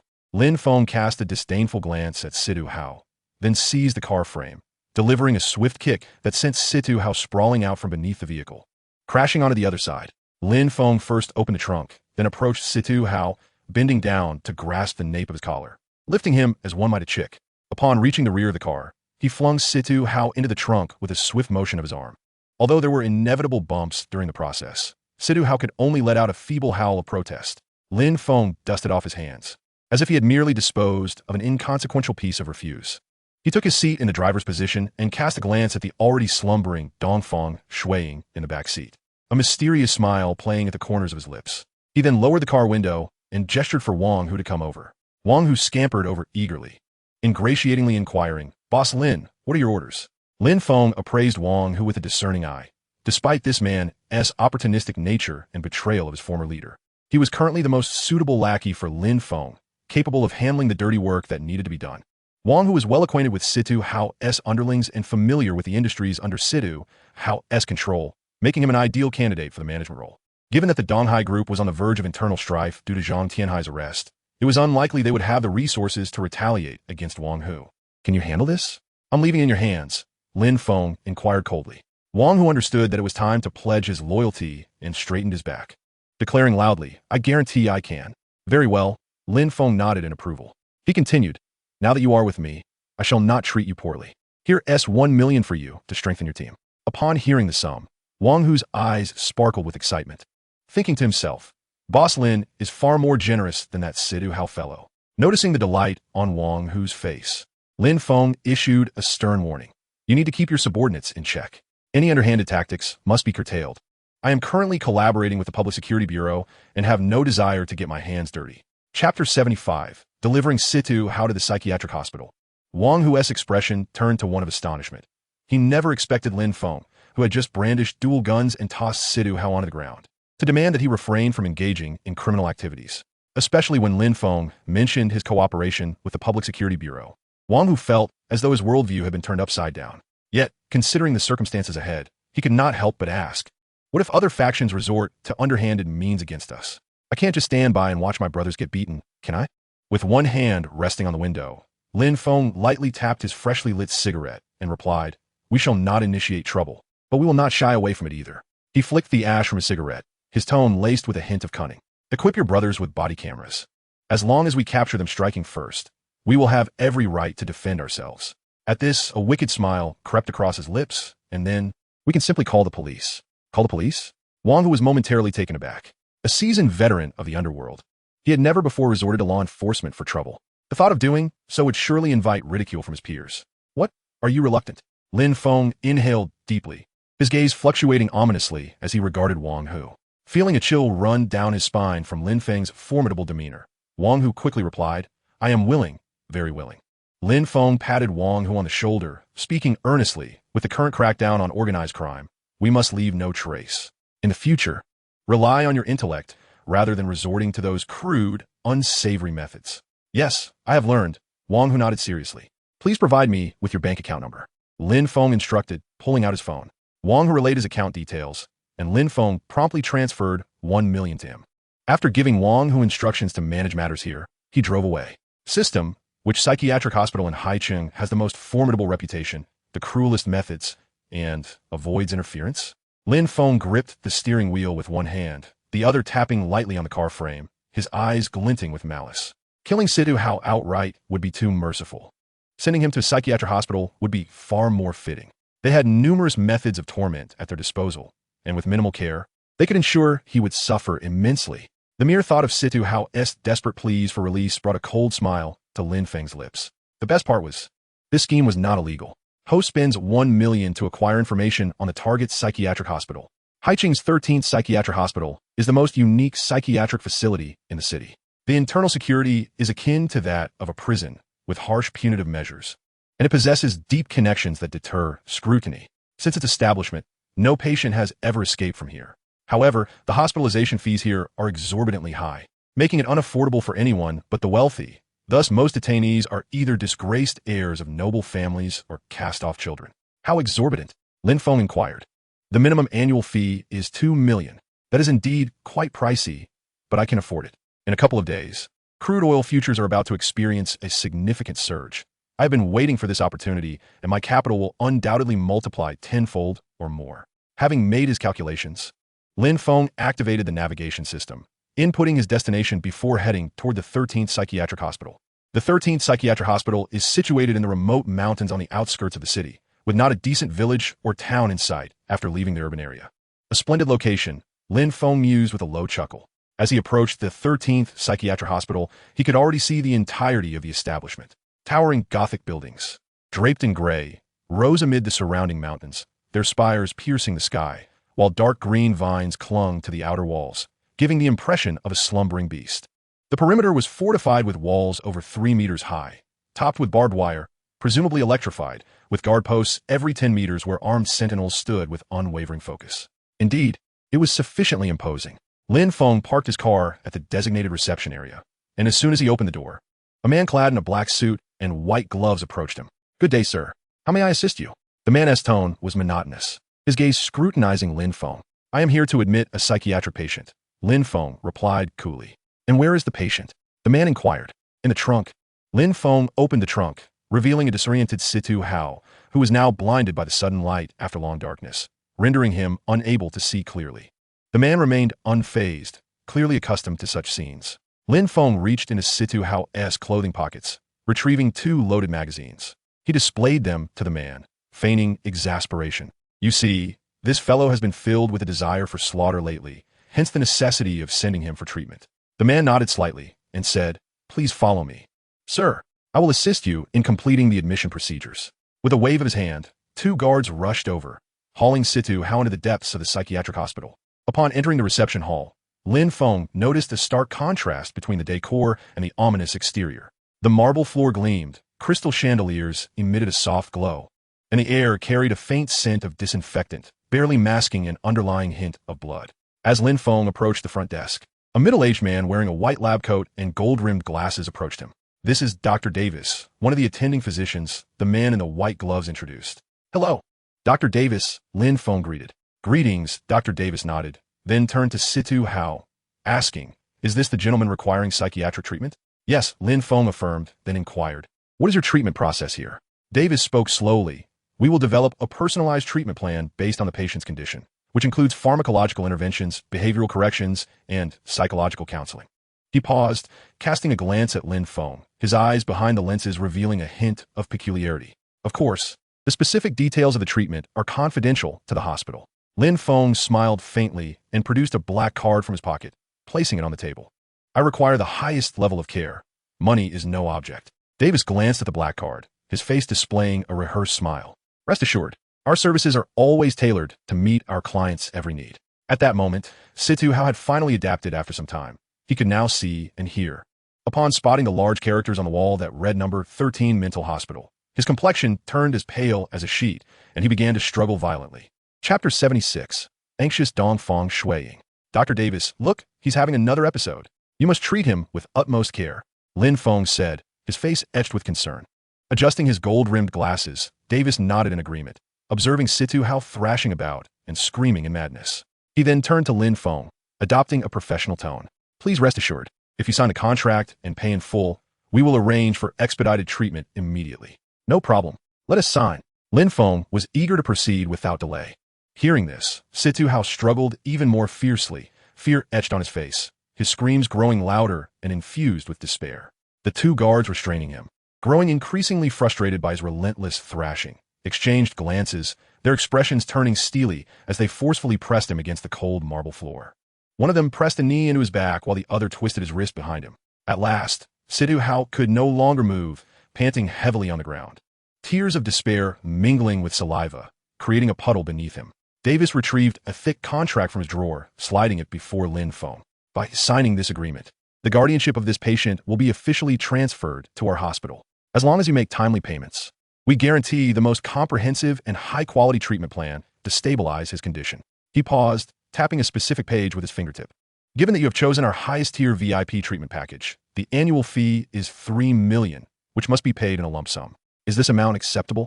"Money is no problem." Lin Feng picked up a pen and signed Situ Hao's name on the contract, then handed the black card to Davis.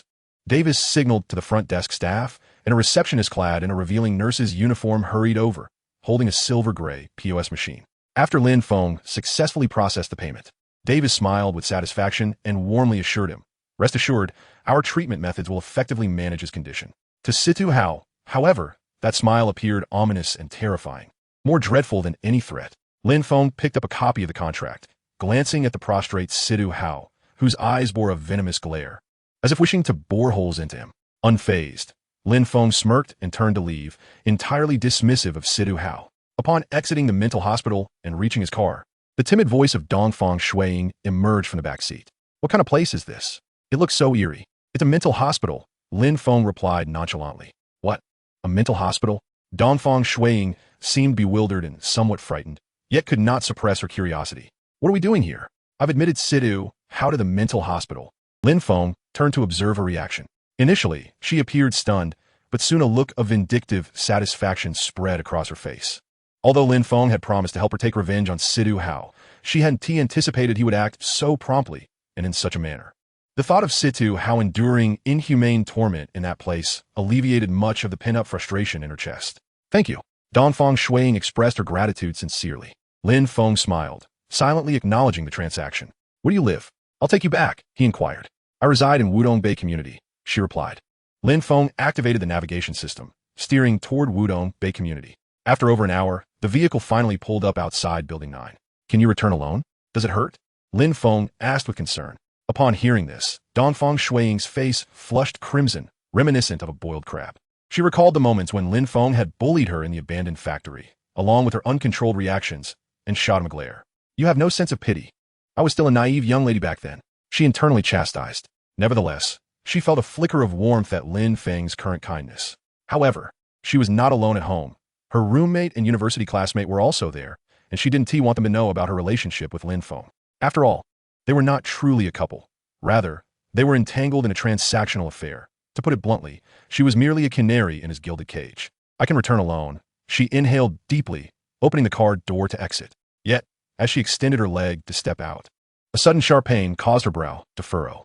Gritting her teeth against the discomfort, she got out of the car, but after a couple of steps, another wave of pain surged, nearly causing her to stumble. Lin Feng, observing through the rearview mirror, immediately exited the vehicle. Without waiting for Dongfang Shuiying to speak, he bent down and effortlessly swept her up in his arms. She gasped, her cheeks instantly flushed with color, and hurriedly buried her face in his chest, her nose brushing against his shirt, inhaling the faint scent of tobacco. Don't move too much, or I won't be responsible if you fall.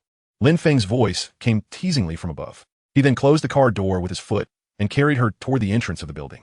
Dongfang Shuiying obediently wrapped her arms around his neck, nestling comfortably in his embrace like a docile kitten, feeling the powerful rise and fall of his chest. Her mind wandered back to the candid moments they shared in the car. How was his physique so perfect, so strong, so well-defined? She wished to touch it again. The thought just sprang to mind when she abruptly came to her senses, internally scoffing at herself. What am I thinking? Am I really such a brazen girl? Her cheeks burned hotter, as if they might bleed, and she hurriedly buried her face deeper, wishing to disappear into Lin Feng's shirt. Lin Feng, puzzled, glanced down at Dongfang Shuiying, noticing her increasingly flushed cheeks. A sudden realization dawned upon him, and a playful smirk tugged at the corners of his mouth. With a slight adjustment in his hold, she pressed even closer against him, her nose squished in the process. Thankfully, it was a real nose, otherwise, it might have been damaged. Aware that Lin Feng was being deliberately mischievous, she shot him a glare before burying her face back into his embrace. Upon reaching the 10th floor via the elevator, Dongfang Shuiying immediately spoke up. Put me down. You need to leave quickly. There are others at home. Don't let them see. Lin Feng paused, looking down at her, a hint of playful irritation in his tone. What? Am I that unpresentable? Dongfang Shuiying quickly shook her head in denial. Of course not. You're more than presentable. In fact, you're too presentable, which is why I'm worried they might take notice of you. Her words were a blend of truth and pretense. She was indeed concerned about Lin Feng attracting attention from others, but she was also anxious about her roommate questioning their relationship, as she was uncertain of how Lin Feng would respond. Chapter 77. Relationship Exposed. Best friend? Foe. This relationship was already somewhat secretive, and Dongfang Shuiying merely wished to maintain it discreetly, not wanting anyone to know. Yet sometimes, fate has a way of thwarting one's desires. As Lin Feng was about to set Dongfang Shuiying down, the door to room 1003 suddenly swung open, revealing a charming figure clad in pink pajamas, none other than Dongfang Shuiying's roommate and classmate, Su Qing. She held half a bitten apple in her hand, poised to take another bite when she caught sight of the two embraced at the doorway. The apple slipped from her grasp and fell to the floor, her mouth agape in astonishment. Shuiying you too. Su Qing stammered, her surprise rendering her speechless as she pointed at them. Caught red-handed in a compromising situation, Dongfang Shuiying felt a rush of embarrassment and urgency, scrambling to free herself from Lin Feng's arms. However, in her haste, she inadvertently tugged at her injury and nearly stumbled. Fortunately, Lin Feng's quick reflexes steadied her. With hands on her hips and a face flushed with indignation, Su Qing exclaimed, Well, Shuiying, how could you date someone without telling me? I even share my crush's gossip with you every day. How could you betray my trust? As she spoke, she stomped her foot, her expression akin to someone who had generously shared candy only to find it withheld from her. Her eyes sparkled with curiosity as she darted glances between Lin Feng and Dongfang Shuiying. Flustered under her gaze, Dongfang Shuiying hesitated to clarify her relationship with Lin Feng and stammered, "No, it's not what you think. He just happened to walk me back." "Happened to?" Su Qing raised an eyebrow, a teasing smile curling at the corners of her mouth. "Is this happen taking you right into his arms? That's quite a peculiar route." Her words left Dongfang Shuiying speechless, her cheeks flushing hot enough to fry an egg.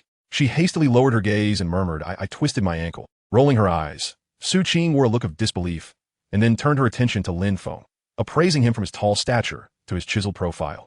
Increasingly satisfied with every moment, a twinge of envy crossed her mind. What luck Dongfang Shuiying had to land such a handsome boyfriend. She redirected her inquiry to Lin Feng. "Hey there, are you Shuiying's boyfriend?" At the sound of the question, Dongfang Shuiying's heart skipped a beat. She covertly glanced at Lin Feng, a hint of panic flickering in her eyes. Would he reveal their relationship? Lin Feng broke into a gentle smile, his voice clear as he interjected. "I am indeed Shuiying's boyfriend. However, we just started dating recently, and today we officially confirmed our relationship, so she hasn't had the chance to tell you yet." Upon hearing this, Dongfang Shuiying's eyes lit up, a warm sensation coursing through her, filling her with an inexplicable sense of emotion. If Su Qing were not present, she would have rushed to embrace Lin Feng and kiss him. "Really?" Su Qing still seemed skeptical, tilting her head as she scrutinized the pair. "Really?" Lin Feng assured with a firm nod, his tone leaving no room for doubt. "Well then, I suppose I shall let her off the hook. So handsome, what do you go by? Just call me Lin Feng. Would you like to come in and sit for a while? Perhaps tour Shuiying's room? Suinim baitif. Not right now. I have other matters to attend to." As dusk began to settle, Lin Feng needed to meet Qin Shuan to discuss toy usage tips, so he had no intention of lingering. "All right then, but you must promise to take me out for a meal soon. I am Shuiying's best friend," Su Qing declared without hesitation. "Absolutely," Lin Feng agreed readily. He sensed that Su Qing had ulterior motives, but felt too disinterested to engage with them at the moment. Once Lin Feng departed, Su Qing immediately seized Dongfang Shuiying's arm, demanding, "Quickly spill the beans, or else you'll face dire consequences." "Spill what?" Dongfang Shuiying evaded her gaze, feeling exceedingly guilty. "Of course, how did you two meet? How did you get together? How did you confirm your relationship? I want all the details." Su Qing's gossiping fire ignited fiercely. Dongfang Shuiying furrowed her brow. It wasn't that she didn't want to share, but rather, there was little to say. She couldn't very well disclose to Su Qing that Lin Feng had engaged in illicit activities today, while she was merely his gilded cage, could she? With a quick thought, she feigned a grand yawn, lethargically murmuring, "I'm so tired. I need to go to bed." She hurried off towards her room, disregarding the pain in her injury. Su Qing was not one to let her off easily and grabbed her arm. Caught off guard, Dongfang Shuiying stumbled, the tug exacerbating her injury, causing her to wince in pain. "What's wrong?" Su Qing sensed something amiss and quickly released her grip, inquiring with concern. At that moment, her eyes caught sight of the faint red marks peeking from beneath Dongfang Shuiying's collar. Realizing the implications, she quickly grasped the situation, a knowing glint passing through her eyes. "You too, did you?" Su Qing blurted out loudly. Dongfang Shuiying's face flushed crimson, mortification washing over her as she hurriedly covered Su Qing's mouth, whispering, "Keep it down. What if someone hears?" Su Qing gestured towards the door, indicating they should speak inside. Dongfang Shuiying released her hand and slowly retreated into the house. Meanwhile, Su Qing discreetly pulled out her phone and activated the recording function. Once they settled onto the sofa, Su Qing wasted no time asking, "You just confirmed your relationship with Lin Feng today, and there has already been progress? Don't you think that is a bit fast?" Dongfang Shuiying bit her lip, hesitating before finally admitting, in the heat of the moment, it was hard to resist. "Is your boyfriend skilled?" Su Qing pressed on, her eyes wide with curiosity. Dongfang Shuiying shyly nodded. "How long did it last?" Su Qing continued her relentless questioning. I don't know," Dongfang Shuiying stammered, her face so flushed it felt like it could bleed. "I passed out afterward, so it must have been quite a while." "Passed out?" Suing gasped, her eyes wide with disbelief. Was it that intense? Seeing Su Qing's exaggerated reaction only made Dongfang Shuiying's cheeks burn hotter. She quickly turned her head, pretending to adjust the sofa cushions, but a surge of pride and joy swelled within her heart. After a few more questions, Dongfang Shuiying answered what she could and skillfully diverted the topics she couldn't see. Once Su Qing's curiosity was sufficiently sated, Dongfang Shuiying finally had the chance to retreat to her room to fetch some clean clothes for a shower. Once Su Qing saw her enter the bathroom, she hurried back to her own room to listen to the recording. Satisfied with the content, she sent the audio to someone named Shui Haiping. Chapter 78. Do you think your mother-s affairs require your consent as a junior? Upon receiving the recording from Su Qing, Shui Haiping erupted in fury. shattering the crystal glass he held against the floor, the shards mingling with spilled red wine. Dongfang Shuiying was a woman he regarded as his forbidden fruit. How could she have been plucked by another during his mere month abroad? Not only had she found a boyfriend, but she had also relinquished herself entirely. Preposterous! Shui Haipeng roared, flipping over the chair at his desk, the expensive leather screeching against the floor. His eyes blazed like a furious lion as he growled, Dongfang Shuiying. You could have been my mistress, living a life of luxury. Now, you are only worthy of being my plaything. This is your own doing. Clenching his fists until his knuckles turned white, he seethed. And as for that man who dares to touch her, I shall break your third leg, ensuring you never approach a woman again. He then messaged Su Qing, inquiring, what is that man's name? His name is Lin Feng. Su Qing replied instantly, Momins latte. She sent another message, laced with provocation and allure, Pengge, since Dongfang Shuiying has already found a new love and is no longer pure, why not consider me? I am still entirely untouched. Shui Haipeng gazed at the screen, a sardonic smirk curling his lips. How could Su Qing, with her unremarkable appearance and lackluster physique, even think to compare herself with Dongfang Shuiying? What audacity she possessed to send such enticing messages. However, he still required Su Qing as his informant to convey messages, so he naturally did not want to shut down the conversation entirely. He tapped the screen and replied, let us discuss this when I return to the country. Far away in Haicheng, Su Qing saw the message and immediately jumped up from the sofa in excitement, her hands clenching her phone tightly, her face flushed. She murmured to herself, Dongfang Shuiying, so what if your boyfriend is handsome? Can he buy you designer bags? Can he let you live in a grand villa? In this society, wealth reigns supreme. Once Brother Peng becomes my boyfriend, you will be green with envy. The mere thought of Dongfang Shuiying, who usually overshadowed her, being beneath her, made her feel exhilarated, almost as if she were about to burst into song. On the other side, Shui Haipeng immediately summoned his assistant and commanded, arrange for me the earliest flight back home. The assistant hesitated, saying, Mr. Shui, we haven't completed the negotiations with Ally Company yet. If you leave now, it might provoke them. Shui Haipeng interrupted him, his tone resolute. Consider this concession my sincere apology. Businessmen seek profit. As long as there is money to be made, they won't care whether I am present at the negotiation table. His mind was consumed with thoughts of how to punish Lin Feng and how to imprison and toy with Dongfang Shuiying, leaving no room for further negotiations. Seeing his firm demeanor, the assistant swallowed back his advice and nodded. Understood, Mr. Shui. I will make the arrangements immediately. Lin Feng, was it?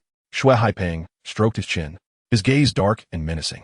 Those who dare to cross me will soon learn the meaning of suffering.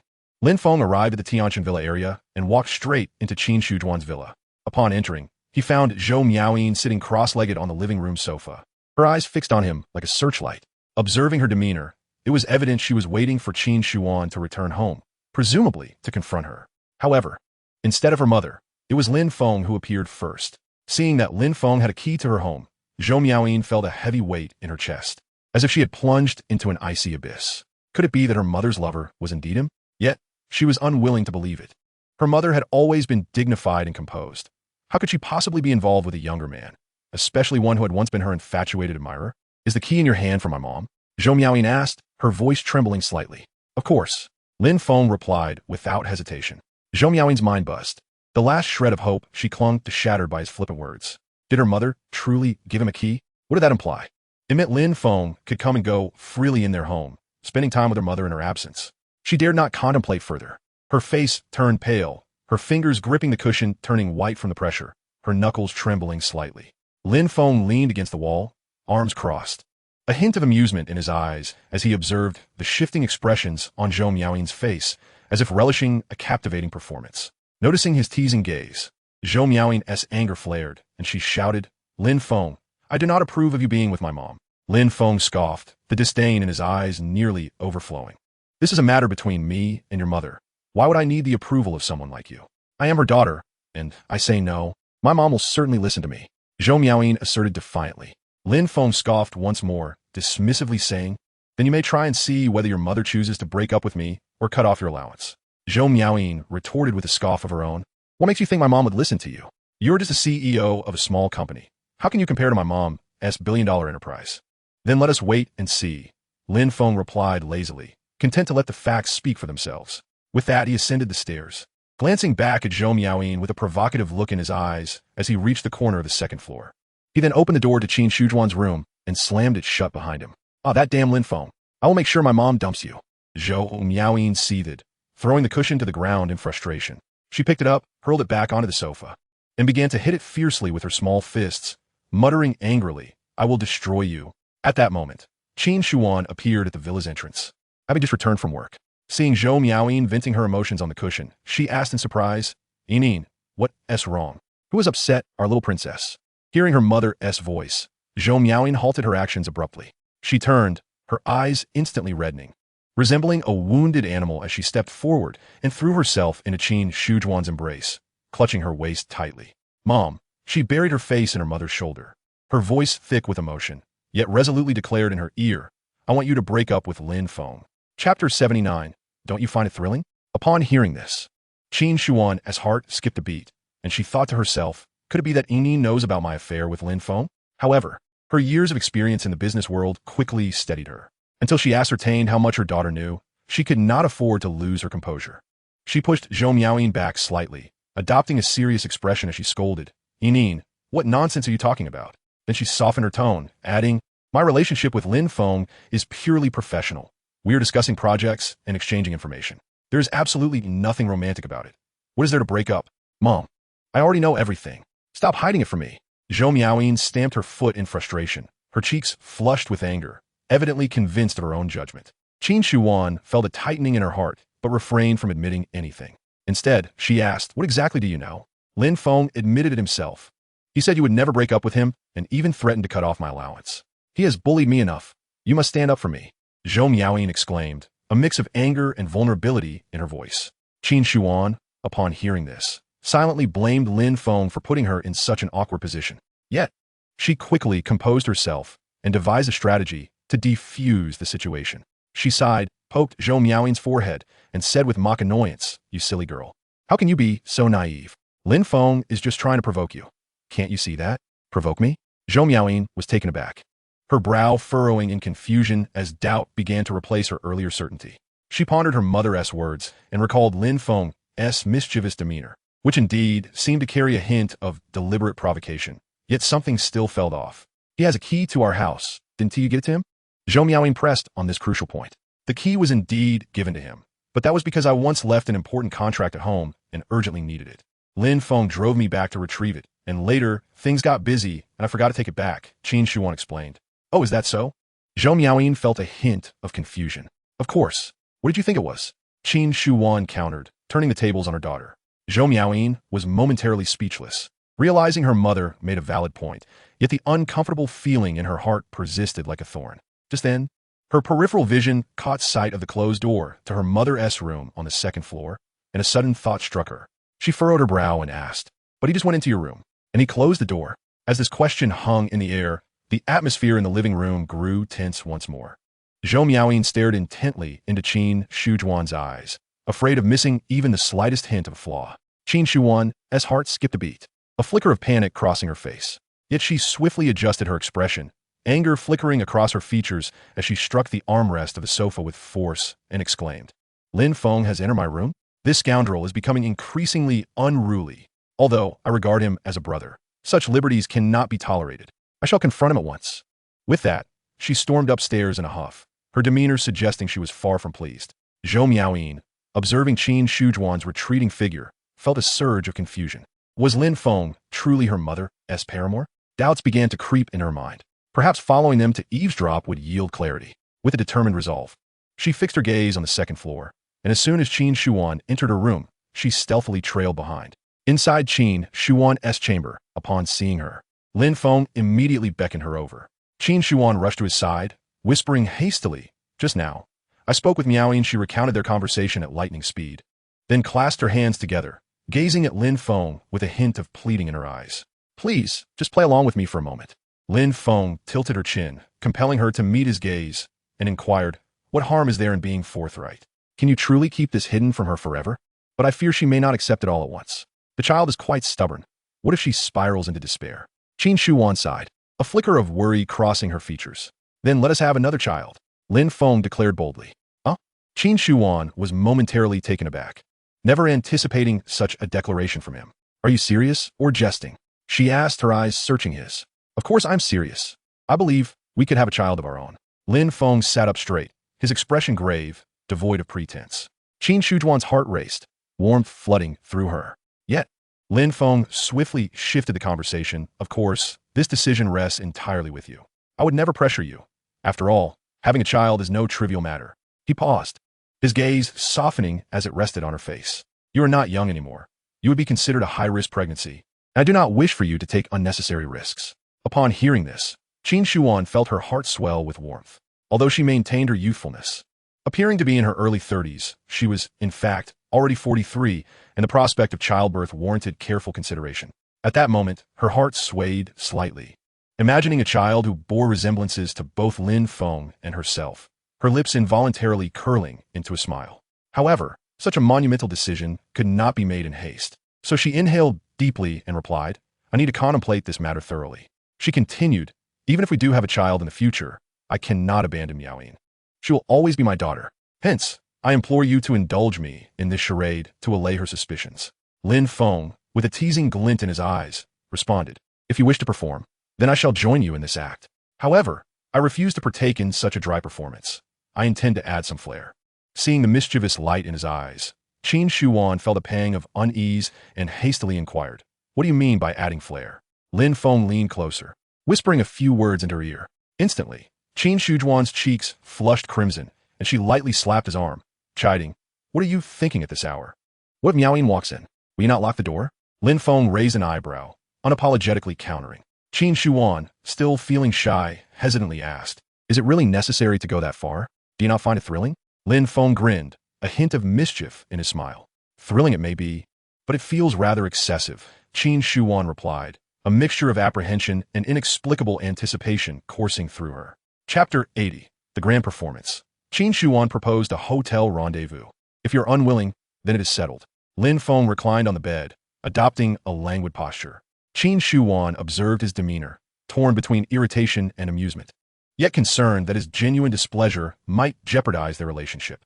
After a moment of hesitation, she finally steeled herself, as if making a significant decision, and declared, Very well. I shall follow your lead. Upon hearing this, Lin Feng sprang up from the bed, swiftly locking the door with a click. He turned around, arms crossed, his gaze burning with intensity as he awaited her performance with an eager smile. Qin Shuan, witnessing his impatience, shook her head in resignation, though a hint of indulgent amusement danced in her eyes. She then began to sway her body, mimicking a popular dance trend from the internet. Despite her somewhat clumsy execution, she danced earnestly, clearly unwilling to merely brush Lin Feng off. Lin Feng admired her exquisite figure and her graceful movements, a faint smile gracing his lips. Suddenly, he signaled to her with a glance. Instantly, Qin Shuan understood it was time for the performance to commence. She shifted into character, her voice rising dramatically, laced with feigned anger. Lin Feng, who permitted you to enter my room uninvited?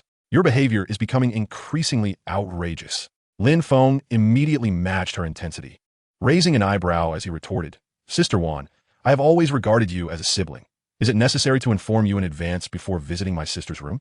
Qin Shuan raised her voice. You could at least leave the door open. Miaoyin misunderstood earlier. I spent ages explaining, and I still do not know if she believes me. Lin Feng defiantly replied, If she misunderstands, so be it. That is her own twisted thinking that leads her to such absurd conclusions.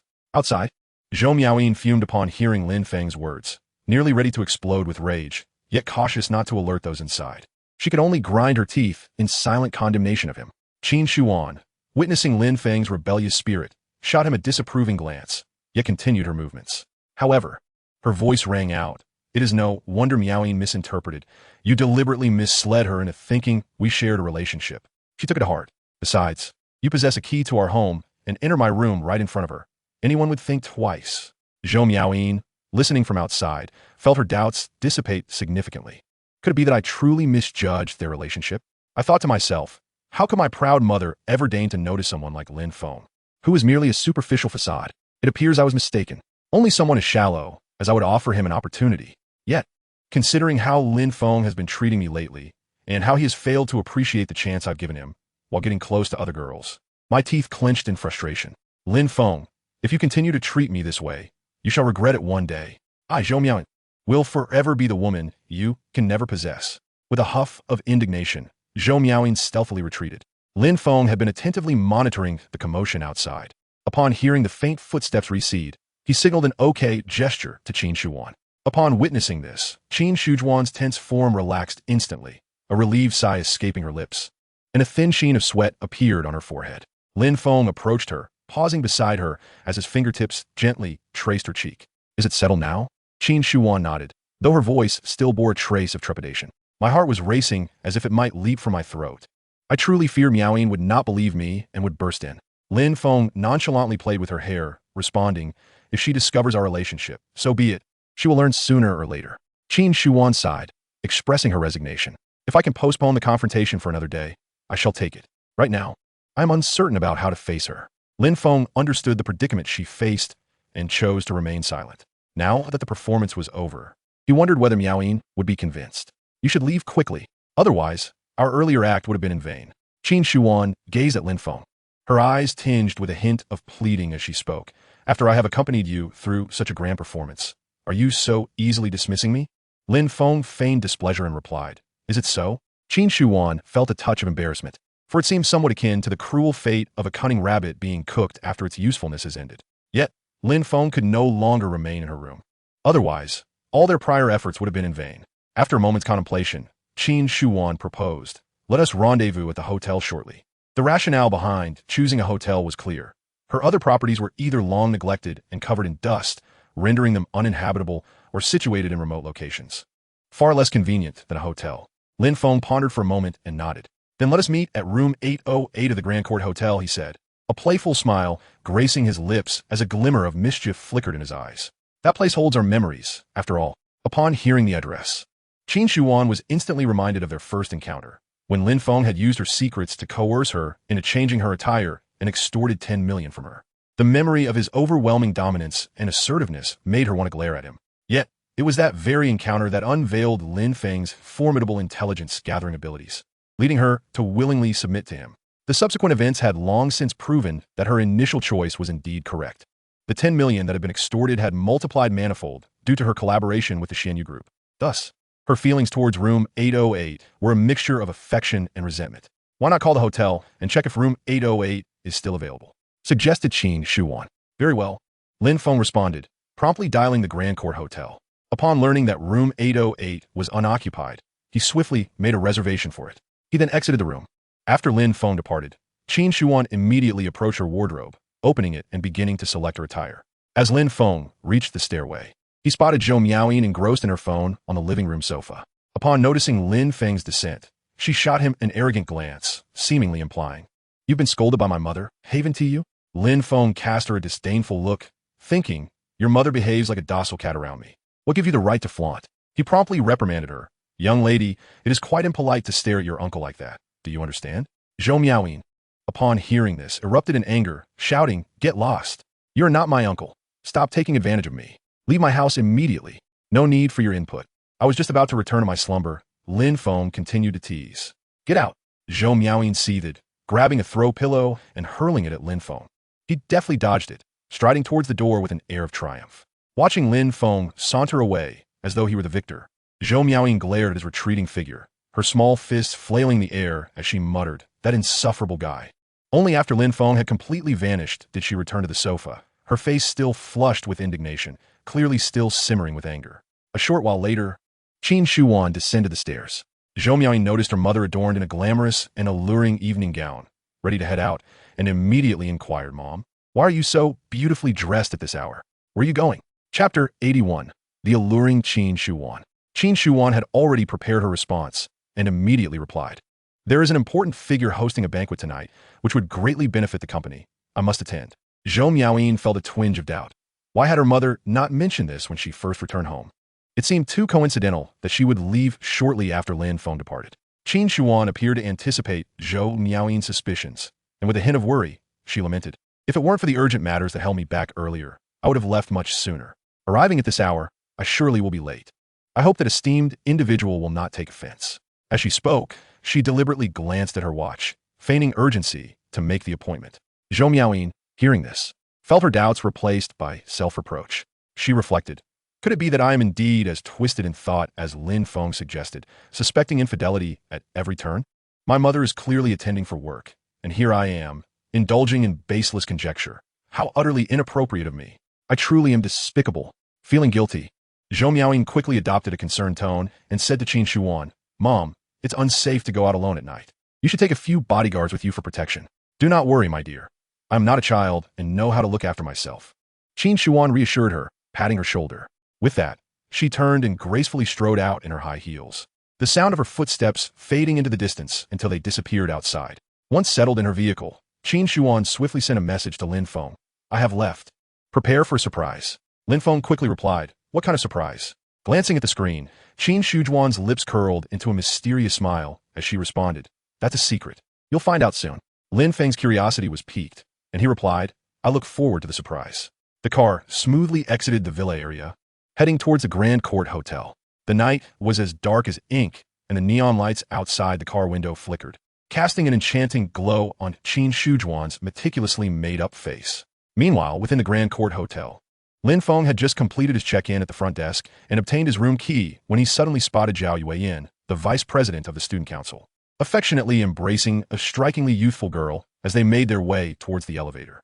The two appeared intimate as they exchanged whispers, the girl's laughter like a blossoming flower, her hair flowing with her movements, revealing a delicate neck.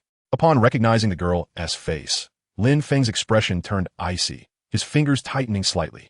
"Li Sufan, we meet again in this life," he said coldly. In his previous life, it was this seemingly innocent girl, Li Sufan, who, along with a few others, had falsely accused him of peeping in the women's restroom, nearly ruining his reputation and rendering him a pariah in the school. He had assumed that Zhou Miaoyin and Li Sufan shared a transactional relationship, but witnessing their familiarity now suggested a far deeper connection, one that had culminated in a hotel rendezvous. How intriguing, oh so intriguing.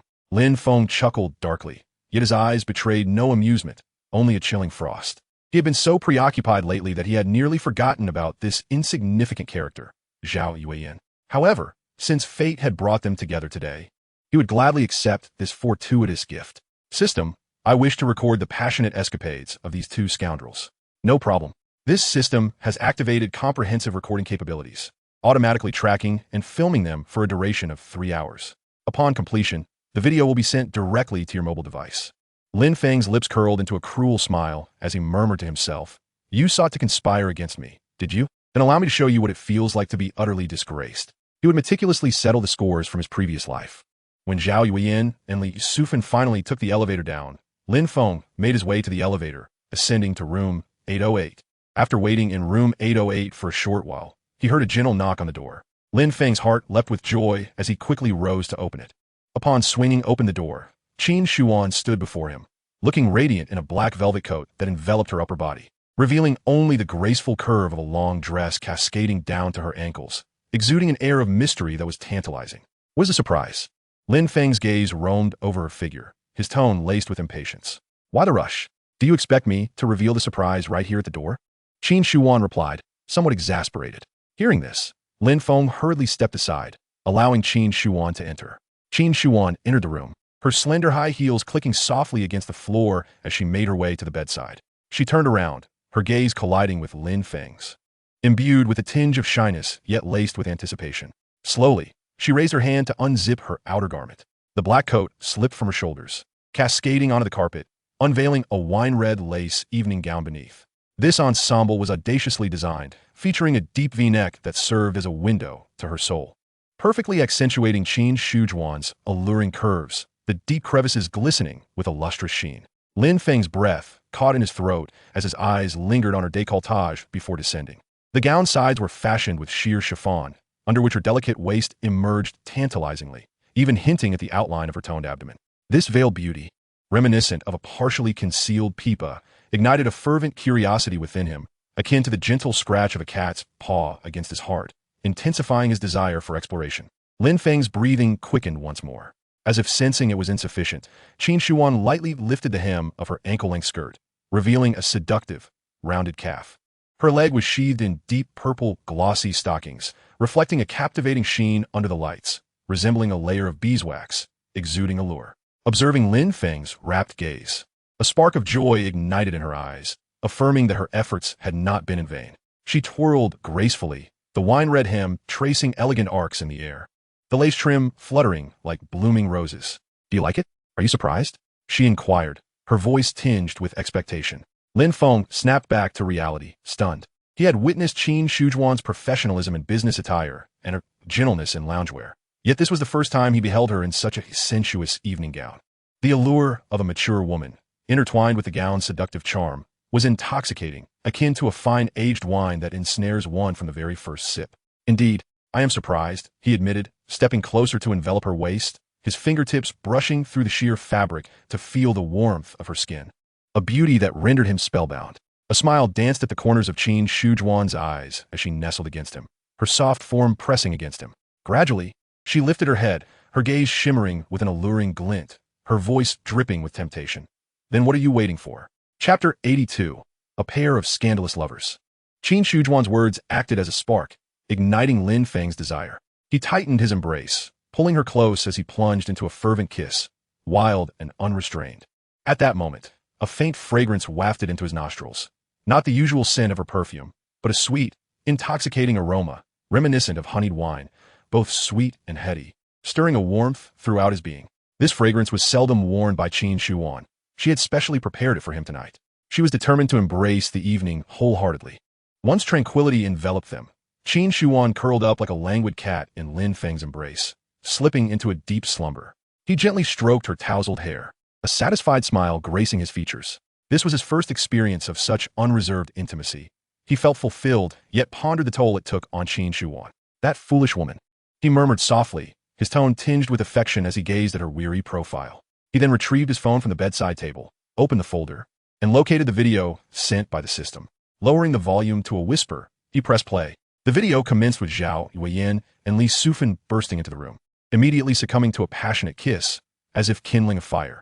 Sweetheart, let us indulge ourselves this time. Zhou Miaoyin panted between kisses, his gaze aflame with desire. Li Sufan responded with a playful hum. My boyfriend has returned to his hometown, so I won't have to deal with him tailing me like a shadow.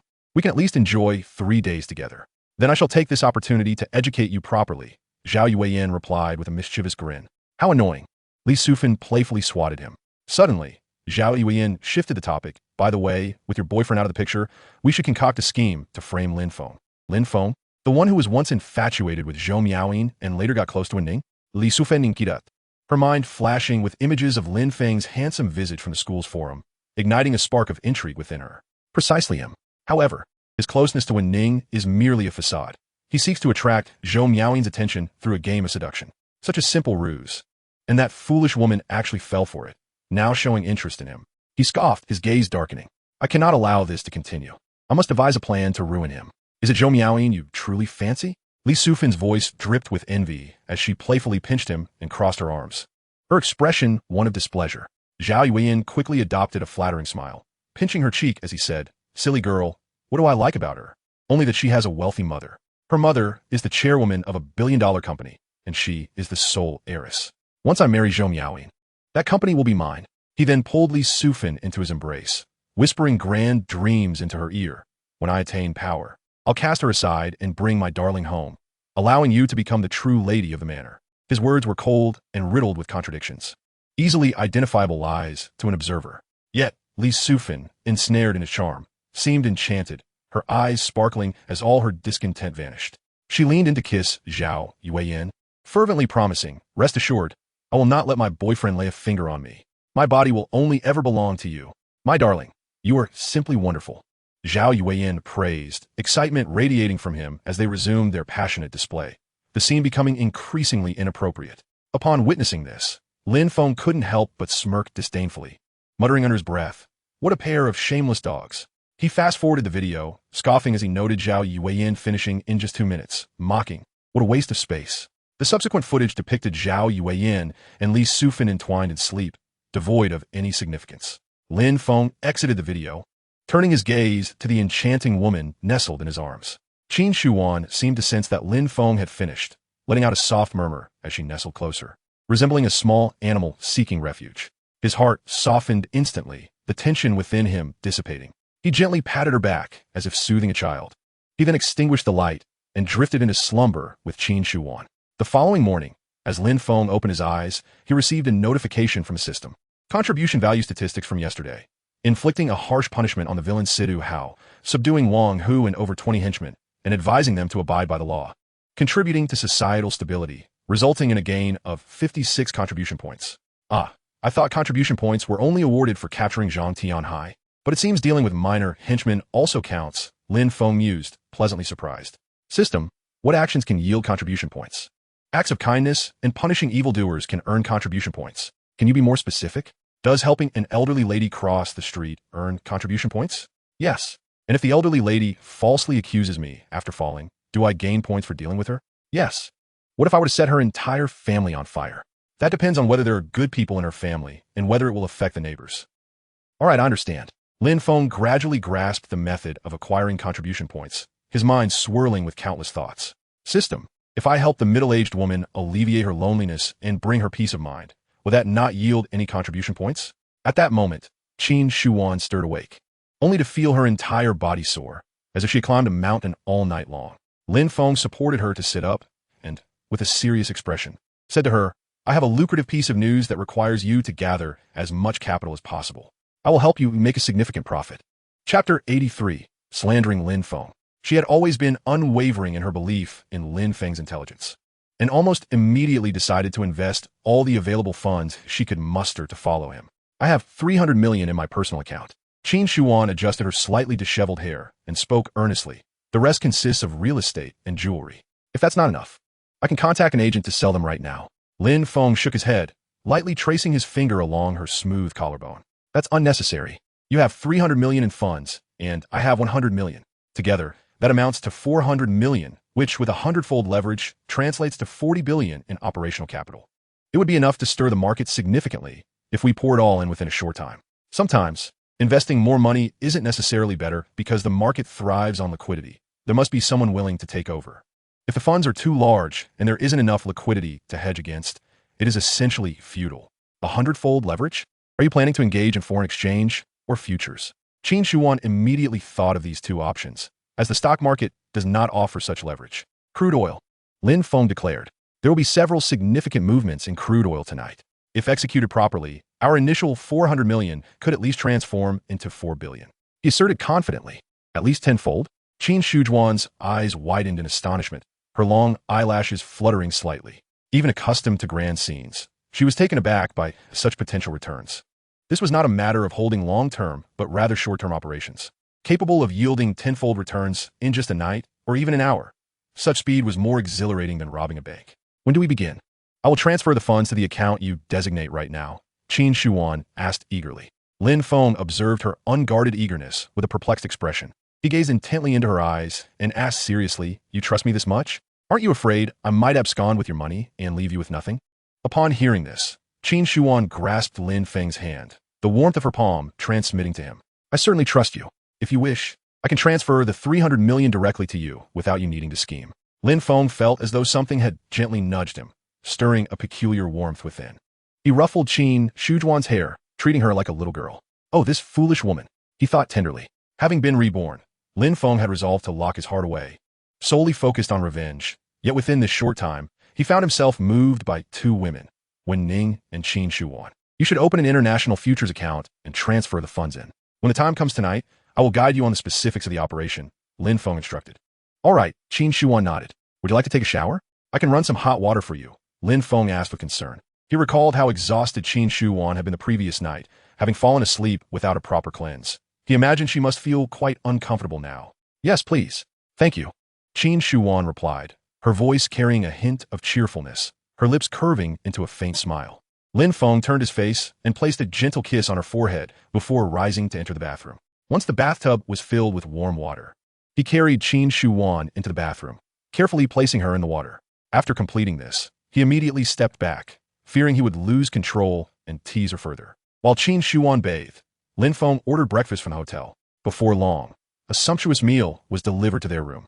After Qin Shuan finished her bath and changed clothes, they enjoyed breakfast together. Subsequently, Qin Shuan remained at the hotel to rest, while Lin Feng eagerly made his way to a nearby internet cafe. He quickly changed his appearance and employed the same tactics as before to borrow a computer. Once seated, he immediately called up the passionate video of Zhou Miaoyin and Li Sufan, focusing intently on editing it. Meanwhile, Zhou Miaoyin and Li Sufan exited the Houting Hotel hand in hand.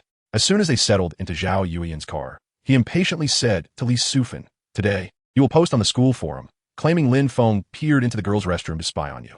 I have also arranged for several other girls to speak out, slandering Lin Feng and turning him into a pariah. All right, I understand. But don't forget what you promised me, Li Sufan reminded. She too wished to join the student council and had approached Zhou Miaoyin, who was the vice president. My dear, I will definitely fulfill my promise to you. Don't worry about this small matter of joining the student council. Even marrying you in the future, I will keep my word. Zhou Miaoyin began to weave grand visions.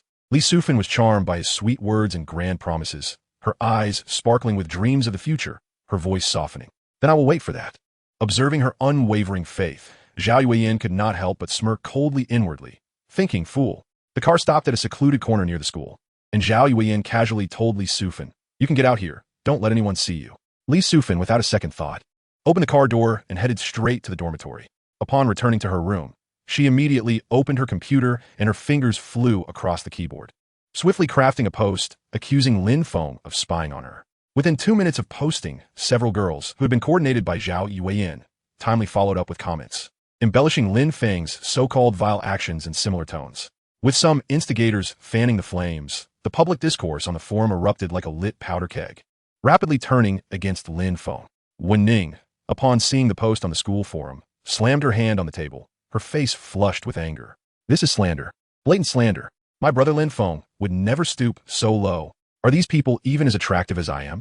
My brother Lin Feng wouldn't even take advantage of me. How could he possibly be interested in them? She exclaimed furiously. The more she thought about it, the angrier she became. Wen Ning took a deep breath and began typing furiously on the keyboard. She intended to write a clarifying post, elucidating Lin Feng's character and ensuring everyone understood that this was a frame-up. However, good news travels slowly while bad news spreads like wildfire. Everyone was more focused on the sensational incident of Lin Feng's alleged spying, and Wen Ning's clarifying post, while it stirred a small ripple, was quickly drowned out by the tidal wave of the spying incident. As the post accusing Lin Feng continued to gain traction, the vitriol and slander in the comments section surged like a tide, leaving Wen Ning frantic. Chapter 84. Lin Feng's counterattack, a shift in the tide. Lin Feng must be feeling utterly disheartened by all this slander and abuse. What if he fell into depression because of it?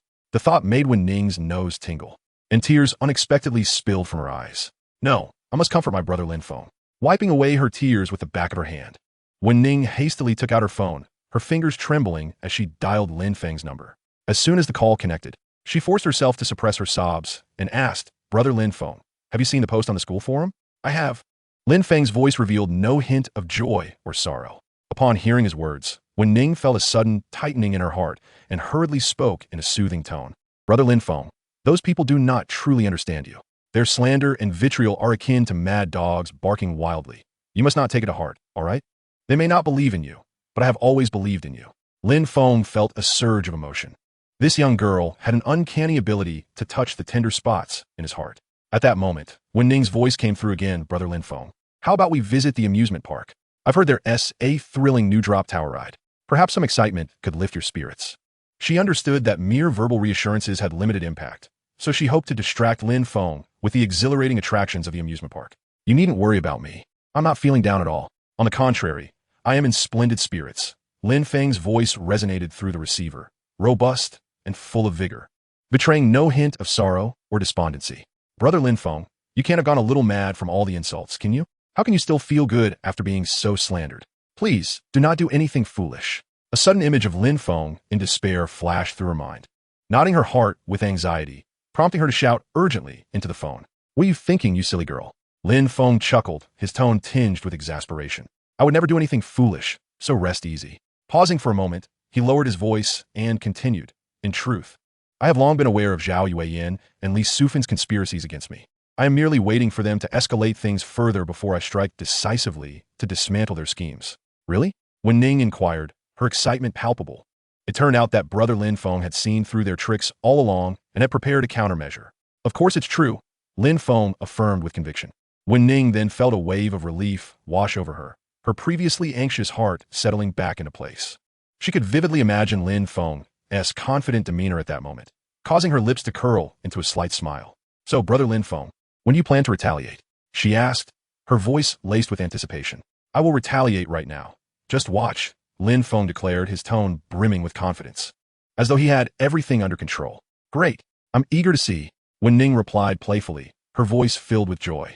After they ended the call, Lin Feng had already driven to the school. As he hurried towards the computer lab, he noticed several students pointing and whispering, their gazes laced with disdain and scrutiny, evidently having read the posts on the campus forum and formed a prejudiced opinion of him. However, Lin Feng paid them no mind, his demeanor remaining unperturbed. Internally, he mused, "You may scorn me now, but soon you will be the ones apologizing." He strode confidently into the computer lab, finding a spot in the corner to sit down. He then took out his phone, connected it to the computer, logged into the school forum, and composed a post along with a video he had edited. Before long, a post titled Li Sufen's Infidelity with Zhou Miaoyin, a moral decline or a distortion of humanity, appeared on the campus forum. Such scandalous tales involving infidelity invariably piqued people's curiosity, especially when the main characters were Zhou Miaoyin and Li Sufen. As the vice president of the student council, Zhou Miaoyin held a certain level of notoriety within the school, while Li Sufen had recently become the focal point of campus discourse due to a victim post she had shared. The entanglement between the two and the unknown figure behind the infidelity instantly captivated everyone's attention, prompting them to click on the post for more details. What initially seemed like explosive content was overshadowed by the even more shocking video. Though critical parts were pixelated, the intimate scenes of the two kissing and their explicit dialogue were unmistakable. Many viewers treated this video as if it were a risque film, eagerly downloading it and pleading with Lin Feng for an unedited version. Wow. So, Zhou Miaoyin and Li Sufen were deliberately framing Lin Feng. How utterly shameless. Voices erupted in outrage. They have sullied the reputation of our young men. Such despicable behavior. The pair of adulterers, if they existed in ancient times, would surely face dire consequences. Since Li Sufen had intentionally slandered Lin Feng, did that mean the other girls who echoed her claims had also engaged in improper relations with Zhou Miaoyin? Zhou Miaoyin is such a fool, such a scoundrel. Suddenly, there was a tinge of envy towards this despicable Zhou Miaoyin, who seemed to have had his way with so many women. As the video spread, the comments section exploded. The previously one-sided condemnation of Lin Feng swiftly doing a complete 180-degree turn. People redirected their ire towards Zhou Miaoyin, Li Sufen, and the girls who had falsely accused Lin Feng. In an instant, they became the targets of public scorn, vilified mercilessly. Zhou Miaoyin and Li Sufen, upon seeing the video, turned as pale as a sheet, hurriedly huddling together to strategize. How? How could this happen? How does Lin Feng have a video of us in the hotel room? Could there have been a hidden camera? Li Sufen asked, her expression fraught with panic. Zhou Miaoyin furrowed his brow, suspecting that the issue might not lie with the hotel itself, as he had frequented the luxury hotel numerous times without hearing of any incidents of hidden cameras. He surmised that Lin Feng must have orchestrated this somehow, though he was unsure how. Observing Li Sufen's distress, Zhou Miaoyin said sternly, "This is not the time to investigate the source of the video. The most urgent matter is to ensure this video has no effect. Otherwise, our reputations will be irreparably tarnished, and if the school delves deeper, we could both be expelled." Upon hearing this, Li Sufen grew even more frantic, her legs nearly giving way beneath her. She clutched Zhou Miaoyin's arm, her nails digging into his flesh. What do we do? I don't want to be expelled. If my parents find out, they'll kill me. Zhou Miaoyin winced at her grip, but had no time to shake her off, his mind swirling with agitation as he ran a hand through his hair in frustration. Taking a deep breath, he forced himself to calm down and began to think of a plan.